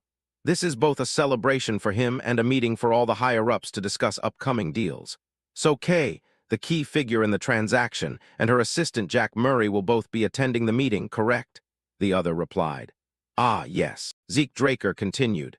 We've gone over this how many times now? Feels like the 5th time. I've practically memorized every single word. Kay, sitting across from him, pointed dramatically and raised her voice. Well, what can I do about it? Partner, I'm not as thick-skinned as you. I get worried, that's normal. Don't tell me you dragged me into this and now won't even let me vent a little. Jack Draker listened and gave a wry smile in his mind. I thought something was off compared to usual, but turns out it's just because of that. Kay clutched her head and trembled. What if they find out I burned the Soma warehouse? I heard Mekin's way of dealing with traitors is to paralyze their whole body and toss them into a shark dragon ship. Ah, no, it should be fine. I covered my tracks so thoroughly no one could have noticed, right? Her face had gone deathly pale with terror. Seeing that, Jack Draker secretly thought with amusement. Watching her freak out like this just makes me want to tease her even more. Then he spoke up. Kay, you're a mage, they'll handle you differently, so don't worry. Kay looked curious. Differently how? Zeke flashed a dazzlingly handsome grin and declared, down south they say that possessing a mage's body can ward off curses, so no one's gonna waste it as shark bait. They'll probably just dissolve the whole corpse and sell off the parts to fulfill some obligation or whatever. When Kay heard that, her body practically contorted from the sheer shock, and her scream echoed out of the carriage. So those rings the Meccan members have been wearing all this time aren't replicas. They're real fingers. I don't even want to know what they'll do with my fingers. If that happens, partner, please collect my body and bury it somewhere sunny and warm, okay?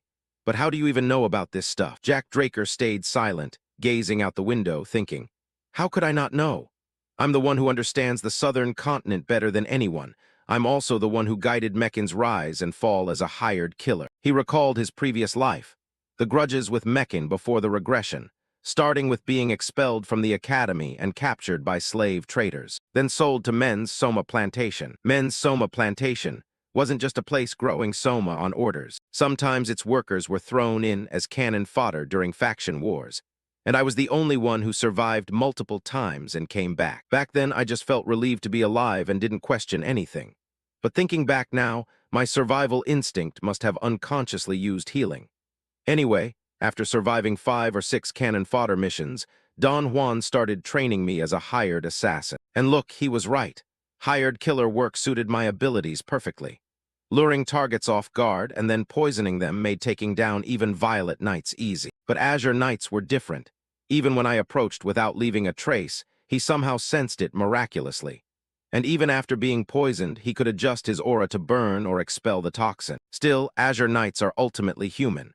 I learned to exploit those subtle human weaknesses in refined ways, and from there, I became capable of taking them down. When the number of Azure Knights I'd killed reached double digits, I solidified my position as a top hired killer in the Meccan organization. After that, I kept expanding my influence through major achievements in wars and wiping out the Pavla organization, eventually becoming Don Juan's adopted son, with the promise of officially inheriting everything. But on the night, they gathered all the top leaders to announce the successor. I killed everyone present, including Don Juan, and left the Meccan organization. And that's it, all ancient history now. While Jack Draker was lost in memories of his past life, Kay was waving her hands to snap him out of it.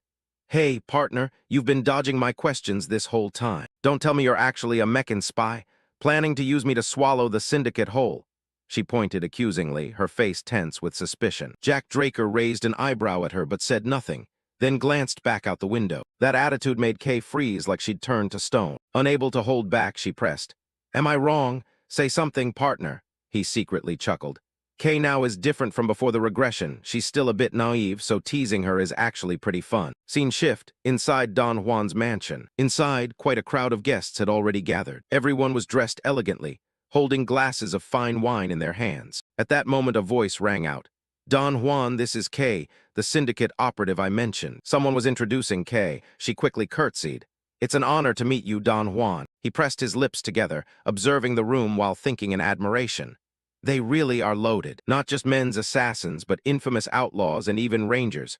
Quite the diverse lineup. This was inside the secret meeting room, behind the mansion's main hall. A row of people seated at the large conference table all glanced toward the two newcomers. The mansion's owner, holding a cigar, gave a friendly smile and spoke. Pleasure to meet you, Kay. I heard you were a mage, but I didn't expect a woman. A beautiful mage is rarer than any gem. I'm looking forward to hearing your wise words. Let's get started. This old man was Don Juan, the boss of the Meccan organization. At this point, Kay placed her hand on her chest, took a deep breath, and declared, a few months ago, do you remember the warehouse fire? Those words made everyone in the room jolt in shock. Old Don Juan extinguished his cigar and replied, of course I remember. It's not something anyone could forget. But why bring it up now? His expression turned as cold and demonic as a devil as he questioned her. Kay, pressured by that aura, grew tense and began to stammer. That's because there's a traitor among us who colluded with Pavla to burn the Soma warehouse. Her words caused countless people to roar in fury. What the hell is this crazy bitch saying? Drag her out. Old Don Juan slammed his fist on the table, and the noisy ones quickly shut up. He radiated thick killing intent as he questioned. Those words you just said, Do you dare take responsibility for them, K? K nodded without hesitation. Don Juan extended his hand and continued. Fine. Then tell me, who's the one bold enough to betray Mekin? The people there grew extremely anxious, terrified their own name would be called. Suddenly Zeke Draker grabbed one of them, pressed a knife to his throat to hold him hostage, and only then spoke. A pleasure to meet you, Don Juan. He introduced himself calmly. I'm Zeke Murray. Regarding the part you just mentioned, I believe I can help. Old Don Juan remained composed and replied. Zeke Murray, pleasure to meet you. It's my birthday. You come empty-handed but bring a knife. As he asked, he lit another cigar. Zeke Draker looked at the man in his grip and said, The gift's right here, isn't it?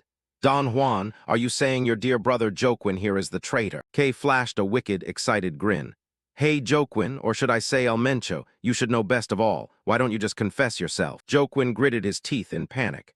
How the hell does this guy know something even the boss hasn't noticed? Then he shouted, You useless bastards, what are you standing around for? After taking so much of my money, do something useful for once. The nearby guards were confused.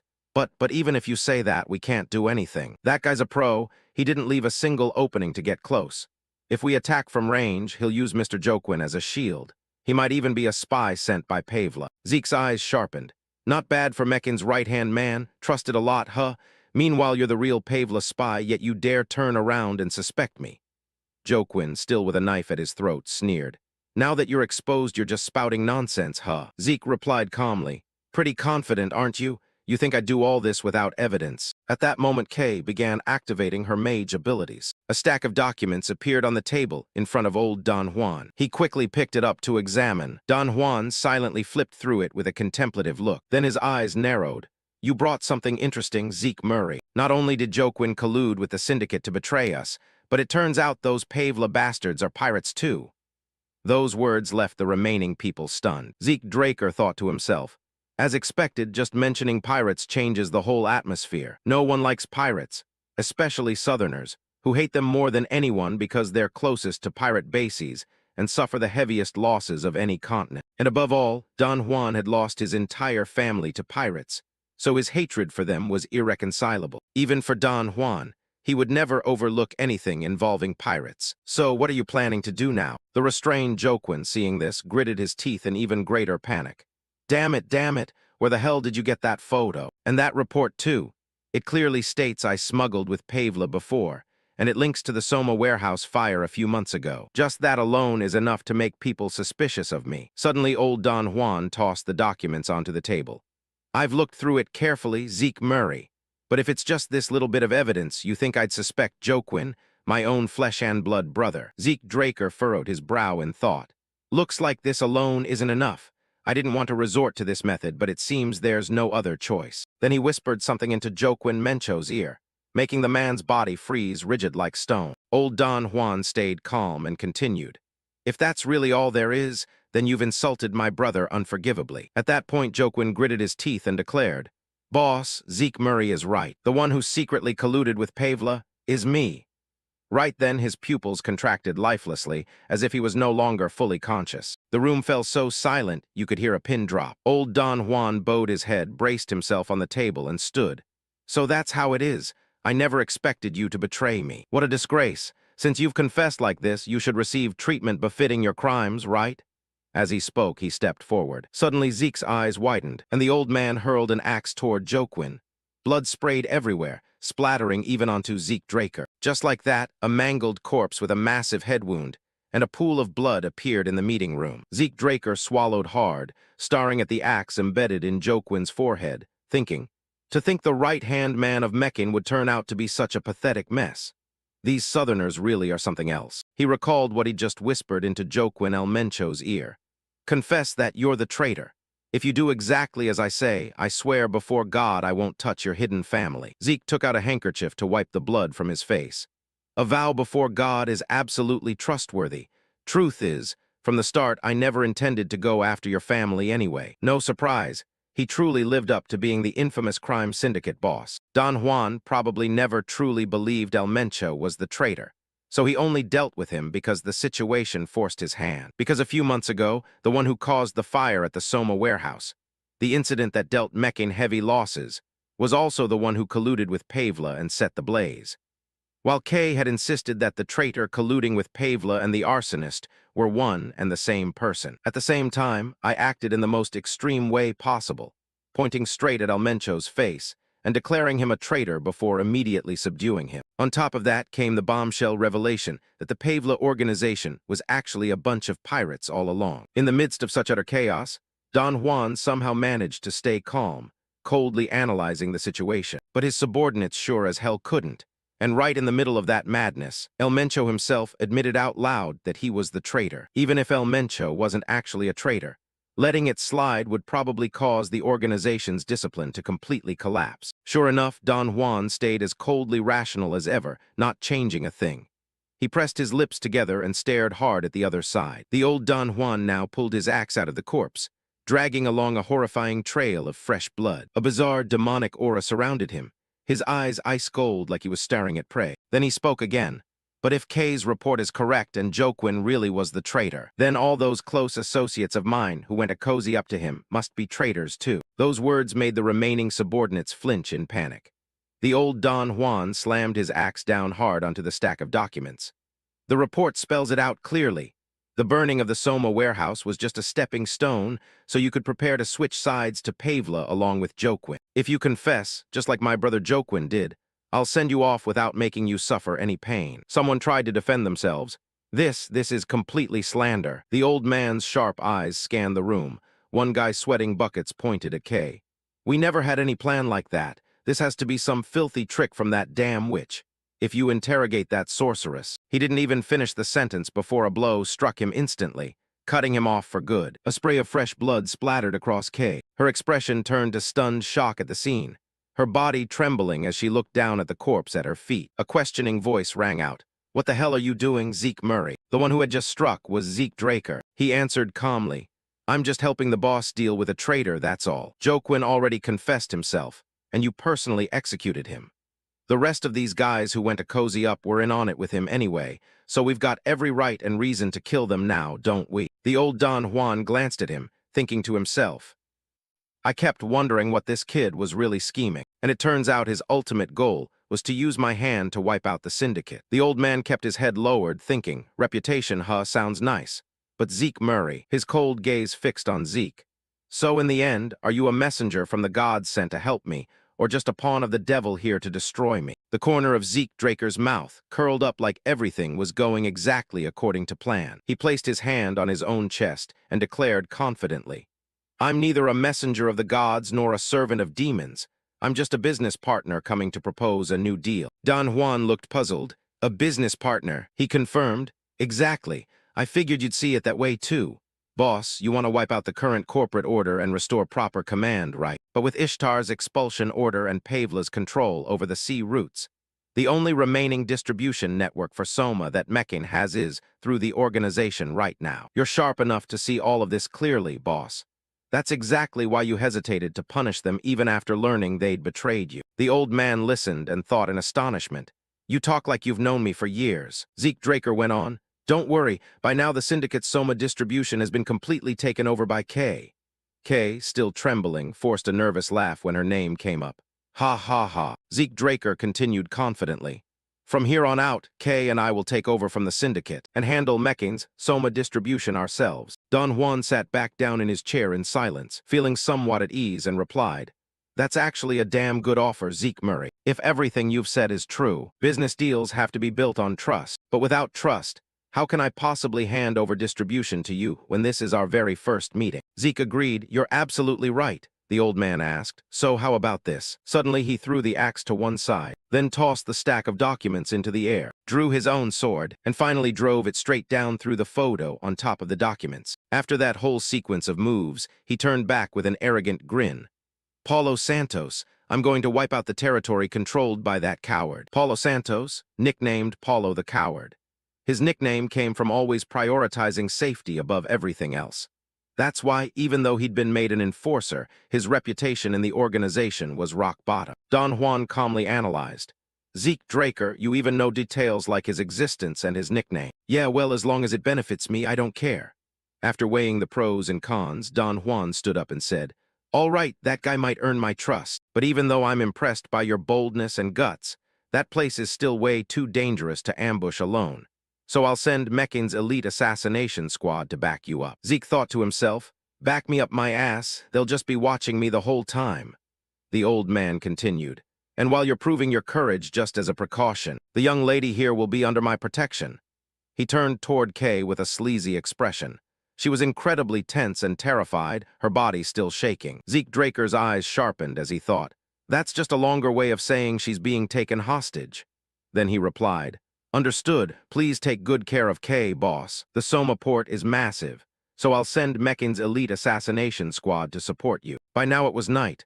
One arm raised, Kay led the assassination team as they arrived, and he immediately signaled, stop. At that moment, Manuel, the squad leader, glanced at him and thought in admiration.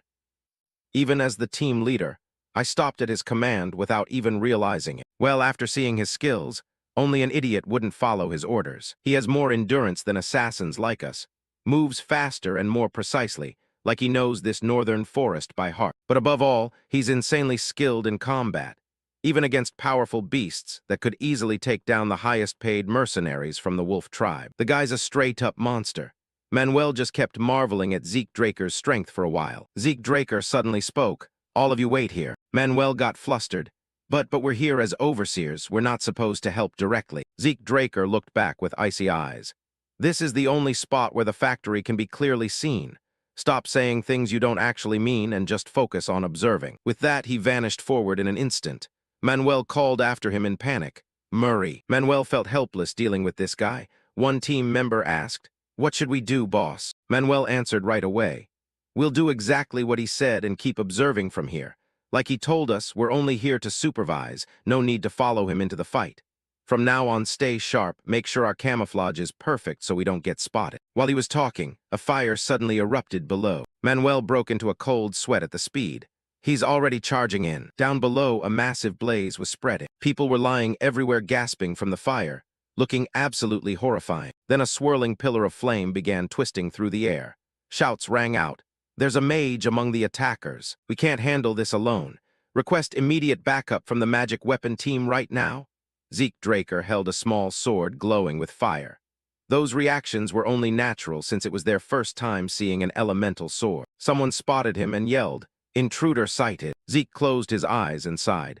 But against an organization facing off with Mekin in the north, I already expected this. Their response is damn quick. A group armed with weapons rushed in to attack him. Waves of power shot out simultaneously, met with fireballs in return. This was the elemental sword's attack. Will-o-wisp field, radiant flame. Zeke Draker dashed through, setting those people ablaze. After finishing, Zeke Draker landed back on the ground. Looking at the burning corpses, Zeke Draker muttered, but this still isn't enough to even warm up. Suddenly he glanced to one side, frowned, and exclaimed, that coward Paulo really is a crazy bastard. Right then Zeke was being targeted by tank barrels aimed straight at him. He even tapped into a mana pool. How much money got wasted here? Wouldn't it be cheaper to just hire mages? The tanks quickly powered up. Cannon fire exploded out, heading straight for Zeke. He casually raised his elemental sword and sliced the massive shell in half, effortlessly neutralizing the attack. Delayed explosions erupted behind him. Done, Zeke gave a satisfied grin. Yeah, unless you're a criminal, no one would accept a trade deal like that. With that, he unleashed a barrage of moves. Elemental sword, wind field, sword dance. The surge of power shattered the tanks and everything nearby. Behind the black face mask, the corner of Zeke's mouth curled up. Before regression, I probably would have run the moment I saw that mana pool. He turned his back to the still raging explosions, then swung his sword through the air. But things are different now. Sometime later, the entire area was reduced to ruins and lingering flames. Inside the underground corridor lay corpses everywhere along with pools of blood. The last ones were quickly dealt with. He fell, revealing Zeke Draker who had just struck. As he walked in, scratching his head. After taking care of all these, it's about time for him to show up. Suddenly an arrow shot toward him. Zeke casually caught it. Abruptly, the arrow exploded into some kind of powder. The system immediately displayed. Black Mamba poison detected. Immunity to all poisons negates the effect of the poison. Administrator command confirmed. Continuous activation of class recovery skill has been temporarily suspended. Zeke Draker frowned and glanced to one side. Finally showing yourself, huh? At that moment, the man named Paulo Santos stepped out from the shadows and spoke. What the hell is the underground army doing? Letting an intruder get all the way in here. 5 or 6 footsteps drew closer. accompanied by a threatening voice. What you just inhaled is deadly poison. Even someone using aura can't do anything against this toxin. He held up a vial of antidote and laid out a condition. I'll give you a chance to trade information about your accomplices for the antidote. Paulo Santos, an executive of the Pavla organization, began mocking Owen as he struggled. Looks like this was a diversion, but seeing how quiet the ground is, your buddies have probably all been captured, right? Why not make the trade before it's too late? But he quickly saw through the man's intentions. You want to trade for something that doesn't even exist? You think I'm that easy to fool? Just glancing at the poisoned arrow on the ground was enough for him to grasp its danger. For Southerners, the fact that black mamba venom has no antidote was basic common knowledge. An ordinary person would die in minutes from it, and even blue-rank knights would struggle to filter out the toxin, often left with lasting damage. Truly a lethal poison. Moreover, Owen was well-versed in pharmacology, so he'd luckily avoided most of it. And with 100 poisons immunity, it had zero effect on him anyway. The black mamba poison was detected thanks to 100 poisons immunity. His body remained completely unaffected. Without wasting words, he swiftly smashed the antidote vial in Paulo's hand. Paulo, now furious after his ploy was thwarted, shouted, "You lunatic, destroying the antidote! You really want to die that badly?" Suddenly, right after he finished speaking, his face froze in shock, speechless. Owen exuded total confidence as he laid out the full truth. "Relax, my physique is immune to poisons. Oh, and I can even transform into another form that looks pretty bloodthirsty." His eyes gleamed as he added a threat. "The reason the ground's so quiet is because I already wiped out all your comrades." Paulo was stunned speechless by those words. What? He stubbornly clung to his own logic. "Don't bullshit me. They're Pavla's elite, equipped with magic weapons too." Owen kept provoking him. "If you're curious, go check for yourself, assuming you still can." Paulo roared. "Who the hell are you? Who sent you to do this?" He replied nonchalantly. "You must have already guessed a little right." Paulo gritted his teeth hard. He tried guessing his identity. "Don't tell me Meccan." Owen confirmed. "Quick on the uptake, huh?" Probably based on some personal deductions that led him to a reasonable answer.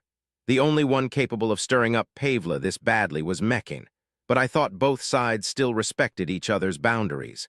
Why suddenly pull something like this? Owen didn't hesitate to mock Paulo. "Truly shameless." Paulo asked in surprise. "What?" He went straight for the jugular.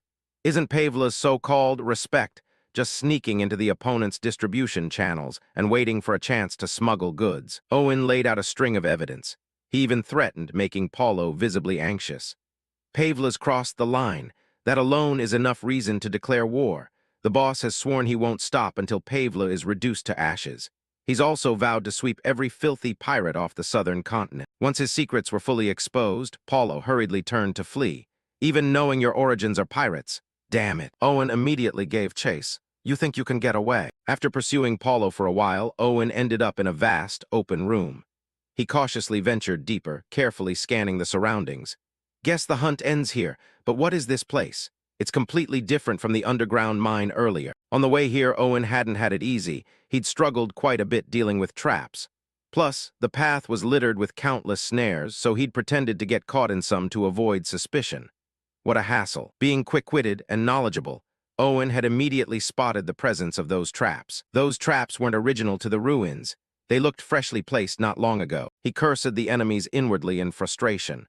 "Damn Pavla bastards, what the hell are they doing here?" As Owen pressed forward, a mysterious figure had been lying in wait behind him. The figure rushed toward him like a gust of wind. Owen, taking advantage of the moment the attacker wasn't paying attention, drew his sword to finish him quickly from behind. Sensing the danger just as the blade swung, Owen dodged in time. He closed in right next to the man's face and said coldly, "What the hell kind of monster are you?" The attacker panicked from being startled by Owen and hastily withdrew his sword. He stared with eyes full of terror and seething rage. The sword in Owen's hand began to glow. He casually delivered a few commemorative slashes to the man in front of him. The attacker's eyes rolled back white, his body covered in wounds. Owen just looked coldly at the corpse, his heart unmoved. He stepped decisively over the body on the floor. Further along, Owen realized more of the same types were appearing. "No matter where I go, I keep running into these bastards." He finally encountered their squad and their leader. "Damn it, Imperial watchdogs." The leader started spouting arrogantly. "That's why I never wanted to cooperate with Southern scum. They should have handled their own business in their own territory. Dragging a bunch of rats all the way here, what's the point?" He growled a threat at Owen. Either way, since you've come this far, don't dream of leaving alive. Based on his analysis, Owen made a prediction. On the tactical map from those Imperial watchdogs I ran into at the Resident Mountains, the southern continent ruins were clearly marked too. So this place must be one of the ancient ruins the Emperor's searching for. Owen gripped his sword tightly. The arrogant leader cautiously warned his men. That dagger looks ordinary on the surface, but there was clearly wind swirling around it before he swung. Treat it as some kind of artifact and handle it with extreme care. The soldier obeyed, understood. He glared with murderous intent. What caught his attention in the opponent's hand was a magic scroll. The leader hurriedly ordered the troops below. "That's a magic scroll. Get ready immediately." Owen reassured them. "Oh, no need to freak out that much." He explained clearly the effect of the scroll he held. "This is just soundproofing magic and a protective barrier. No killing power at all." The outer door began activating, as he'd said. Simply put, for the next 30 minutes, nothing that happens here will leak outside. Owen stared straight at them, completely unfazed. No need to worry about getting discovered. Plus, chances to test out techniques like this don't come every day, so enjoy it to the fullest. He raised his arm high and declared loudly, "Right." The leader began feeling uneasy at Owen's predictions. "That spatial pouch seems a bit off. It doesn't look like it's connected to another space. It feels like it was created directly in the void." He was puzzled about the opponent's gear too. And that weird weapon earlier, clearly a mage, yet he can use a sword. Suddenly he was stunned, eyes wide in shock. Owen's hands underwent a clear transformation, emitting strange light. In an instant, he gripped a divine sword radiating immense power. Or a sword. The leader cried out in horror, "Is that guy a blue-rank knight?" A sharp sword stroke cut through, accompanied by a flash of light in the space. Thanks to the Sword Saint's support, Owen could confidently handle an entire army without expending too much effort. Dragon-Slaying Sword Art, Chapter 1, First Form, Heavenly Slash. The leader didn't escape his tragic fate, falling victim to Owen's deadly technique. The door sealed by magic probably began to fade as Owen finished wiping out the enemies. By now the place was in ruins, with a fire lit in the center. Owen had anticipated the current situation and executed a brilliant plan. Burning the bodies with fire makes it hard to find traces. Plus, it'll make people think Meccan hired not just knights but mages for the raid. That way, the conflict between Meccan and Pavla would intensify. A strange premonition rose in his heart. After pondering a series of thoughts, he said, "Now I get why Pavla and the Roman Empire are both showing up here. If I had to guess, it's probably cooperation to search for ancient southern ruins." Owen recalled the past and immediately thought of the most likely outcome before regression. "When I came here back then, there were no signs of this." Makes sense. It was about 3 years later than now, so they probably found the artifact and pulled out. Owen brushed through the dust on the ground, satisfied with his own efforts. "As long as the result is good, even if I stumbled into it by chance, I've wrecked the Emperor's plans." Seeing everything wrapped up, he prepared to leave comfortably.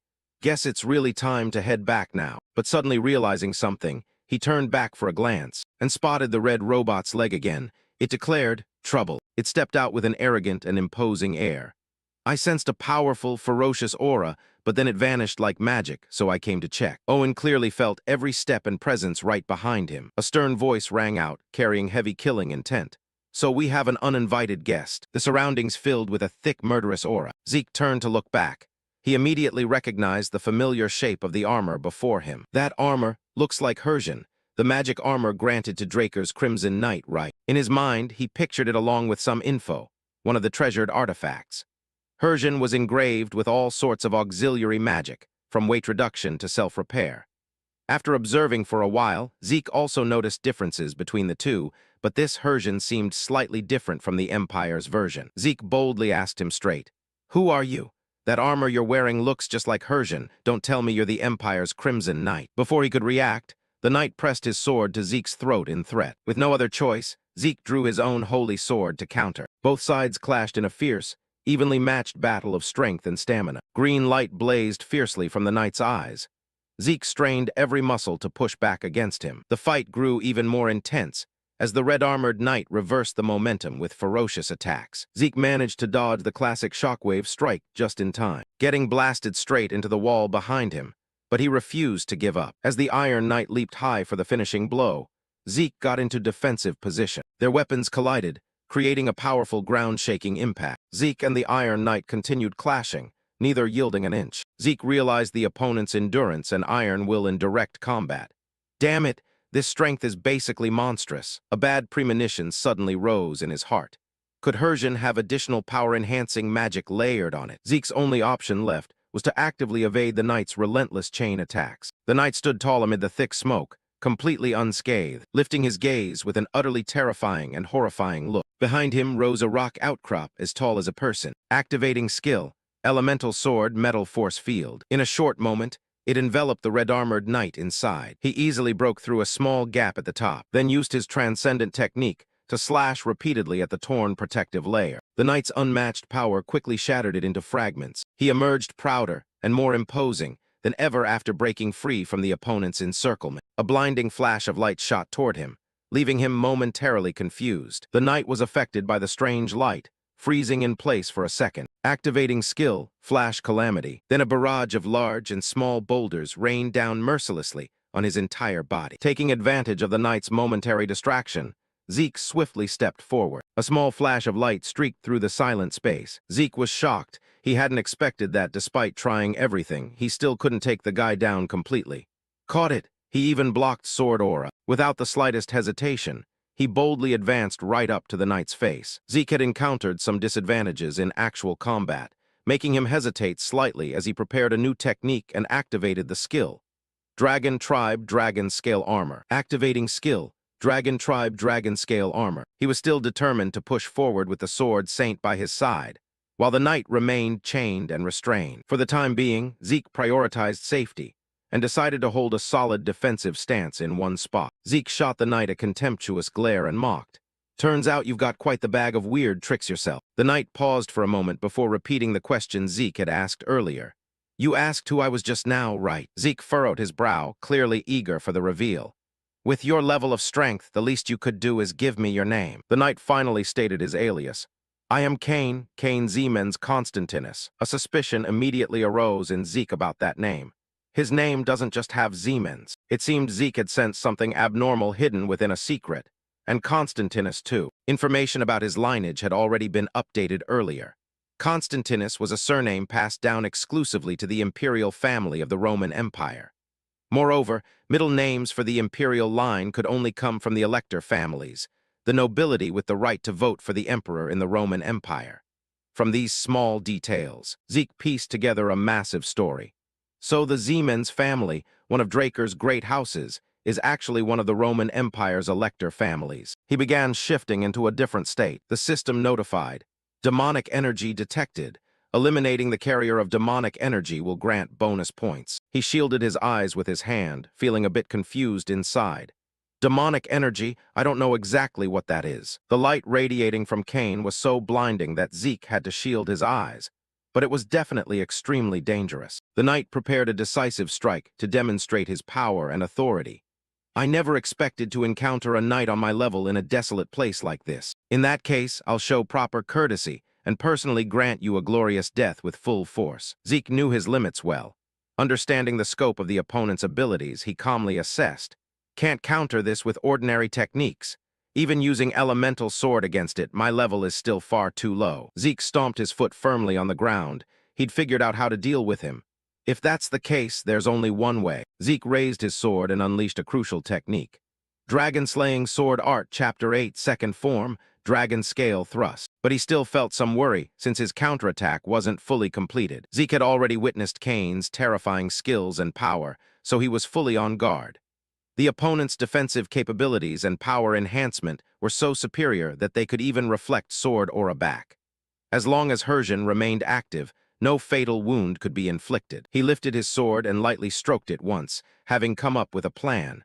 The priority is at least to bring him down to my level. Activating skill, Magic Reflection. Just as Zeke prepared to act, Cain suddenly froze, surprising him. What? Herjin just stopped functioning. The knight turned in confusion and asked, What did you just do? Zeke felt even more puzzled than him and replied, What? I have no idea what you're talking about. Cain laughed maniacally as he gathered his spiritual power to prepare for battle. Interesting. If you won't answer, fine. Cain unleashed a powerful attack. Personally determining the number of enemies was one of the pleasures of combat, and several spots were struck by his ability, creating glowing friction marks. It continued relentlessly, as if he were swinging wildly rather than aiming at one point. Zeke stood firm against the berserker. Kane kept unleashing power to crush him.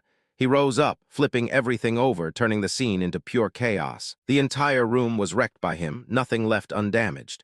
Several spots were hit by his ability, creating glowing friction marks. It kept going as if he were swinging wildly rather than targeting one point. Zeke remained steady, facing the Mad Killer. Kane continued pouring power to take him down. He surged forward, overturning everything into utter chaos. The whole room was demolished by him. Nothing remained intact. It exploded to the point the ground shook, debris flying everywhere. After the clash, the room was left in utter ruins. Zeke was gravely wounded, blood pouring out everywhere. Damn it! The demonic energy ratio in the administrator's body has exceeded the allowable threshold. Elemental class healing skill efficiency reduced. He forced himself up, clutching his agonizing wound with a heavy heart. This situation is seriously dangerous now. Kane stood before him, unable to hide his admiration. Truly worthy of the pure-blooded Draker. Impressive. He recalled one key point from his combat experience against Zeke. Even if only for a moment, neutralizing Hersian's functions could only be the Draker family's sealing magic. Moreover, the swordsmanship you used in that final strike, when exposed by Kane, left Zeke stunned. It was extremely similar to dragon killing method. Sure enough, as he paid close attention to every move, he immediately deduced the method and analyzed it in detail. Dragon-slaying sword art originated from dragon-killing method, so naturally they shared many similarities. However, the dragon scale thrust I just executed only appears in the later parts of dragon-killing method. It's a forbidden secret technique not transmitted outside the family. Yet an imperial knight like Kane knows it, proving the Zemans have handed over the entire dragon-killing method to the Empire. Zeke covered his mouth as he vomited a large amount of blood. Kane approached and prepared to grant the defeated a gift. Looks like your body has been heavily corroded, must be excruciating. Leaving you in this state would be discourteous to an opponent who faced me honorably. Without hesitation, Zeke drove a sword straight into his chest, stopping him instantly. Kane held it there for a long moment until he was gone. After confirming with the knight's disgusted expression, he calmly bid farewell. Rest in peace. Watching Zeke motionless for a long while, Kane finally turned to leave.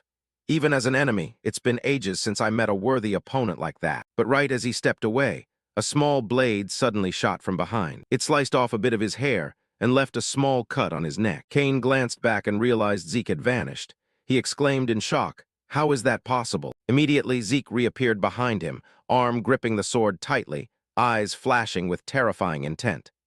The system had used a life-saving measure, the highest-grade recovery potion, significantly restoring the user's stamina and wounds. In that split second of lowered guard, he effortlessly took the knight's head with one light slash. Right after the attack, his body could no longer stand firm. He dropped to his knees, coughing harshly several times, thinking to himself, "Good thing I had the recovery potion set in the hotkey slot."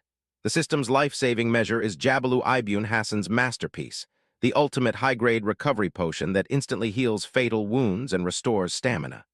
Note, due to its superior effect, it has no impact on those who have used it before and carries some unknown side effects. His body began trembling from the pain. He muttered inwardly, "That was close, I almost died for real." But it seems internal injuries from the aura can't be healed. The system kept warning, "Attention, skill overuse detected." Due to excessive skill usage, fatigue has exceeded dangerous levels. He told himself, "If I keep repairing columns like this, that's what I'm thinking," but his rationality could no longer hold. His whole body went limp, consciousness fading as he collapsed to the ground. For safety, the administrator's consciousness will be disconnected. With only a few final threads of awareness left, he told himself, "No, I need to recover more." He directed his gaze toward the scattered recovery potion vials on the ground, his voice full of determination. "Right now, no matter what, I have to do it." Suddenly, the phantom image of a dragon head appeared in his mind. His body went slack like a broken kite, collapsing to the ground. In an instant, a massive surge of energy erupted from his body outward, devouring everything. Dragon Tribe Devour skill activated. Kane's entire body was now being swept by the energy radiating from him. The system devoured the fallen demonic being corroded by demonic energy. Stamina, spirit, and depleted mana are being replenished. The remaining energy remnants in Kane's body gradually merged into the demonic power he emitted. Immediately after, the entire demonic force returned to Zeke's body, beginning to heal him. But a cracking sound echoed in the silent space. The system absorbed the demonic being's designed abilities. C-rank passive static electricity skill evolved into A-rank electric shock. After the healing finished, the golden demonic energy gradually dissipated into the air. Abruptly, his eyes snapped wide open, breathing in rapid gasps. He slowly sat up, gently checking his wounds with his hand, cursing inwardly. Damn it, I really thought I was done for. Good thing I remembered Devour. Then his gaze fell on a suit of armor hovering in front of him, puzzled. Is this Kane's armor? The system has obtained the anonymous armor. Do you wish to register as its user? Zeke pondered complicatedly for a moment, why no name displayed. But without the slightest hesitation, he selected yes on the system panel. The system registered him as the user. But as his choice finalized, the armor immediately flew toward him, enveloping his body. Now his entire form looked no different from Kane's earlier appearance. The system can customize illusion form according to the user's will. Among the 28 great magic arrays engraved on the armor, 3 are currently activatable. Looking at the bulky armor, yet when worn it felt unnaturally light, leaving Zeke thrilled. A suit this good. Wearing this would definitely get spotted by the Empire. Better store it for now, change appearance later and use it then. More importantly, I need to get out of here right now. Then he suddenly sensed a scent spreading through the air. This smell is, he looked toward the source and marveled, the stench of blood and corpses. Yeah, he went to investigate and discovered this was a site for human experimentation. Right now, countless scientists were conducting experiments here. He gritted his teeth in rage, cursing inwardly. Damn imperial bastards. The moment they saw him appear, the mages shouted, "Intruder, capture him!" At their words, countless poison vials in their hands were released outward. He roared in fury, daring to experiment on other people's lives. He summoned via the system. The system detected toxins synthesized by poison magic, surpassing 100 poison's immunity effectiveness, entering poisoned state. The poison spread rapidly through his body, but he immediately pulled out a high-grade antidote vial. The system used high-grade antidote. He shouted angrily, "Then you all better prepare to pay with your lives, right?" Following his words, the entire laboratory was completely destroyed by him, engulfed in a sea of flames. He grabbed a stack of documents and began reviewing the situation. Gotta collect this lab's research materials. Since it's an imperial lab, it might be connected to the Crimson Flower disease. While he was examining them, a voice suddenly rang out from behind.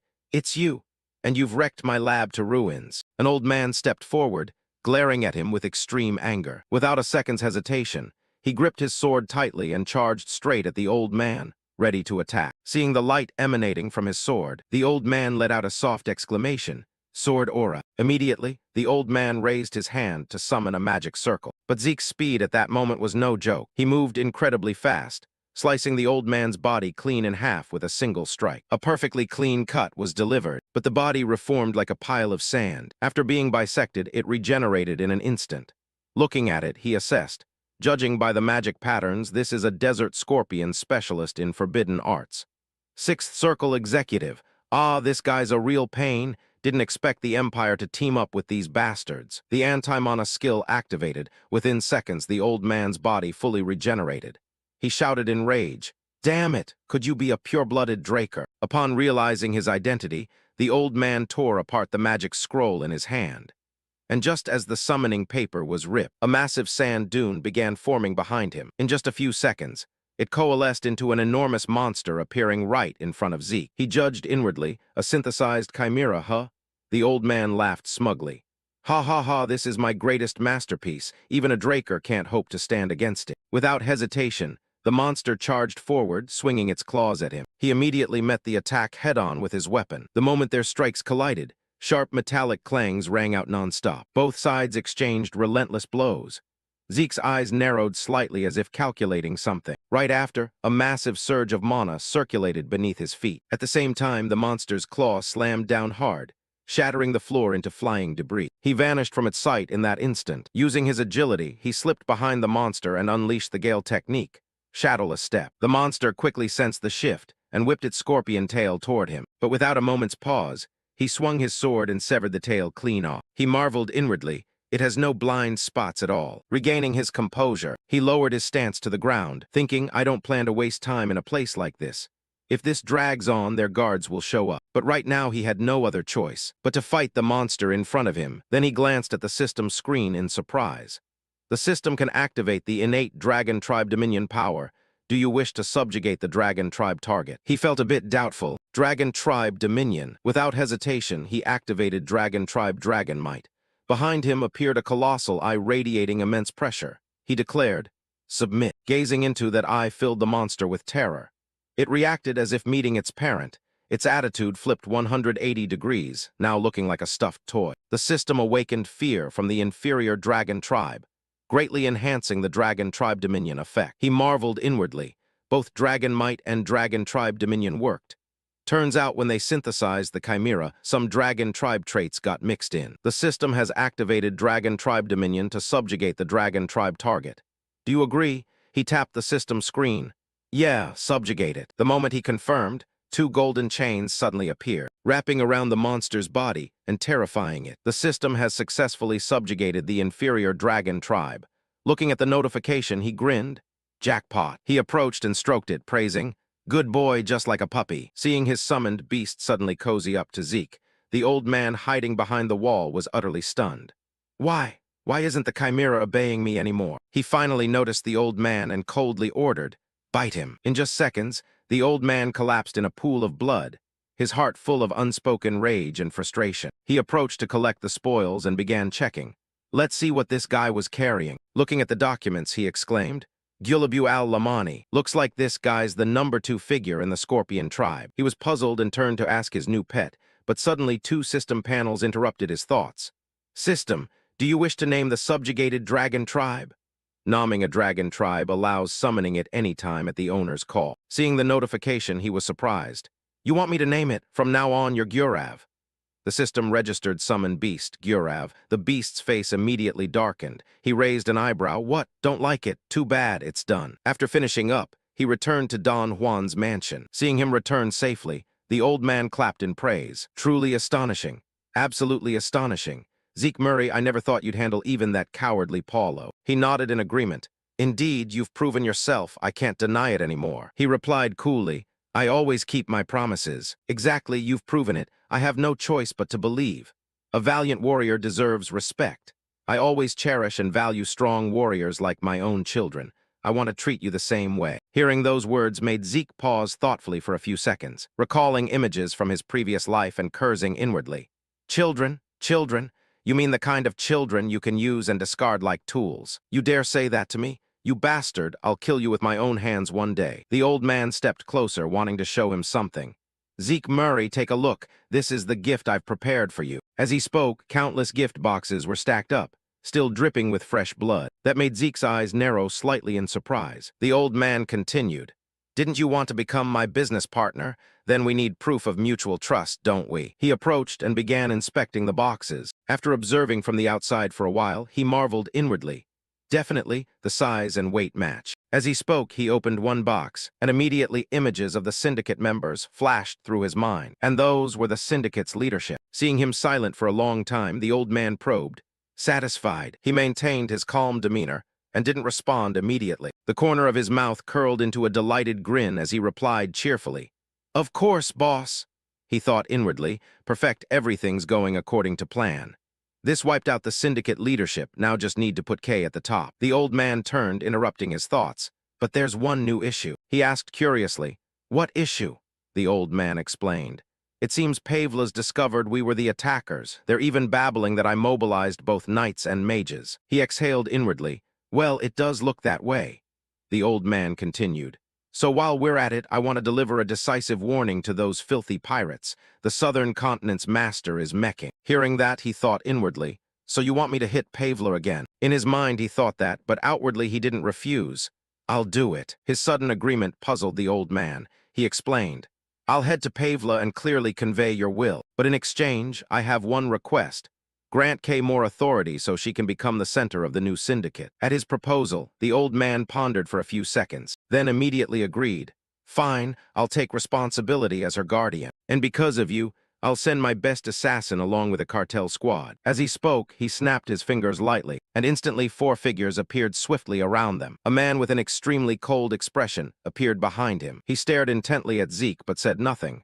Don Juan explained, "He'll be very useful." Looking at the man, he thought inwardly, That guy is. Scene shift to Paulo Santos's area in the Pavla cartel. The intelligence bureau now looked utterly devastated after a bloody battle, with two pairs of feet slowly stepping inside. The one behind spoke. Abel, we've investigated everything. Along with the Imperial intelligence, we've checked it all. There's nothing left to dig up. We've got the results already.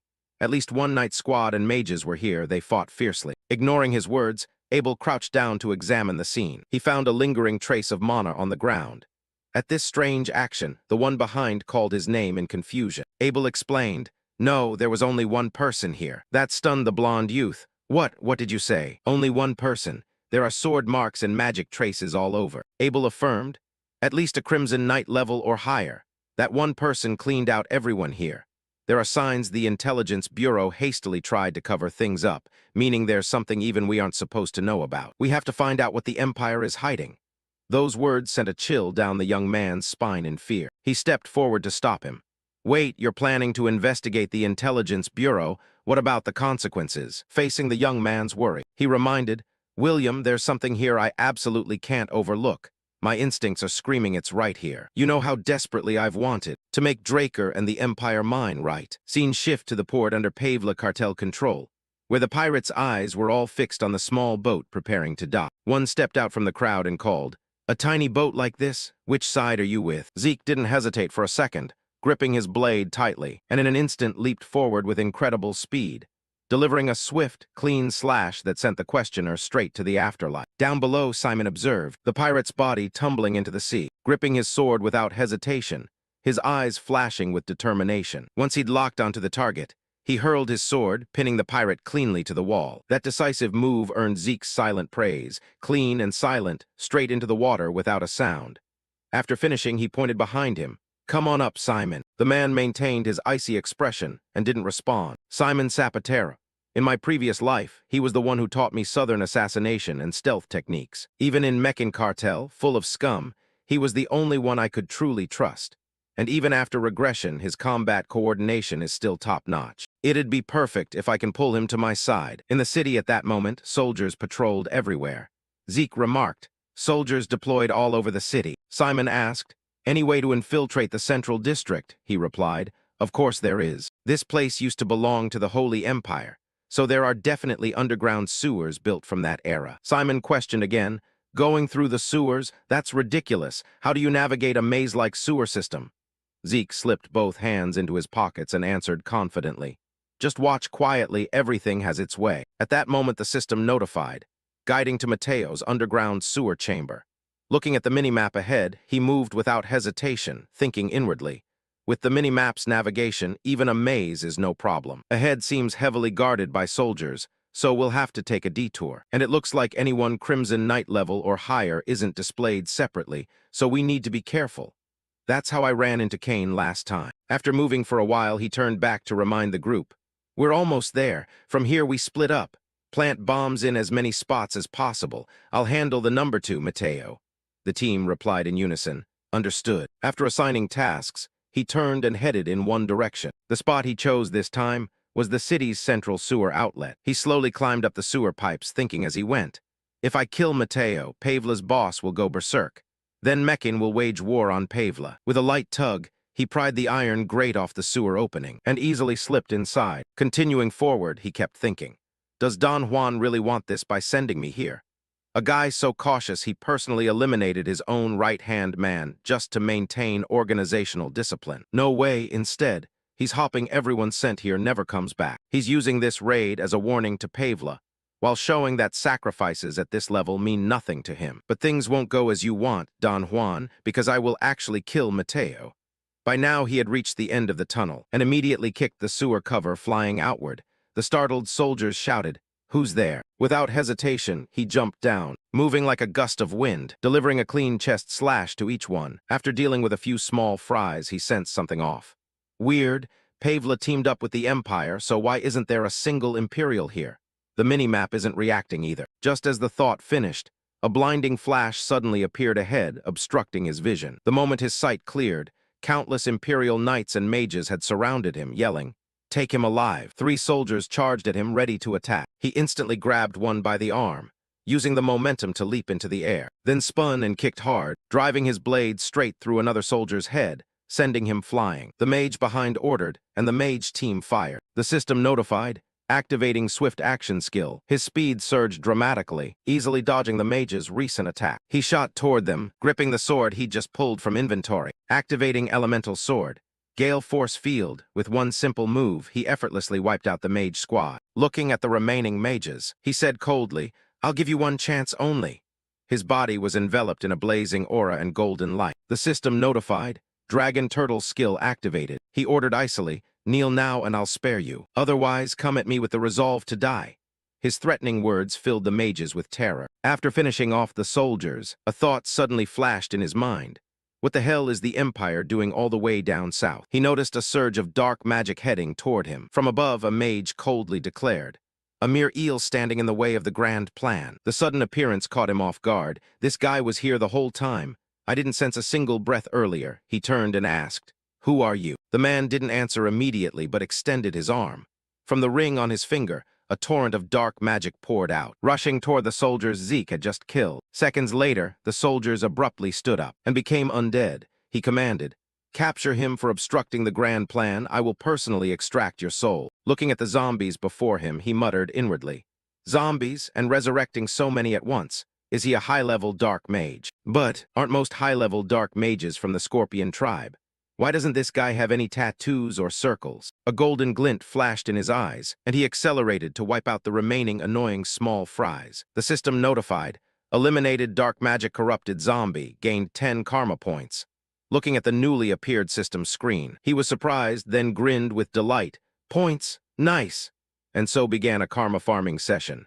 For the next while, the system kept notifying him of 10 karma points each time. He delivered a final sword strike to eliminate the last zombie, then turned to check the system screen. So that was the last one. From above, the dark mage watched his battle in silence. Then his entire body suddenly dissolved and vanished without a trace.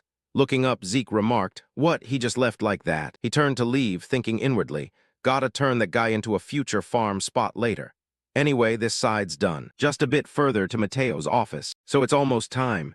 His steps were suddenly halted by something. He calmly faced it, saying lightly, "I've been waiting for you, Simon." The man maintained his initial cold demeanor, staring at him with icy eyes. "Didn't expect you to come all the way here. Don Juan sent you to eliminate me before things got messier, didn't he?" Zeke said with an icy face, not a shred of fear. This made Simon hesitate for a moment. He tightened his grip on the sword in his hand, then stepped up close to the protagonist and said, "The boss intends to wipe out the Pavla cartel. There's no room for outsiders like you to stick your nose in." Hearing that, Zeke frowned and asked, "Without me, wouldn't the distribution network already be snatched by the Pavlas?" At this point, Simon began revealing his true purpose. "The syndicate will still need someone named K, so if you're gone, it won't matter." Turning to Zeke, he didn't immediately order his system to turn off his healing ability, then quickly grabbed Simon's wrist and pulled it straight toward his own throat. A trickle of blood started at his throat. Still, Zeke taunted, "Is that so? Why don't you just kill me, shadowless demon?" At those words from the hero, Simon's face went blank. He stammered, How do you know my name from my outlaw days?" Zeke didn't explain much. He calmly said, "Simon Sapari, I know your past and why you're under Don Juan's command." What? What are you babbling about?" Simon said blankly. Before he could finish, Zeke cut in.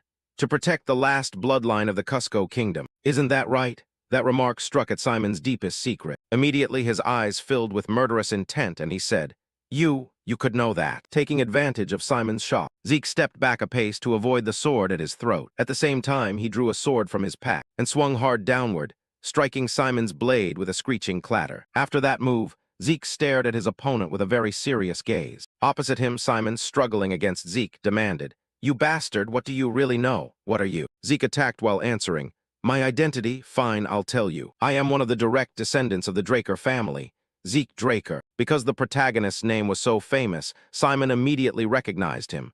Zeke Draker. Could it be the youngest to rise to blue rank in legend? Hearing that, Simon suddenly looked worried. If the Draker family intervenes, the entire southern continent will be affected.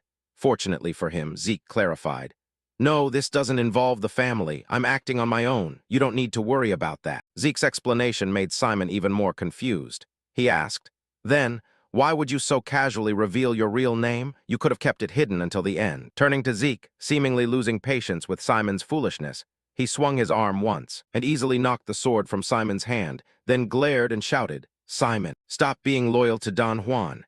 Pledge that loyalty to me.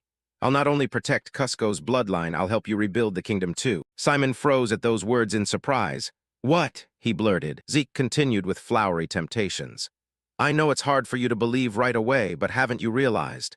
If you keep clinging to Meccan, there will be no hope at all. Think about it, if you kill me now on orders, then what? What are you going to do about the Pavelas coming in? Has Don Juan ever sent reinforcements for you and your men?" Simon thought for a moment, then shook his head slightly. No, it's all on us." Seeing that, our protagonist continued his little spiel. "Besides, after the Cusco kingdom falls, who do you think will swallow that land? The cartels, of course. Don Juan would even welcome the disappearance of former royal knights like you to clear his slate, because then he can sell the last lonely princess to the Cusco rebels for a high price." As he said this, the protagonist quickly recalled events from his past life. 10 years ago, when Cusco fell, Simon fled to the border with the newborn princess. The reason he became an outlaw there was to build up strength, so that one day he could drive out the rebels and return the princess to her rightful position. And his joining Don Juan's ranks and becoming an assassin was for the same reason. But Don Juan knew about Simon's past. In the end, in his previous life, Don Juan saw him as a risk and had him eliminated. The princess was sold to the rebels. Before he died, Simon entrusted the princess to him. But when he found her, there was nothing left. "That's why I have to get you out of Meccan." Simon, after a few seconds of quick thinking, also made his decision. "There's no time, so I won't ask how you knew those things. But fine, Meccan, which seemed unshakable, is trembling now. All because of you. From the boss's birth to the Pavela's meddling, things suddenly got weird. What's your aim, Zeke Draker?" Zeke waved his hand wearily. "You said there's no room for outsiders like me earlier. Whatever. For now, I want both cartels to butcher each other. And when it's over, I'll come to Meccan." At that, Simon finally seemed to grasp Zeke's purpose. He wondered inwardly, "So your real target is Don Juan?" Unaware of his thoughts, the protagonist reminded him again. "I'm serious, Simon. I also want you to come with me." Simon made his decision and declared loudly, "Then promise me 2 things. Not only must I escape safely, but my men must too. And you must promise to protect the Cusco bloodline and help rebuild the kingdom. You must keep that promise." Hearing this, Zeke slapped his chest to assure him. "I swear on my knightly honor." At that, our friend Simon didn't hesitate and dropped to one knee before him, swearing. "I, Simon Saporito, captain of Cusco's guards, salute you, Master Zeke Draker." Zeke nodded slightly and said, "Good, Simon, no need for formalities. Stand up. We'll sort out details outside. Where are your men?" Simon replied briskly, "At my signal, they'll trigger the explosive scrolls and rally to escape." Zeke instructed, "Then give the signal now. Call all your men to the sewer entrance." Simon added, "Yes, the target Mateo was captured earlier and tied up inside." "Good, see you later then," the protagonist replied. And so the two of them split up to act. Zeke went inside to meet the target Mateo. The fat Mateo, seemingly unaware of his situation, was shouting like a mad dog. "You bastard! Do you think Meccan will be safe after this?" To his threats, Zeke treated them as a breeze. He smiled and said, "No chance of that. Of course, when war breaks out between the two sides, nobody will be safe. It's all thanks to you." "Thanks, Mateo." "All right, bite down." He stuffed a slip of paper into his mouth that read, "Rest for anyone who dares split Meccan." And just like that, fat Mateo was taken out. Zeke also quickly left the room. As he walked, he thought, "I've grabbed all of Pavela's secret ledgers. Time's come." At the same moment, Simon rushed over after sending the signal. "Boss, I've signaled the men." Turning to Zeke, he noticed glints behind Simon, so he immediately drew his sword from his pack and shouted, "Simon, get behind me." Then he bit the sword into the ground and used it like a shield to block the hail of incoming arrows. Fortunately, the attackers were just nameless thugs. One of them yelled, "Intruders, seize them." Ahead, our protagonist began to use his fire elemental sword skill, causing his blade to be engulfed in searing flames as he charged straight into the thugs. Time quickly passed. Scene cuts to the sewers. It seemed Zeke and Simon had dealt with the small fry and had arrived at the rendezvous. Seeing the crew assembled, Simon announced, "Pay your respects, this is our new master." Everyone bowed in unison and said, "We salute the new master." Our hero didn't want to waste time on ceremonies and said bluntly, "Talk later. Move now, someone might be on our tail." With that, the group fled, but not long into the escape, Zeke began to sense someone tailing them. He stopped and ordered, "Halt, we'll split up here. I'll cover the retreat, you lead the men out first. Once outside, contact Kay of the Syndicate. Just say my name and she'll understand." Hearing this, Simon panicked. But the princess is still in Cartel Meckin's hands. Zeke replied, you think I didn't anticipate that? He recalled entrusting a mysterious figure. Did you read the operation plan attached to the letter of commission? The scarred man answered, of course. The mission is to exploit the chaos on Action Day to rescue the girl held in Mecking. Zeke nodded. Good, you know the plan. Zeke turned back with a smirk and said, I've already rescued the princess. On the southern continent, at Don Juan's villa, a shout rang out, startling the birds. Do you think this is reasonable? It's been a month since we struck at Cartel Favela, the man said angrily, pounding the table as he spoke. All the managers sat silent, barely daring a breath, only listening to his berating, and for a whole month. We've been attacked by them countless times, Don Juan snarled, slamming his hand so hard on the table it cracked and bled. Glaring at the silent crowd, he barked, emphasizing, half of Cartel Meckin's managers are dead, half of them. Blood pressure rising, Don Juan dropped into his chair, sighed, slapped his forehead, and cursed. Damn it. Thinking of Simon and Zeke, he fretted inwardly, they're too dangerous. So this time I gave a difficult mission to take them out, but unexpectedly they provoked things successfully and stirred Cartel Favela up too much. After a hellish silence, a man suddenly spoke up. Boss. Don Juan scowled and snapped at him. What is it? The man immediately suggested, Sir, would you consider temporarily leaving Cartel Meckin? Hearing that, Don Juan snapped angrily. Are you telling me to run away? Catching the nervous tone, the man tactfully reasoned. Not at all, sir. Those crazed pirates are blindly driven by vengeance. They don't know when to stop and will soon attack Cartel Meckin. We'll use that to our advantage. He paused there, and Don Juan instantly caught the idea and asked, So lure them here and wipe them all out? The man quickly replied, Yes, and you will command from the Tahuani villa. Hearing the plan, Don Juan nodded with satisfaction and praised, Good plan. Then he sat up straight and in a calm voice to everyone present said, As you know, crisis makes us stronger. This time will be no different, right? The managers sprang to their feet and shouted in unison, Yes, boss. After the meeting broke up, people left one by one, leaving only the man from before. As he was about to stand and leave, Zeke, hood still on, appeared out of nowhere behind him. He pressed the sharp blade to the man's throat and taunted coldly, You folks are full of talk. The man froze, then, terrified, begged Zeke.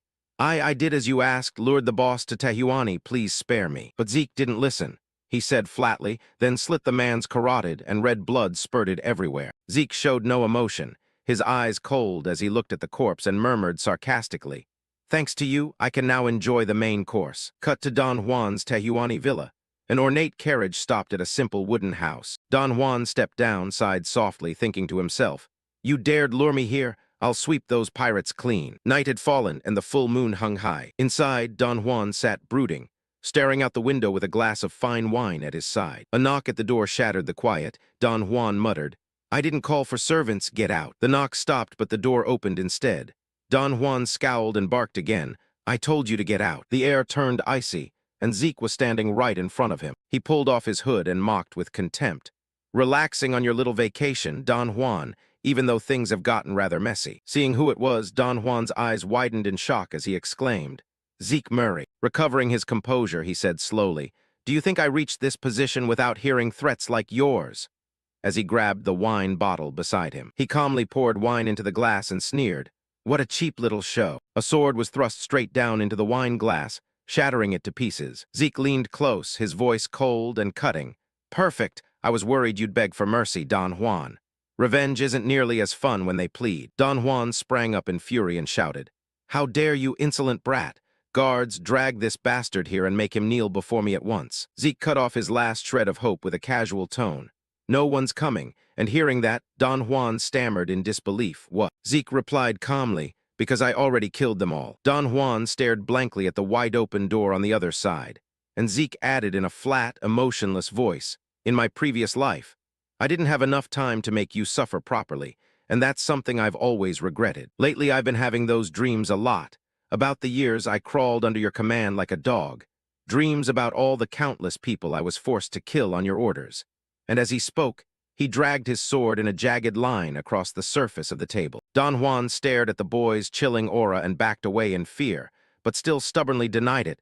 What are you talking about? Don't spout any more nonsense. I've never made you do those things. Then Zeke suddenly asked him, Do you know what they said to me in those dreams? Without waiting for an answer, Zeke clamped his hand around Don Juan's throat and slammed him hard against the glass door. The aura around the boy turned eerily dark and demonic as he roared each word through gritted teeth.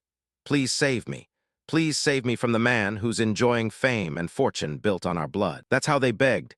And with those words, Zeke raised the sword high in his hand. Don Juan desperately tried to pry Zeke's hand off while gasping and babbling self-righteously. No, that's not it. I am the savior chosen by the gods. Thanks to me, those wretched poor. Before he could finish, Zeke snapped, "Shut your mouth." Without any hesitation, Zeke struck decisively, and Don Juan's body fell freely downward as he screamed in absolute despair. Covered head to toe in fresh blood, Zeke panted heavily, struggling to regain his calm. After a long while, he finally wiped the blood from his face, then spoke coldly and bitterly to the dying man. "Fine then, go ahead and die slowly with exactly the same kind of pain." Through one dark night, dawn broke with the first light of morning, the sun just beginning to rise. Inside the wooden cabin, bloody footprints stained the entire place with their sharp metallic scent. Zeke, holding a blood-soaked coat in his hand, slowly walked down the stairs. Down on the lower floor, Kay and Simon were already waiting, and when they saw him, they immediately asked, "Is it done?" Zeke answered offhandedly, then asked in return, "Yeah. What about the syndicate side?" And Kay reflexively repeated, "Oh, you mean the thing I trusted you with and went along with." Then she recounted, "Just like the script you laid out.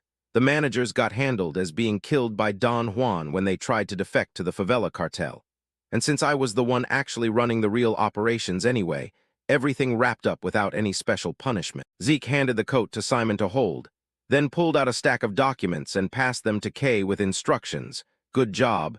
The syndicate takes over from here on out." Taking the papers and flipping through them, Kay looked a bit surprised and asked, "What is this Reinhardt Trade Guild contract?" While removing his wig, Zeke explained to her, "I heard the Trade Guild is setting up a pharmaceutical company. We'll produce high-quality soma and distribute it to them.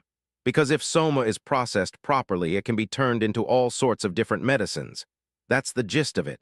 And Zeke casually added one last line, "I'm leaving the transportation to you guys." Seeing him start to walk away, Kay hurriedly called after him, "Wait.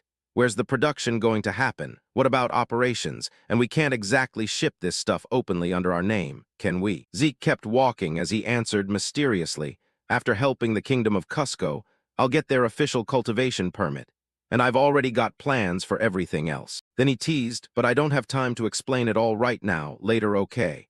Hearing that, Kay frowned and shouted, "We're supposed to be allies here." Outside, the green forest stretched out.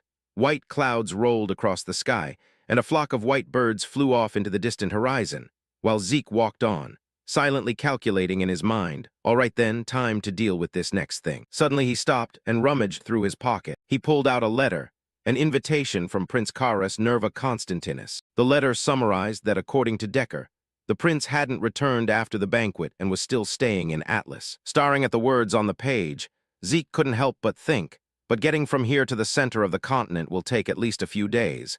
And if I'm late, the prince or someone close to him might start getting suspicious, and they'd probably figure out exactly why I showed up late at a time like this." Even though nothing had happened yet, his overactive mind had already spun out 49 different future scenarios. But his worries weren't unfounded, because Zeke Draker might very well be tied to the collapse of the Mecking cartel. The more he thought, the more anxious he got, coming up with different scenarios. Maybe the prince already suspects me, and that's why he summoned me back. Okay, stop overthinking. He told himself, even if it's just speculation, better safe than sorry, so let's create an airtight alibi. With that thought, his fingers flew across the holographic screen, and Zeke let out a relieved sigh. "This is the spot. Please specify the destination." Destination set.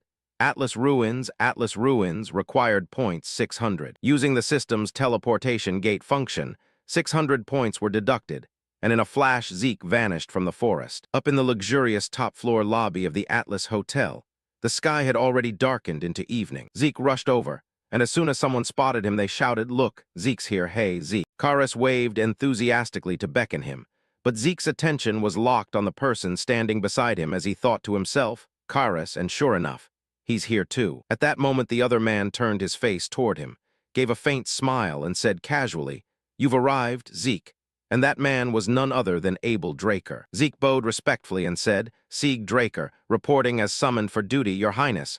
What is it you called me here for?" Karas lounged arrogantly in his seat and declared, "I called you here because there's a matter of utmost importance, and that is." Right after, he grabbed a bottle of wine, hooked his arm around Zeke's neck, and grinned, this right here. Karas pictured Zeke drinking and laughed excitedly. William and Abel are great at their jobs, but they can't hold their liquor. But you're the bold and generous type, Sieg, so that's why I summoned you. Zeke glanced away helplessly, thinking to himself, did I really leave that kind of impression back then? He recalled Adele's sharp features and mused anyway, putting that aside, Prince Karas, Abel, and even William Siemens. I can more or less guess what they've been talking about. Looking deep into Adele's piercing eyes, Zeke suddenly realized something, and it seemed like Abel had something private he wanted to say to him too. Karas happily shoved a glass of wine in front of Zeke's face and urged, come on, no need to stand on ceremony, have a drink. Zeke gave an awkward smile and stammered, sure then. The two clinked glasses right after, to a fun time ahead, bottoms up. Not long after, Karas was completely wasted and had to lean on others just to walk. The system popped up a notification, alcohol detected, 100 poisons immunity passive effect activated, toxin neutralized. Zeke watched the drunken Karas with a small smile, thinking, this is kinda, I'm the only one still sober, feels a bit guilty. Suddenly Adele appeared in front of him and said, sorry about that. I heard you were in closed-door training, and here I go bothering you again. Zeke replied with a sigh, it's fine, actually the opposite, I've been feeling frustrated with no progress anyway. Adele smiled gently and said, then perfect. Come sit down, let's have a drink together, Sieg. Zeke's reflection stared back from the wine glass, surprised that Abel had created such an atmosphere. In that awkward tension, he suddenly thought, looks like here. He's planning to tell me something pretty important. All of a sudden Adele spoke up, Sieg, and Zeke quickly responded. Yes, then he got straight to the point, making Zeke freeze for a second. What do you think about the Draker family? Adele hesitated, and about me in particular. Immediately a cunning glint flashed in his eyes as he emphasized. One day, I'm going to end the Draker house. Zeke shot to his feet in surprise, making Adele remark, the scent coming off you is exactly the same as mine. He suddenly recalled the past, blood and battle, death and victory. The image of Zeke walking alone through blinding white snow appeared in his mind. The kind of things a pureblood dragon slayer naturally carries. You give off the scent of a predator who possesses all of it. Zeke stood there listening quietly, but his face showed clear discomfort. As fellow predators, I think you'll understand what I'm saying. Zeke cursed inwardly in anger, damn it, that bloodline tone again. He looked at Adele casually sipping his wine and asked, so, cozying up to the Empire is also part of toppling the family. Abel drained his glass in one go, set it down hard, and answered a lot of people. Adele raised his hand slightly and said, they call Atlas the foremost continent. But I think differently, you can't just settle for one city. If you want to be called number one, you have to become even stronger. A miniature empire appeared on the palm of his hand. Look at the Rome Empire, aren't they constantly building roads? From north to south, they're even trying to connect the entire eastern continent into one. Adele praised with admiration, roads, culture, resources, the moment everything flows freely with Rome. Then Adele clenched his fist with ambition. When that happens, the world will truly be so much better than it is now. One ideal land where everything unites as one. Zeke stated gravely, that's definitely the kind of story only an emperor of an empire would say. He thought of the man in red armor, Cain Siemens Constantinus. That guy's middle name is Siemens too. And that's the maternal house backing Abel, Zeke silently confirmed. And after hearing this story, there's only one conclusion. Abel Siemens and the empire are connected. The neatly arranged wine bottles on the table accompanied his words, Sieg, our blood clan. Abel continued, I believe talented people should receive rewards worthy of them. And if it's you, I can give you the brightest treasure I'll obtain in the future. Come join my side, Sieg. Zeke said nothing, just quietly thought. So he wants to make me his number 2 in the faction. Immediately he bowed respectfully and replied, thank you very much for the offer, however. Zeke turned coldly and walked away. I've already chosen my own path, so I'm afraid that's not possible. Abel watched him go with a frown and asked, you won't regret it. Zeke didn't even look back as he strode straight out the door. No regrets. As he walked, he gritted his teeth in anger. He thinks I'll become a slaughterer just like him, Abel. Seeing the situation turn bad, William stepped forward and knocked on the door. He approached Abel and asked, why are you alone, where's C? The fire of rage flared inside Abel as he said, my dear little brother said he'll walk a different path from me, so William, that just means I have no choice but to crush that budding threat while it's still small, right? Hearing those words, William paled in fear and Abel roared in fury. I clearly gave him one last chance. In front of the principal's office at Valhalla, Zeke stood confidently, deep in thought. I'm already 17, a second-year student at Valhalla, Of course, I have no intention of staying the full 5 years before graduating. He had already prepared an early graduation request that read, "Since I have become a full-fledged knight, I wish to contribute to the family as soon as possible, however. As I am still a student, it pains me that I can hardly participate in major activities. Therefore, I humbly request this assistance, respected principal." Zeke closed his eyes and smirked smugly to himself.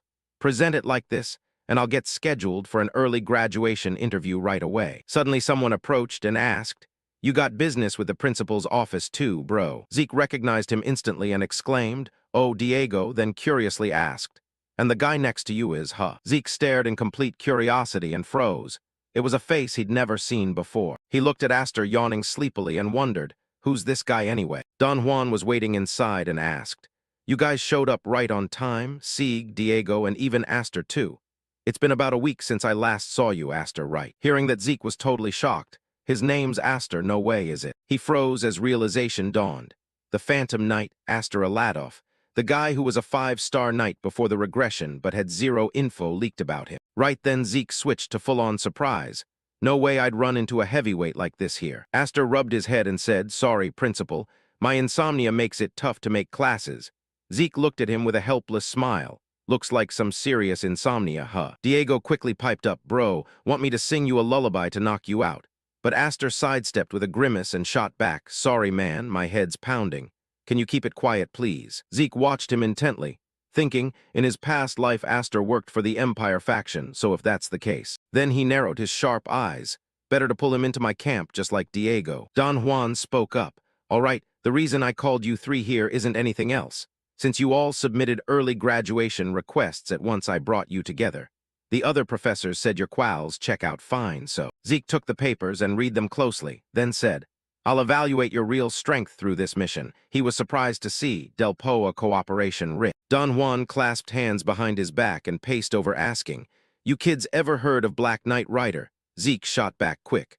"From what I know, he's a continent-wide public enemy from the lawless crew." An image of a black-armored rider on horseback flashed up. Public enemy meaning someone the whole continent brands as a target for extermination. Black Knight Rider's one of them, and lately he's been hunkered down in Del Poa.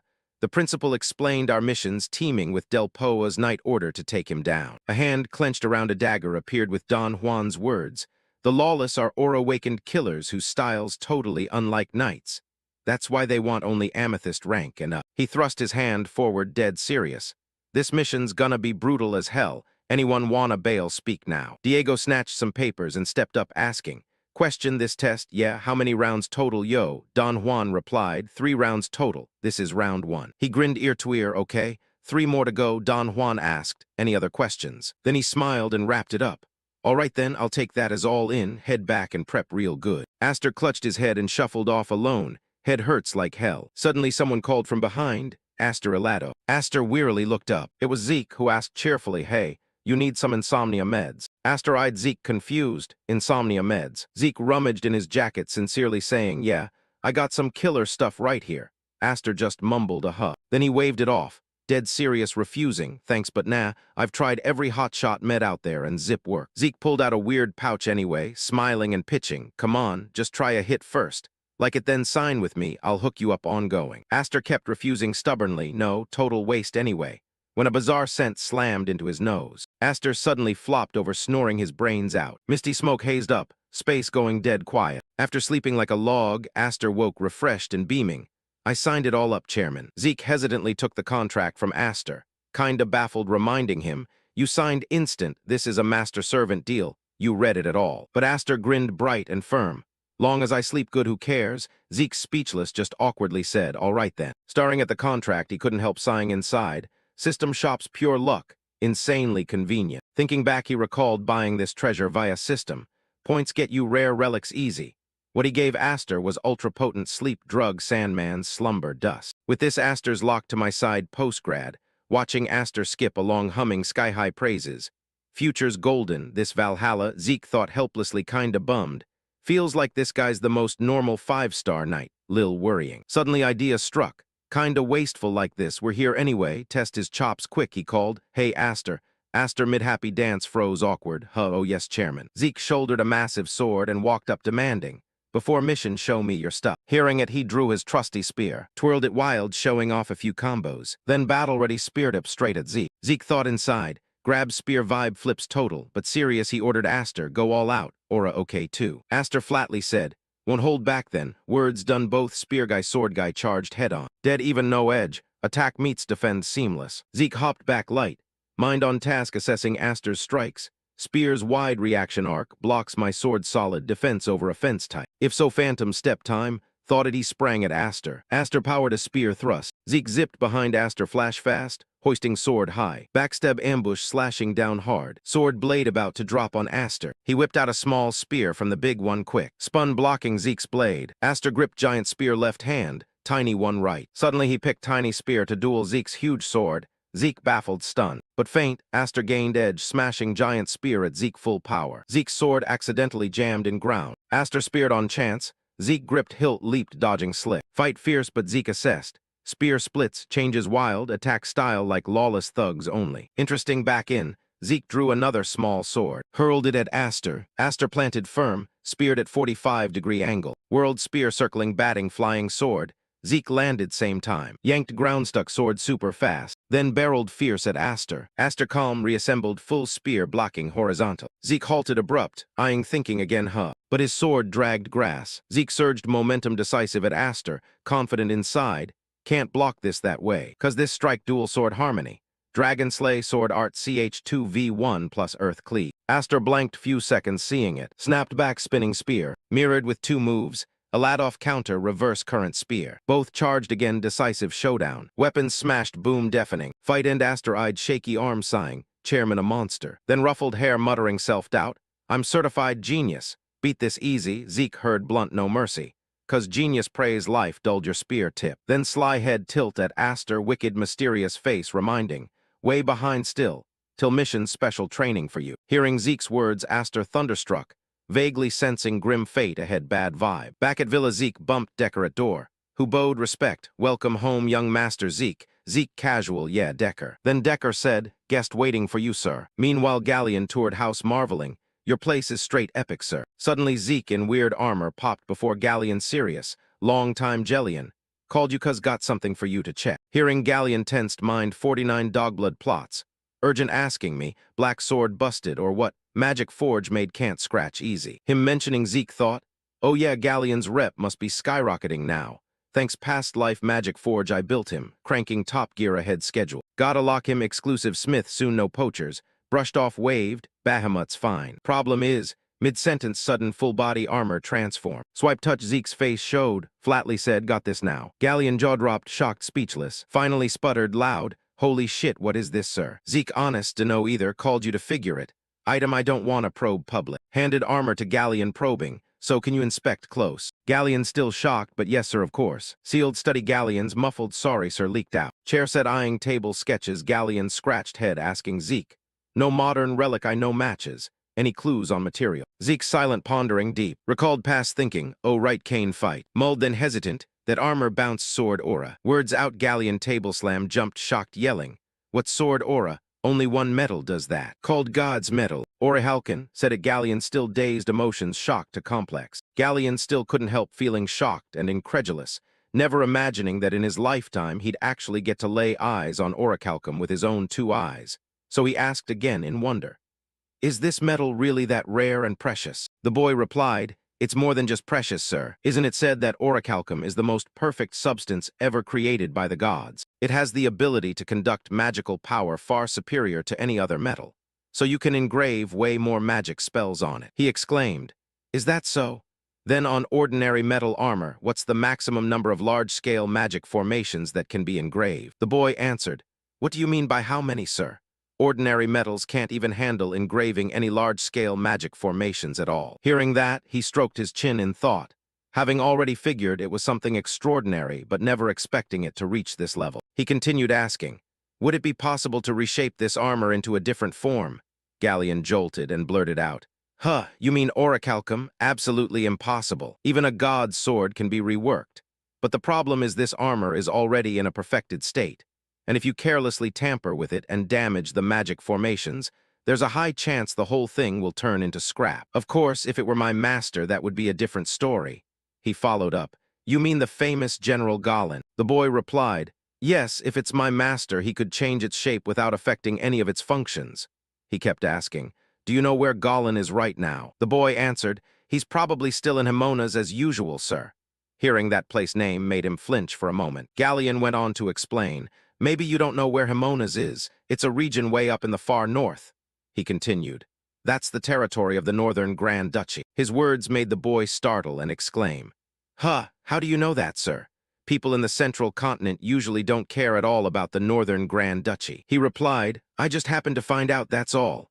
At that point, he suddenly recalled the figure of an old acquaintance. Then he stood up and said, anyway, thank you so much, Gallion, and if you want to study the metal more while you're staying at the mansion, feel free to take a look whenever you like. The boy was a bit startled. Yes, thank you very much, sir. As he stepped outside, he thought to himself, Himonas, huh? Why would he suddenly be there of all places? There's still plenty of time, so I'll handle the things that need doing first before heading over. At that moment, as if remembering something, he resolved firmly in his heart. That's right, I definitely have to do it that way. The scene shifts to the Reinhardt Trading Company, where he, along with Clef and Melissa, began discussing the main business. The old man spoke up. As for producing the pharmaceuticals you mentioned, that should proceed without any issues. However, at least within the central continent's range, building a factory to process Soma raw materials would be extremely difficult. Hearing that, he thought to himself, as expected, huh? If rumors spread that the princess is backing the Soma processing, it would definitely damage her reputation, right? He continued asking, what if it's already in a process state? Clef replied, if it's that, then it would be considered a pharmaceutical, and as long as it passes the Mage Tower's safety verification first, there won't be any problems. He immediately made the decision. Then that's settled. We'll build the production factory in the southern continent and import it for distribution through the Reinhardt Trading Company. Melissa chimed in with a question at this point. Sir Zeke, forgive me for being blunt, but right now we don't have enough leeway to build a large-scale factory on another continent. Just constructing the factory for the scarlet flower disease cure is already pushing it. So for building another one, we probably need to consider a different approach. He quickly reassured her. Oh, don't worry about that part. I'll personally handle building the factory, and in return, I'd appreciate it if you could take care of obtaining the necessary permits from the Mage Tower for circulation. Those words made Melissa startle. You mean you personally, Sir Zeke? Could the Draker family be directly? He explained right away. It has nothing to do with the family. All the costs will be covered by my personal funds. Then he handed over a letter and began explaining. And this is the main issue for today. Please take a look at it. The moment she opened the letter, Melissa's eyes widened in shock. My God, the Empire has joined hands with the Scorpion tribe to conduct synthetic poison bioexperiments. He continued, if the scarlet flower disease really is an artificially created magical affliction, then this is likely another clinical experiment the Empire has been carrying out on the people of Alentia. Melissa's whole body trembled with rage as she clenched her fists tightly. I already suspected it, but I never thought they'd go this far against their own citizens. He added, Your Majesty, the reason I'm showing you these documents now is because for the time being we need to keep this crime of the Empire a secret. Melissa's emotions were currently bottled up to the breaking point. She angrily shot to her feet. What are you saying, Sir Zeke? We have to expose the Empire's crimes right away so they can't repeat this anymore, don't we? He calmly responded. I understand how you feel right now, Your Majesty, but this still isn't strong enough evidence to use decisively on the diplomatic stage. The Empire has cleverly shifted the main subject of the experiment onto the Scorpion tribe. And since they're a notorious group of black mages, human experimentation on their part isn't exactly shocking news. So as the Empire, they can just deny any connection to the group and express regret. And that would be the end of it. And more importantly, for now it's actually more advantageous for us to hold on to this information. Melissa asked back curiously, What do you mean by that? He replied, The Empire has no idea that we've obtained the truth about this, and since they're conducting large-scale experiments, there must be somewhere with more direct linking evidence to them. As if catching his drift, she exclaimed, You mean you want to use this opportunity to seize that evidence too, so we can apply absolute pressure on the Empire? He nodded in confirmation. Exactly, that said, the reason I showed you the documents first is to prepare in advance. She kept questioning. Prepare. He explained. If they've already run scarlet flower disease clinical trials in the disputed Alentia region, it's highly likely other types of synthetic poisons will be tested there as well. Before that happens, We need to have antidotes ready for those poisons in advance. In her mind, she thought, if those weapons get used in the disputed zone, Alentia's forces would have to fight while poisoned without even realizing it. However, if we prepare the antidotes ahead of time, not only can we minimize the damage, but we might even land a devastating blow to the Empire from behind. A spark of determination lit up in her eyes. Yes, my choice really wasn't wrong after all. Bringing Sir Zeke over to the trading company was an incredibly correct decision. He stood up and said, I probably won't be able to join meetings for a while since my schedule in Valhalla is going to be pretty packed. Melissa replied, Is that so? If there's a chance later, I'd really love to invite you to visit Alentia, Sir Z. He cheerfully responded, Alentia, huh? That's the place with all those beautiful mountains and lakes, right? Hearing that, she marveled. Have you been to Alentia before? He smiled. I've just heard people say it's a wonderful place a lot, so if I get the chance to visit, please show me around those scenic spots. Melissa happily answered, Yes, absolutely, sir. Then the two of them bowed in farewell. Wishing you a safe journey, sir. After finishing up there, he returned to his training duties. After a round of intense sparring, his two friends had collapsed onto the ground. Diego groaned, Zeke, I'm gonna die before the mission even starts. At that moment, he showed no sign of fatigue whatsoever.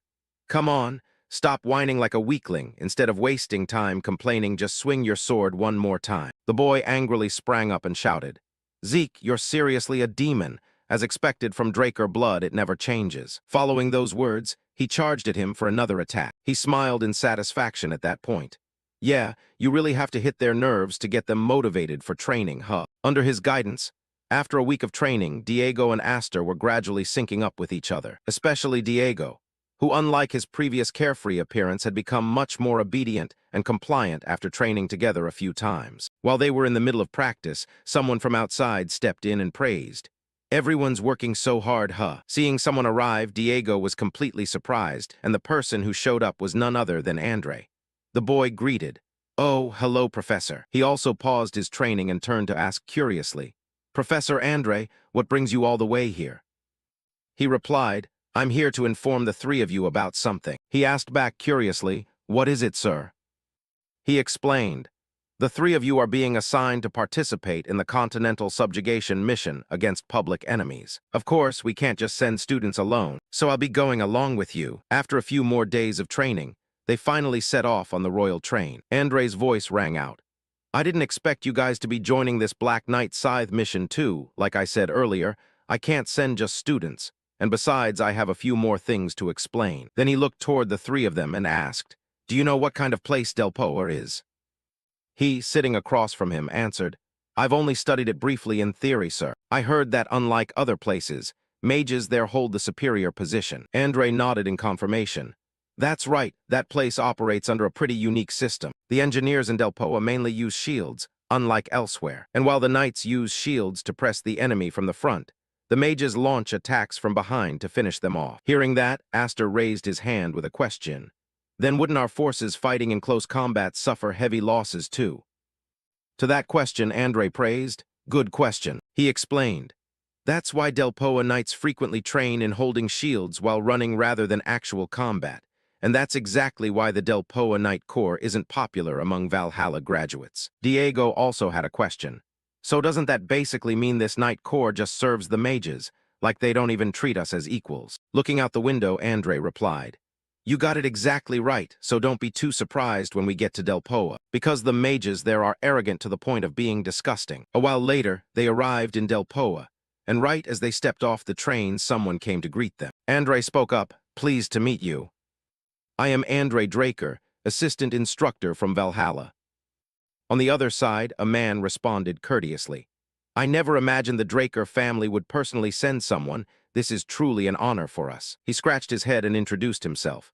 I'm Jorge Outer, captain of Delpoa's 8th Night Squadron. Andre glanced toward the three of them and introduced. The students accompanying me are all outstanding talents from Valhalla. There won't be any obstacles in the mission, so please don't worry. The man smiled. Haha, hearing you say that puts me completely at ease. He pointed toward the inside of the carriage. The squadron leader is inside the carriage, sir. Hearing that, Diego was extremely puzzled. Squadron leader? Wasn't that bearded guy from earlier the squadron leader? He beside him immediately warned in a cold voice, Shut up, Diego. Then he continued, This is Del Poa so naturally. The moment the carriage door opened, what hit them was a blond guy with an extremely unpleasant face glaring coldly in their direction. Diego remarked, "Man, what an ugly mug." He kept reminding, "I told you to behave." Diego thought to himself, so that guy is the Del Poa Mage Squadron leader, to the point where even the Night Squadron captain has to grovel like that. Jorge stammered out an explanation right then. Well, the thing is the captain said he wants to go on his own. You guys might need to find another carriage." Diego shot back, "What the fuck?" Staring in the direction the carriage had left, he yelled loudly, "What the hell is going on here? He just treated us like trash and ditched us completely. No matter what, this is unacceptable. We came all this way for this damn joint mission." Before he could even finish his sentence, Zeke spun around and kicked Diego hard in the leg, making him yelp in shock. "Hey!" Clutching his leg, he whined, "You damn demon! Why isn't even Professor Andre saying anything about this?" Andre paused thoughtfully for a few seconds before speaking. "Once you graduate and start operating as knights, you're going to run into situations just like this. Make sure you remember everything you're about to go through from here on out." The scene shifts to nighttime inside a room where a mocking laugh suddenly rang out.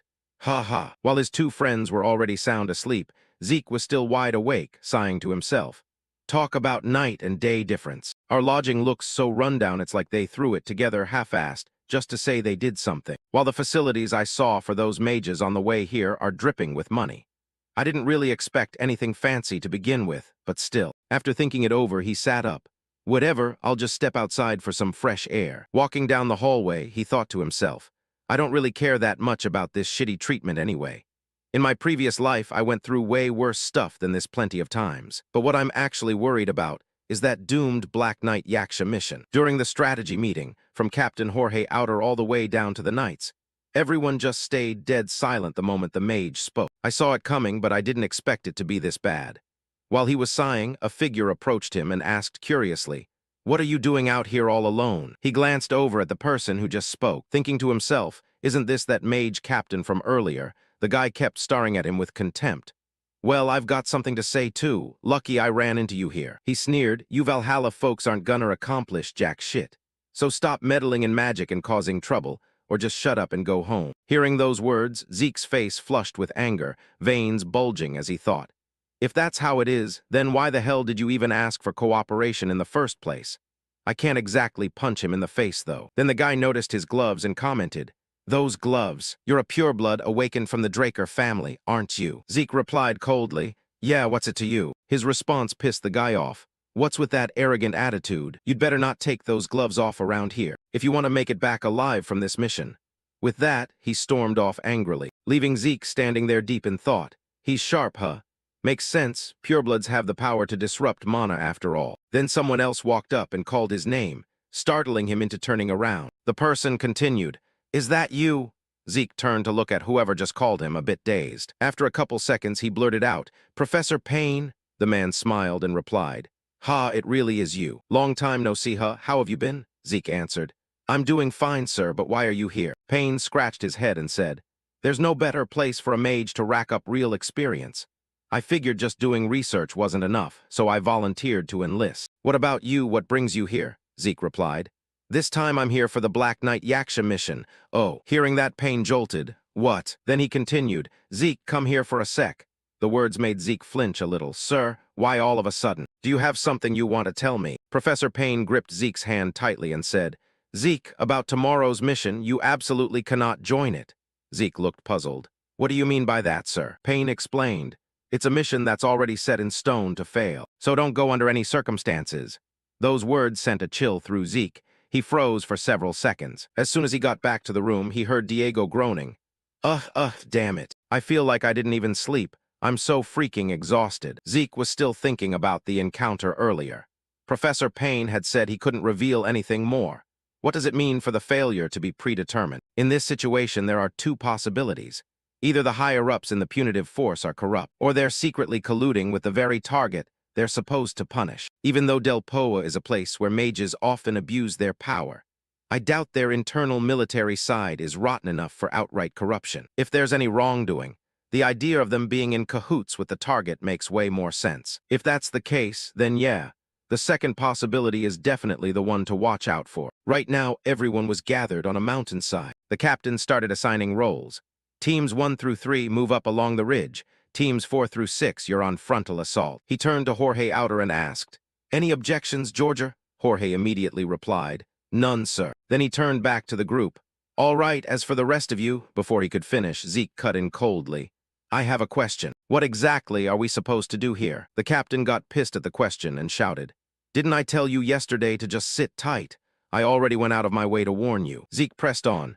"I'm a Blue Knight and Diego and Aster are both Purple Knights. With combat power like that sent here to assist, are you seriously just gonna have us sit around doing nothing?" Hearing that, the captain snapped in surprise. "You're a Blue Knight." The people around them murmured the same shock. So young and already a Blue Knight, and with 2 Purple Knights too. Valhalla really is on another level. The old guy gritted his teeth in fury. "Jorge, assign them to reconnaissance." Jorge stammered, "Why, yes, sir." From behind, Andre asked curiously, "Why'd you suddenly do that? You're not the type to pick a fight with the captain for no reason." Zeke replied, "This mission has some suspicious points." Andre asked back, "Like what?" Zeke explained, "I suspect there's collusion between the punitive force and Black Knight Yaksha." His words made Andre flinch a little. Andre thought for a few seconds, then said, "I see. If you're saying that, then you must already have a plan." Then he stepped forward and announced clearly, "From now on, we will commence reconnaissance toward the Black Knight Yaksha's camp. All members prepare to move out. As for the vanguard and team command position," he glanced at Zeke and said, "Zeke, you'll take charge." After the assignments were done, the groups began to move out. One squad was scouting through the forest. At that moment, the scarred guy noticed something and immediately called out, "Everyone stop. There's a shelter nearby. Move in carefully, watch your footsteps, and don't make any noise. If we get spotted, it'll be a real pain." While he was talking, a sword suddenly flew in from somewhere. His face instantly darkened. Then he let out pained cries as the sword buried itself in his thigh. Up in the trees, the trolls started moving. They leaped down and attacked the group like crazy. The soldiers panicked and scattered, screaming, "Help me." From behind, Diego and Aster jumped in and struck the monsters. With just one hit each, they took them down easily. The monsters were wiped out in an instant. Only then did Zeke appear and ask, "You guys are Black Knight Yaksha's patrol team, right?" The soldiers didn't dare answer. Seeing that, Zeke's expression turned serious. "Fine then, tell me where Black Knight Yaksha is." After getting the information, the whole group now stood near a fortress deep inside the mountains. Aster remarked, "This fortress is built from natural stone, super solid. Looks like breaking through won't be easy." Zeke turned back and asked, "Georgia, where's the mage unit? With just us, it's gonna be tough to breach this place." Jorge turned his face away and mumbled, About that. After we clear the area around the fortress, they'll start supporting from the rear." Hearing that, Zeke was stunned. What does that mean? You're gonna have this small group clear out the whole fortress, you trying to send everyone to their deaths." At that moment, Diego suddenly spotted something in the sky. When he realized what it was, his eyes widened, and he shouted in alarm, What the hell is flying toward us?" Zeke jerked around to look. "What? Those are cannon shells." He immediately shouted orders. "Everyone scatter, get as far away as you can." But it was already too late. The cannon shells came crashing in and exploded right where they were. Agonized screams rang out non-stop. Jorge Outer just stood there staring blankly, muttering, "My God, what the hell is this?" While he was still in shock, Zeke stormed over and yelled, "Jorge, snap out of it. Are you trying to get all your subordinates killed?" Jorge stammered, "No, it's not like that." Zeke gritted his teeth in fury and sighed. "How the hell did they know our position? There's definitely a spy in the ranks." His eyes narrowed slightly, as if he'd just realized something. Right then, from the forest, a horde of soldiers with bloodshot eyes charged toward them. Zeke gritted his teeth and cursed. "Damn it, didn't expect them to come at us this crazily." But then he paused for a few seconds. "Wait, those bastards, their state is weird." Looking at their vacant, blazing red eyes, he seemed to understand something. "Holy, this is beyond saving, no doubt about it. Those scum are all Soma addicts. Soma originally got smuggled in from southern gangs deep into the interior, and eventually it spread to every corner of the continent. Ordinary mages usually use just a tiny amount to temporarily boost their mana, but the real danger comes from the mercenaries. Those guys treat their lives like dirt and see death as a joke, so they abuse Soma way beyond the safe limit all the time. It's practically routine for them." Zeke shouted loudly right then, "Those are Black Knight Yaksha's mercenaries. Watch out, don't let them ambush us." Seeing them charge forward like moths to a flame, Diego gritted his teeth. "Have these guys completely lost their minds?" Off to the side, Aster chimed in, "Damn it, their reinforcements are way too many." Zeke quickly reminded them, "Diego, Aster, conserve your mana as much as possible. Don't burn through all your strength too early like that." He thought to himself, With the enemy attacking in this frenzied state, just our night squad alone will have a really hard time suppressing them. What do we do now? Screw worrying about the individual stuff. Should we just level the entire fortress while we're at it? Then a massive explosion boomed from behind, snapping him out of his thoughts. That surge of power finally decided to show its face, huh? It was the Delpoa Mage Corps, and leading them was that damn Captain Bastard. He yelled loudly, "The mage unit has arrived to reinforce. Everyone fall back." Standing off to the side observing, Zeke assessed. Putting aside how late they showed up, the mana radiating from them is seriously terrifying. If we seize this momentum and attack. Just as he was about to act, the captain stepped forward and barked. "Stop right there." The old man's face darkened. "You're really going to let a perfect opportunity like this slip away?" His voice turned icy. "Hey kid, you're Zeke Draker, right? Because of you, this whole plan has completely fallen apart." He roared in fury. "Do you even realize what you've just done?" Zeke still had no clue what was going on and was utterly confused. He gritted his teeth in anger inside. "What the hell? What are you even doing, you bastard?" The captain scolded. "I assigned you to scout and gather intel, not to go provoking the enemy head-on." Then he turned to Andre and ordered, "Get these trainees out of here immediately. I'll handle this directly with Valhalla myself." Zeke clenched his fists tightly and spoke up. "So we can take it that our cooperative relationship with the Delpoa Legion ends right here." That made the captain blink in confusion. "What?" Zeke continued. "If that's the case, then we no longer have any standing to interfere, and there's no reason we have to follow your orders anymore. From now on, we'll handle completing this mission on our own." The captain shouted furiously. "This is Delpoa Legion territory. What gives a punk like you the right to call the shots?" From behind, Andre cut in. "Black Knight Yaksha has been designated a common enemy of the entire continent. That means, as official knights of the Draker family, Zeke and I have full authority to act independently under the strike first, report later rule." The captain was seething but powerless. Then he spun around and stormed off. "Do whatever you want with the mission or whatever, but you'll be the ones bearing all the consequences." Jorge Outer jolted in surprise, thinking to himself, "I never expected the Mage Corps to pull back that easily.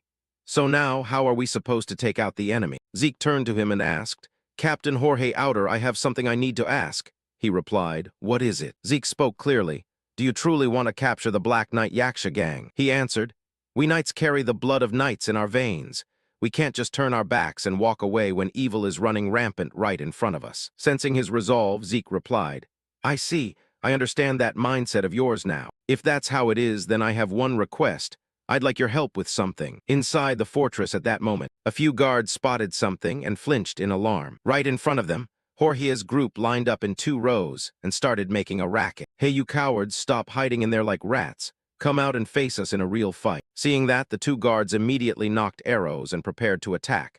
Have those guys gone completely insane? Arrows rained down continuously toward the group below. Jorge ordered, "Everyone hold your positions and withstand their attacks. How can they be this strong?" Up top observing, the blonde-haired guy sneered. "How pathetic. All of this is just pointless struggling on your part." Then suddenly his face darkened as he coughed up a mouthful of blood. A voice rang out from behind. "You sure about that?" Zeke's voice came cold and calm. "Just sit back and enjoy the show. You'll see soon enough." Hearing the sound of hooves thundering, he startled and blankly looked down below, exclaiming, "What, that guy? In a situation like this, he's charging out alone on horseback. Don't tell me he's planning to." Sure enough, it matched perfectly with every description of Black Knight Yaksha's appearance. Zeke declared, "I'm going after him. The rest of you stay here and keep harassing the enemy. Once the main gates open, fire the signal flare." Andre nodded firmly. "Got it." Without delay, Zeke shot forward in pursuit. His voice turned icy. "Come out, Buellis."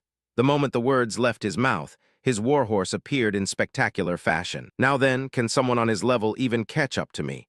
Buepalus surged ahead like a gust of wind. In just a few seconds, Zeke had closed in right behind Black Knight Yaksha, making him blurt out in shock. "What kind of insane speed is this?" The corner of Zeke's mouth curled into an approving smirk.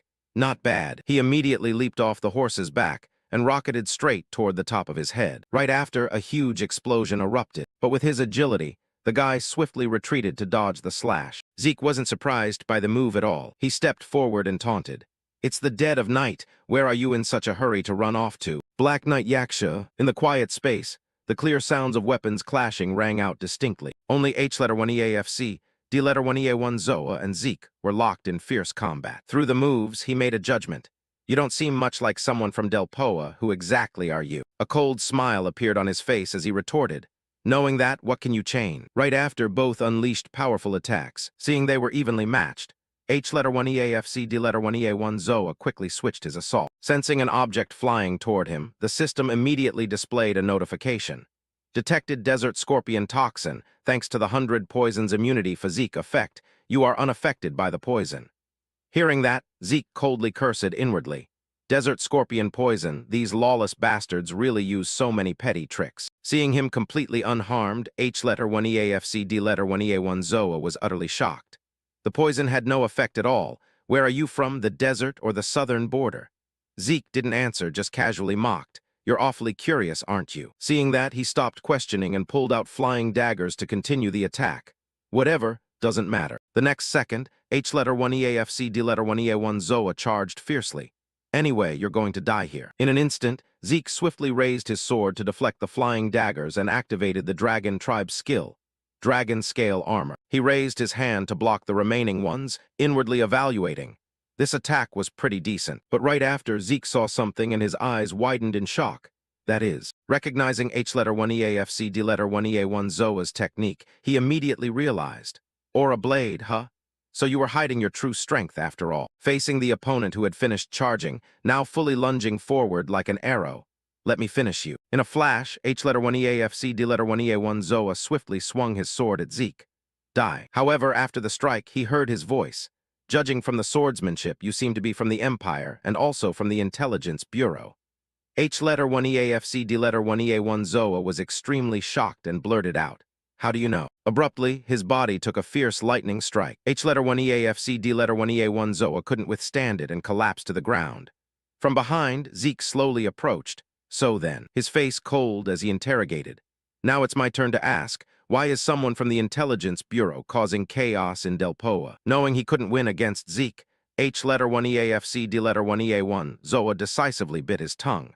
He had to find a way to commit suicide. Who would have thought the next second Zeke poured medicine into him?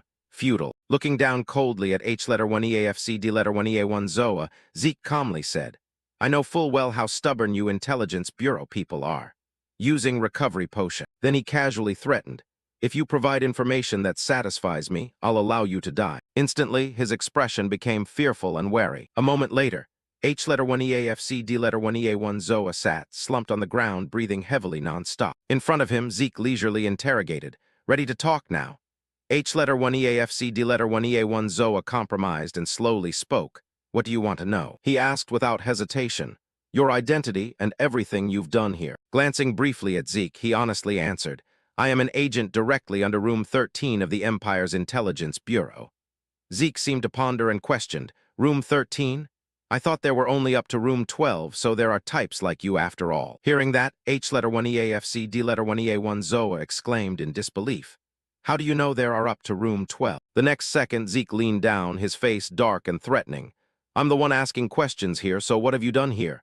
He panicked and stammered, conducting experiments. H letter 1 EAFC D letter 1 EA1 Zoa hurriedly added. Experiments on awakening drugs. Instantly, Zeke recalled the group he met before. Awakening drugs, could it be those mercenaries? His tone somewhat doubtful as he questioned. Weren't they just addicted to soma? He straightforwardly revealed the secret. Yes, it's made from soma components. Hearing that, Zeke continued probing. So why create that drug? H letter 1 EAFC D letter 1 EA1 Zoa calmly explained the Empire's plot. To create warriors who know neither pain nor fear. In a flash, countless thoughts surged in his mind. Is this another human experimentation by the Empire? You're depleting Delpoa's forces while observing the combat patterns of the test subjects. Glancing at H letter 1 EAFC D letter 1 EA1 Zoa opposite him, Zeke silently analyzed. The fact that H letter 1 EAFC D letter 1 EA1 Zoa could hold out in the fortress for 3 years, while infiltrating bandits and mercenaries to expand the organization, all must have been thanks to the Empire's backing. His inner anger surged as he cursed inwardly. Damn Empire bastards, what the hell are you planning across the entire continent? A moment later, Zeke calmed down and spoke. Hey, you know if things continue like this, the Empire will kill you first to silence you, right? H letter 1 EAFC D letter 1 EA1 Zoa's entire demeanor lifeless as he replied. Yes, I've answered everything, kill me. Who would have thought he leisurely proposed a solution? If there's a way to survive, what would you do? H letter 1 EAFC, D letter 1 EA1 Zoa didn't believe much and said, "No way to escape the Empire's intelligence bureau anyway." But the next second, Zeke dropped a bombshell that silenced him. What if the Draker family uses their power to protect you? H letter 1 EAFC, D letter 1 EA1 Zoa couldn't believe it and blurted, "Draker? What do you mean?" He didn't answer but raised his hand to use power. Feeling his body fully recovered, he asked in shock, "You're a pureblood awakener of the Draker family?" Zeke casually replied, "That's right." At this moment, waves surged in H letter 1 EAFC, D letter 1 EA1 Zoa's heart. "Of course I don't want to die in this place. I've done too much dirty work and don't have much patriotism left. Even if I survive and return to the Empire, I'll surely be killed to silence me." Finally, he silently made his decision. In that case, becoming a witness under the Draker family's protection is still a better choice. H letter 1 EAFC, D letter 1 EA1 Zoa tried to calm himself and spoke. "Can you guarantee a complete identity change for me?" Unexpectedly, Zeke said something else. "There's an even better option." He calmly declared, "I'll introduce you to a new job," his expression full of confident judgment. "If you're from the Empire's Intelligence Bureau, there are plenty of places that need your skills." A moment later, something streaked through the quiet forest. It was Zeke. He quickly set off while pondering. The fortress hasn't fallen yet. His mind kept guessing. A fortress without H letter 1 EAFC, D letter 1 EA1 Zoa should have been easily controlled by Andre's group. Has something happened? For now, I need to return to the Knight's camp first. A moment later, Zeke landed in a spot. As soon as he looked up, he was utterly shocked because he saw a group of people discussing something ahead. What are those mages gathering for? Right after, one of them raised a staff. Zeke's eyes immediately widened in horror. Then his face turned icy cold as he questioned, "What the hell are you doing? Why are you targeting allies?" The response came from someone else slowly approaching, Zeke Draker. He coldly accused, "Because of you, H letter 1 EAFC, D letter 1 EA1 Zoa, who was captured, escaped." Ingrid's expression showed no courtesy as he declared, "Therefore, to hold you accountable for this grave mistake, I will escort you back to camp immediately." Hearing that, Zeke let out a soft sigh. Right after, he darkly cursed, "That bastard is throwing a tantrum again." Looking at the person before him, Zeke tried to stay calm and questioned, "What do you mean? Is H letter 1 EAFC, D letter 1 EA1 Zoa's escape my fault?" Ingrid mercilessly criticized, "Of course it's because of your sloppy raid plan. If not for you, I wouldn't have lost a prey like H letter 1 EAFC, D letter 1 EA1 Zoa, who was already in hand." Hearing that, he coldly mocked, "So you've confirmed H letter 1 EAFC, D letter 1 EA1 Zoa is no longer in the fortress? If so, the fortress defense is still too solid." Instantly he faltered, hurriedly shouting, "Shut up, I already confirmed earlier someone rushed out of the fortress." Zeke found it laughable and countered, "It could also be just a messenger going for reinforcements. On what basis do you claim that's H letter 1 EAFC, D letter 1 EA1 Zoa?" Instantly Ingrid was speechless. Seeing that reaction, he immediately understood. "So it's clear now. That bastard reported to let H letter 1 EAFC, D letter 1 EA1 Zoa escape." Looking at the opponent, Zeke quickly deduced the truth. Though he committed treason by colluding with the enemy for 3 years, he probably doesn't know his actions helped the Empire's experiments. Anyway, the fact that he's trash doesn't change. At this moment, Ingrid spoke again. "Stop talking nonsense, come with me." Then he turned to leave. "I will report your crimes in detail to the superiors." Seeing that, Zeke inwardly sighed, "As you wish." A moment later, he followed Ingrid back to the fortress. Suddenly, Zeke saw something and was utterly shocked. The figures of 3 people caught his eye, making him question in disbelief. "Those people are..." Seeing the man's face clearly, Zeke called out in surprise. Jorge, hearing the voice, he panicked and cried, "Knight." Immediately, he looked at Ingrid, questioning, "What is this? Why are they tied up?" Ingrid's cold voice replied, "Shut up, don't meddle in what's not your business." At this moment, Jorge suddenly shouted, "Knight, we don't regret helping you at all." The more he spoke, the more agitated he became.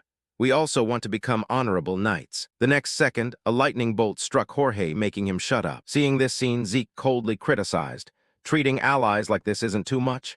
Even prisoners aren't treated this way." But his action completely enraged Ingrid. "I told you to shut up already." His expression ferocious as he threatened, "One more word and I'll execute you on the spot." Right at that moment, a loud explosion sounded not far away. When the dust cleared, someone slowly approached and spoke. Delphoa 8th Magic Division Commander Ingrid Haxon. Aster arrived with 2 companions and warned, "Your earlier statement can be considered a threat to kill Zeke Draker." His face solemn as he declared, Therefore, from this moment, the Draker family declares we will shift to a state of wartime readiness against Delphoa. Instantly, the entire space fell into silence. At this moment, Ingrid began to feel fear.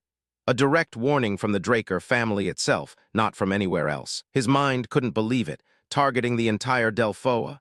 Ingrid hurriedly spoke, wanting to treat it as a joke. Hey, anyway, this reaction is a bit much. This is practically declaring war, joking like this is over the line. Before he finished, Astor calmly cut in.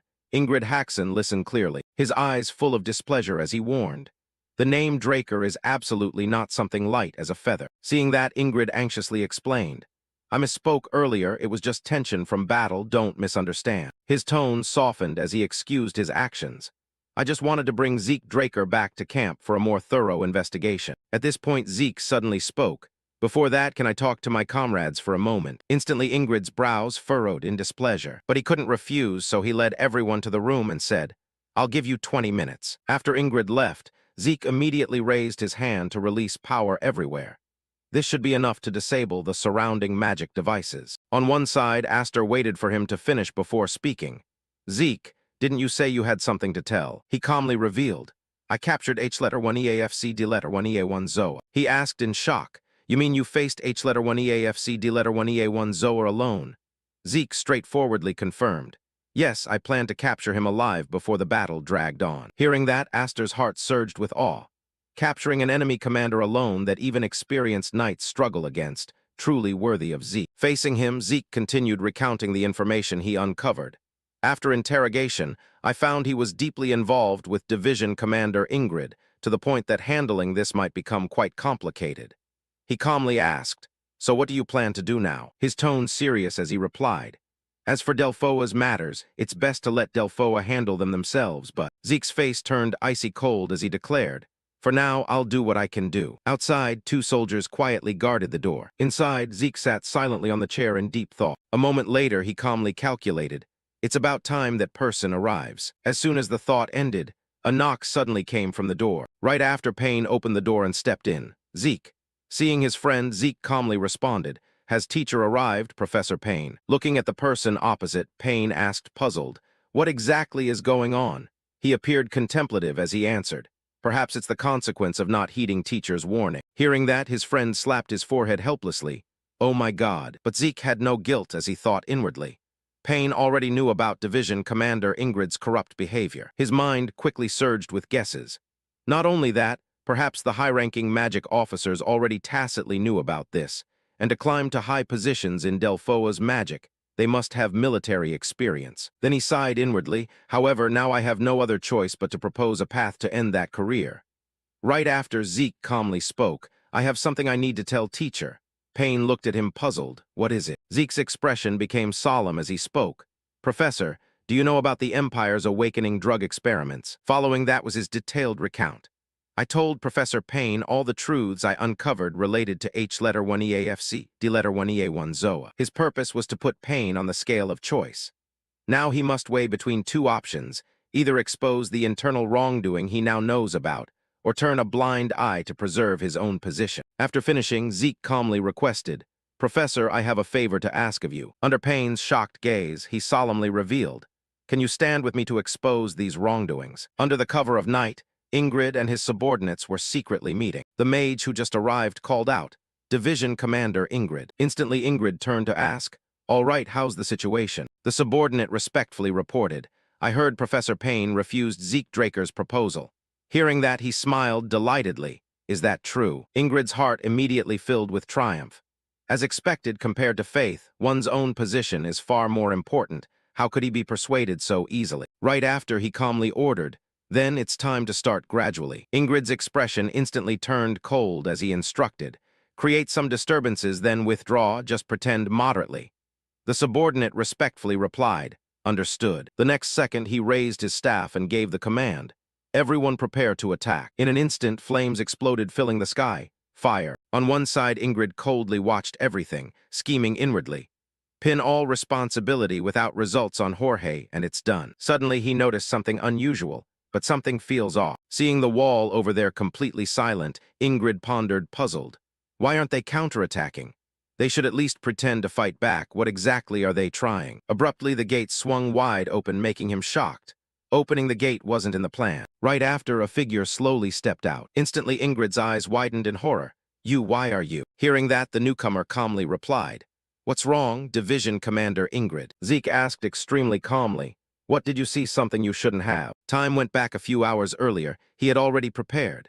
I already used the anti-eavesdropping magic scroll. Now our conversation won't be overheard by them anymore. Following that, Zeke looked at the person beside him and calmly said, Therefore, his tone serious as he asked, That proposal to cooperate, is it sincere, Professor Payne? Payne's solemn face answered, Yes, the awakening stimulant drug experiments. I cannot stand by and watch. Hearing the answer, he still didn't relax and continued probing. But if you do this, Professor will find it hard to continue advancing your career in Delphoa. His friend didn't back down, expression resolute as he declared.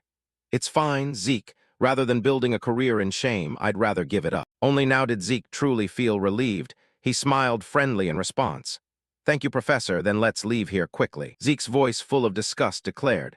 Because I have to give that division commander a painful blow. Back to the present, seeing the members in his group, Ingrid, instantly furious, shouted, Payne, that useless bastard, dare betray me. You think you can get away with this? Before he finished, Zeke immediately growled, Ingrid Haxon. Right after, he coldly declared, I have brought people to investigate your collusion and cooperation with continental enemies, as well as a series of other corruption crimes. Zeke's tone full of authority commanded, Obediently accept arrest. Facing him, Ingrid looked at those three people and gradually became terrified. Those guys are, it can't be wrong. His heart fully confirmed their identities. The Delphoa inspection team. Instantly, Ingrid hurriedly defended. Misunderstanding, I never colluded with anyone. It's all that guy's fabrication to frame me. Hearing that, the middle-aged man mercilessly exposed his thoughts. We have already collected enough evidence inside the fortress, so give up the idea of denying it. In a flash, Ingrid gritted his teeth in hatred. Right after, he furiously shouted threats. Damn it, you think I'll die alone? Someone with as many connections as me only needs to say one word and you'll all die. Not just the division, but all of Delphoa will be shaken. Not giving him a chance to continue, Zeke quickly charged forward and punched Ingrid. Instantly, he fell flat to the ground, but still didn't forget to threaten. I warned you, and you still dared touch me. At this moment, Zeke calmly spoke. Many connections. Use them freely then. He reiterated his identity in a cold voice. I am direct bloodline of the Draker family, pureblood awakener and sole successor of the former Black Knight Duke Draker. The next second, Zeke's face icy cold challenged. Bet once, see whose connections are more. In a flash, Ingrid screamed in terror. I was wrong, I was really wrong. His tone full of Chinese letter begging. Please spare me. Hearing that, Zeke mercilessly cursed. Don't beg me, beg the knights who died because of you, you filthy trash. Right at that moment, someone approached calling, Sir Knight. Jorge placed his hand on his chest, sincerely expressing, Thank you so much, sir. Thanks to you, we have been cleared of wrongdoing. Seeing it was him, Zeke pondered. They have been removed from the inspection list thanks to my statement that they are not involved in this case. But if the 8th Magic Division disappears, then attached knights cannot exist. His heart fully clear on Jorge's group's fate. Therefore, if other magic divisions don't accept them, the 8th Knights Division will inevitably disband. Considering this, Zeke asked without hesitation, You all don't regret it? He was very surprised by the question, how could we? Following that, Jorge sadly expressed, We only feel guilty toward the comrades who died unjustly during this time, just because of meeting that terrible division commander. Suddenly, Zeke calmly spoke, As for me, if you don't mind, I want to introduce a new job. Instantly, he exclaimed in shock, Yes, a job. While searching for something, he calmly affirmed, Yes. Right after, Zeke handed a paper and said, Read this for details. As soon as he saw the content, Jorge was shocked. Knight this is. Then he couldn't believe and questioned. The conditions are too good. Did you mistake the currency unit, sir? Hearing that, Zeke laughed, his voice smug as he explained. Working with me should get at least that much. I just established a trading company and want you all to handle escort duties there. Jorge looked at his two comrades, expression shocked, muttering, working together with the knight. Seeing him like that, Zeke teased amusedly. What, you don't want to? Immediately, Jorge joyfully accepted. How could we not want to, sir? We swear utmost loyalty. What are you standing there for? Hurry and greet the master. After resolving their issue, he turned to call Teacher Payne. Zeke's friendly expression extended an invitation. Once the Delphoa matters are resolved, please come to Atlas. We still have much to do together in the future. Payne immediately placed his hand on his chest, firmly replying, I understand. Regarding the outcome of the matter, Zeke felt deeply moved. From teacher and student to master and servant relationship, truly the longer you live the more strange things you see. Then he looked at the rising sun over the high mountains, his heart calm as he pondered. Anyway, the mission result went in an unexpected direction, so I wonder what the evaluation will be. Suddenly Zeke murmured softly, whatever, his expression full of confidence judging. This time's case can be considered resolved satisfactorily. It will all be fine. Cut to Midland Castle. In the pitch-dark room lit only by the fireplace, three figures gathered to talk. Draker spoke, sorry for summoning everyone while busy, his voice suddenly serious. This time's matter probably needs discussion with our Black Crow team's key figures. His eyes narrowed. All right, no beating around the bush, straight to the main point, Baron Draker. Lately, the situation in the southern continent hasn't been normal. Hearing this issue, both people beside were surprised. The bearded man spoke in rebuttal. But Captain, even if the South is full of criminals, it's just small-time drug dealers. No need to worry that much. The young man opposite replied. Not necessarily. Don Juan of Mequin has taken over the South through Soma business. He's a monster who accumulated enormous wealth. If someone like that causes chaos, it's definitely not trivial. The Baron showed slight displeasure. Vice Captain Right Wing, you're in charge of intelligence gathering and still don't know that Don Juan is dead. He raised both hands puzzled. That's impossible. Currently confirmed that Don Juan is hiding to avoid Favela's attacks. The Baron calmly replied.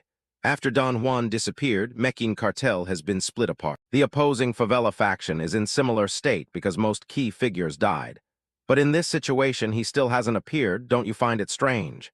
His pupils contracted in disbelief. The Baron continued. There is a video recorded from both cartels a month ago. On the screen was footage of a mysterious team heading somewhere. Both sides had masked individuals. The Baron zoomed in on a young man with suspicious blue eyes. Among them, most notable is the leader. We speculate he operated between the two organizations and took down the cartels. However, neither side has identified him yet. Draker announced, from now on we will track down that person. His face furious. Find out who he is, why he targeted the southern cartels, clarify everything. In another development, Zeke was confused about something. He asked again, Commander, what did you just say? Flaubert handed the document before him and said, this subjugation mission against H-1EAFC D-1EA1 ZOA, you did very well. He placed the document on the table. Professor Andre recorded everything meticulously. The Delfoa inspection team also sent documents along with thanks. Zeke was surprised for a moment. Then he pondered deeply. I thought this mission would be hard to get a good evaluation for. Because on the battlefield, obeying superior orders is natural, I never expected to receive such a high rating. Suddenly, the headmaster's voice interrupted his thoughts. However, there is one regrettable point. H-1EAFC, D-1EA1 ZOA dying during escort is quite unfortunate. Hearing that, he gave a wry smile, thinking, actually, I let H-1EAFC, D-1EA1 ZOA alive. Zeke recalled the previous incident, thinking, first treat it as if he's dead, then later launder his identity and bring him back to the central continent. He thought of that document. Materials on the Empire's human experiments found in the South, and the awakening drug experiment witness being H-1EAFC, D-1EA1 ZOA as well, and also the man he met earlier. His brows furrowed. These things will become cards strong enough to pressure the Empire. Flaubert announced, Zeke, considering the qualities you displayed in this mission, the Professor's Council has proposed a different exam format. He asked, puzzled, what is it? The headmaster replied, it's monster beast hunting. His eyes widened in utter surprise. Hunting a monster beast, he thought, isn't that too easy for a special graduation exam? The headmaster answered, of course it's not a simple hunt, but an unsolved case, and you must solve it yourself. Hearing this, he immediately sensed something dangerous was about to happen to him. Unlike regular beasts, monster beasts don't have fixed species, so it's very hard to grasp each one's habits or characteristics. And there are even many powerful monster beasts with high intelligence, so subjugation isn't easy at all. Zeke thought most likely this case was caused by a highly intelligent monster beast. He asked, where did the incident occur? He replied, in the Troy Duchy area. As you know, the Troy Duchy is where the Draker family is located. Even there, they couldn't subjugate it, so it's definitely no ordinary monster beast. Zeke touched his chest and said, precisely because of that, if I pass this exam, all other exams will be fully waived. In fact, this exam alone is enough to qualify for graduation. I swear on my knight's honor to resolve this case soon. His eyes were resolute. Besides, I will never let you down. A moment later, a voice rang out. Sir Zeke Draker, honored to meet you. The young man respectfully greeted. I am the guide assigned for this mission. My name is Felix Valencia. Zeke said somewhat dejectedly. All right, pleased to meet you. He thought inwardly, Felix Valencia, a name I've never heard before in either previous life or this one. Suddenly his eyes turned sharp cold, and there's another strange point. He saw a green aura enveloping the boy. It seems there's an abnormal aura inside his body. A normal young knight not from Draker bloodline reaching this level definitely has issues. He asked curiously, "Are you from the Troy Duchy?"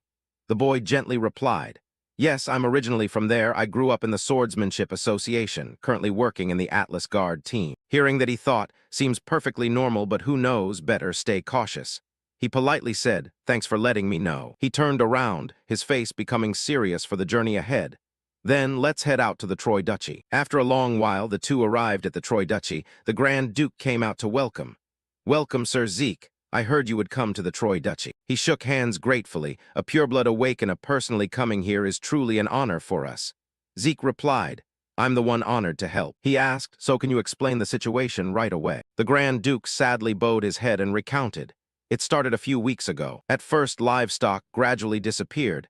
Later, people entering the mountains began to go missing. In order from children, women, to adult men. It seems the monster beast is targeting larger prey over time. He asked, puzzled, "Is there any remaining scene evidence?" The Grand Duke led the way. "This way, please." The Grand Duke pointed ahead and continued.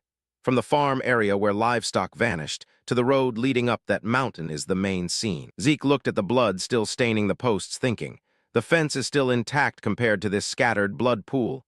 Let me check around here. After that, he cast magic and suddenly discovered something. Before him was a large footprint of someone. Such large footprints. He looked at the clues imprinted on the ground and deduced, with considerable weight leaving such deep prints. Then he glanced at the posts, and it could easily jump over this fence like nothing. He gritted his teeth in annoyance. This isn't the behavior of an ordinary monster beast. Zeke showed a serious expression and said, "Perhaps this mission won't be easy." After a long day, the two decided to stop and rest overnight by the campfire. Zeke sat looking toward the sleeping Felix Valencia and pondered. "Seems you're really tired. Makes sense. You've been investigating late into the night." He sat stringing together everything that happened during the day.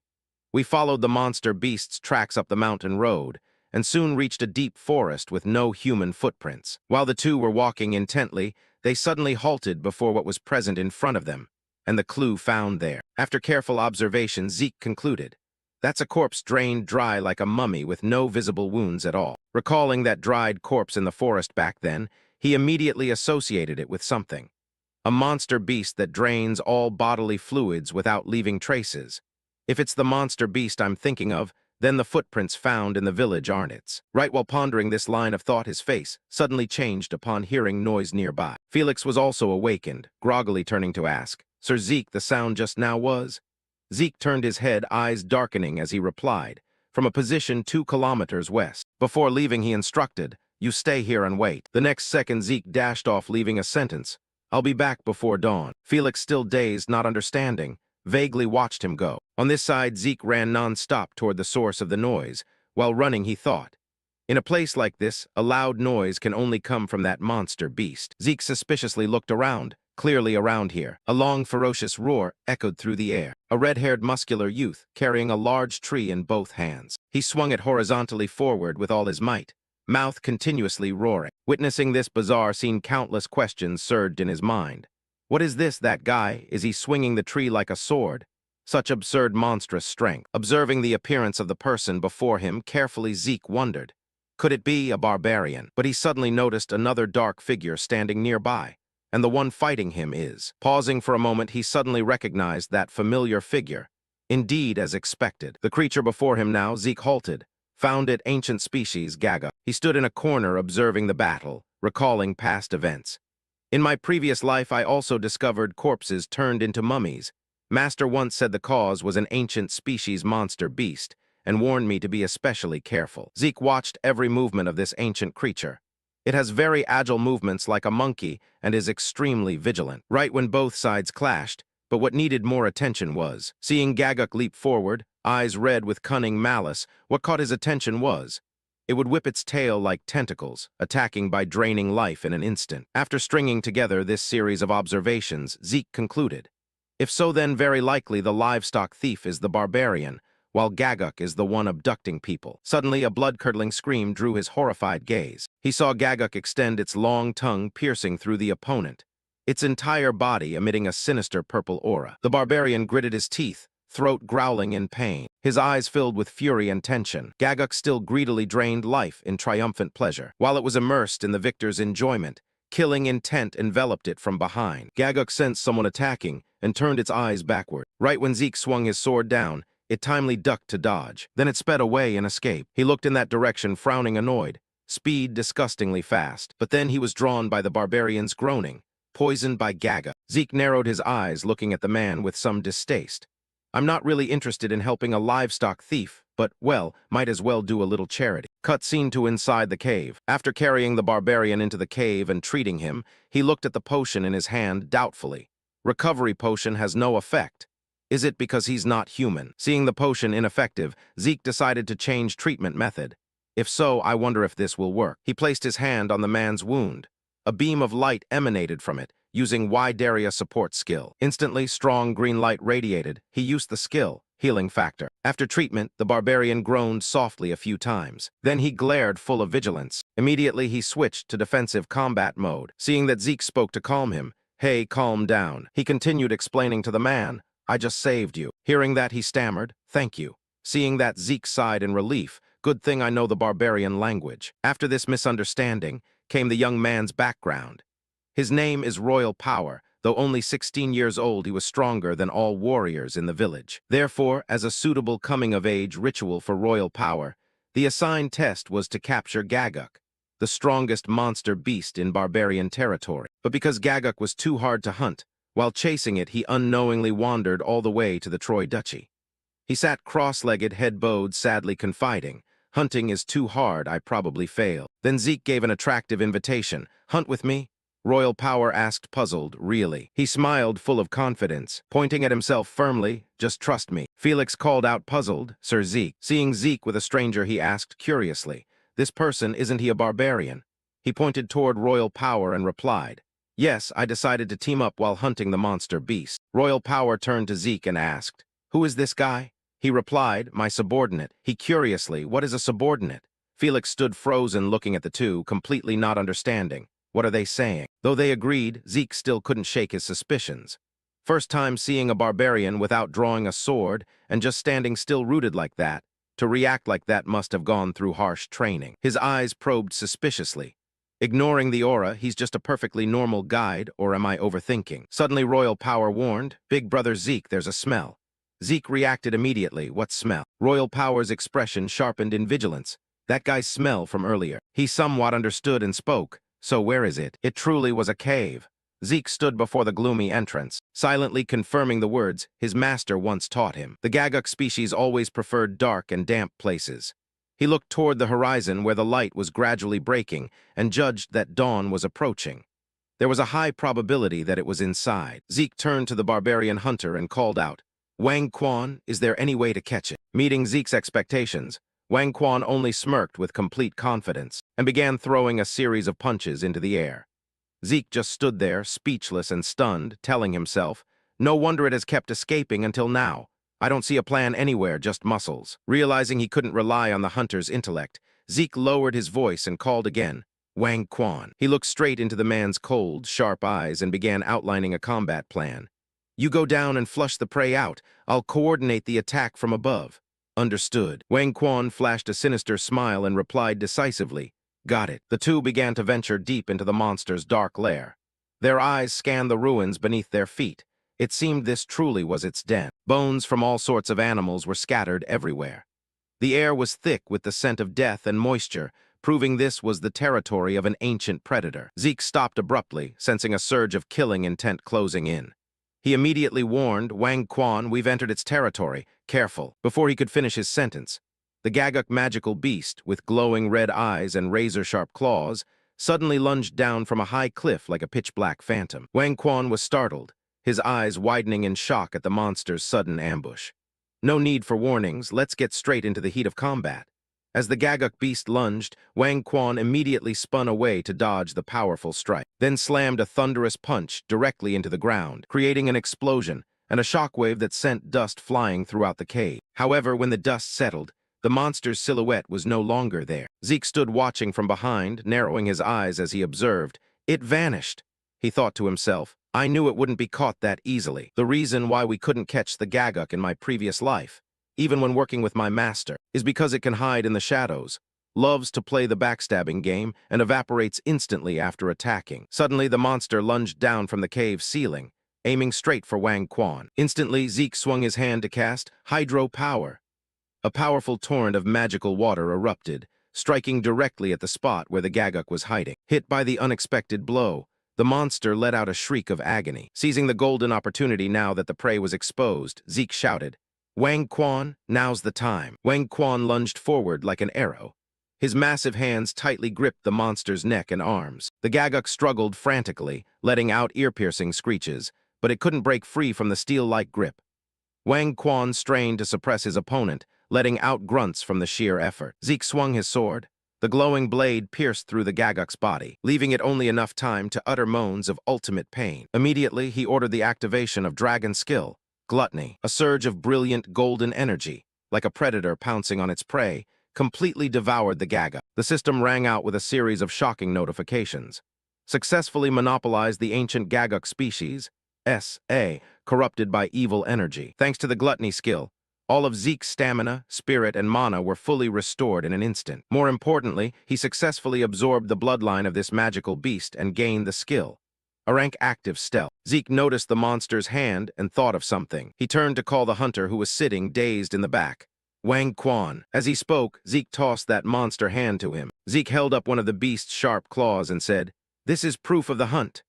He smiled slightly, decisively tucked the claw into his bag, and declared, By custom, one claw belongs to me. Overwhelmed with emotion by his benefactor's help, Wang Quan burst into tears and rushed over to hug Zeke tightly. Wah, Lord Zeke is the best. Lord Zeke is #1. Thank you, sir. Being squeezed by the massive barbarian, Zeke could only grimace and endure it. When they parted, Wang Quan stood at a distance, waving enthusiastically. Lord Zeke, you must definitely come visit our tribe next time. Zeke called back nonchalantly. Fine, which tribe do you belong to? The barbarian answered proudly. It's the Boulder tribe, very, very strong. You can tell it's prestigious just by the name. The name made Zeke freeze, his eyes widening in shock. The Boulder tribe? Isn't that the largest power among the barbarian tribes? Zeke stood frozen, watching the hunters retreating back, while Wang Quan was still happily shouting, Great Lord Zeke, you absolutely must stop by our village. Yeah, I'll definitely visit next time. Zeke waved goodbye in the quiet darkness of the night. Shortly after, the atmosphere became lively at a tavern in the village. Cheers erupted for the knight who had protected their village. Cheers. The villagers didn't stop praising him. Haha, seriously, thank you. Thanks to you, we can live in peace now. Zeke only gave a humble smile in response. I'm just glad I could help everyone. However, amidst the celebration, Zeke never took his eyes off Felix. He silently noted, as expected, something is still not right. Zeke recalled, after handling the Gaguk and returning to the territory, Felix was nowhere to be found. A while later, he returned looking disheveled, only making the excuse that he had fallen. Zeke grew suspicious. Could he have come to watch the battle between me and Wang Quan during the intense fight? I can't sense someone too far away, so there's a high chance Felix was hiding nearby to observe. Zeke told himself, whatever, I'll just keep observing for now. Late at night, as he was strolling back to his quarters, Zeke suddenly stopped when he saw a figure waiting under the dim streetlights. He squinted and recognized him. It was Felix. Zeke asked curiously, Why are you standing here waiting for me?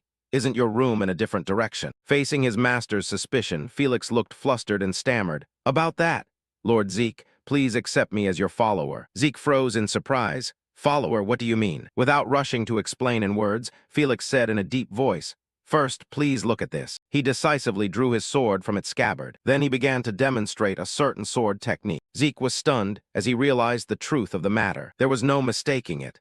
That was the inherited swordsmanship of a holy knight. After swinging his sword for a while, Felix returned to his stance and let out a tired breath. Phew, that's all, Lord Zeke. Zeke looked directly at him and asked, You clearly said you graduated in chemistry from the Swordsmanship Association. Yet why do you know the inherited swordsmanship of a paladin? Even within the Holy Kingdom, only those with minimal outside contact who belong directly to the Holy Knights are paladins. Inherited swordsmanship is only passed down privately among them. Even being able to perform it like this is surely very rare.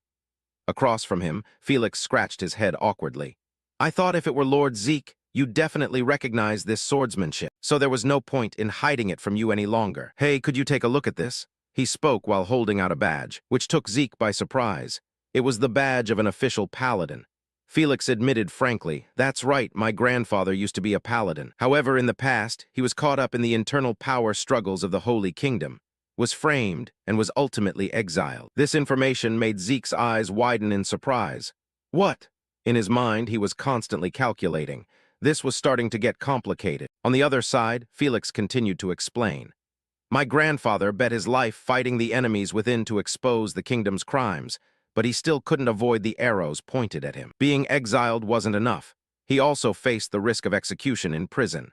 But thanks to the help of his comrades, he managed to escape the Holy Kingdom with great difficulty. From then on, he always hid his identity and lived in the Duchy of Troy until now. As time passed before he died, he told me everything and passed this swordsmanship down to me. Hearing this, something suddenly clicked in Zeke's mind. Passed down. Then could that also be? He hurriedly asked Felix, before he passed away, did your grandfather try to perform an aura inheritance on you? Felix heard this and looked a bit confused. Aura inheritance? What's that? Without letting him ask further, Zeke directly ordered, quickly, give me your hand. Just like that, the protagonist gripped his hand and slowly felt it out. Sure enough, as expected, his aura conduction rate was much higher than his actual strength. Even his aura circuits were completely cleared. Seeing Zeke's serious expression, Felix asked worriedly, Lord Zeke, is there something unusual? Zeke spoke with a hint of envy in his voice. On the contrary, Felix, be grateful to your late grandfather. Your grandfather must have been a great holy knight. To put it simply, he was on the same level as a black knight. At these words, Felix felt like luck had truly found him. Is that true? He asked back. Zeke nodded with certainty. Yes, the paladins of the Holy Kingdom have a unique technique passed down from the Imperial era, and that is aura inheritance. It's a technique that helps one achieve aura mastery faster than normal. But your grandfather didn't just do that. He also cleared your meridians to increase the aura conduction rate within your body. The more he heard the protagonist speak, the less Felix understood. How is that possible? I had no idea at all. Ignoring his confused look, Zeke put on an extremely serious face and asked coldly, Felix, do you want to become my follower to seek vengeance for your grandfather? Felix's face darkened slightly, but he nodded in admission. That is certainly part of the reason. But after watching your battle in the previous mission, I truly wanted to serve by your side. As long as you allow it, you won't regret it. Felix's voice was full of determination. However, Zeke was still considering this in his mind. If he were a normal spy, he'd keep him close to find out who the enemy was. If not, then he had just acquired a high potential follower. Thinking this, Zeke temporarily agreed. Following me won't be easy. We're heading back to Atlas tomorrow immediately, so get ready. Seeing that the protagonist had agreed, Felix's face flushed with excitement. He replied hastily, Thank you very much, Lord Zeke. I will be wholeheartedly loyal. Time passed quickly. By now, Zeke had returned to the academy and was reporting his mission to Flaubert. The man praised him. Haha, come in, Zeke. The content of this report is truly astonishing. Treating the injured barbarians, and then working together to eliminate a magical beast. In my opinion, keeping a talent like you here at Valhalla is a loss for this continent. Faced with this praise, Zeke remained as calm as ever. I just got lucky. His modesty made Flaubert even more pleased. Haha, you're being too humble again. Here, take this. He spoke while pushing a scroll toward Zeke, making him a bit curious. Flaubert explained from the side. This is a temporary graduation certificate.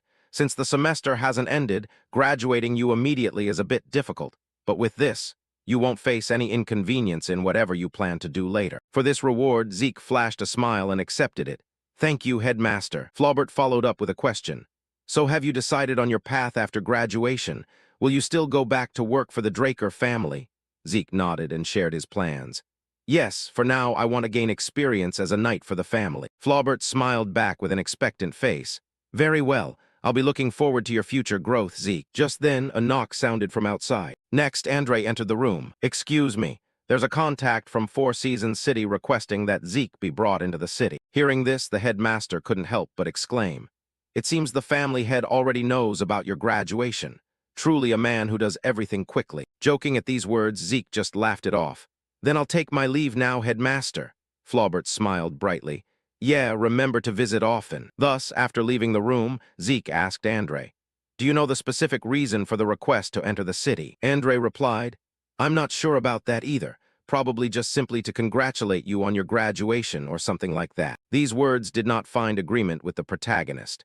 He remarked sarcastically, Congratulations. If I think about the family head's usual personality, that's truly unimaginable. Andre explained it differently. You achieved the miracle of graduating Valhalla in just 2 years, so it's very possible. But before coming to the headmaster's office, I saw a few of your friends. They looked terrible. Did something happen? He spoke while glancing slightly at Zeke behind him. Hearing this, Zeke's expression remained normal. I heard they had to continuously clear snow with the northern border guard before returning. So that's how it is. There's a saying that snow is even scarier than magical beasts, so that's understandable. Well then, go on in. As he said this, the two of them had reached the door to the family head's room. After thanking Andre for leading the way, Zeke stepped inside. His father was sitting there waiting. Oh, you're here. Congratulations on graduating from the academy, Zeke. Zeke replied, Thank you, family head. Arthur continued, Yeah, come here and sit down comfortably. By now you're probably wondering why I called you here, right? Zeke, I'm planning to have you participate in the Draker Martial Arts Tournament this time, and I want you to be the one to take the championship there. After hearing this, Zeke's face showed no emotion, as if he were evaluating the request. The Draker Martial Arts Tournament is a tournament organized by the Draker family. Any young knight in the clan who has been promoted to Purple Knight for less than 5 years can participate. In essence, this is a competition to find the next generation of rookies to lead the continent. Understanding this, Zeke answered very calmly, I understand. His confident attitude took Arthur a bit by surprise. He asked again, Are you saying you'll take the championship? Zeke affirmed, Yes, that's right. In accordance with the family head's wishes, I will win the Draker Martial Arts Tournament. At this, Arthur broke into a bright smile. Very good. I hope I can award the medal to you on the final day of the tournament. Also, I've prepared a graduation gift for you. Open it and see. He pushed a box forward as he spoke. After opening it, Zeke's eyes widened in shock. These were metal plates and documents. Isn't this a certificate of ownership for a territory? Realizing this, he hurriedly turned to ask, Are you saying you're handing this territory over to me? Arthur nodded gently and explained further. That's right. It's a territory in the north of the Duchy of Troy, the place where you just eliminated the magical beast. For Zeke, he couldn't believe his graduation gift was a territory. He quickly affirmed, I will do my best not to fail the family head's expectations. Very well, I'll wait and see. I'll soon send a manager to handle the administration of the territory, so listen to his detailed report. You may leave now, Zeke. He spoke while looking at the protagonist with meaningful eyes. This seemed to leave Zeke in some thought. However, he could only say his thanks and quickly leave the room. Walking down the hallway, his mind was filled with thoughts. Even for the Draker family, one usually has to be a high-ranking knight to receive a private territory. But I've only just become an official knight. This truly is unprecedented treatment. While he was still lost in his thoughts, a familiar voice suddenly rang out from behind. Hey, Zeke. The protagonist turned around and realized the person coming was Uncle Duke, his master. He greeted him happily. Master? Duke nodded. Right, you busy disciple. Long time no see. Zeke turned to ask him, Why are you here? Duke replied, I plan to go to your place to rest comfortably. Who knew I'd be caught by Arthur and made to do so much work? Even though I've retired from being a knight, my status in the Draker family is still there. Zeke glanced at him and teased, You've been playing around for 10 years now, so what's wrong with doing a little work? Duke cleared his throat. This kid's way of talking is definitely Arthur's son, no doubt about it. Anyway, for now, let's just get home before those hungry leeches catch us. The uncle spoke while directly jumping straight out of the window, leaving Zeke only able to let out a sigh. Seriously, this guy. Time passed quickly. The scene shifted to Zeke's mansion. Duke let out a comfortable shout. Phew! Now I finally feel like I'm living. As expected, home is best, isn't it, Zeke? The protagonist reminded him, but this is my home. Seeing that, the teacher started complaining. You're so stingy. What belongs to the disciple also belongs to the master. Zeke had no idea how to even respond to that. After a few seconds, Duke cut to the chase and asked, So, what did that Arthur guy call you in for? Surely it wasn't just to congratulate you on graduating, right? Zeke replied, I received my graduation gift. Duke waved his hand as if the gift didn't matter much. Oh, really? So what did he give you? A sword or some armor? Zeke told him that he had received a territory. That statement made Duke snap awake like a corpse rising. What? You received what? He asked again. Zeke just shrugged and said, I received a territory in the north of the Duchy of Troy. At that point, even Duke was struck dumb for a few seconds before he could let out a sigh. Good grief. Seriously. Getting a territory the moment you become an adult. It looks like Arthur is beyond thrilled. Besides, even if it's in the north, the tax revenue from the Duchy of Troy isn't half bad. Zeke nodded in agreement. Coincidentally, that's where I carried out my last mission. The people there are all very kind. Duke could only feel exhausted by the protagonist's luck. Well, it's a good thing regardless. Being a lord is far better than just holding the title of a knight. Remembering something, Zeke added, "Oh, there's one more thing. I've been ordered to win the Draker martial arts tournament." For some reason, Duke's expression changed abruptly the moment he heard that. He asked back, "The Draker martial arts tournament?" Noticing the shift in his expression, Zeke asked quietly, "What's wrong, Master? Is the difficulty of that tournament really that high?" Duke began to speak in an extremely serious tone. "No. Considering your actual strength, winning the championship wouldn't be difficult. However, that's only if it were a pure test of skill. Zeke, have you ever actually watched the Draker martial arts tournament?" Zeke shook his head slightly. "I've only heard that it's a tournament held once every 5 years. Duke glared at him in warning. "I'll say it one more time. The Draker martial arts tournament isn't just a simple competition. It's a battlefield between families under the guise of a tournament." Hearing this part, our protagonist seemed to guess a few things. "Do you mean there's cheating in the tournament, Master?" Duke brushed that speculation aside. "No, it's actually the opposite. The concept of cheating doesn't even exist there. Any interference from various powers is allowed to be mobilized, and the winner is decided based on all of those factors combined." Zeke fell into deep thought after hearing that. He thought defeating everyone would be the end of it, but if even Master Duke had that look on his face, the issue definitely wasn't simple. Turning back to Zeke, Duke spoke bluntly, "Zeke, I'll tell you straight. Without the backing of a family, you absolutely won't be able to win this tournament. Even I am quite a stranger to political matters. But since there's still a bit of time left, I'll try to reach out to some families I know." Zeke pondered his master's words. Before leaving, he realized he was also quite poor at politics. Damn it, is there really no other way? Just then, the voice of Decker the butler rang out. "Forgive my intrusion, young master. I have some important words I need to share with you. I just overheard your conversation with Lord Duke. You're participating in the Draker martial arts tournament?" Zeke didn't quite understand his intent, but admitted, "That's right. But Master said it would be very difficult without backing from a family." After a few seconds of thought, Decker suddenly continued, "Young Master, please look at this." As he spoke, he drew his sword from its scabbard. A layer of blue blood appeared on the blade. That caused Zeke to be unable to hide his surprise. "Decker, are you a holy knight?" Decker only spoke quietly. "I knew you would have realized this sooner or later." Zeke nodded awkwardly, silently praising Decker's observational skills in his heart. Then the butler said, "Young Master, in truth, I am a knight directly under the Draker family, and I am also the guardian knight who protected the lady, your mother." Once again, Zeke was caught off guard by this. He gasped in shock, "My mother." The butler began to slowly delve into the story. "Young Master, do you know the reason why no one in the Draker family mentions the lady? It is because the family the lady was born into is the Agamemnon family." Zeke was completely stunned by that name. "Agamemnon? This is the first time I've ever heard that name. What kind of place is it?" The butler's expression became extremely serious. He began to state what he knew. The Agamemnon family used to be the most powerful force among the blood alliances of Draker, even more so than the current Thurn or Siemens families. The more he heard, the more confused Zeke felt. It was that big, but why have I never heard of that family? Decker let out a sigh. Because everyone shunned them and called the Agamemnon family the cursed family. The women of that family would suffer stillbirths, and those lucky enough to be born would all die before the age of 5. But only one person, your mother, the lady, survived and reached adulthood. Hearing this part, Zeke understood what Decker wanted to tell him. "Decker, do you want me to use that curse to get family backing for myself?" The old butler nodded in admission. "Yes, that place was once the most powerful force in the central region. Furthermore, you are the only one eligible to become the successor of that family." After listening, Zeke only said for the time being, "All right, I'll consider it." Since he had said his piece, Decker didn't want to say more. "I understand. Thank you for listening. And young master, although you now know I am a holy knight, thank you for trusting me without suspicion." Zeke flashed an incredibly confident smile. "It's nothing." The scene shifted to the Mycenae area. By this time, Zeke and Felix had arrived there. The city's development made Felix marvel. "Good heavens, young master, it's as if we're stepping back into the era of the Holy Empire. So Mycenae is this kind of city." The protagonist paid no mind to what he was saying.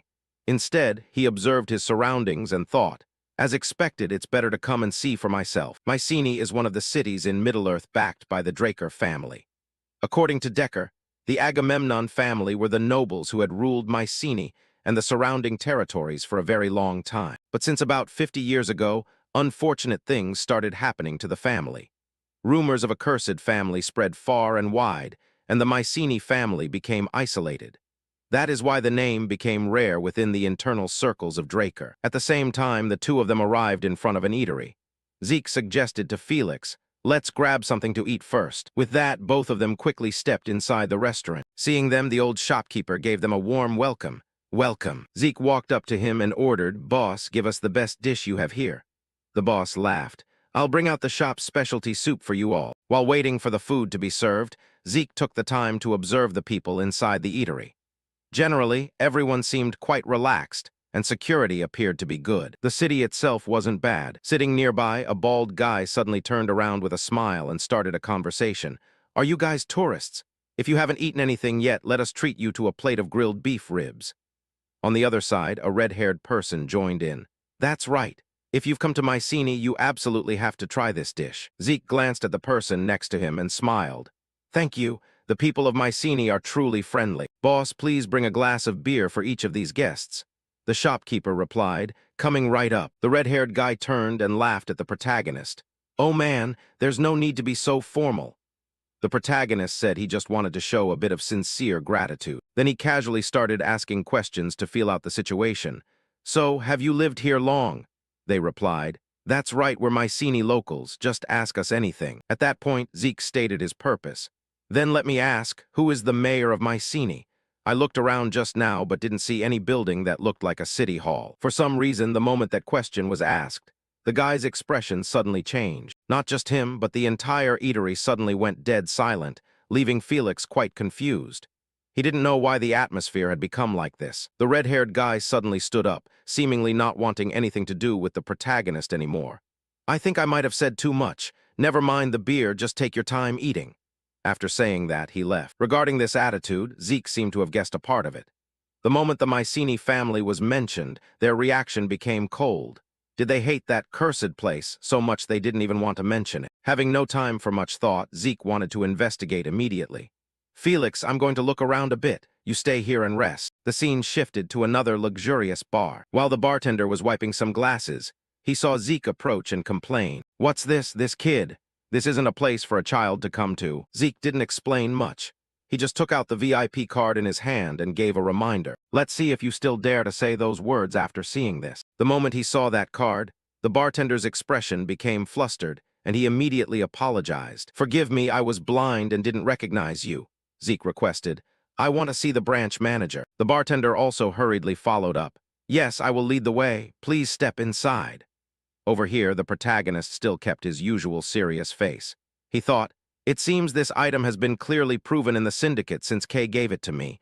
This card will still be quite useful later on." With that, Zeke began to enter a secret passage. Hurried footsteps began to ring out from ahead. A blonde-haired man ran up in front of him and knelt down, truly terrified. "Forgive me. I didn't know an esteemed guest had arrived and was disrespectful." Zeke asked him, "Do you know who I am?" The blond man bowed his head low to the ground and replied, "I don't know exactly, but I was told that you are someone who must absolutely not be offended." Zeke continued to ask, "How long have you been here in Mycenae?" The man's face was dripping with sweat from the tension as he spoke slowly. "It has been about 20 years now." The length of time took Zeke by surprise. "Oh, that long. All right, then you must be well aware of the situation in Mycenae, right?" The man nodded vigorously. "Yes. Mycenae is a place where the black market is more developed than its exterior. If you're interested in that side, let me." Before he could finish, Zeke cut him off. "Unfortunately, what I'm interested in isn't the black market. Do you know anything about the master of Mycenae?" Just like before, when the name Mycenae was spoken, the man's expression froze up again, and his body trembled. "Could you possibly mean?"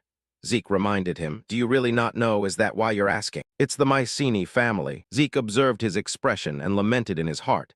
"Seriously, how far has this rumor spread that everyone is this terrified?" Decker's next question seemed to be whether mentioning that family's name was a taboo.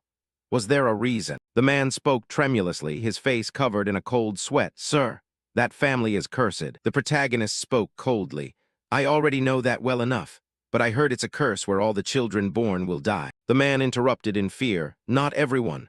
Zeke was a bit surprised and asked back, what? Then what kind of curse is it exactly? The man said with a voice full of tension, anyone who steps into that family's castle will die. Hearing those words, the protagonist could no longer hide his shock. After a few seconds to regain his composure, Zeke asked again, so according to you, anyone who goes near the Mycenae family castle is finished, is that right? The man nodded vigorously in confirmation. That's right. Not only that, just mentioning the name too much is also very dangerous. Zeke began to ponder his words. Let's see. It seems there's some hidden truth here. An incantation becomes stronger the more people believe in it. That means the probability that the curse exists is very high. After thinking, he asked further, has anyone actually lost their life going to that castle? The man stammered. Yes, that's correct. The story of how everyone who went there a few decades ago died from the curse is very famous. That's why even now, the people of Mycenae don't dare to go near the castle. At this, Zeke gave a cold smile. Ah, now I understand a part of it. This curse is a rumor, intentionally spread by the Mycenae side themselves. Time passed quickly. The scene shifted to the front of the Mycenae family castle. By now, the protagonist and Felix were there. Felix said fearfully, Master, do we really intend to investigate this place? This gloomy atmosphere truly feels like a bad omen. Or should we just head back now? Ignoring his subordinate's advice, Zeke opened his mouth and shouted at the top of his lungs with an authoritative voice. Awaken!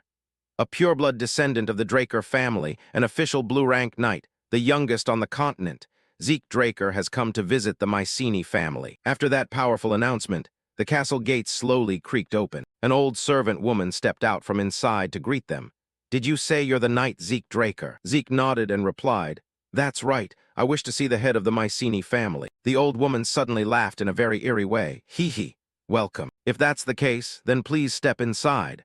She spoke while pointing toward the interior of the castle. With that, Zeke and his follower quickly entered. As they walked, he took the time to observe his surroundings. This was an extremely ancient castle. It looked like it had existed for at least 1,000 years. From behind, Felix seemed to discover something, and his face suddenly turned completely pale. Master, look over there. It's ghosts, and there's more than just one. Before his eyes were the people of the Mycenae family already sitting and waiting in the reception area. The protagonist casually gave his subordinate a smack on the head and reminded him, you, be quiet for a moment. Then he observed the old man sitting in the center. There was no light in his eyes at all. He looked like a sleepwalker. Is that old man in the middle the family head? He spoke up to greet them. Greetings to the elders of the Agamemnon family, masters of Mycenae. And as a direct bloodline descendant of the Mycenae family, I hope you will support me. The protagonist went straight to the point.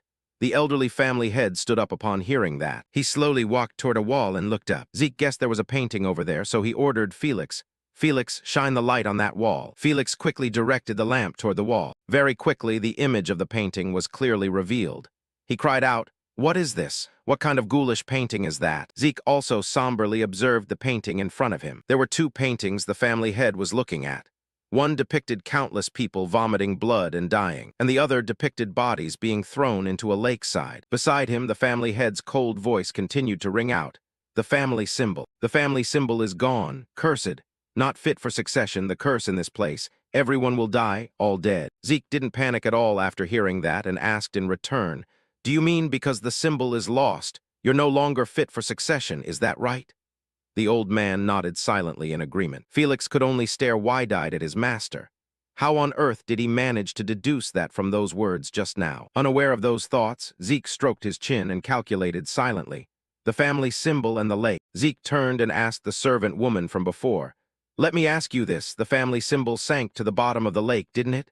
She nodded silently. Zeke requested further, then lead the way to that lake. With that, the two of them were quickly brought to the edge of a vast lake. Felix observed it for a moment and exclaimed, wow, this is the first time I've seen such a large lake.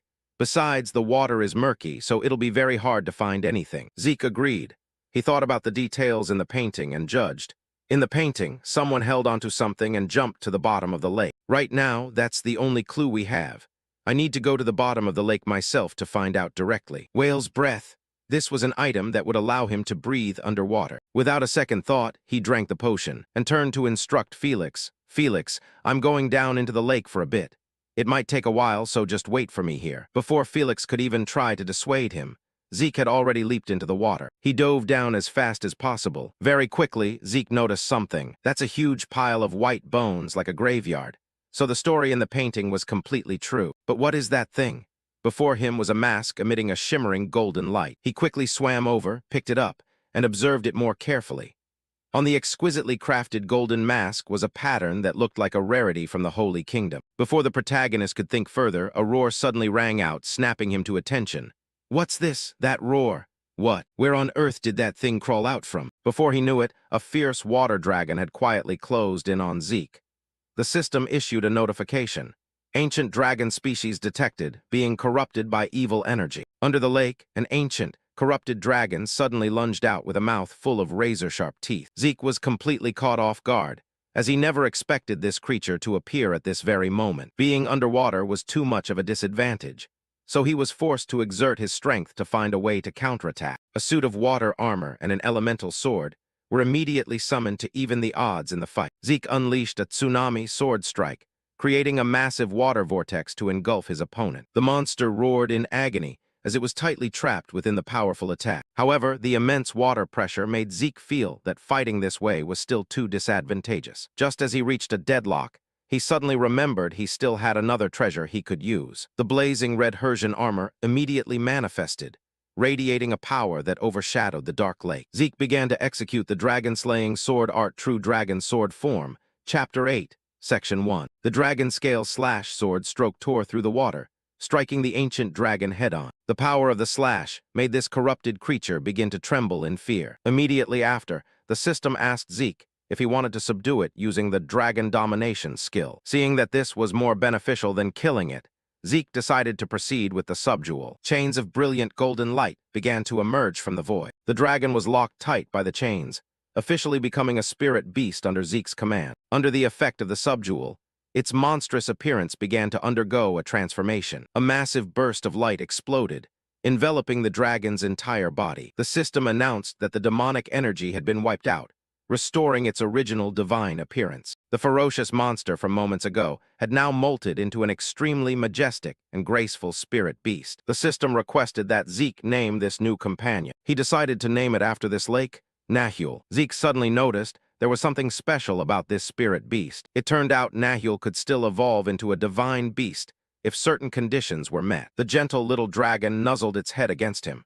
It seemed to really like its new name. Zeke smiled faintly at the spirit beast's submissive attitude. He instructed Nahul to support him well in the upcoming battles from now on. Meanwhile, on the lake shore, Felix was still standing by, waiting anxiously. Seeing the murky lake's surface remain restless, he began to worry for his master's safety. Suddenly, Felix felt a massive tremor rushing up from beneath the water. A giant pillar of water exploded, causing Felix to panic and jump backward to avoid it. Zeke appeared majestically on the dragon god's back, leaving Felix frozen in astonishment. The man stammered, asking Zeke what this huge and majestic creature was. Zeke explained that this was the monster from under the lake after it had been completely purified. Zeke then took out a mysterious golden mask that he had just found at the bottom of the lake. The sun patterns on the mask looked very similar to the Holy Kingdom's emblem. Zeke planned to try channeling ether into it to see if it would react like the Terrakan relic. The system notification showed that this item's name was being concealed, just like the Hersian armor when it was first received. Based on what he knew, the Hersian armor had existed long before the Golden Age. Therefore, this mask, sharing similar characteristics, was certainly an artifact from that period as well. Zeke immediately confirmed the registration as the user according to the system's request. When asked if he wanted to activate the mask's functions, he agreed without hesitation. Zeke began to channel energy, causing the golden mask to vibrate violently and radiate a warm glow. A brilliant pillar of light exploded, officially activating the hidden functions of the mysterious artifact right in his hands. The system continuously displayed connection notifications, while simultaneously upgrading Zeke's purification skill to the unique Grand Purification skill. Zeke was stunned to realize this was an extremely rare skill, reserved exclusively for his immortal class. A holy pillar of light shot straight into the sky, beginning the process of purifying all the demonic energy that had been haunting this land. The massive golden column of light dispelled the clouds, casting a brilliant light across the lake area that had been gloomy for so long. The system reported that it was directly interfering with the management system of some ancient entity. Powerful energy spread throughout the forest, completely changing the withered landscape of the dead land. The emergency defense mode was lifted, paving the way for life to miraculously begin returning. To the amazement of both, the deathly forest suddenly turned lush and vibrant under the sun. Felix stood frozen in surprise, unable to believe nature could revive so quickly in just one night. In the distance, the old General Rufus Agamemnon, head of the Agamemnon house, shouted with deep emotion because the prophecy had finally come true. A solemn cavalry troop in brilliant red armor suddenly appeared from the freshly revived forest edge. Instinctively, Felix immediately drew his sword to stand guard and protect his master from this group of strangers. Zeke was very calm, telling Felix to lower his sword because he sensed they bore no ill will. Felix stared carefully, feeling this cavalry troop looked very familiar, as if he had seen them somewhere before. A wild speculation crossed his mind, leaving the guard astonished and trembling. It turned out the flesh and blood people before him were the manifestation of the ghosts they had encountered earlier. Their footsteps fell upon the grass, a dry but lively sound. Rufus Agamemnon led the cavalry, declaring that the final prophecy had finally been fulfilled. The clan head looked at Zeke with emotion, viewing him as the one who had brought the family back from the dead. Zeke accepted it in silence, his gaze as calm as if he had anticipated everything. The cavalry behind cheered loudly, the gloomy atmosphere of many years having vanished completely. Felix was still shaken. Zeke explained that those ghosts were actually just people heavily cursed. Rufus walked and spoke, his voice trembling as he saw everyone had regained their human forms. He opened his arms wide, calling Zeke the black-eyed child who had saved the entire lineage. A rare smile touched Zeke's lips as he gently returned his grandfather's gesture. Zeke placed a hand on his chest, feeling a sense of relief to be able to greet him with dignity like this. The ruinous castle from before now appeared as magnificent as a Gothic palace in the daylight. Felix stood frozen, unable to believe his eyes at the magical change that had happened in just one night. A brilliant crystal chandelier hung above, casting a warm light throughout the hall. Everyone gathered in the great dining room, a scene they hadn't dreamed of for 50 years. Zeke pensively recalled the system notification about turning off the emergency defense mode at that time. He realized everything seemed to be related to the ancient dragon artifact he was holding. The old maid served the meal happily, overjoyed to be able to use her skills again after a half-century wait. Felix looked at the dish in front of him with amazement and longing. The old woman smiled, confirming she was the one who had guided them yesterday in the form of a ghost. Rufus sighed, recounting the dark times when they couldn't see the sun or have a proper meal. The curse caused their bodies to weaken to the point where they couldn't even speak normally. Zeke placed an object on the table, saying he had something he wanted to show him regarding that matter. It was the golden mask that Zeke had found at the bottom of the sacred lake earlier. Rufus was shocked to realize that the family's treasure and symbol of honor had finally returned. Zeke suggested he tell him about what had happened, and Rufus agreed to share all the family secrets. The story began 50 years ago, when a terrible epidemic swept through the Mycenae region. The Agamemnon family at that time did everything they could to prevent the epidemic from spreading outside the city. The infected developed red spots, high fevers, then vomited blood and died in just 3 short days. Zeke realized these symptoms were very similar to the red flower disease he had known about. Rufus looked out the window, recounting that the real nightmare only began when the sun went down. Those who died from the epidemic suddenly came back to life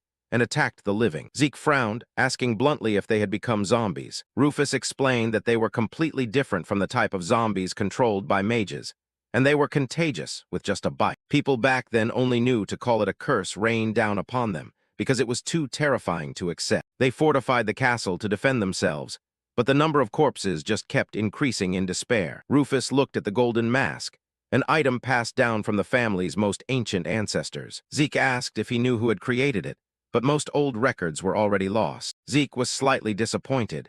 He had hoped to find some clue related to Hersion. Regardless, the castle and this golden mask had always been the symbols of the Agamemnon house. The holy power inside had kept the undead from swarming in, but it had its limits. Rufus stood before the ancient paintings, recounting the painful decision of the clan head at that time. The elders volunteered to jump into the sacred lake to purify that corruption. Rufus explained that the source of the polluted energy had tainted the sacred lake, turning the guardian spirit beast into a monster. Zeke listened in silence to the reason why Nahul had been transformed into such a terrifying demonic beast. Standing in the middle of the hall, Rufus admitted it was a decision for the city's future, but no one could have foreseen the consequences. Zeke asked if spreading rumors of a curse was meant to protect the people, and his grandfather confirmed it was to prevent the epidemic from returning. Rufus bowed his head apologetically, admitting that the weak children were the most susceptible to being attacked by that evil energy. Zeke called out to his grandfather gently, his eyes showing clear understanding of the burdens he had carried all these years. He expressed his desire to hear more secrets about his late mother. Amidst the magnificent space, Zeke recounted that at the Draker house, no one dared to mention her, and even her name was something he had only just learned. Rufus gritted his teeth in resentment, mentioning Arthur, regretting not having stopped Laura from marrying that scumbag. Finally, Zeke learned his mother's name was Laura Agamemnon, someone who once belonged to the most powerful family in the region. Rufus revealed a shocking truth. The Draker house was actually once a small ally clan under the Agamemnons. He said angrily that during the Holy Empire era, the Draker house were just rural knights. Without Agamemnon's help, they would be nothing. Taking advantage of Mycenae's collapse due to the epidemic, the Draker house seized the opportunity to swallow other clans and rise to the power they hold today. Zeke wondered to himself why someone like his mother would agree to marry Arthur despite knowing the evil deeds of the Draker house. Rufus looked into the distance, recounting that Laura had been very strange since birth, easily overcoming polluted energy. The clan head affirmed that all of Laura's innate special traits had an extremely important reason. An image of Laura Agamemnon appeared with long brown hair, radiating a brilliant golden aura. He revealed she was a talented healer. Zeke was completely stunned. He couldn't believe his mother possessed such powerful healing talent. Rufus began explaining the concept of class, simply put, a profession. Anyone with a talent for swords would obviously follow the path of a swordsman. Similarly, those with a talent for archery would have the path of becoming an archer. And of course, someone with a knack for spears would be a true spearman. That was the original meaning of classes from long ago. But Zeke's mother, Laura Agamemnon, possessed an extremely rare healer class, with power sufficient to purify and suppress all forms of dark power. His grandfather recounted that in the past, the class system was divided in great detail to maximize every person's potential. But when the Knight era arrived, everything was lumped into swordsmen and mages, causing the true meaning of classes to be gradually forgotten. The Draker house was famous for its line of swordsmen. Zeke recalled his past life. It was precisely because he was born into such a family that he had had to struggle immensely to prove himself. A big question popped into Zeke's head. Did old Arthur Draker really know about his mother's healer class? If he had known, he surely would have realized he had potential beyond swordsmanship. So why was he so heartless to kick him out of the family in his past life? Rufus nodded slightly, perhaps that Arthur had known everything. Zeke wondered if the Agamemnon house often gave birth to healers. Rufus said that was extremely rare, but the head of the clan must always be held by someone with healer talent. Laura had left this place to go to the Holy Kingdom when she was young. She left only with the purpose of finding a way to save her family from decline. Zeke wondered if his mother went there to further refine her healer energy, or to find a way to purify the evil energy that was gnawing at the Agamemnon family. The final truth about his mother is perhaps something only old Arthur Draker holds the clearest answer to now. While they were talking, Rufus suddenly took out an object and told Zeke to take it. It was an exquisite silver pendant, containing a portrait of Laura Agamemnon in her youth. His grandfather emotionally recalled the moment Laura returned to the castle years ago with an important message. Rufus repeated her powerful prophecy. The child possessing black eyes will be the one to revive this entire clan. Looking at his mother's photo, Zeke wondered if that was truly an accurate prophecy about him. Rufus admitted no one could verify it, but Laura was an extraordinary person from birth, so what she said certainly had basis. An irregular. Zeke gripped the memento tightly, feeling destiny weighing heavily upon his shoulders. Returning to the main issue, Rufus mentioned Zeke's request regarding the need for the clan's support. As Laura's son and the hero who dispelled the curse for the Agamemnon house, he announced loudly, "From now on, Zeke is the sole and official heir of the entire Agamemnon family." Cutting to the training ground, Zeke's shout rang out, "Don't turn your body like that. Keep your center of gravity stable." He was directly training Felix, and one look at Felix's breathless state was enough to show how grueling the session was. Felix pitifully begged for mercy, but Zeke coldly dismissed him, telling him he was still too weak and needed to put in much more effort. While Rufus was busy with inheritance procedures, Zeke decided to stay at the castle to train in order to be best prepared for the upcoming tournament. Taking advantage of this time, Zeke trained Felix while also learning the family's secret technique, the golden sword art. as the silhouette of a valiant golden knight appeared behind him. Zeke closed his eyes to sense the power, activating his Hersian armor and equipping Bahamut on his Golan shield, feeling extremely stable while channeling the Golden Sword art. The Golden Sword art required smooth coordination between both sword and shield. Zeke silently planned to further upgrade his Hersian set to deal with the Empire's people later on. In the study, Rufus was pulling his hair out over a pile of ledgers, realizing that while being a family head sounded grand, the paperwork was a true nightmare. To relax, he invited Zeke to the glorious flower garden to catch some air and discuss some major matters. Rufus was curious about how Zeke had managed the city in his absence, and Zeke revealed that he had reliable subordinates on the outside, and all orders were exchanged via letters. Rufus nodded in satisfaction, then went straight to the main reason he had called him out there today. The Agamemnons were the protectors of Mycenae, and under them were 3 loyal vassal families who had always stood by them following a deep oath. "You mean the vassals?" Zeke asked to confirm, and Rufus nodded in affirmation. Rufus explained that to become a legitimate heir, Zeke was required to receive recognition from these vassals. Hearing this, Zeke smiled slightly, as he had actually been intending to ask his grandfather something regarding that very issue. He suggested that Rufus send a formal invitation to all the vassal family heads,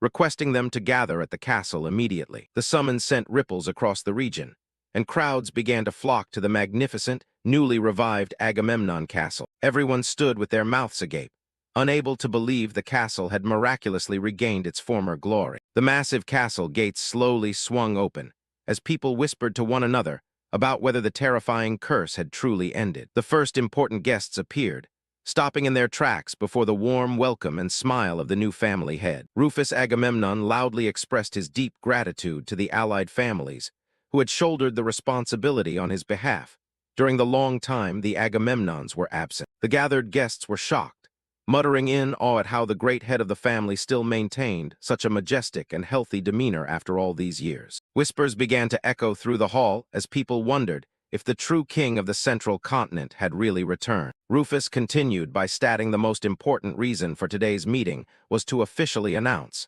the Agamemnon family had completely broken free from the curse and was back. The atmosphere grew even more heated when he announced he would introduce the Agamemnon heir right there, before all the vassal families. All eyes turned toward the entrance, everyone holding their breath in anticipation to catch a glimpse of this powerful successor. The name called out was none other than Zeke Draker, leaving those present stunned. Rufus proudly introduced Zeke as the youngest Blue Knight on the continent, a genius who had just graduated from Valhalla in record-breaking time. In the formal atmosphere, Arnold Achilles suddenly stepped forward. As a longtime friend and loyal vassal, he asked for permission to express his opinion. Arnold offered a polite smile, expressing great joy that the family had finally found an official heir for its glorious position. However, he unexpectedly cited the law of representation, arguing that the Achilles family had an obligation and responsibility to verify the qualifications of the new heir. Immediately, representatives from the Hector and Aegis families also stepped forward, showing their agreement with Arnold's request. Facing the calculated challenge, Rufus curled his lips in a smile and declared he would follow the family's ancient traditions to prove the qualifications. Arnold loudly declared on behalf of the alliance they would verify Zeke's qualifications as heir through a public nightly duel before everyone. The Agamemnon family arena burned with thunderous cheers from the stands as all eyes fixed on the center of the field, where a historic event was about to unfold. The vassal family heads sitting in the guest area couldn't hide their excitement, having never thought they would witness a traditional nightly duel of this caliber with their own eyes. The Hector family head nodded,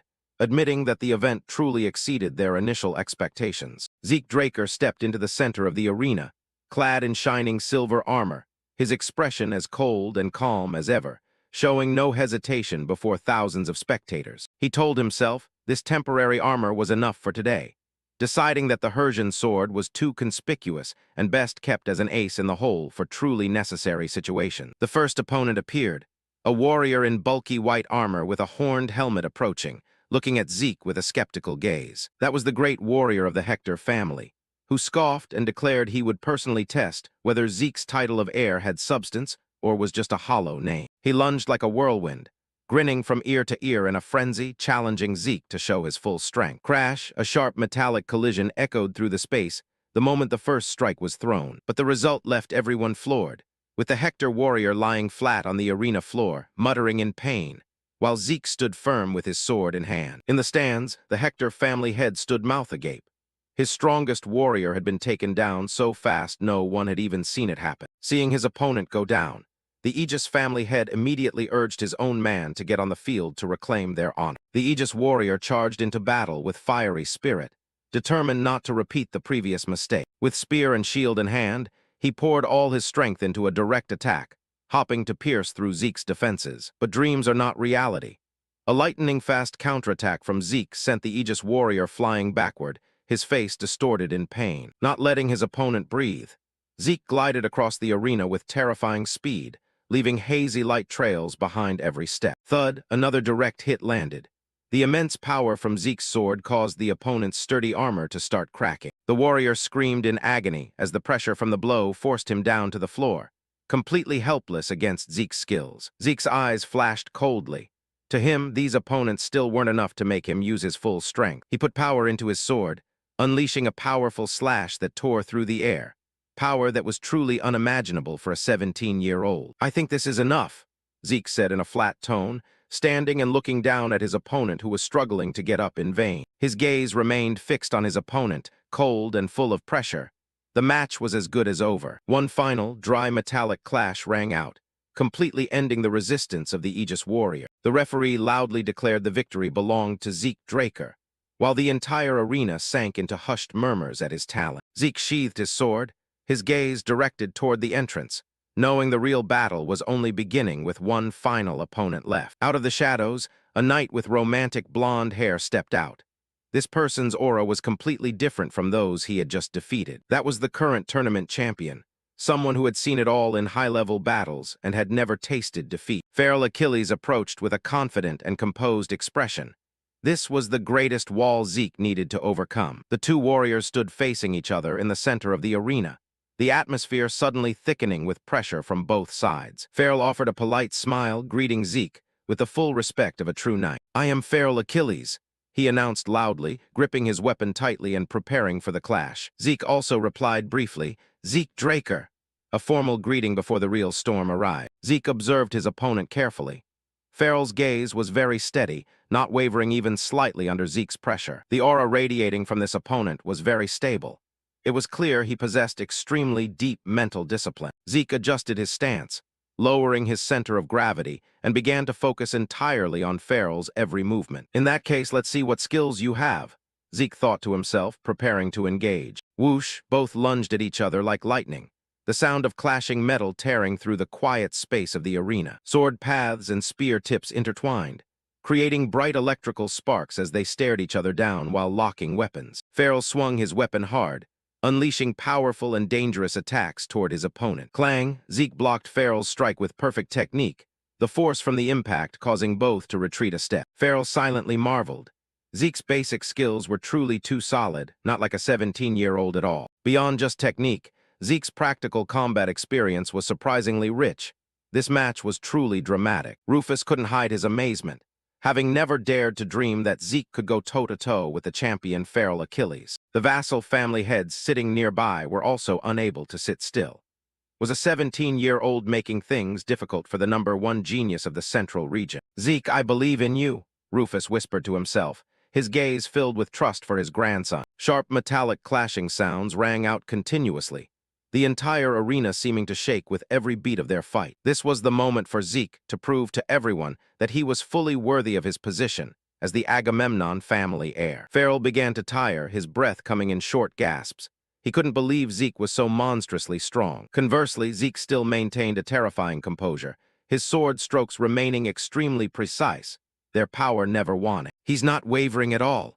Feral realized with horror the incredible stamina of his opponent. Unable to drag it out any longer, Feral decided to bet everything on the next attack to decide the winner. He employed the Achilles family's elite techniques, darkness enveloping his spear tip and creating suffocating pressure. Black Spear Rage.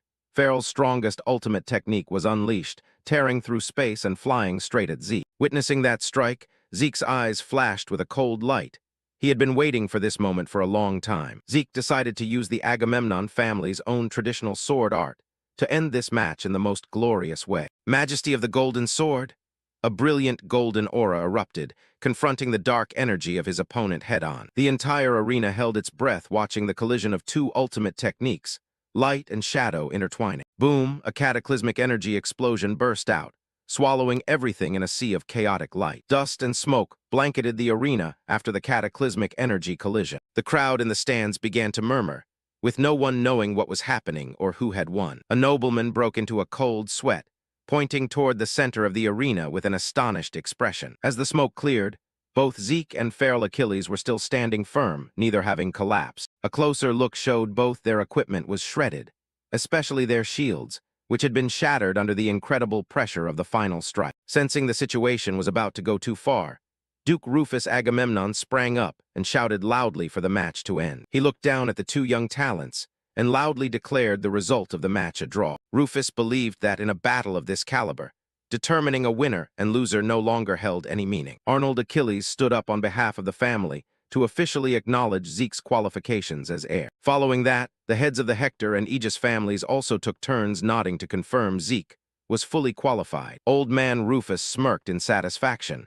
His gambit had secured an absolute political victory. The entire arena rang out with cheers, everyone celebrating the Agamemnon family's new heir. Zeke smiled confidently, not forgetting to praise Farrell for his excellent performance, but Farrell only closed his eyes and smiled bitterly, admitting that if the match had lasted any longer, he would definitely have been the one to go down. Farrell pointed out that in the final strike, if Zeke had wanted to, he could have countered instead of just smashing his shield. Zeke was slightly surprised, not thinking his opponent would be keen enough to realize he had been actively holding back. He cracked a mysterious smile.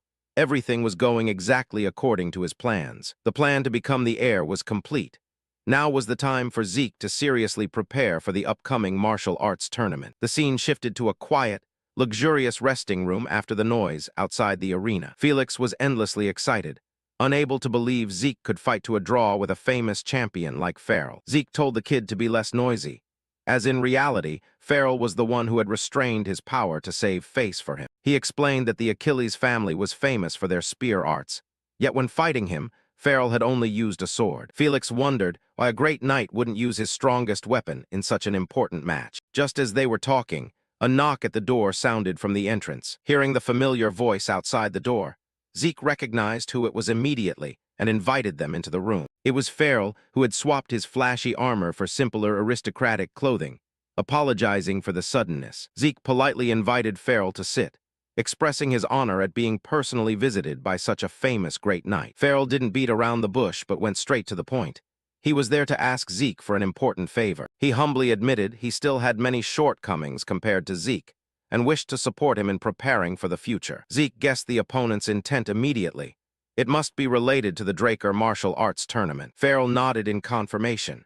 That tournament was essentially nothing more than a bloody battlefield for the nobility. He warned that the Drakers were notorious for their bizarre rules and filled with manipulation from the organizers. Zeke listened in silence, as this matched the description Duke Rufus had given him earlier. Farrell revealed that those in power were the old foxes of the great families. This group constantly fought among themselves, ready to change the rules at the drop of a hat to gain an advantage for the candidates they supported. There had even been a precedent of them banning the use of aura in matches, just to eliminate powerful opponents. Zeke frowned in thought.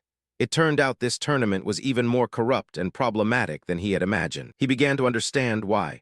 Without the backing of a powerful family, there was almost no chance of winning. Because no matter how strong you were, if that organization threw the rule book at you, it was easy to be eliminated in the early rounds. Farrell suddenly stepped forward and grabbed Zeke's hand, earnestly begging to help him prepare well for the upcoming tournament. This sudden enthusiasm left Zeke momentarily frozen, a slight suspicion beginning to stir in his heart. In his past life, he had been betrayed too many times to trust anyone immediately, but looking into those sincere eyes, Zeke decided to take a gamble. Farrell reminded him that there was only 1 month left until the tournament, and there was one thing Zeke absolutely had to obtain. A broker. Farrell's suggestion left Zeke surprised. He explained that it had to be an aristocrat with immense influence to bring over to their side, and that person was none other than Catherine Graham, the Duchess of the powerful Graham family. The setting shifted to Panston's, one of the 3 largest cities in the Midland region, with its magnificent coastal beauty. Upon arriving there,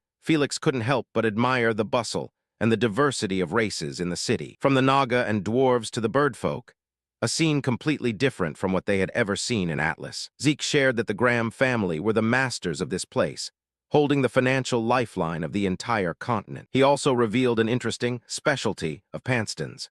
The place was a gathering spot for many handsome men and beautiful women. The group entered the luxurious Graham mansion, where, according to Zeke, this family had never suffered a loss in business. Farrell looked worried. It seemed approaching the Graham family was much more difficult than he had thought. The mansion manager apologized, explaining that since it was festival season, the Duchess was too busy to receive guests. Realizing that a face-to-face meeting wasn't going to be easy, Zeke decided to negotiate on the spot. The manager looked puzzled, not knowing what this young visitor actually wanted. Zeke repeated his request to meet the Duchess, forcing the manager to ask for the reason for the visit. When they heard Zeke say he wanted to invest in a mithril mine, the manager couldn't hide his astonishment. Zeke struck a nerve when he mentioned that the Graham house had wasted 3 years on useless excavation, leaving their budget drained. The manager's attitude began to shift, though he still claimed they never accepted small-scale investments. Without a moment's hesitation, Zeke pulled out a check and loudly announced the figure, 500,000 gold coins. The mansion manager froze for 5 full seconds, his eyes bulging at the massive sum Zeke had just offered. In a luxurious room with a glittering chandelier, Brian Graham apologized for making Zeke wait for so long. He bowed politely, expressing his hospitality to the distinguished guest who had traveled a long way to reach his mansion. Brian officially introduced himself with the demeanor of a true aristocrat. He couldn't hide his joy at receiving the large investment, and asked Zeke directly if he had finished confirming the procedures. Zeke, not particularly bothered, brushed it off and said that wasn't important. He explained he needed to focus on the upcoming Draker martial arts tournament and had no time to worry about other investments. Brian nodded, admiring the young knight's resolve. Looking through the window, Lady Catherine was leisurely enjoying tea in the parlor. Brian introduced his wife, who was the very person Zeke actually needed to meet to discuss business. Catherine set her teacup down and gently remarked that she had heard of Knight Zeke's reputation for a long time. The two sat facing each other, the atmosphere somewhat formal yet filled with calculation. Catherine praised him as a knight who was attracting the attention of the entire continent. Zeke humbly replied that he still had much to learn, and that was why he was joining the tournament to gain experience. Catherine smiled and asked if he knew the topic of the tournament's first preliminary round, as she appeared to possess some secret information. Her smile was full of mystery, as if she were trying to bait him into some kind of deal. But Zeke interrupted coldly, saying that was not the information he had gone through the trouble of coming here to hear. He looked straight at Catherine and stated that his purpose was to help her. Catherine paused slightly, her expression beginning to show confusion. She attempted to refuse politely by making the excuse that it was late, and she wanted to end the meeting. Right at that moment, Zeke played his trump card, proposing a trade. Catherine's gaze hardened instantly upon hearing that word. Zeke leaned in close and asked if she would agree to his proposal if he could cure Lady Angelina's illness. Catherine trembled, gripping her sleeves tightly. Zeke observed her reaction, knowing he had struck her Achilles' heel. Angelina Graham had once been hailed as the continent's future beauty, but after turning 16, she had suddenly vanished and never appeared before high society again. Catherine pursed her lips, harshly retorting that everyone was just weaving malicious rumors about her daughter's appearance. She stood up abruptly, angrily demanding that Zeke leave the mansion immediately, accusing him of being rude. Zeke remained calm, warning that if she continued to neglect Angelina's condition, she would soon regret it because there would be no chance left to save her.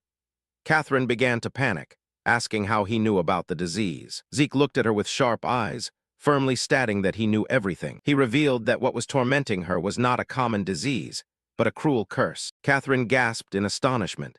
The secret she had tried so hard to keep hidden for so long had been laid bare. Catherine broke into a cold sweat, stammering as she asked how he knew about the rotting flesh symptoms and the blisters on Angelina's body. Zeke clasped his hands together and explained that it was a toxic curse created through forbidden magic, which was why standard medical treatment could never cure it. He pressed on her fear by asking if she had ever heard of the Agamemnon family curse. Catherine was stunned.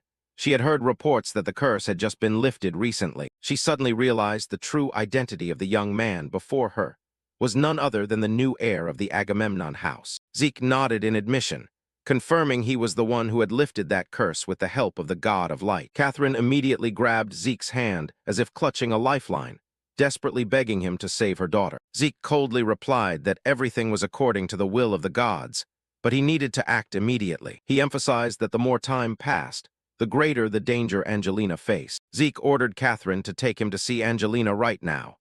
In the distance stood a soaring tower where the young lady was being kept in confinement. Catherine led Zeke down the dark, deep stone stairs inside the tower.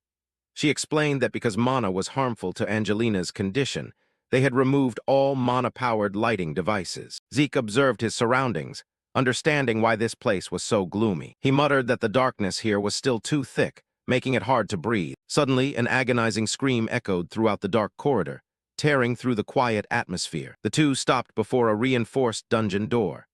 Zeke asked again to confirm if that was Angelina's voice, and received a sorrowful nod from Catherine. Zeke's expression became more serious than ever.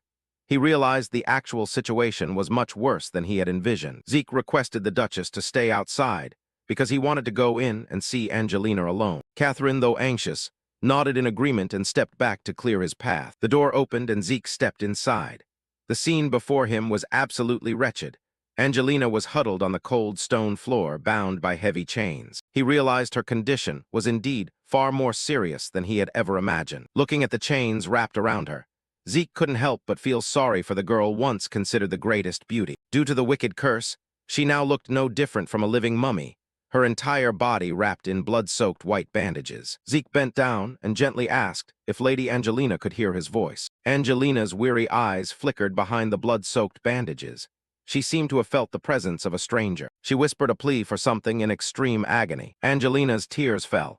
She begged Zeke to kill her to release her from this persistent torture. But Zeke coldly refused. He hadn't come there to take her life. Zeke took out the mysterious golden mask and affirmed that he could not let her die at this moment. He put on the mask, declaring that due to the major shifts in the future, he truly needed her survival. Zeke's eyes flared with a powerful blue light through the golden mask. Surrounded by a powerful aura, Zeke made a firm vow to save her at any cost, right as the system announced the mask had successfully connected. Zeke recalled his past life.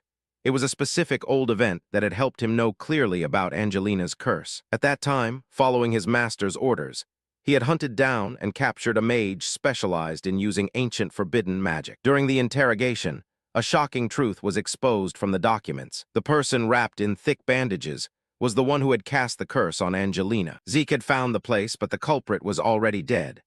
This curse was incredibly malicious. The more beautiful the victim, the more painful it was, and there was no way to cure it. Back in the present, Zeke looked at Angelina gasping in the dark basement, determined to save her. He reached his hand out, and his mana began to fluctuate. Zeke wore the golden mask, and the system notified that the representative purification skill was ready. There is no curse that cannot be broken. A brilliant beam of light exploded. Angelina was in extreme pain, her eyes rolling back beneath the bandages. A heartbreaking scream echoed as the curse was forcibly being torn from her body. Outside, Duchess Catherine was panicking, slamming against the door, fearing something bad had happened to Zeke. Zeke remained steadfast, trying to maintain the flow of purifying mana. A plume of jet-black energy poured from Angelina's mouth, and she screamed in agony. The black smoke gathered into a gloomy wraith right in front of Zeke. He looked at it with contempt. Is that all? Zeke activated the gluttony, dragon-slaying skill, with a brilliant golden aura ready to devour the evil energy. Right at this moment, the clan head Brian the Duchess, and the guards burst into the room. Catherine was shocked at the scene before her, sweat pouring down from the tension. On the floor, only scraps of torn bandages remained.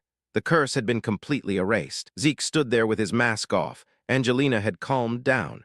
Catherine called his name in a trembling voice. Zeke turned around quietly. He called out to Lady Catherine softly. With a confident smile, Zeke announced, "Thank you for waiting patiently." The group quickly left the dark basement, their footsteps echoing through the hallway. At the main hall, Catherine still couldn't believe it. She asked again if Angelina was truly cured. Zeke smiled, saying this was the will of the sun god. Farrell stood nearby, looking at him with eyes full of admiration. Catherine thanked him profusely, promising to do anything to repay him. Zeke immediately seized the opportunity, asking for her support in the upcoming martial arts tournament. Lady Graham beamed, promising to help him with all her might. Suddenly, from behind, a gentle voice called out to greet everyone. Farrell and Brian were both frozen, their eyes wide with shock. Angelina appeared in a magnificent dress, having completely shed her previous wretched appearance. The lady of breathtaking beauty smiled and greeted. "I am Angelina Graham." Her radiant beauty left Farrell, and the man beside him blushing and stunned. Angelina approached to thank Zeke. He just smiled in return, glad that she was healthy. Farrell secretly admired the master's steel spirit. He remained totally indifferent even when facing such a beauty. Zeke got straight to the point, asking if she suspected anyone. He meant the person who had acted so cruelly toward her. Angelina bashfully thought to herself, could it be that he is angry because of me, truly the hero of my life? However, she gently declined to seek revenge, because to her, everything was already in the past. Zeke was slightly surprised to hear that. She blushed bashfully and even invited him to have tea alone. Angelina said that hatred only breeds more hatred, so she had no interest in revenge. Zeke was left speechless. She had almost died, but now was speaking as calmly as if nothing had happened. The luxurious scene of the Graham mansion appeared. Everything seemed to have temporarily calmed down. In the parlor, Farrell recounted some shocking information. Zeke was momentarily stunned upon hearing it. Farrell asked for confirmation, wondering if it was really true that the preliminary event of this martial arts tournament was javelin throwing. Lady Catherine smiled and confirmed it, asking Farrell if there was anything strange about choosing javelin throwing as the preliminary event. Farrell shook his head, saying he was just surprised because this event was strangely simple. Lady Catherine calmly sipped her tea, continuing the conversation about the competition. She explained that the event wasn't simple at all. The javelin throwing distance this time was terrifyingly long.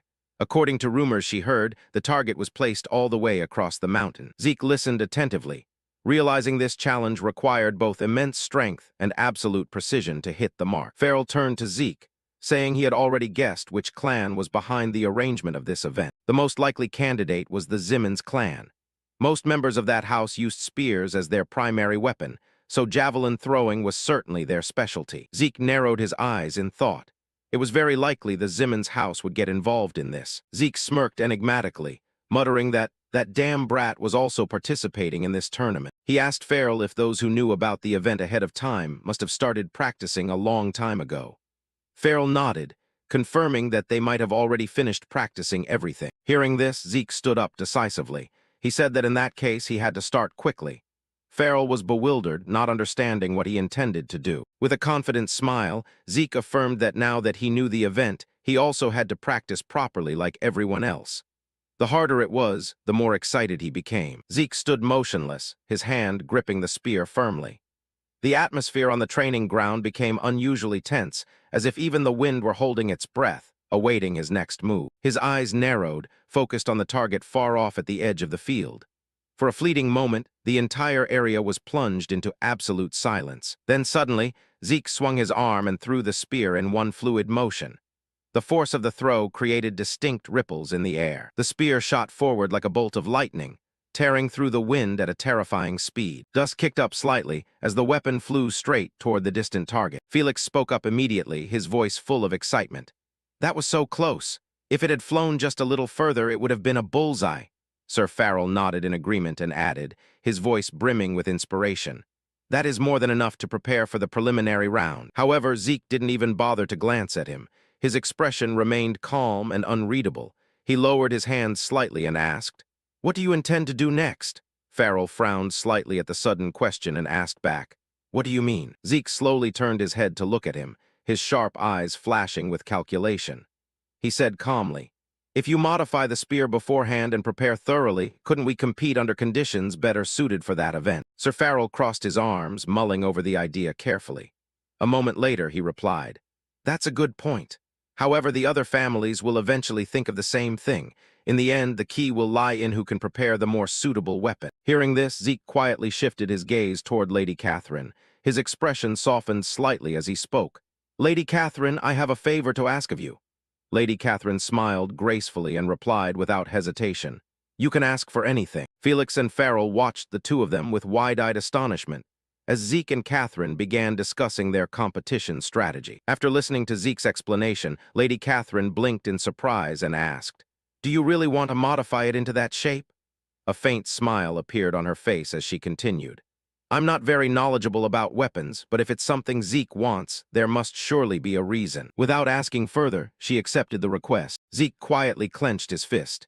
In his mind, countless calculations were already in motion.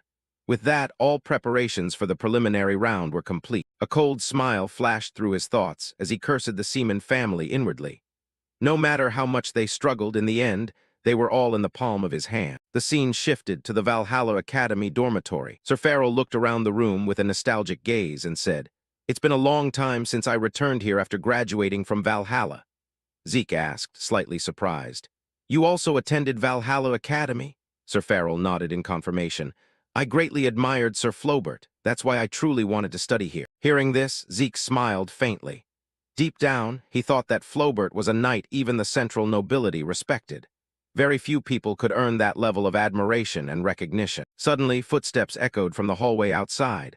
Someone walked in and greeted Zeke respectfully. Everyone turned to look. It was Liam.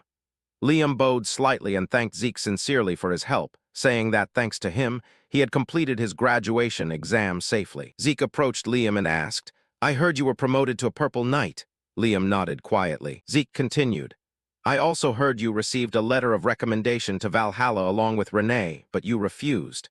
What is the reason?" Liam replied without hesitation, "I want to be by your side and help you as soon as possible." For a brief moment, the room fell silent. Zeke then patted Liam's shoulder and asked, "Have you heard any news about the other cousins?" Liam nodded and began to explain. Cousin Leon finally withdrew from school indefinitely. Owen Seaman tried to skip a grade, but failed the graduation exam. Renee Draker will graduate this time and enter Valhalla. And Jake Vardek couldn't skip a grade and is acting like a king among his classmates. Hearing it all, Zeke said calmly, "It seems Leon has finally lost all his spirit." Liam nodded slightly. Leon brought it upon himself. Right then, the door opened again. Decker walked in holding a box and said, "I have brought what you requested." Zeke immediately turned. "Hand the box to me." Decker handed over the box without asking any questions. Then, to everyone's surprise, Zeke walked straight over to Liam and handed him the box. "This is a promotion gift for you," Zeke said calmly. Liam immediately hesitated, his eyes widening as he shook his head.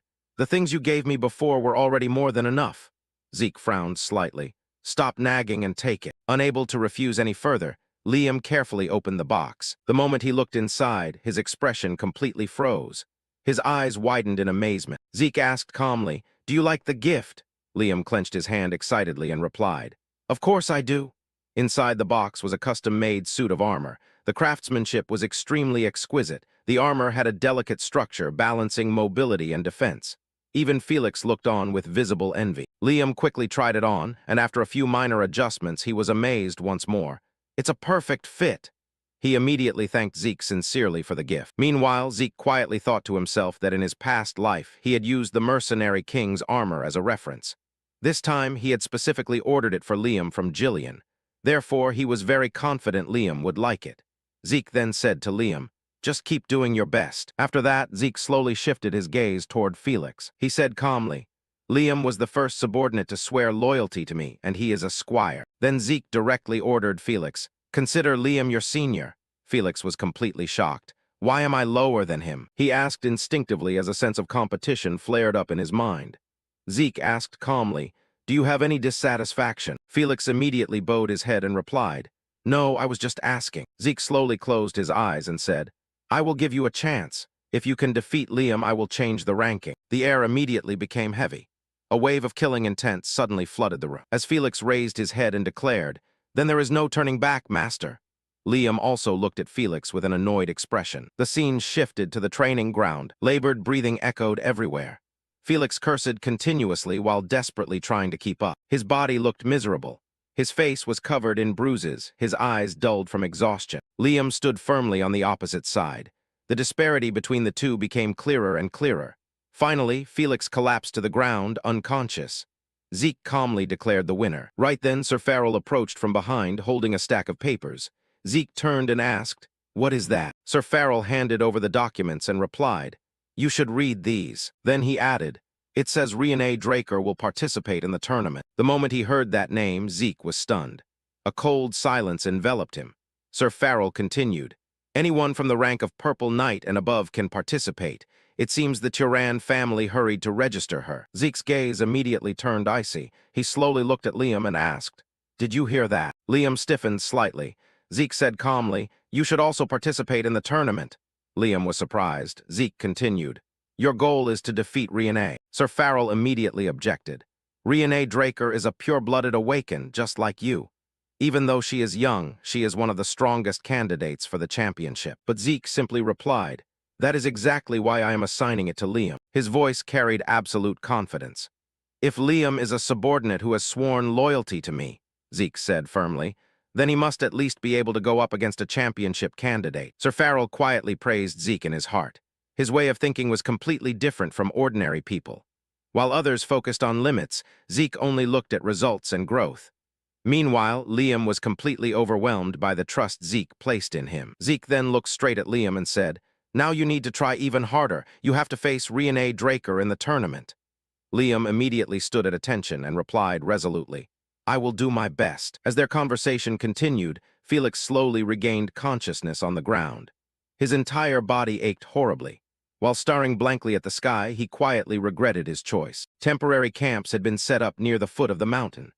Rows of tents stretched across the open terrain, flags fluttering lightly in the mountain breeze. Participants arrived from everywhere, making the area overflow with noise and an atmosphere of excitement. Suddenly, a group of people walked into the camp, attracting the attention of everyone present. The conversations gradually died down as countless eyes turned toward them. It was the Turan family. The person representing them was Renee. She walked forward calmly, carrying the noble aura of an aristocratic representative. Almost at the same time, another group entered the camp. It was the Siemens family.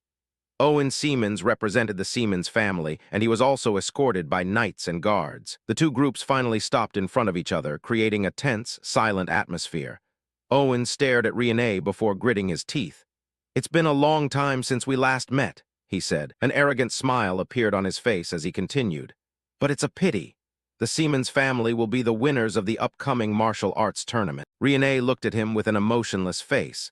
She showed neither anger nor joy. "Don't be arrogant," she replied coldly. "And he will also be participating in this martial arts tournament." Owen frowned. He asked, "Who are you talking about?" Before Renee could answer, a voice suddenly rang out calling her. "Renee," the voice was friendly and familiar. It was Zeke. He approached while greeting her and checking on the situation. The moment Owen saw Zeke, his face instantly turned pale. His expression twisted as anger and resentment welled up. Owen gritted his teeth. Although Zeke was persistent, Owen consoled himself with a thought. No matter how talented Zeke was, he wouldn't be able to do anything without family sponsorship. So Owen was secretly happy, believing the victory was already in his hands. However, that confidence was shattered immediately. A large group suddenly appeared on horseback, followed by countless infantry. The ground seemed to shake under the hooves as the group approached. Owen looked toward them. His eyes widened in shock. It was the entire scouting force sponsoring Zeke. The leader of the group immediately called out to Zeke with clear respect. "By order of Sir Zeke Draker, heir of the Agamemnon family, the Achilles, Hector, and Aegis families have gathered," the scout declared loudly. "Additionally, Lady Angelina of the Graham family has also sent guards to escort you." The surrounding crowd became noisy. Many participants looked at Zeke with surprised eyes. Owen felt the veins on his forehead stand out. He cursed inwardly as his anger consumed his reason. Just moments ago, he was certain of victory, but now, many influential families had publicly declared their support for Zeke. Before Owen could say anything, a booming voice suddenly echoed throughout the area. "Attention!" The powerful voice cut through every conversation. Everyone present looked toward the source of the voice, wondering who could shout with such overwhelming authority. Standing in the distance was a scarred knight, Gareth Draker. The moment Zeke saw him, he recognized him immediately. Gareth Draker led one of the three-knight teams of the Draker family, the Black Wolf Knights. In Zeke's previous life, during the Third Continental War, Gareth had operated on the front lines and built a fearsome reputation. That was why Zeke recognized him at first glance. Gareth Draker stepped forward and announced the start of the competition's preliminary round. His voice carried authority as he spoke to the participants. "The preliminary round officially begins. Participants, please choose your weapons and step forward." As the participants began to prepare, Felix approached Zeke and lowered his voice. "It seems everyone has disguised their weapons as javelins," Felix whispered. He looked around carefully before continuing. "They usually just use regular spears, but this time they are all wrapped in cloth. That means the rumors are true." However, Zeke didn't pay much attention to those words. Instead, he casually handed Felix a cloth-wrapped spear. Felix blinked blankly. "What is this?" he asked. Zeke looked at him with an annoyed expression. "What else? This is the weapon you will use to compete." Felix stiffened. Then Zeke dropped another bomb. "I secretly registered you for the competition." For a moment, Felix's mind went completely blank. "What?" he shouted. Why did you do that? You didn't even ask for my opinion. However, before he could continue complaining, everyone's attention turned to the massive carts being pushed into the arena. The focus of the entire area shifted to them. Gareth Draker spoke up again. Everyone must be curious about the main event. Participants will receive higher points the more iron plates they can penetrate. As soon as he finished explaining, countless soldiers pushed carts filled with giant iron plates forward. The thick metal sheets looked extremely sturdy. Looking at them, one participant asked anxiously, "Is penetrating these difficult?" Another participant immediately replied, "Just transferring the force into the spear is already hard." Felix began to panic. "I thought this was for javelin throwing." Zeke looked at him calmly. "Don't panic, look at your weapon." Finally, Felix inspected the weapon carefully. Only then did he realize an important detail. This wasn't a throwing javelin. It was a sharp spear specifically designed for penetration. Felix turned back to look at Zeke. "Did you know the contents of the preliminary round beforehand?" Zeke nodded. "The Siemens family doesn't favor javelins. Why would they choose spear throwing for the preliminary round if it were for distance?" Felix understood immediately. The first person to compete was Owen Siemens. He stepped forward confidently while holding the spear. An arrogant smile appeared on his face as he looked around at his rivals. "Watch closely," Owen declared proudly. He spun the spear once before taking his stance. "I will surpass you all." At that moment, he thrust the spear forward with incredible force. Boom! The sound of the collision echoed across the field. The giant iron plates were torn apart as his spear penetrated 6 plates in a row. The crowd reacted with astonishment. Owen slowly turned his head and looked straight at Zeke with a triumphant smile. He was clearly very pleased with his result. However, Zeke didn't pay him any attention at all. Meanwhile, Felix was still complaining. "I'm not confident at all," he muttered. "Stop making noise," Zeke replied. Finally, it was Felix's turn. Taking a deep breath, he thrust the spear with all his might. His attack penetrated 3.5 iron plates. Felix looked like he had been relieved of a burden. After him, it was Liam's turn, and he penetrated 3 iron plates. Next was Renee Draker's turn. She thrust the weapon with significant force and penetrated 4 iron plates. However, she couldn't help but feel regret afterward. Her spear wasn't specifically designed for penetration, limiting its effectiveness. After finishing, she looked toward Zeke. It was finally his turn. Zeke stepped forward calmly. The weapon in his hand immediately drew attention. It looked like a sword attached to a spear handle. Owen looked at it with a confused expression. "Is that a sword attached to a spear handle?" Zeke just smiled faintly and stepped forward. Seeing the strange weapon, even the instructor became curious. "Are you really going to compete with that spear?" Zeke nodded in confirmation. Then he channeled mana into the weapon. A brilliant blue light immediately emitted from the surface. The atmosphere changed. Zeke slowly took his stance. The blue light grew stronger and stronger around the weapon. Then he moved, dragon-slaying art's true dragon sword play. In an instant, his spear shot forward like a ray of light, tearing through the darkness. The attack was impossibly fast. The spear pierced through the iron plates as if they didn't exist. 1, 2. The metal offered no resistance. The weapon continued to fly forward without stopping, smashing through plate after plate. Owen's eyes widened in shock. Renee was also stunned by the display of power. Even the surrounding participants watched in disbelief. Meanwhile, the instructor stared at the destroyed iron plates, unable to believe what he had just witnessed. A moment later, he finally announced the result with a trembling voice. 10 iron plates. The crowd became rowdy. The instructor swallowed hard before repeating, "Zeke penetrated 10 iron plates." Even Zeke was satisfied with his performance. The result had met his expectations. However, while the crowd was still reacting to his achievement, his attention suddenly shifted elsewhere. His gaze landed on another figure. She had competed almost at the same time as him. That person was wearing a red cloak covering her face, making it impossible to identify her. Even so, her performance had caught Zeke's attention. She had penetrated 8 iron plates, not with a spear but with a sword. Where did she come from? The question lingered in his mind as the preliminary round continued around them. As he continued to observe, the instructor suddenly called out her name. "Elin Sabrina, 8 points." Hearing the announcement, Zeke thought to himself that he had never heard this name before. It sounded completely unfamiliar. However, as the hooded figure revealed more of her face while leaving the testing area, something suddenly clicked in his mind. Abruptly, Zeke recognized her. His eyes widened in shock. The person standing before him was none other than Helen Draker, his older sister, the woman known throughout the entire empire by the title, the Steel Knight. For a moment, Zeke could only stare at her in disbelief. Memories from his past life came flooding back in waves. In his previous life, Zeke clearly remembered what happened after the Platinum Knight, Carly Draker, died at the hands of the Pirate King in the Southern Seas. After her death, the Draker clan fell into complete chaos. Civil war erupted across the region as factions fought for influence and power. Before Abel became the family head, the Draker clan had been split into two major factions. At the center of one of those factions was Helen Draker. Later, she sought to oppose Abel. When Abel took power as the head of the family, he began organizing an opposition force and consolidating his power. Unable to accept Abel's rise, Helen built a defensive wall within the Troy Duchy and prepared to confront him. However, fate was not on her side. Ultimately, while engaging the Imperial army, she was killed in battle. The memories gradually faded as Zeke slowly returned to the present. After leaving the test site, he returned to his camp. Sitting on the sofa, he leaned back and sank into thought. In his past life, until her very last breath, Helen remained a traditional knight. She always fought valiantly, honorably, and without hesitation. She never cared about fame or political games. That was exactly why Zeke felt so confused. What brought her here? Why did Helen Draker decide to join the martial arts tournament? The question kept swirling in his mind. Before he could think further, Lady Catherine's voice brought him back to reality. She smiled slightly and complimented Zeke for correctly predicting the characteristics of the Zyman's family. She noted that he had rightly guessed they would choose a spearmanship strategy focused on piercing techniques. Zeke bowed respectfully. "Thank you for your help," he said sincerely. "Without your support, I wouldn't have been able to prepare the spear for the competition." He paused for a moment before continuing.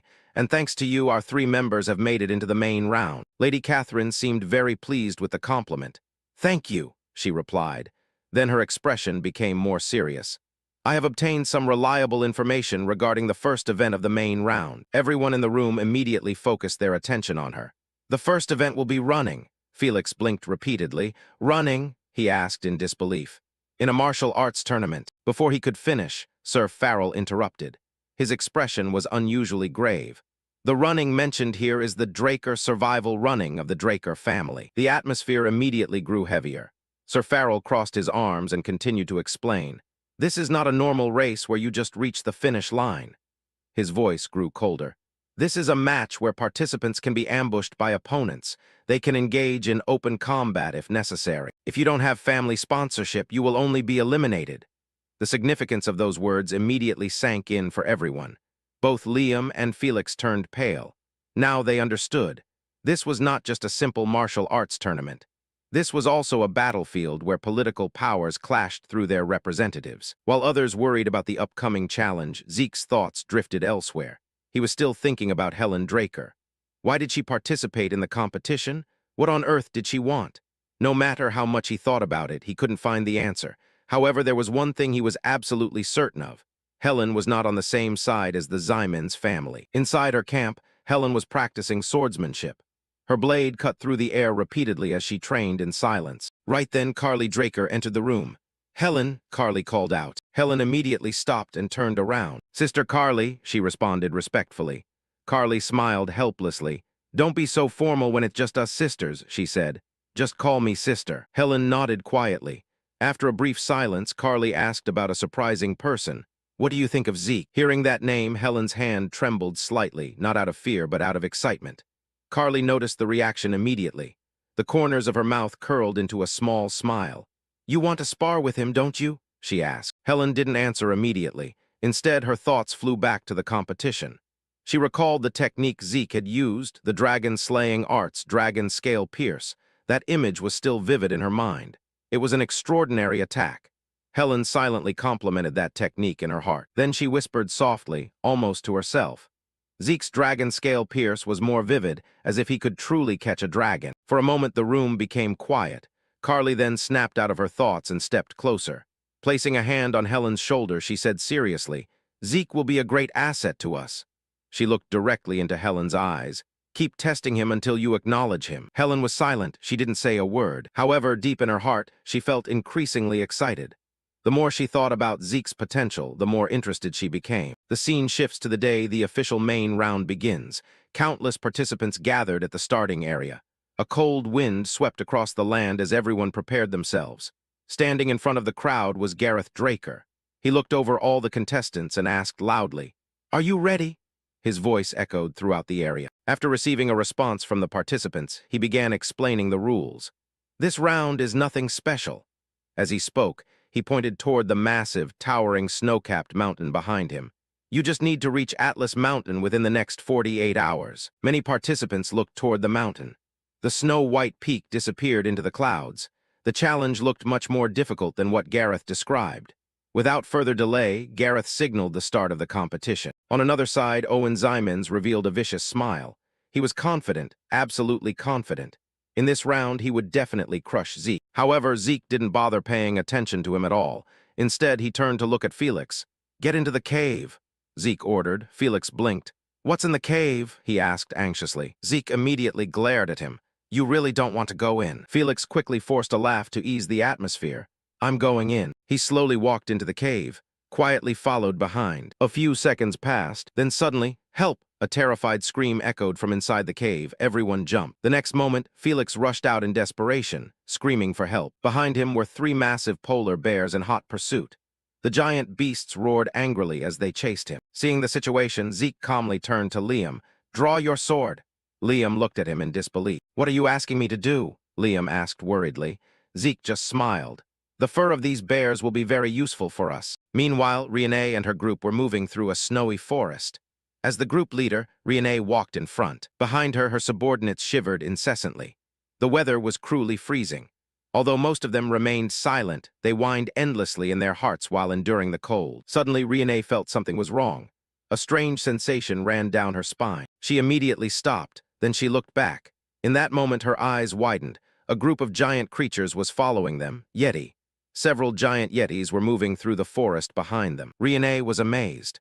Normally, Yetis rarely appear before humans. Their appearance was completely illogical. Then the realization hit. Her expression darkened immediately. "This is the Zymans family's doing," she muttered. The answer became clear. The Zymans family had somehow lured the Yetis toward them. Riene gritted her teeth in anger and cursed them in her heart as she understood exactly what had happened. A Yeti lunged forward and attacked Riene. The massive creature moved at terrifying speed despite its enormous size. Its giant arms swung through the frigid air, carrying enough power to crush a human in an instant. Riene luckily dodged the blow at the last moment by spinning her body out of the attack's path. Her expression hardened.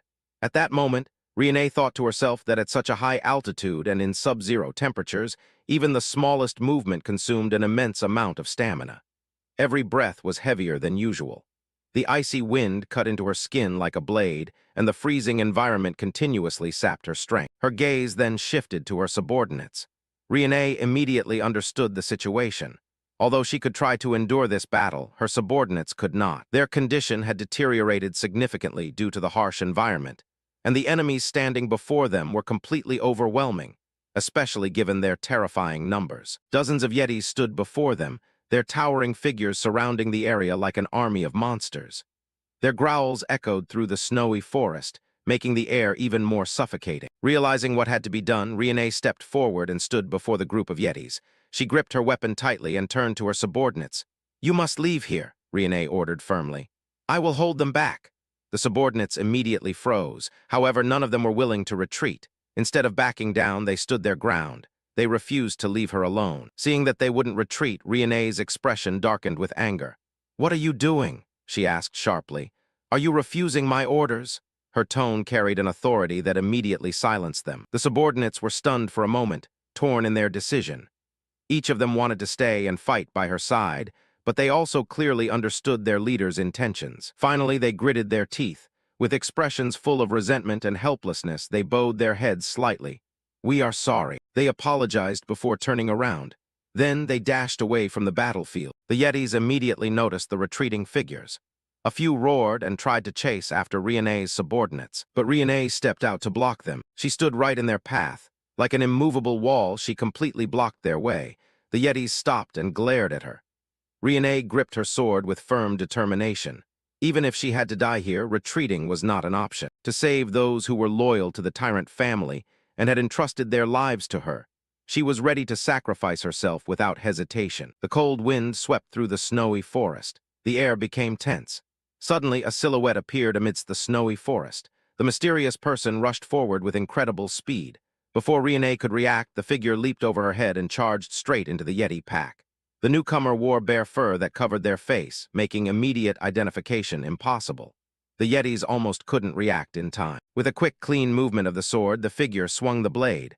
A sharp glint of light flashed. One Yeti was immediately decapitated. Its giant head flew through the air before slamming into the snow. The battlefield fell into silence for a moment. As the mysterious figure stood before Riene and saved her from the approaching monsters, she wondered who this person really was. Then she looked closer. Her eyes widened slightly. It was Zeke Draker. Not long after, two other figures rushed through the snow. They were Liam and Felix, Zeke's subordinates. "Master!" they shouted loudly as they hurried over. Upon arriving, Felix immediately threw a spear toward Zeke.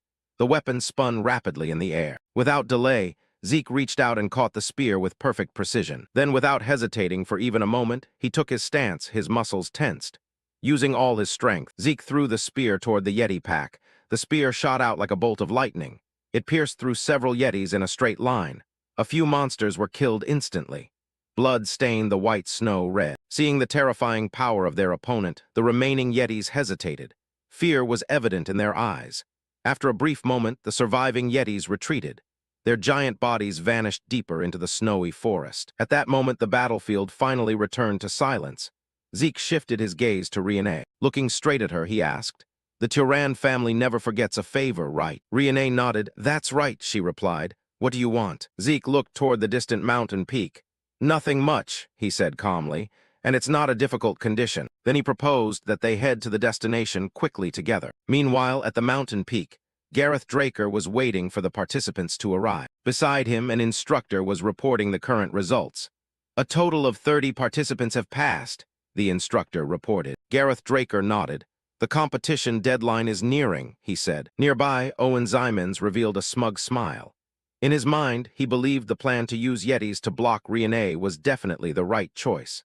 Everything had gone exactly as he expected, or so he thought. Just as Gareth Draker was about to announce the end of the allotted time, a voice suddenly rang out from afar. "Wait a moment." Owen Zymans's expression changed immediately. Everyone turned toward the source of the sound. A few figures appeared. It was Riene and Zeke's group. Zeke casually remarked, "Looks like we made it in time." Seeing them, Gareth Draker nodded. "Just barely," he said. Then he officially announced that as they were the final participants to arrive, the first round of the main event had concluded. He announced that after resting, everyone should prepare for the second round tomorrow. The participants began discussing the results. Just then, someone approached Zeke and called his name. "Zeke." Zeke turned around. It was Helen Draker. She looked at him calmly before speaking. "You have broken through all the obstructions of the Zymans family," she said. Zeke looked straight into her eyes. "What are you trying to say?" he asked. Helen didn't react. "I'm not interested in such childish games," she replied. Her voice became serious. "I just want to test your limits and abilities." Having said that, she turned and left. Without looking back, she added, "Don't disappoint me. I will continue to keep an eye on you until the tournament ends." Then she departed. Zeke silently watched her figure fade away. While observing her, he thought to himself that because she was watching him so closely, she must have joined Carly's faction. He then whispered quietly that it seemed she was participating in the competition specifically to determine if he was qualified. And indeed, she was worthy of the title Steel Knight. Just then, a familiar voice interrupted his thoughts. "Zeke," Riene called him. The voice pulled him out of his contemplative state. She approached and said sincerely, "I owe you my life." Riene said, "What do you want?" Zeke smiled. Since things had unfolded this way, he saw an opportunity. "How about doing the second round together?" he asked. A smirk appeared on his face. "Without a doubt, those Zymans bastards will try something again." Hearing those words, Owen Zymans looked toward them. His eyes were filled with boiling rage. However, he couldn't say anything. Riene considered the proposal for a moment before nodding. "It seems like a reasonable choice to cooperate," she admitted. Therefore, she accepted the offer. Then Riene looked at Zeke and continued, "Since we are now in the same boat, I will tell you a special piece of information." Zeke became curious. What could she possibly reveal? Riene's expression suddenly turned serious. "The next round," she said slowly. "The second round of the main event, I know what the event will be." The moment those words were released, Zeke, Liam, and Felix were all stunned. The three of them looked at Riene with surprised eyes. Seeing their reaction, Riene continued, "As I expected, you didn't know." She explained that obtaining this information wasn't easy and they had only just managed to collect it. The atmosphere immediately became tense. Then Renee finally revealed the secret, the second round event. She paused for a moment before continuing. It's a fight on a tightrope.